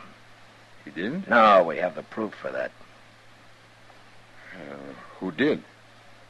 Now, there's only one other man in town who'd have had any reason to. A coward who saw a golden opportunity to double his takings of a mining strike by shooting his partner in the back. You just keep your hands away from your belt, Bartlett. Well, I want me to get his gun, Mr. Dillon? Yeah, Chester. Oh, you're crazy, Marshal. You can't prove this. I think we can, Bartlett. Anyway, we'll just wait and see. All right, take him down and lock him up, Chester. Yes, sir. Come on, you.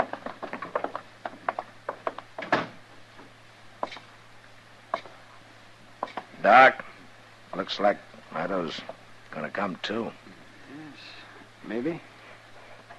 His color's better. You know, it's funny. I don't hate him anymore. You mind telling me why you ever did? It happened a long time ago. It had to do with a girl we were both pretty fond of. She chose Maddo, but he jilted her. She drowned herself. I swore I'd kill him. And I carried that hate in my heart all these years. That's not good for a man. No, it's not, Doc. Well, you brought me to my senses, Matt, in that saloon. Thank you. Well, I looked all over for you afterwards. Well, I guess I was out of Jake Morrison's. I remembered I had to treat his boy for the ague, so I did. Doc? Oh, yes. Yes, Clem.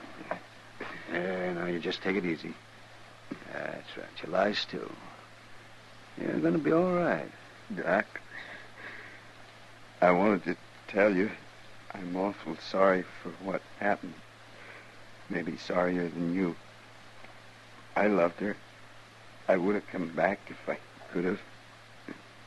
Well, I guess I never even thought of that. Well, we've both been sorry too long. It's all over now. Thanks. Now you just go on to sleep. You get your rest there now. And the world will look a lot better to you tomorrow. That's it. That's it. Well, good night, Doctor. Good night, man.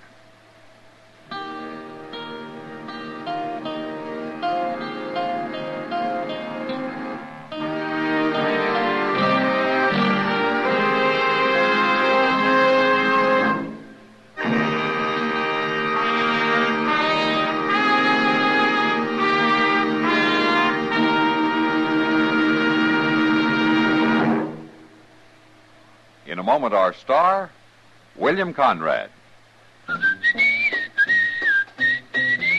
Chesterfield packs more pleasure because Chesterfield's more perfectly packed. Chesterfield, made by exclusive Accuray, packs more pleasure because it's more perfectly packed. Unlocks all the pleasure of fine tobaccos. Chesterfield packs more pleasure because Chesterfield's more perfectly packed. Firm and pleasing to the lips. Chesterfield, mild, yet they satisfy the most.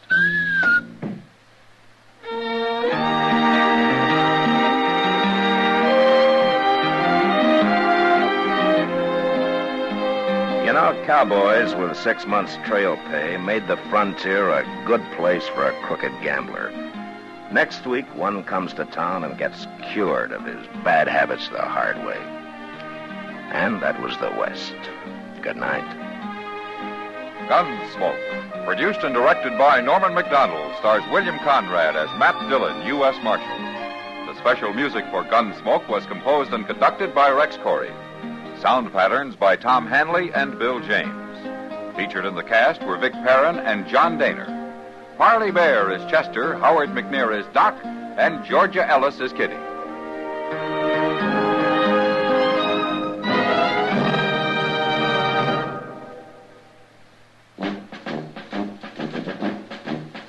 Make today your big red letter day, your L&M red letter day. Superior taste and filter, it's the miracle tip. Make today your big red letter day. Change to L&M today. L&M's got everything. Superior taste. And superior filter. Get L&M today. This is it. L&M, superior taste and filter. L&M, America's best filter tip cigarette.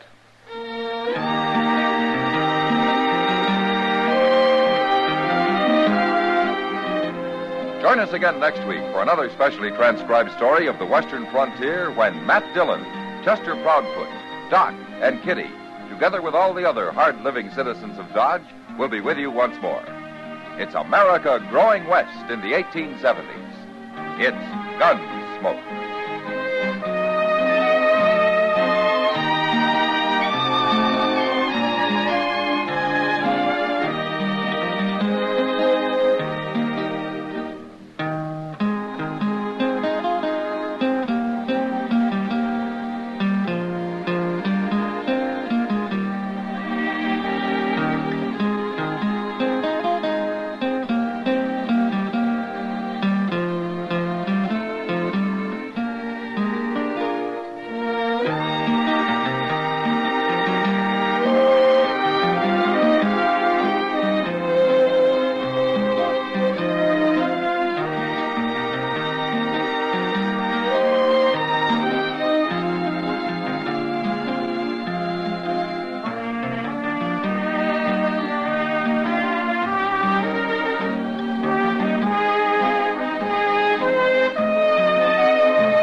Around Dodge City and in the territory on west, there's just one way to handle the killers and the spoilers, and that's with a U.S. Marshal and the smell of gun smoke.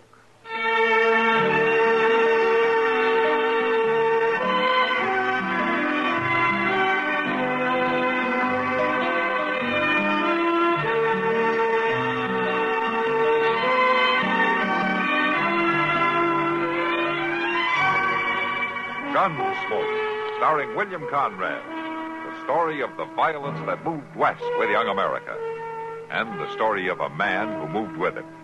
I'm that man, Matt Dillon, United States Marshal. The first man they look for and the last they want to meet. It's a chancy job, and it makes a man watchful and a little lonely.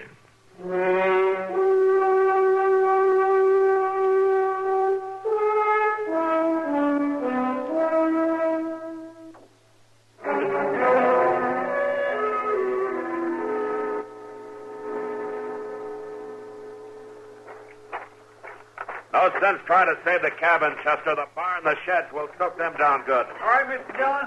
Oh, hauling well water takes too long. You better get it from the stream. I'm after the bucket. It's a sight bigger than these 10 pails we got. Here, let me give you a hand. I ain't thick with rust. I don't know how this fellow drawed water. It don't seem like nobody hasn't worked this thing for a long time. Well, it's coming some, but the bucket's still a long way down there. Wait a minute, hold it. Maybe I can haul it up by hand. Can you get it? Yeah, I can get it. There, hold fast to it now. I will, but whether this rope can hold the bucket or not is something else again. That rope was plumb rotten. Yeah, well, maybe out in the barn, the sheds, you can find something to haul water in. Sure, I just don't figure how he got his water. He sure didn't use this well. He? Well, the fellow that lived here, the one that'll be dragged out of the cabin. Well, where'd he take him? Yonder, on them trees. You check the barn, Chester. I'll see to Aldi.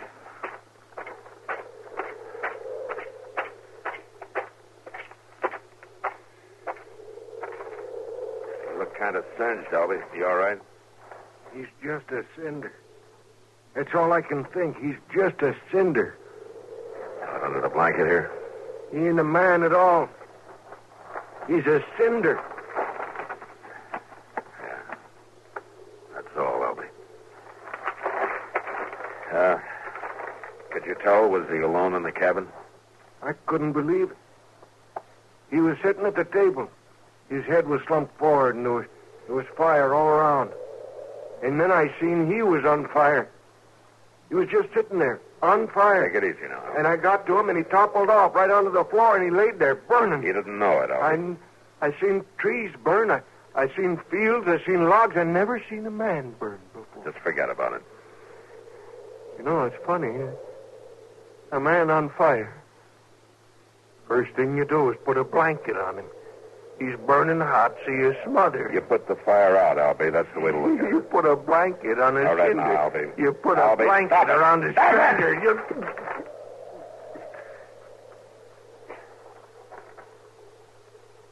Were you talking to me, Marshal? Yeah, the blanket. It was in the cabin? A blanket. Oh, it was on the floor right by the table. Well, it's wet. It felt wet when I grabbed it. Uh-huh. That's a funny smell, isn't it, Marshal? Yeah. Whiskey and kerosene together make a funny smell, Albie. That what that is? That's what it smells like. Mr. Dillon, can you come back here? Yeah, right away, Chester. You rest yourself, Albie. You've done more than your share. Oh, I'm all right, Marshal.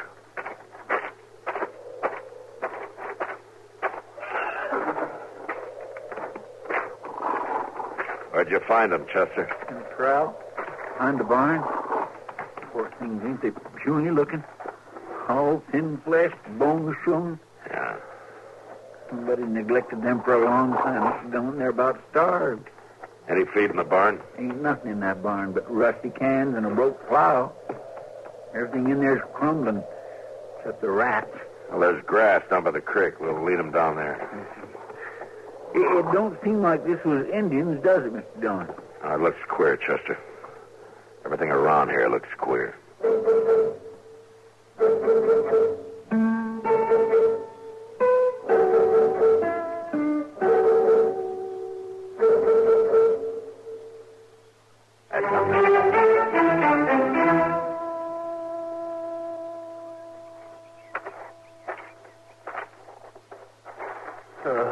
At least the barn is still standing, and a couple of sheds. We done what we could, Mr. Dillon. If you hadn't been riding by and come to fetch us, we couldn't have done this much, Albie. I couldn't do enough alone. Funny, in a way. It ain't too far from Dodge, but you know, I didn't pass one settler on the way in. You didn't see anybody around here? No, not a soul. It's just odd, that's what it is. Odd as can be. Well, you got to figure he was alone, excepting for them two starving horses. I don't know his name, so can't mark his grave. Can't help wondering about him, though. What's a man like that lives alone, lets his place go to rust and rubble, his horses starve? And that well? I don't know when that's been used. I don't think he drank water, Chester. You mean that smell of whiskey on the blanket, Mark? Yeah. Might be he drank himself into a stupor, knocked the whiskey over, along with it a kerosene lamp. And it'd start a fire that'd burn a man to death. Yeah, that must have been the case. Well, if he was all alone, maybe it doesn't matter what we know. Well, for the love... What? Mr. Dillon, look, coming up from the creek bed yonder. Maybe he wasn't alone after all. Well, that's just a child. She can't be more than 9 or 10. I'm afraid I'm no judge. Who are you? I'm Marshal Dillon from Dodge City. Who are you? Charity. How's that? Charity Gill, that's my name. It was a big fire, wasn't it? Yeah, it was. You live here? Mm-hmm. Well, where you been, Charity? Up the creek. I play up there, stay up there all I can. I like it up there. You knew about the fire, Charity? I tried to make him move. I told him to, and I pulled at him, but he was too big. I couldn't move him. I tried. See, I burned my dress. He was your father? You know, he married Mama and me when I was little. She said I was to call him Daddy, and I did, but I didn't like him. Where is your Mama, Charity? Oh, she's dead. She died when I was 7. I'm almost 10 now. He's dead, ain't he? Yes, he is. I didn't like him. Miss Dillon, you don't think... I don't know. It'd be hard to think, wouldn't it, Chester?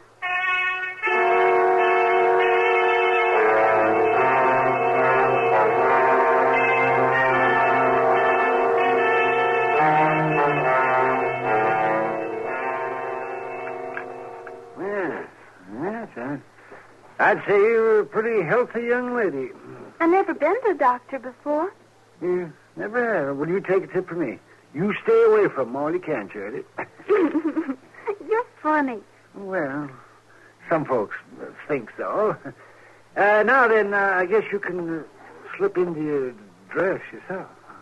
I always do. Oh, well, Marshal Dillon, I'll be waiting for you in the other room when you're ready. I won't be long. All right.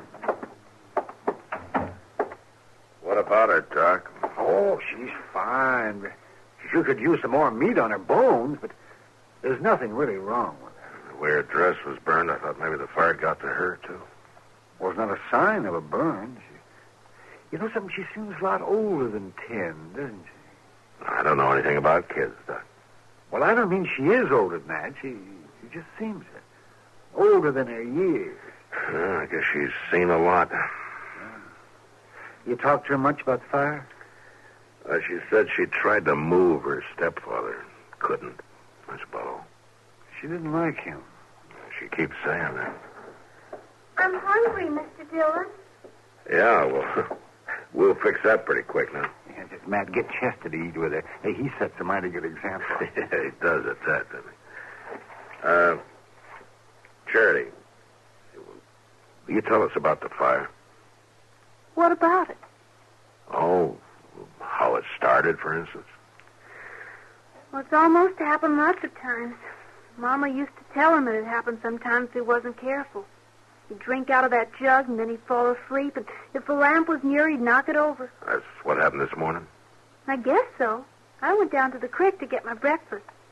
He didn't talk to me ever, so I didn't talk to him. He was just sitting there with the jug. Your breakfast, Charity? Yeah, the berries are nice down by the creek. Oh, you ought to eat more than berries for breakfast. I thought you wanted to know about the fire. That's right, we do. When I came back from breakfast, the lamp was on the floor and everything was burning. I tried to make him move, but he was too big. And when my dress started to burn, I ran away.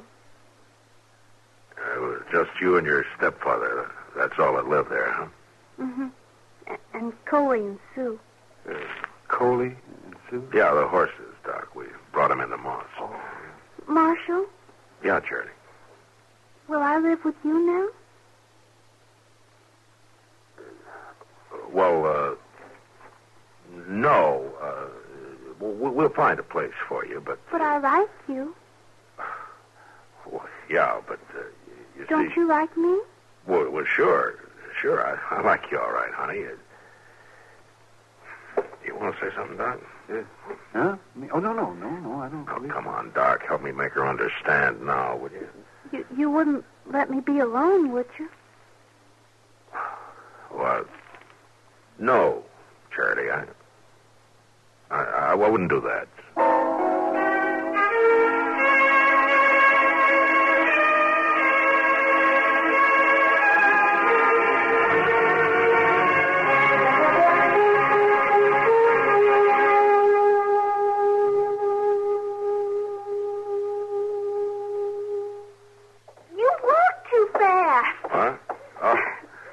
Yeah, I guess I do. Are you in a hurry?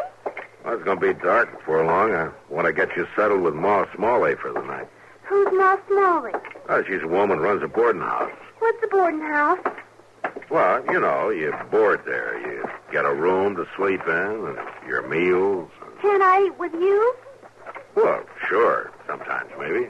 Sure. I can cook a little bit. I mean, when there's food in the house, I can cook. Well, yeah, I bet you can.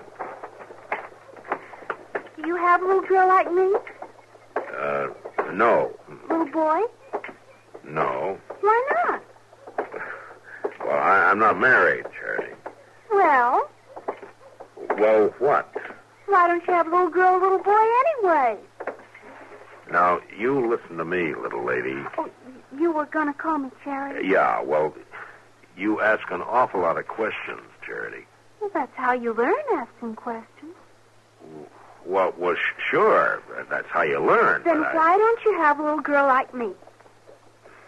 I told you, Charity, I'm not married. Well? Come on, Charity. You're going to like Ma Smalley. Does she have a little girl? No. She married? Well, I think she used to be, yeah, but... Well? Charity? I just don't understand. I know you don't, honey, but I just don't figure I'm the one to make you understand. Now, come on.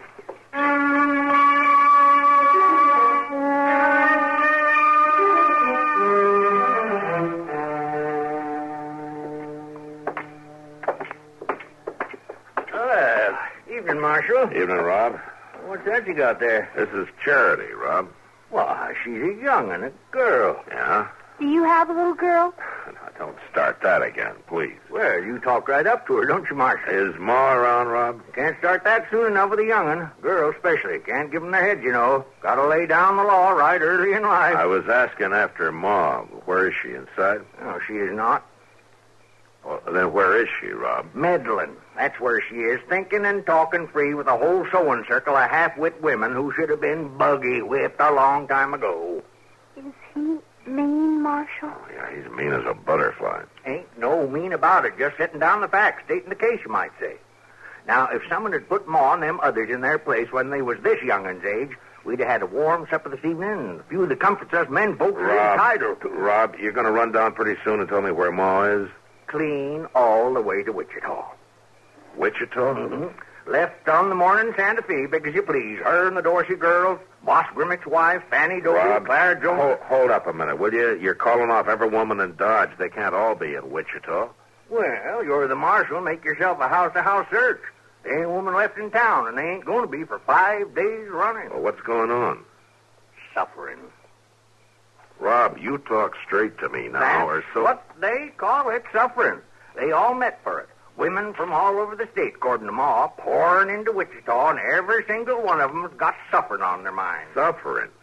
You mean suffrage? Oh, it's one and the same thing. It's that sneaky way women folks has of talking. Why don't they just come out plain and say that they want the vote? No, they got to call it suffrage. Suffrage.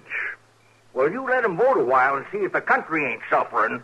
I'm awful sleepy, Marshal. Yeah, me too, Charity.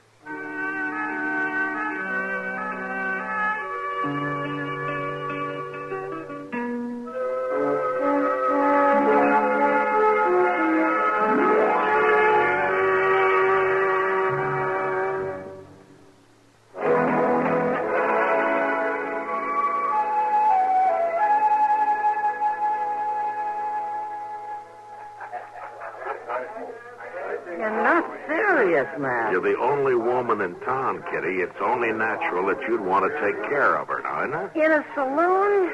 There's nothing natural about that. She can sleep in your room, can't she? My room, the Long Branch, any of this. It's no place for a little girl. You should know it isn't. You think one of my jail cells is better, maybe, huh? Well, it's no worse. Honestly, Matt, I know this is a problem, but I don't think I'm the solution. There must be someplace in town, or even out of town, some family. We rode out to Albie Stevens. He's got 8 kids. Yeah, they're stacked up out there, and they're all boys. What about Mrs. Stevens? She's gone to Wichita with Ma Smalley and the rest of them. 8 kids, and she wants to vote, too? Well, Albie says she went for the outing. I guess you can't blame her for wanting to get away. Hello. Oh, hello, honey. Did you get the drink you wanted? No, the man said he didn't have any milk, so I had some water. She ought to have milk, Matt. Well, yeah, but... They keep a cow at Delmonico's. Oh, yeah. Yeah, I guess they do. Well, go and get us some. Teddy will be all right here for a little while. Here, honey. You sit down here. And you wait with Miss Kitty, huh? You're not going to leave? No, I'll be back as soon as I get you some milk. I like him. Yeah, I like him, too. You're pretty. Do you think so, honey? Mm-hmm, and you smell pretty, too. Only... Only what? You got your face painted. Mama used to tell me only Indians painted their faces. Maybe your mother was pretty enough without using powders and things. Oh, she was pretty. Freckles. She had freckles all over. Well, that proves it. I don't have any freckles. This is a funny place, ain't it? Kind of funny, yeah. Sometimes I don't understand grown-ups, Miss Kitty. Outside, there's alfalfa and sweet clover to smell, and creek water to drink, and currants and wild gooseberries and sheep shower to eat. But grown-ups are always crowding together indoors and smelling smoke and drinking whiskey and talking loud.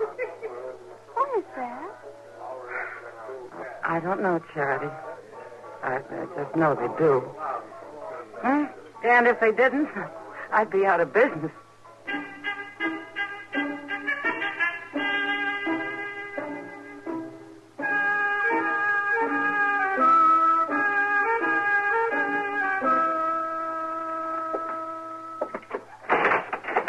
Now, Mr. Dillon, I just don't see the need of this at all.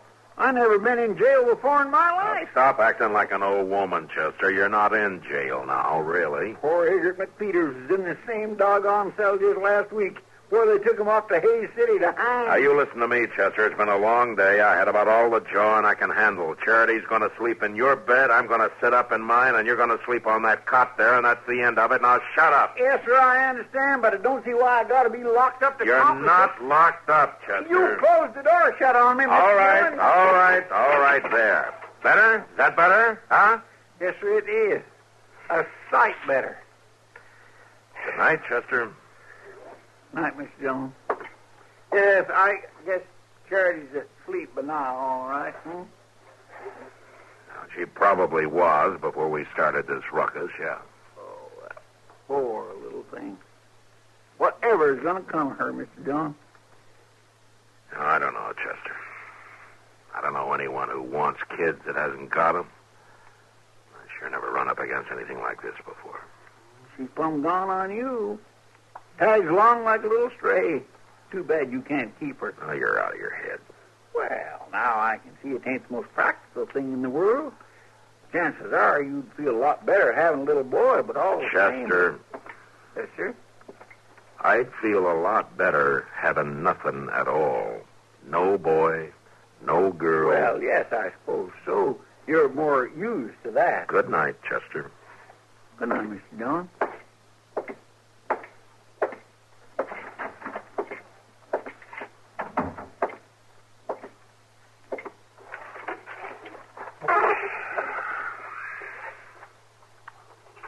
Ain't you gonna get in your bed, Marshal? Huh? Hey, you're supposed to be asleep, young lady. I know, but I keep thinking. I never can sleep when I'm thinking. I guess the secret's to quit thinking then, huh? I'm worried about you, Marshal Dillon. Worried? You don't know what to do about me, do you? No, honey, I sure don't. I guess you're tired of me, too. I'm not tired of you, Charity. I just don't rightly know what to do with you. You don't want me to live with you, do you? Well, honey, you can't very well. You've seen how I live here. It's not the right place for a little girl. You ought to have a home. A real home, Charity, with folks close to you who see that you're cared for, who will love you. Mm-hmm. Like my Aunt Annie. Aunt Annie? Oh, maybe I haven't told you about Aunt Annie. Oh, maybe you haven't. At first, I thought it'd be nice to live with you. But mostly you and I just walk around. I get tired. Charity, where does Aunt Annie live? Just on yonder from where I used to live before the fire. Maybe 5 miles, not far. I like you, Marshal Dillon. Yeah. Well, I like you too, Charity. And tomorrow morning, we're going to ride out to Aunt Annie's, huh? Oh, I think I'll sleep better now. Yeah. Me too, honey. Me too.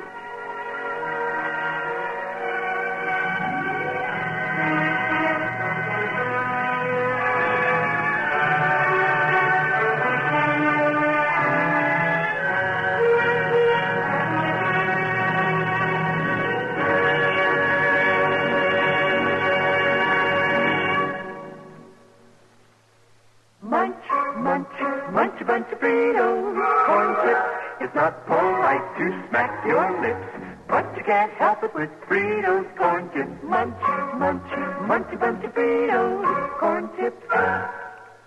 Some things you eat because they taste good, and some things you eat because they're good for you. But Fritos corn chips are one snack you can eat for both reasons.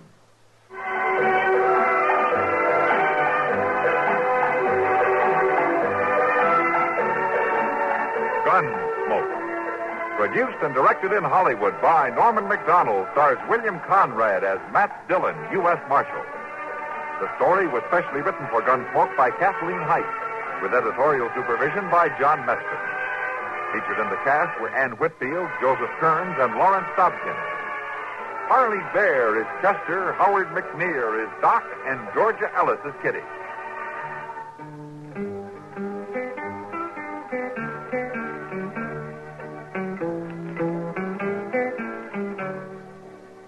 This is George Walsh inviting you to join us again next week when CBS Radio presents another story on Gunsmoke.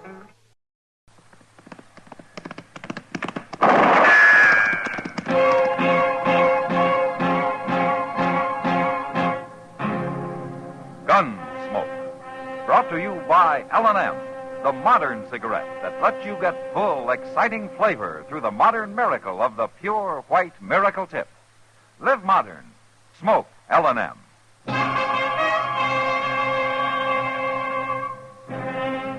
Around Dodge City and in the territory on West, there's just one way to handle the killers and the spoilers, and that's with a U.S. Marshal and the smell of Gunsmoke.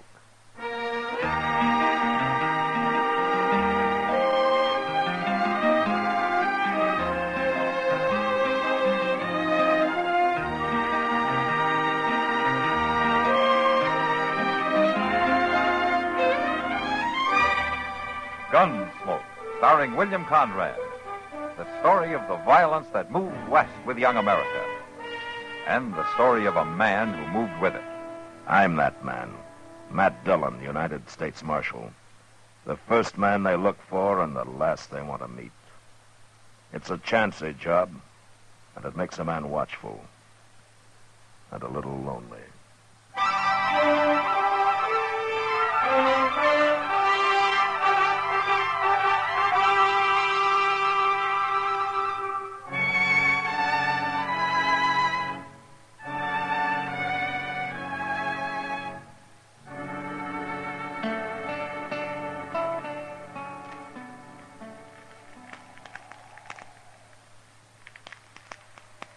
Good thing we packed in all that stove wood, Mr. Dillon.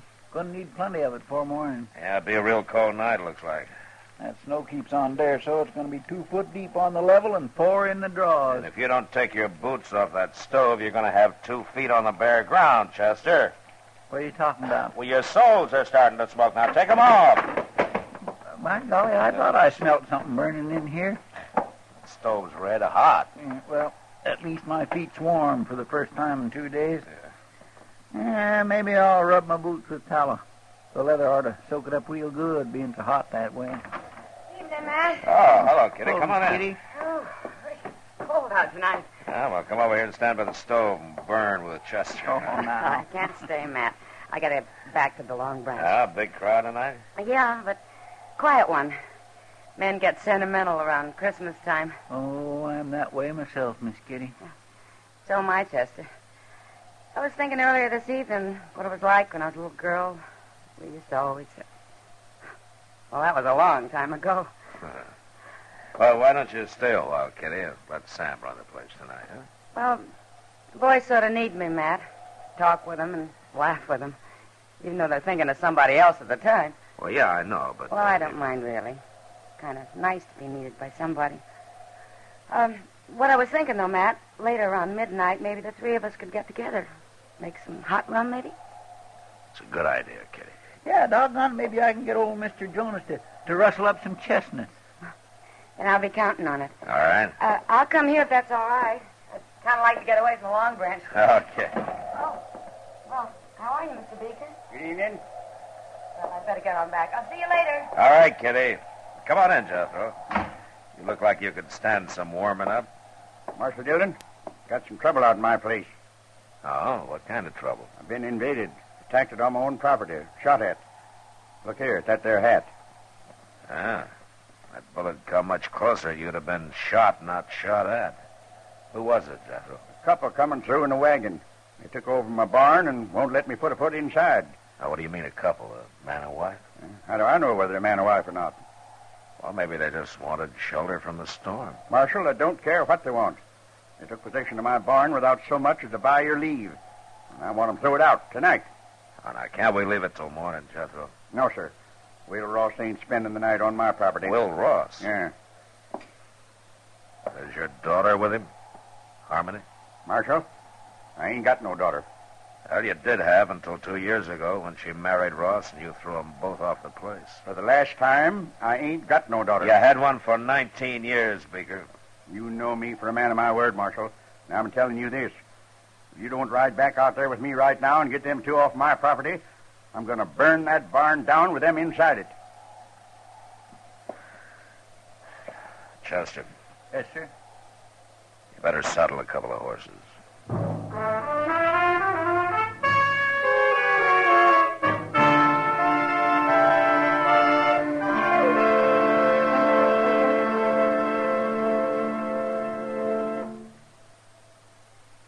Free yourself of old-fashioned ideas.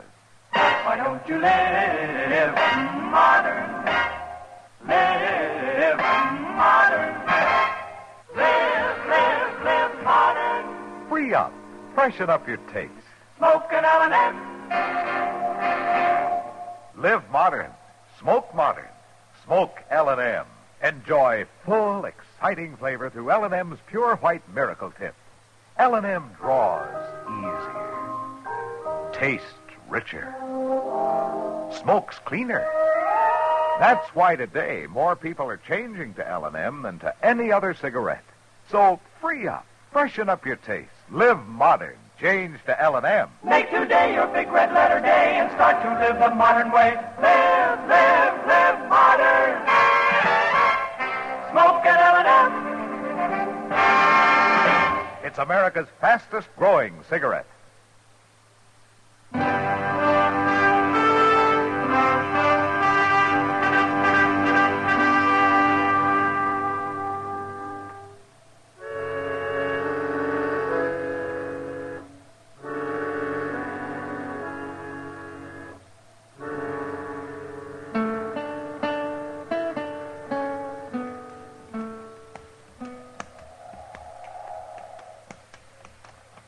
I don't see any wagon, Jethro. Yeah, they're halted inside the barn. Blast them. They're burning the coal oil stove in the tack room, and they got a fire going in the blacksmith forge. Well, it's a cold night. Yes, and charcoal and oil cost money. Come on out there, Ross. Got the law with me now. Jethro, if I'm going to handle this, I'll handle it my own way. Now, you stay right here. Come on, Chester. Yes, sir. Now, don't you go easy on them. I want them two treated like any other criminals. You make mighty good targets again this snow, Mr. Jones. Yeah, I guess we do it that. The wind dies down, may not turn into a blizzard after all. But I just don't like the idea of walking right into a gun. Who is it? Who got there? It's Matt Dillon. Hold your fire, Will. Stay back. I'm warning you, Marshal. Just want to talk to you, Will. Now, come on, open the door. It's cold out here. Is old Jethro with you? No, just me and Chester. You can come in alone, Matt. You leave your gun out there with Chester. All right, open it up. Here, Chester, hang on to this. Mr. Dillon, I just don't like this. Now, we got no choice. All right, hurry up, Matt. Welcome home, Will. You took a big chance walking up here like that. I doubt that. You wouldn't have shot anybody in cold blood before. I don't think a man changes that much in 2 years. Not unless he's pushed hard enough. Maybe. Now, take that gun, Will. You said you just wanted to talk. I do, but not over a gun sight. Now, hand it over. No, now stay back, Matt. No! Like I said, Will, a man doesn't change that much. No, I guess not. I wouldn't even have shot old Jethro. I figured that. We didn't aim to stop here, Marshal. We was trying to make Dodge, and the storm come down on us. A man takes shelter where he can. I wouldn't even ask him for a drink of water. Not after the way he treated us when we got married. But we didn't have no choice. Where's Harmony, Will? She's in the tack room. It's warmer there. I made up a bed for her with some straw and some blankets. A bed? You better go talk to her, Marshal. She'll be right glad to see you after all this time. All right. Chester. Yes, sir? Come on in. I'll be right back. All right, sir. How you been making out, Will? Not too bad. Harmony? Who is it? Matt Dillon. Oh, Matt. What's going on here, young lady? Oh, everything, Matt. We're in trouble. Real trouble. What's wrong? You sick? I reckon you might call it that. It'll be any time now, I think. Oh. Well, now, look, don't you worry, Harmony. I'm going to get some help out here right away. Everything's going to be all right now. I'll be right back. Get out of my barn, off my property, Ross. Take that woman of yours with you. Jethro, I told you to stay outside. I'll remind you, these is my own premises, Marshal. We'll worry about that later. Chester, go get Doc out here fast. Well, what'll I tell him? Is Miss Harmony took down sick? Not exactly, no. What? Just get riding, Chester. My. Yes, sir.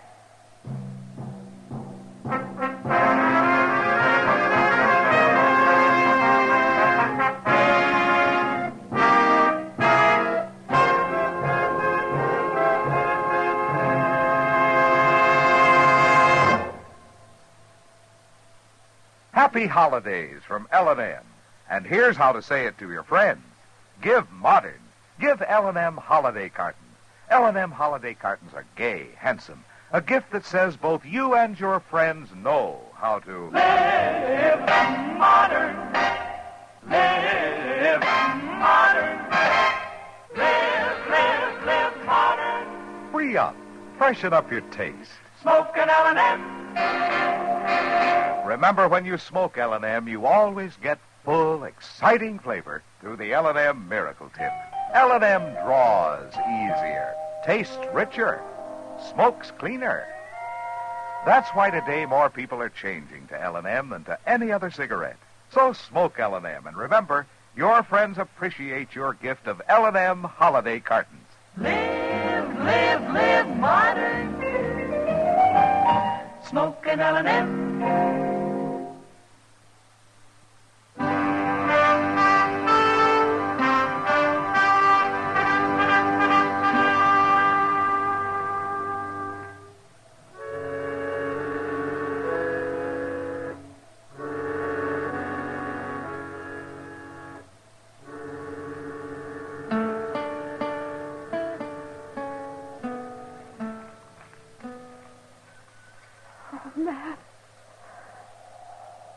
Matt, I'm scared. Now, you just take it easy, Harmony.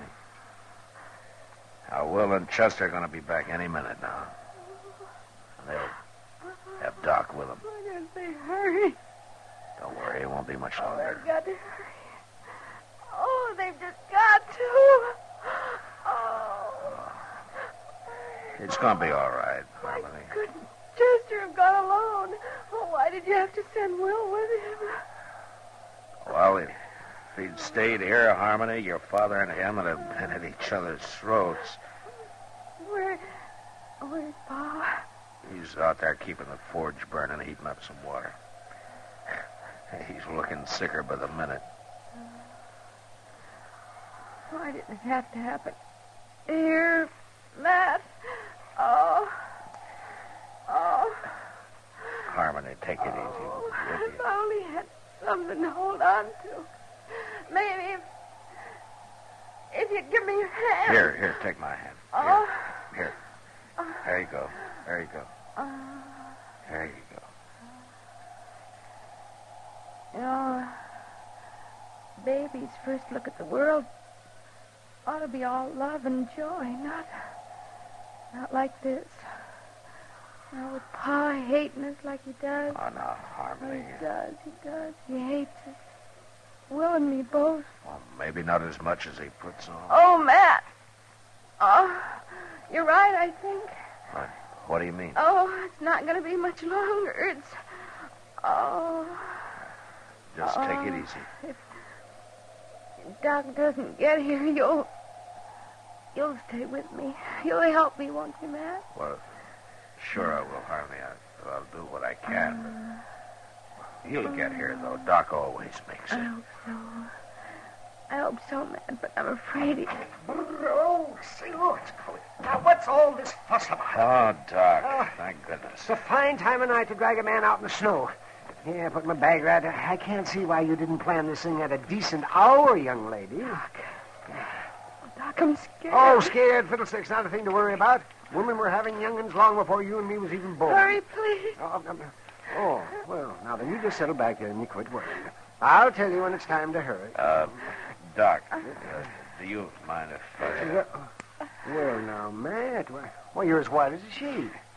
Oh, well, Doc, Oh, you thought you was going to have to take over by yourself, huh? Now, you go on out there and you tell that old buzzard out there to heat up some more water. He hasn't got half enough. All right, Doc. And then stay out from underfoot. Me and Harmony's got some work to do. Go on, now, get.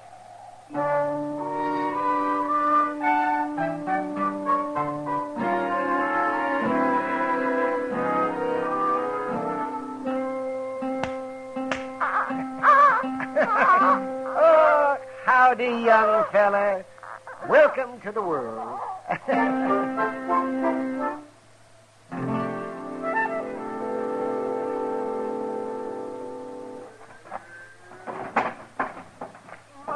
Gracious, it is cold, Mr. Dillon. Stopped snowing, though. Clear as a bell. There you are, Mr. Beecher. Better put some more wood on that forge, I guess. It's burning down pretty low. And so's my wood pile. It's a fool waste trying to heat a barn in midwinter. I'll cut enough to make it up before we leave. Yeah. One thing sure, Jethro, we ain't going out beholden to you. You always was a fine one to talk. Mostly, I can back it up. You didn't with Harmony. We don't need your old man's farm, you said. We'll have us one twice as big, you said. We run into bad luck. Yeah, sure you did. And you come crawling back with your tail between your legs. Not to you, we didn't. We got caught here tonight by accident. Bad luck accident. That's all you was born for. Just what I told Harmony when she defied me and up and married you. That's so. Now, you listen to me, Jethro. All right, that's enough. Settle down, both of you. Well, I didn't give you back your gun just to have you start another argument. I'm sorry, Marshal.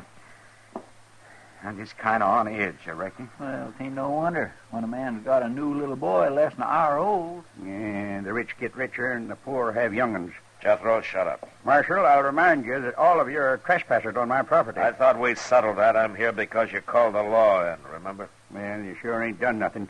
Force of circumstances, Jethro. Huh. Now, they'll leave as soon as your daughter's able to. You can count on that. I ain't got no daughter, Marshal.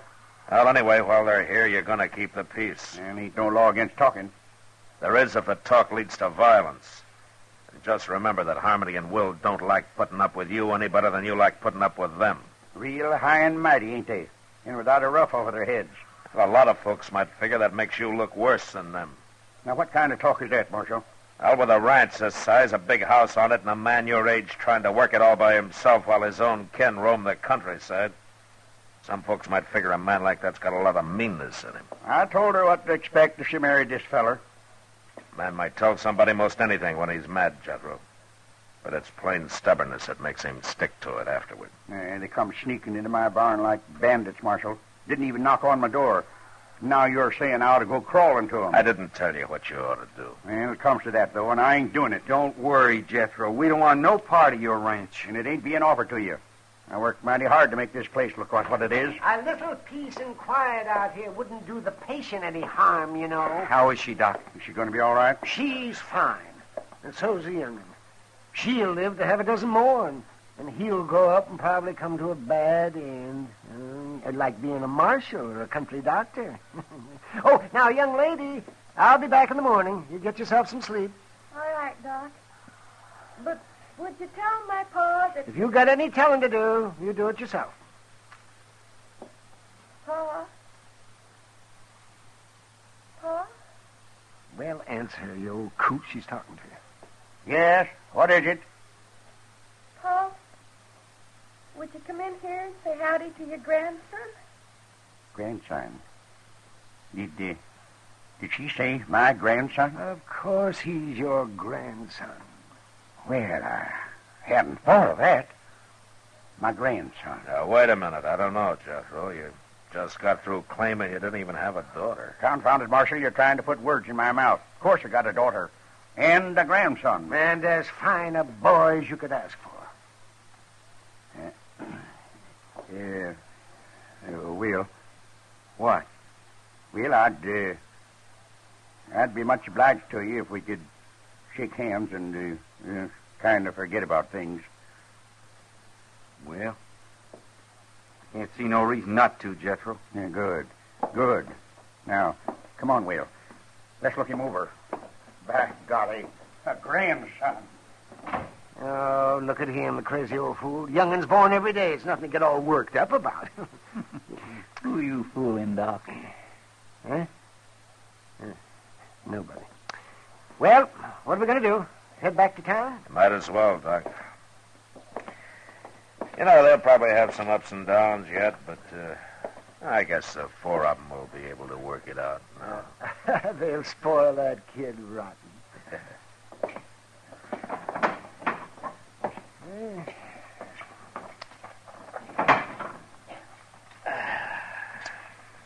Well, turned out to be a fine night after the snow quit, didn't it? Look at those doggone stars. Say, Doc, why don't you come by the office when we get in town? Kitty will be there, and we thought we'd have a little something to drink and sit around a while and talk. Oh, that sounds fine. Yeah, hold on. It's pretty near 4 o'clock in the morning, Mr. Dillon. That's right, Chester. Well, Miss Kitty won't still be waiting up. You want to bet?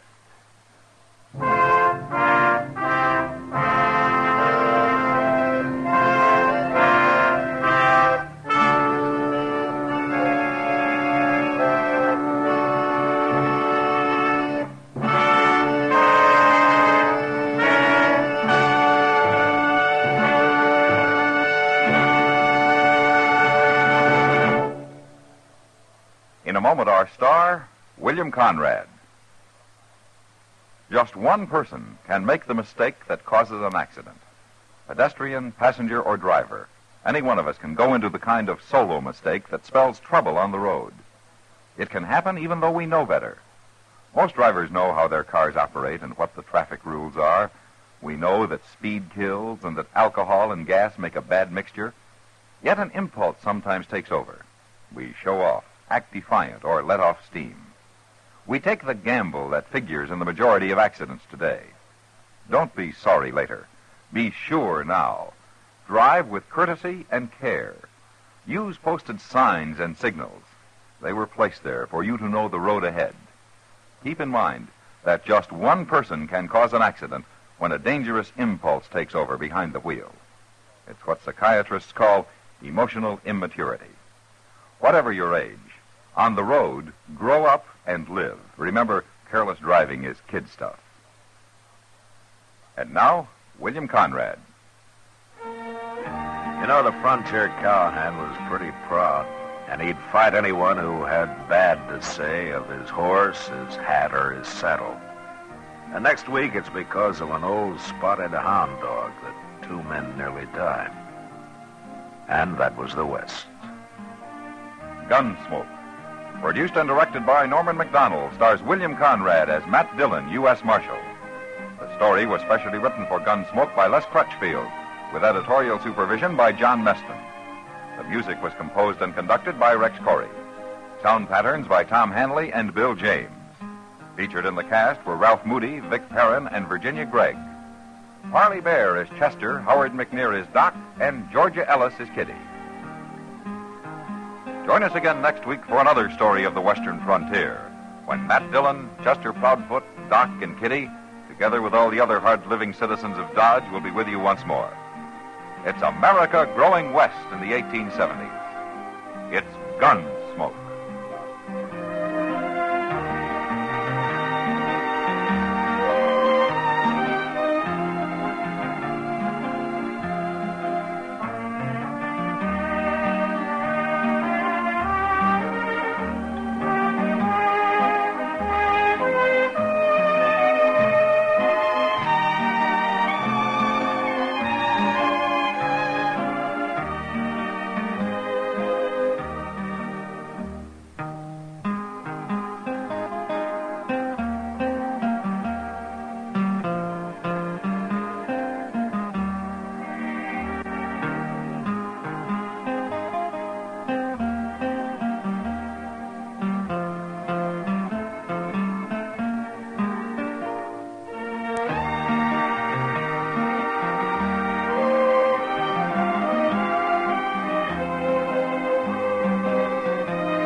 Gunsmoke, brought to you by Chesterfield. Chesterfield packs more pleasure because it's more perfectly packed, thanks to Accuray. They satisfy the most.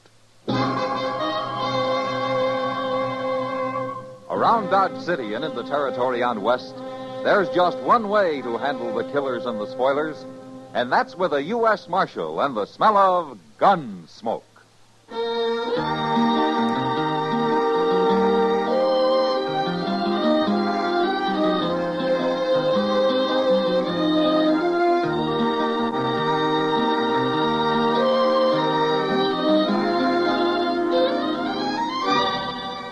Gunsmoke, starring William Conrad. The transcribed story of the violence that moved west with young America. And the story of a man who moved with it. I'm that man, Matt Dillon, United States Marshal. The first man they look for and the last they want to meet. It's a chancy job, and it makes a man watchful and a little lonely.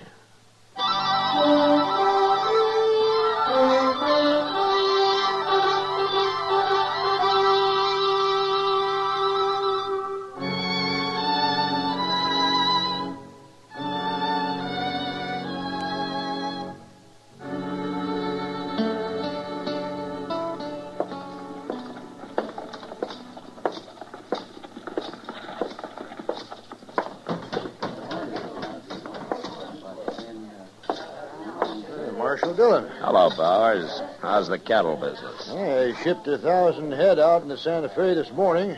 Guess I can afford to buy you a drink? Well, thanks, Bowers, but I hear Doc Adams has been looking all over for me. I better go find him. I was in here a while ago talking to Kitty. No? Oh, here she comes. Maybe she knows where he went. Matt? Oh, Kitty. Hello, Mr. Bowers. Hello, Kitty. Doc had to leave, Matt. They called him out to the Smith place on an emergency. But he asked me to give you a message. Oh? You know Ed Thorpe and his wife? Well, sure, I know. Yeah, they got a little piece of land right on the south edge of my ranch. They're not doing very good, though. Well, they sure aren't, according to Doc. He was out there last night, and he'd planned to go back for him today. To go back for him? They have to be brought into town, Matt. They've got spotted fever, both of them. Hey, they got a little baby out there, too. Well, that's why Doc says somebody's got to fetch all three of them into Dodge where they can be taken care of. Well, I'll find a wagon and go after him tomorrow. We couldn't get him back tonight anyway. You want some help, Marshal? I got a pack of cowboys who ain't earning their feed. Well, thanks, Bars, but Chester and I can manage. You might need some help. Oh, what do you mean? Ed Thorpe. Sick as he may be, he'll get a gun and fight before he lets you carry him off that place. I know him. Then he can stay there, but I'm going to bring his wife and child in. All right. But you keep an eye on him. He can be a bad one.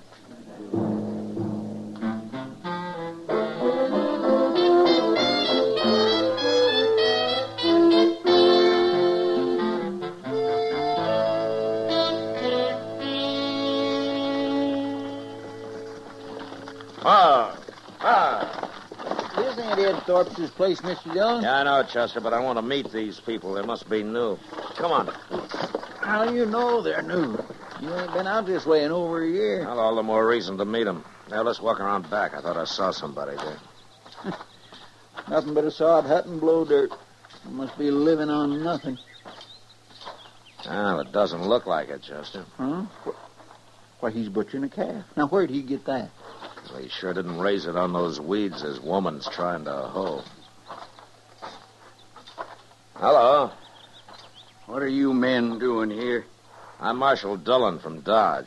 This Chester Proudfoot. How you do? Something wrong, Marshal? No. Except your hat's going to get all bloody where you laid it on this calf. Leave it be. Here. You get sunstroke without a hat. All right. So I was trying to cover up Emmett Bauer's brand. We're starving out here, Marshal. I had to kill that calf. You ain't going to arrest my husband, are you, Marshal?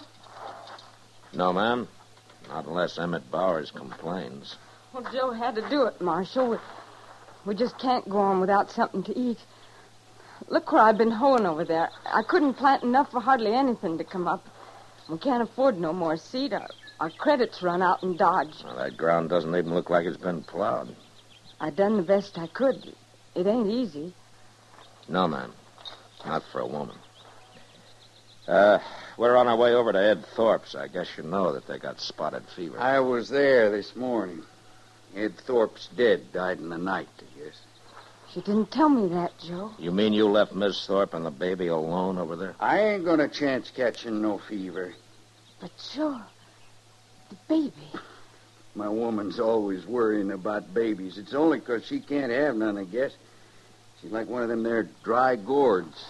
Don't, Joe. You're putting shame on me. Chester. Yes, sir? Let's get out of here.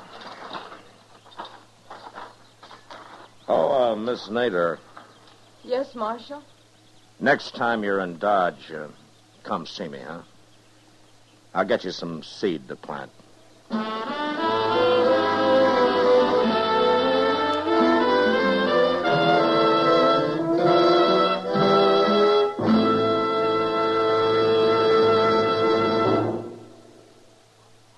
That whistling man, Bobby Haggart, really started something. Tonight, the Calypso Boys join in. Ready, amigos?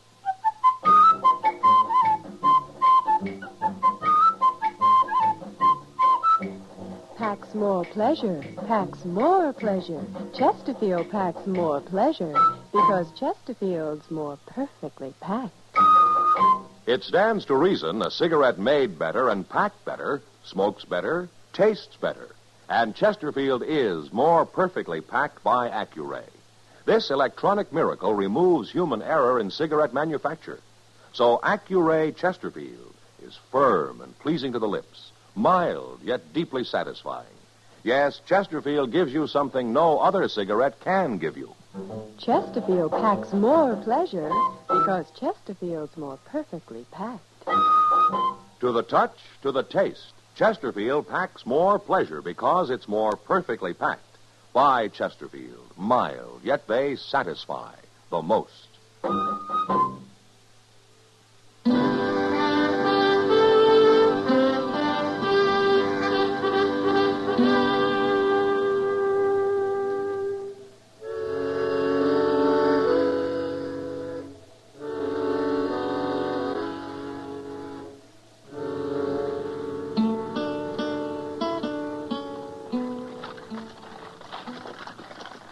Goodness, Mr. Dillon, I thought we wouldn't never make Dodge tonight. How's the baby, Chester? Well, it's asleep anyway. Guess I've been holding it right, huh? Just like a mother. Oh, I am not. Oh, there's Doc waiting for us. Oh, there. You just sit tight a minute, Chester. We'll help you with the baby. I hope it don't wake up or anything. Matt, where are Ed Thorpe and his wife?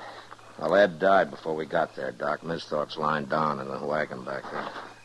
We covered her up good. She's been asleep most of the way. Oh, yeah. Mrs. Thorpe? She's still asleep. Give me a hand up, Matt. Yeah.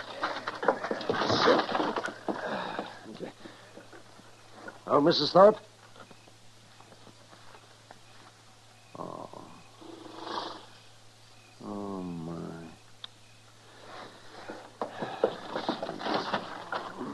What's the matter, Doc? She's not asleep, Matt. She's dead. No. Died on the way in, I guess. Now we got a baby to take care of. You know, Doc, I think she knew she was going to die. Why? Just before we left her place, she told me that if anything happened to her, the baby was to be put in Ma Smalley's care. And Ma Smalley was to have complete charge over him. Well, what she says goes. Well, Ma's a widow. She's had kids herself. That was a good choice. Yeah. But she's too old to raise them herself, man. Well, we'll worry about that later, Doc. Let's get busy.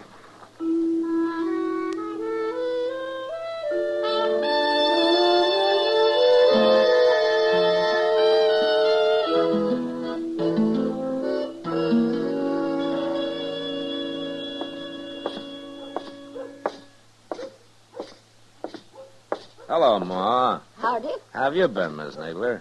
Pretty good, Marshal. Marshal, Mrs. Nadler wants to adopt the Thorpe baby.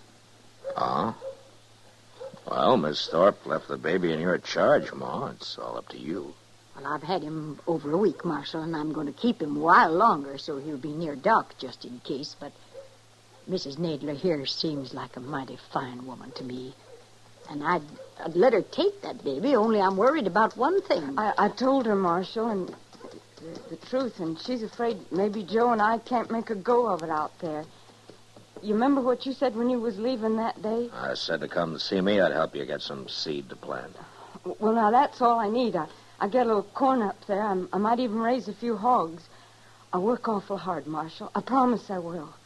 She gets started. She can have the baby, Marshal. Miss Nadler, why don't you come by my office before you leave town? I'm going to the store here and have a talk with Mr. Jonas now. Oh, Marshal, I do thank you. Come on back to the house, Mrs. Nadler. All right. You can look at him.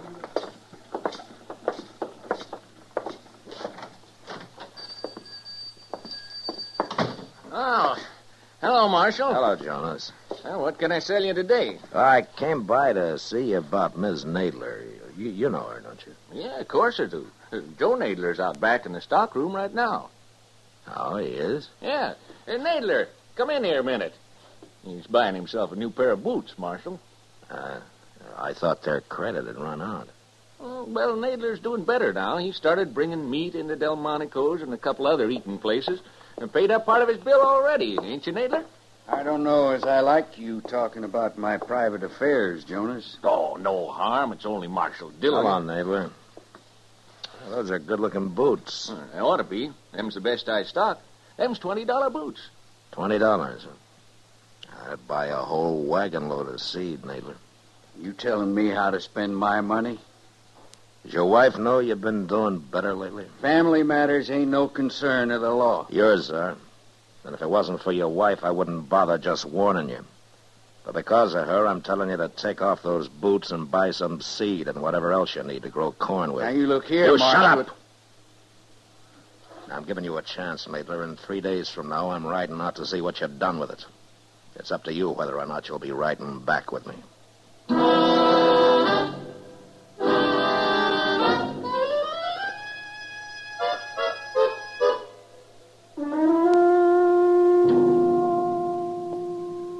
Today's Thursday, Mr. Dillon. Ain't we riding out the Nadlers? Well, we can wait another day, Chester. You know what? I don't think you want to go at all. Yeah, you're right, I don't. Oh, Marshal. Bars? Chester. Oh, Mr. Byers. I was just up at Delmonico's, Marshal, having myself a feed. Oh, good. How was it? It was fine, till I went out back and got a talking with the cook. Oh? Marshal, I reckon any man's got a right to complain when he goes to a restaurant and finds himself eating his own beef. I know about that, Bowers. You do? And why ain't you done nothing about it? Oh, because of Ms. Nadler, I guess. Look, Marshal, I'm a rich man. I don't mind a Nestor slaughtering one of my calves when he's starving. And nobody's going to start selling my beef. I'll kill him. He keeps that up. All right, I'll handle it, Bowers. I admire that woman, too, Marshal, but letting him get by with rustling ain't going to help her. By the way, Ma Smalley brought some pies down to the kitchen while I was there. She's waiting outside here. She wants to talk to you. Get you right out, Ma. Thanks, Emmett. Hello, Ma. You riding out to Nadler's, Marshal? I am. Then you tell her I'm sorry. Tell her I think she's a good woman, but I can't let that baby go into the home of a cow thief. No. That'll break her heart, Ma. Son, I got a trust put in me. All right, I'll tell her.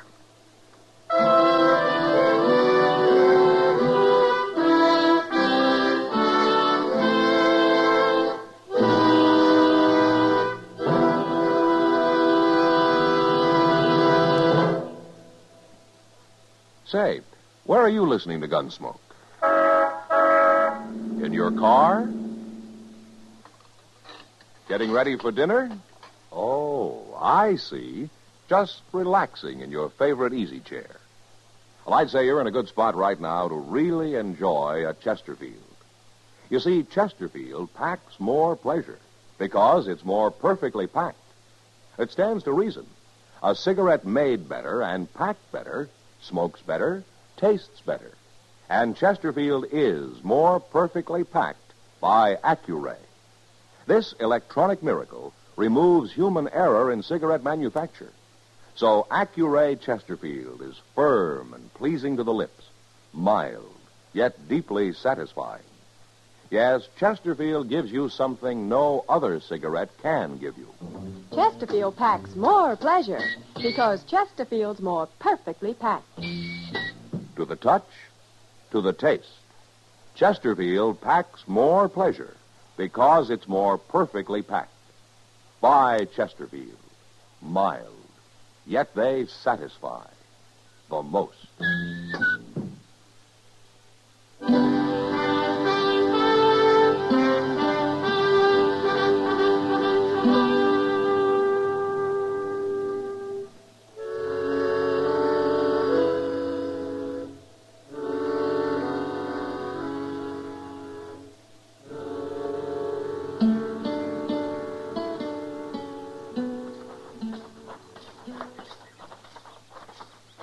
Hello, Miss Nadler. Oh, Marshal. Hello, Chester. Hi, ma'am. What brings you out here, Marshal? Is your husband home? No, he's been gone since morning. Oh. Miss Nadler, do you know that he's been slaughtering Emmett Bowers' beef? Oh. Mr. Bowers complained about it. About that calf? Well, it's more than that one calf, Miss Nadler. He's been selling meat around Dodge lately. So that's what he had in the wagon. Now, I know you had nothing to do with it, Miss Nadler, but I hate to tell you this, but Ma Smalley isn't going to let you have the baby. Oh. Well, she's right, Marshal. It wouldn't be fitting. Mr. Dillon, look. Huh? Over yonder. That's Emmett Bowers. I'll be back, Miss Nadler. I'm going to go talk to him. Them other two must be riders of his, huh? Yeah.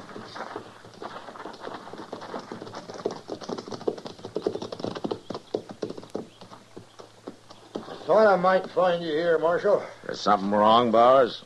One of my men's been murdered. We found him out yonder about 5 miles. He'd been left for dead, but he talked a little. Well, what happened? He's gone now, Marshal, so you'll have to take our word for what he told us. All right. You run across Joe Nadler, slaughtering another steer. Nadler shot him? That's right. Anything else? Only that Nadler got on his horse and headed for Dodge. I guess he figures he'll get caught, and he might as well get drunk one more time. He'll get caught. I promise you that, Bowers.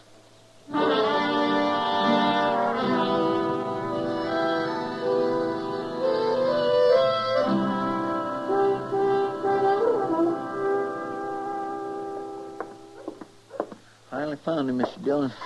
He's in there getting drunk at the bar. Well, it's taken us long enough. Everybody in town must know I'm after him by now. There, see him?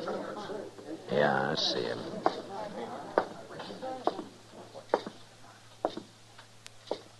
Stop there, Marshal. Don't you come no closer. Put that gun away, Nadler. I saw Chester. I knew you'd be in here next. Why, Nadler? You don't fool me. You know all about it. You admit killing that rider? I knew when I shot him I couldn't get by with it. My horse's tracks was all over the place. Well, don't make it any worse than it is. I told you not to come no closer. Put your gun on the bar, Nadler. You watch what I'm going to do with it. No, Nadler, don't. Why not? Hit you, didn't I? Now I'm going to kill you.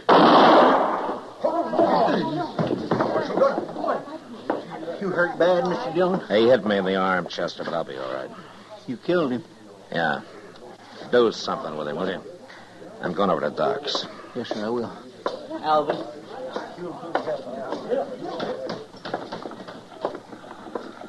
Marshal Dillon? What?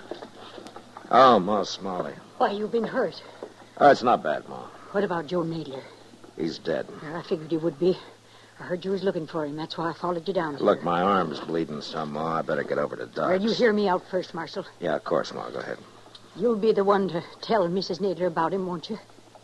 I guess so. Take a wagon with you, Marshal. What? A woman can't live out there alone. Now, I got an extra room at my house if she'll help with the work. Well, what about the baby? It'll be her baby, Marshal. And tell her I won't interfere none, neither. Yeah, I sure will, Ma. I'll tell her all that. I'll go out first thing in the morning. Well, you won't go nowhere. You just stand here gabbing all night. That arm's bleeding, Marshal. You ought to go get it fixed, you hear? Yeah, you're right, Ma. But then you pretty off on the hard.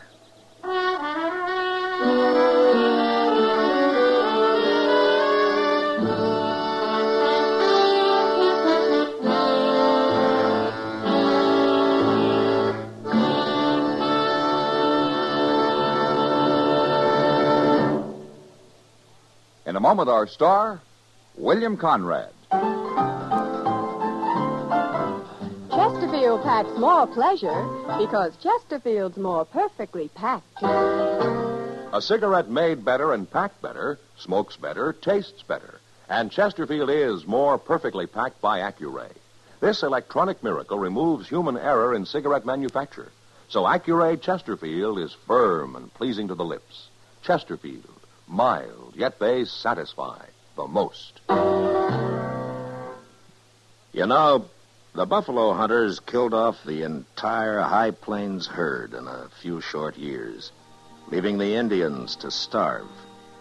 And next week, this hunger sets off an Indian massacre. And that was the West. Good night. Gunsmoke, produced and directed by Norman MacDonald, stars William Conrad as Matt Dillon, U.S. Marshal.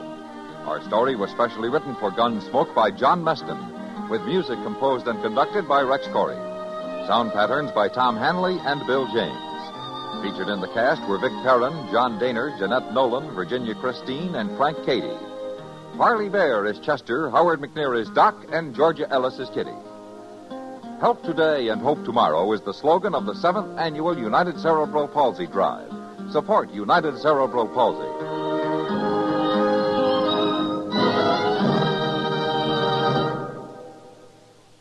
Live modern. Smoke L&M. Live modern. Change to L&M. Only with L&M can you enjoy the full, exciting flavor of today's finest tobaccos through the modern miracle of the pure white miracle tip. So light up, free up, let your taste come alive. Live modern. Smoke L&M. Live modern. Change to L&M. Join us again next week for another specially transcribed story on Gunsmoke.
Gunsmoke. Brought to you by L&M, the modern cigarette that lets you get full, exciting flavor through the modern miracle of the pure white miracle tip. Live modern. Smoke L&M.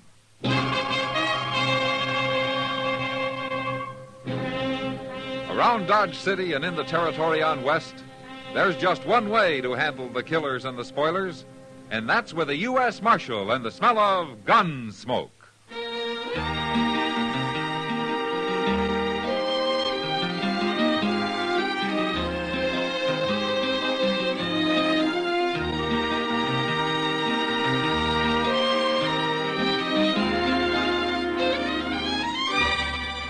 Gunsmoke, starring William Conrad. The transcribed story of the violence that moved west with young America. And the story of a man who moved with it. I'm that man. Matt Dillon, United States Marshal. The first man they look for and the last they want to meet.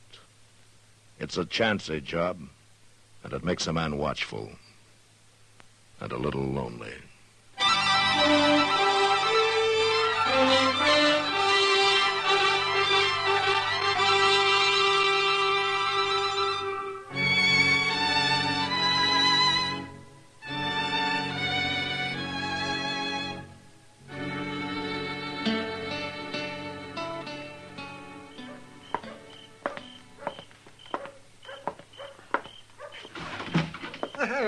Good evening, Matt. Hello, Doc. I've been waiting for you. I'm all set up. Ah, well, might as well put away that cribbage board. We won't be playing tonight. Oh, why not? You found an easier mark? No, but you're going to hightail it up the street once you hear the news. Yeah? Matt, Belle's back. Belle? Belle who? Belle who? Belle Ainsley, that's who. You got a mighty short memory for a man who used to eat dinner out at her place 2 and 3 times a week. Well, she was a good cook, that's all. Besides, that was 3 years ago. Oh, Matt, you know doggone well you... Why don't you forget it, Doc? Is Jess Kreider with her? No. She's come back alone. Well, that's too bad. Too bad? Why? Jess Kreider's no good. That's just why. He was wanted 3 years ago when he left here with her, and he's wanted even more now. Here, take a look at this bulletin from Wichita. Hold up at the Stockman State Bank, wounding 2 bank guards. Santa Fe, 3 counts of highway robbery. Lordsburg, hold up at the Butterfield stage, driver killed. All right, so Jess Kreider's a thieving killer. Everybody knows that. Well, that's why I'd like to see him come back. Mr. Dillon? Yeah, what is it, Chester? Guess who is back, Mr. Dillon? I already know, Chester. Yeah, but that ain't all. Chester, if one more person comes in here and tells me about Belle Ainsley, so help me out. Your what, Matt? Belle, she was right outside, I was going to say. Well, come on. Come on, Chester, and I'll buy you a beer. Well, Gosh. Well, I'll see you later, Mr. Dillon.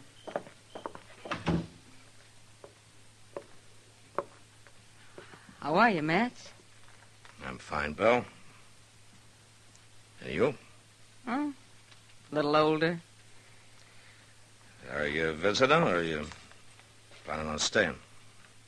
Well, I'm staying. If the town will let me. What about Jess Kreider? Where is he, Bill? I don't know. And I don't care. I left him in Durango. I'm through with him, Matt. I see. I want to stay here with my father. He's getting old, and my kid sister, Phyllis, well, she's grown into a young woman since I went away. And pretty bitter, I understand, when it comes to you. She'll get over it. Everybody will, if you'll help me, Matt. Help you? 3 months after I left, I came back, if you remember. And I found the good people of Dodge had already tried and condemned me. What could I do but go back to Jess? Well, you chose to run off with him in the first place. Chose. Who knew whether I had? Who bothered to ask? You? Anybody? What are you saying?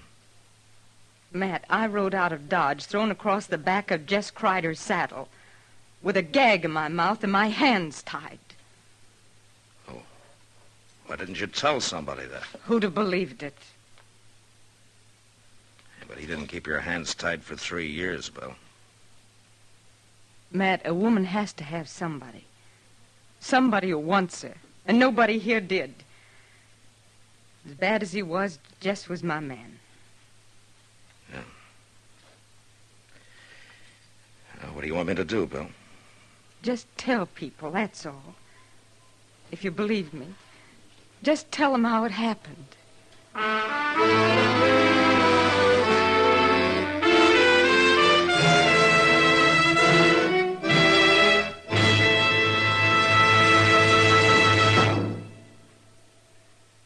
Why don't you live modern?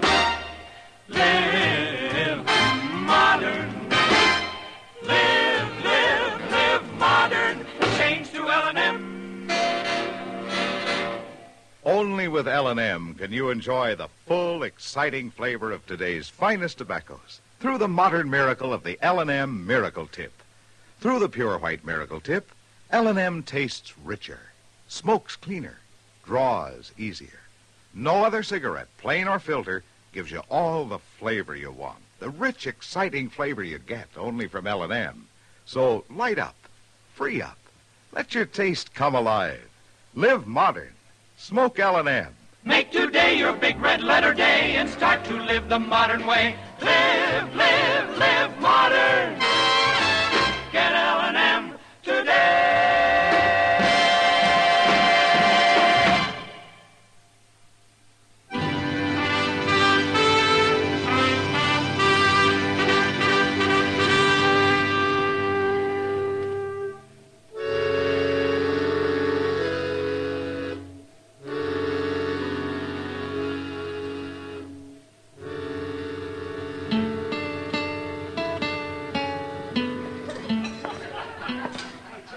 Hello, Matt. Evening, Kitty. Where'd you get all the crowd? The trail herd's in. The bar Double D from the Panhandle. No? I understand an old friend of yours came back last week. You know, a man tips his hat twice to a woman around here, and he's married. Is that really all you did, Matt? Tip your hat twice? Yeah, just about. Have you talked to Bill? Well, in passing. I heard his story. You believe it, Matt? That's possible. It's the kind of a thing Jess Kreider would do. I don't know for sure. Well, if it did happen that way and she's left him for good, then I guess maybe she's got some sympathy coming to her. Yeah? She sure didn't get much at home. What do you mean? Well, she moved back in at the ranch. Yeah, so I heard. It was all right with her father, probably on account of her cooking.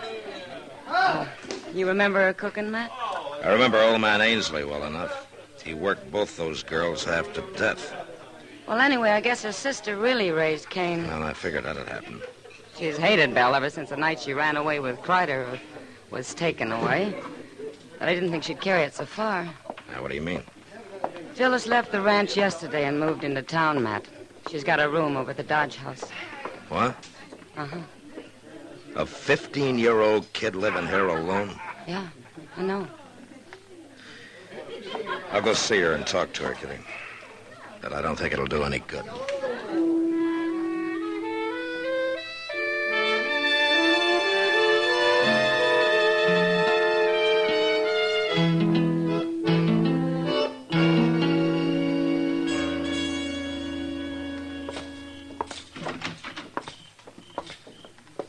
Well, good evening, Marshal. Chester. How are you, Dovey?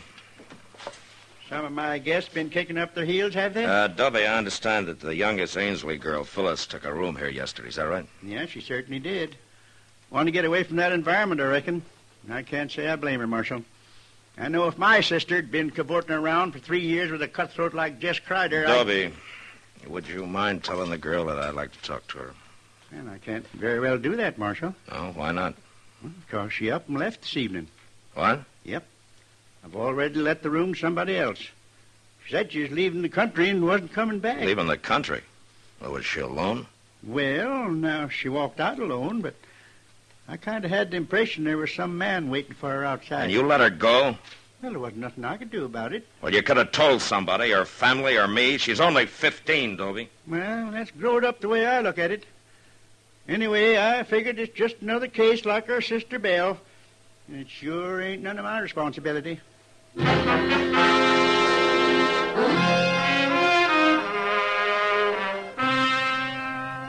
Chester and I saddled up and rode out to the Ainsley Ranch, or a homestead it was, actually.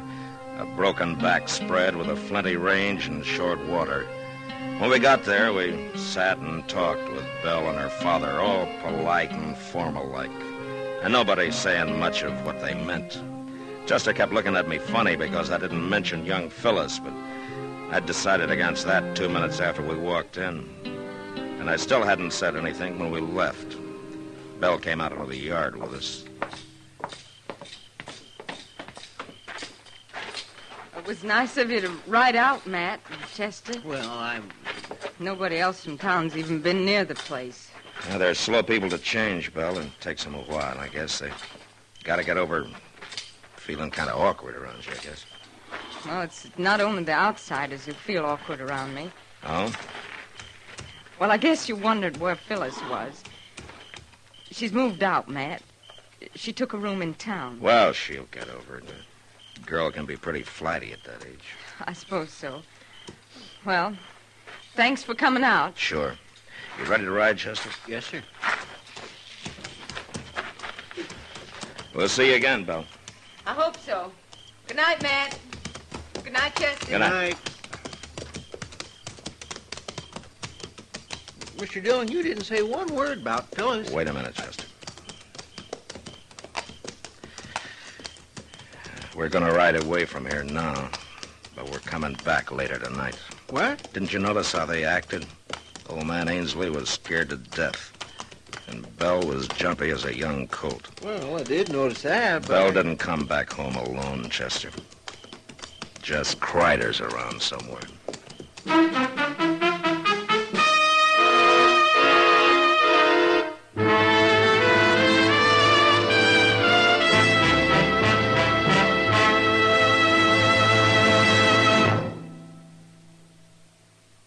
Why don't you live modern?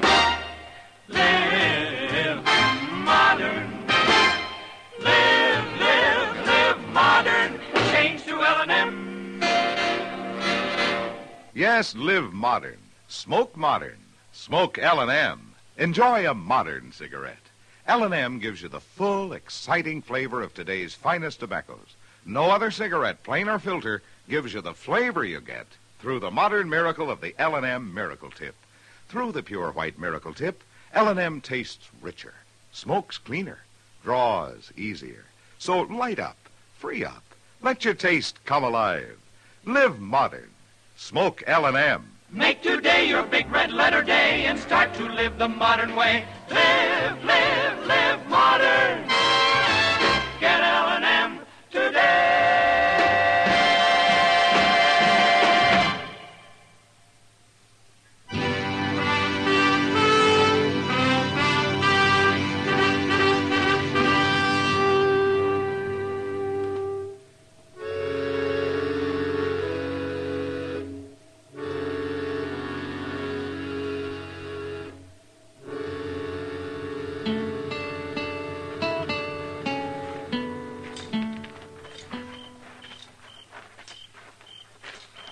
You figure Crider was right there in the house tonight when we was, Mr. Dillon? No, he couldn't have been, Chester. There's no place for him to hide. Probably holed up in the barn. We'll look there first. Yes, sir. There's a lantern burning inside. Yeah. Now, you wait here and keep me covered. I'll edge up to the door and then go in fast. Yes, well, now, you be careful.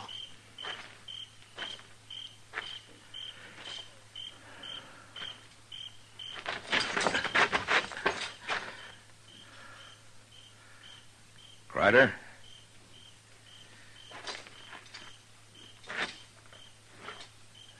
Jess?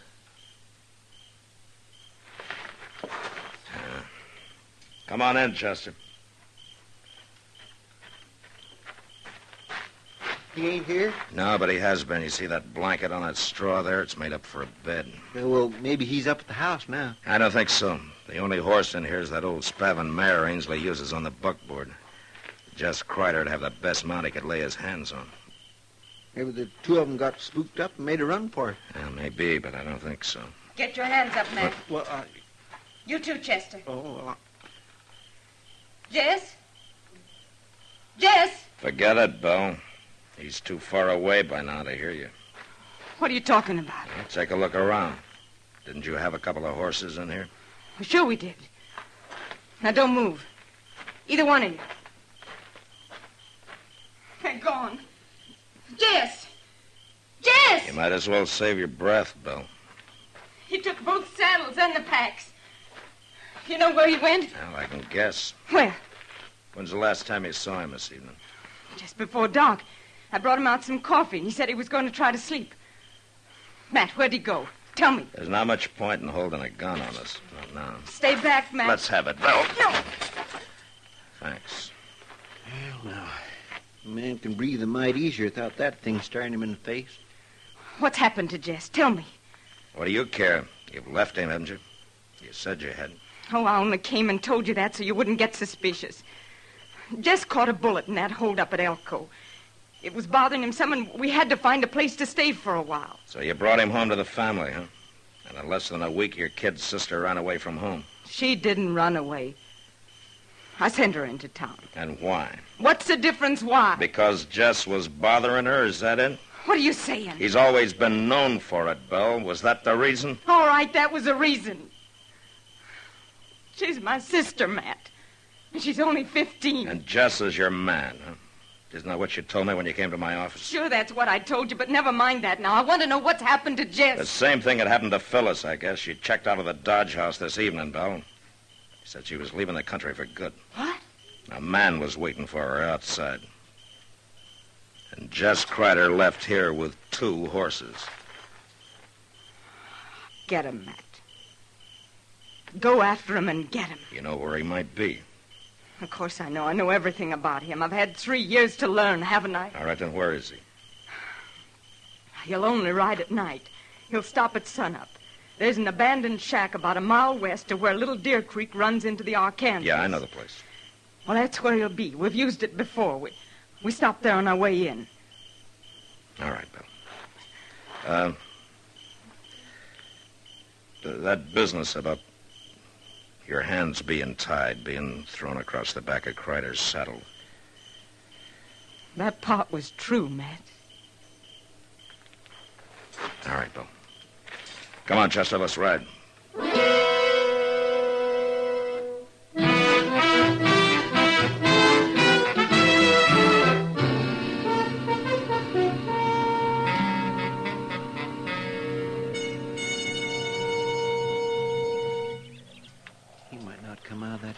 all day, Mr. Dillon. He will, Chester. They just got here. Those horses are still sweating. He won't leave them standing there saddled for long. It wouldn't be too hard a chore to slip up through that plum thicket there at the back. No. If he fights, I don't want the girl in it. We'll just wait till he comes out. Doggone if I can understand women at all, Mr. Dillon. I've had the same trouble myself a time or two, Chester. But why would that nice young girl want to go running off with a murdering outlaw like Jess Crider? Maybe it's more a matter of hitting back at her sister. She's let her hate for Belle build up till it's driven her half crazy, I guess. Somebody's coming out. It's him. Yeah. Easy now. We'll just let him get clear of the cabin. You stay down now. All right, hold it, Crider. You're under arrest. He's going for his gun. Have it your way.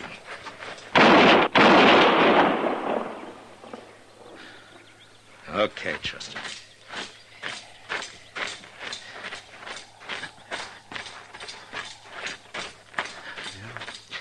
It looks like maybe he got out of hanging. Yeah. You killed him! Marshal, you killed him! Why? Do you know what you've done? I know, Phyllis. Oh, no, you don't. Yes, I do. I've kept you from making an even bigger fool of yourself than you already have. Oh, what are you saying? I love him. We were going to be married. Well, we were. Phyllis, you better go home and talk to Belle about that. Oh, Bill, I'll never say a word to her again as long as I live. Now, you listen to me, Phyllis. You got to get rid of that hate of yours. If you don't, it's going to ruin your life for good. Now, you go home and you talk to Belle and you listen to what she's got to say before you judge her. No, I won't go back. Yes, you will. I can't. Not now. Nobody will ever know about this, Phyllis. I promise you. Jess Crider was alone when I found him. Now, there's your horse. And he's still saddled. I can't. I don't want to. I know what you need, young lady. You see that plum bush over there? Well, I'm going to cut me a switch off of that, and if you're not out of here in 1 minute, Oh, you wouldn't. Oh, I wouldn't, huh? Well, you just watch me. Marshal, Yeah? I've been thinking, Marshal. Maybe I'll go home after all.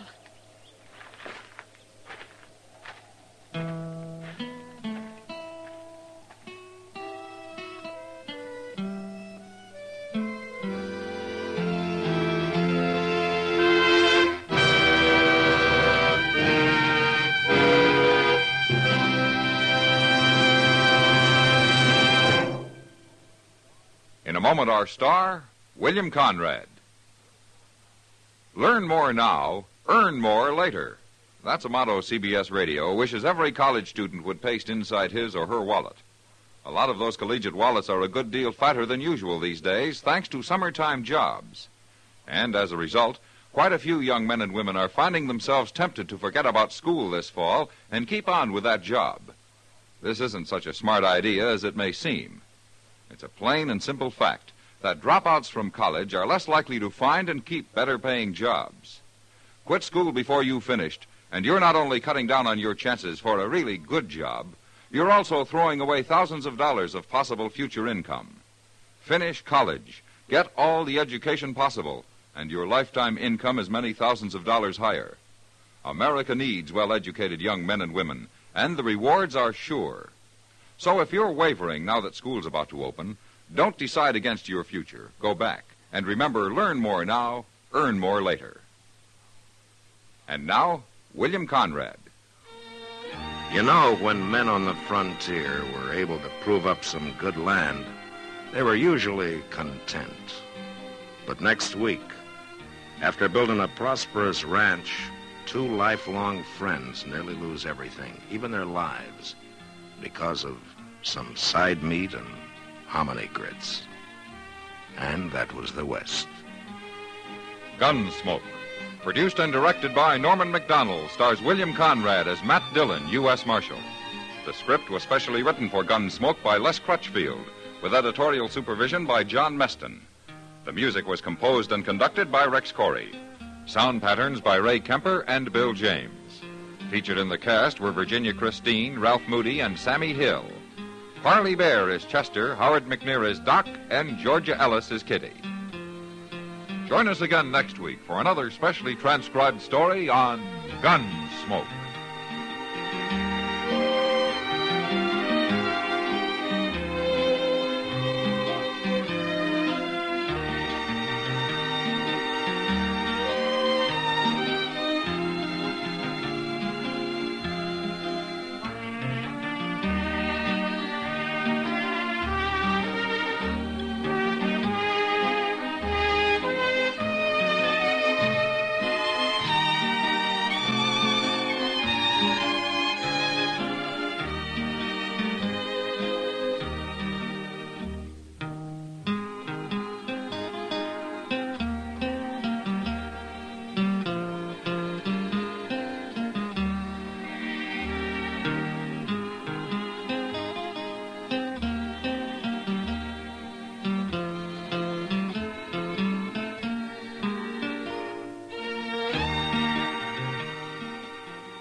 Tune in to nostalgia.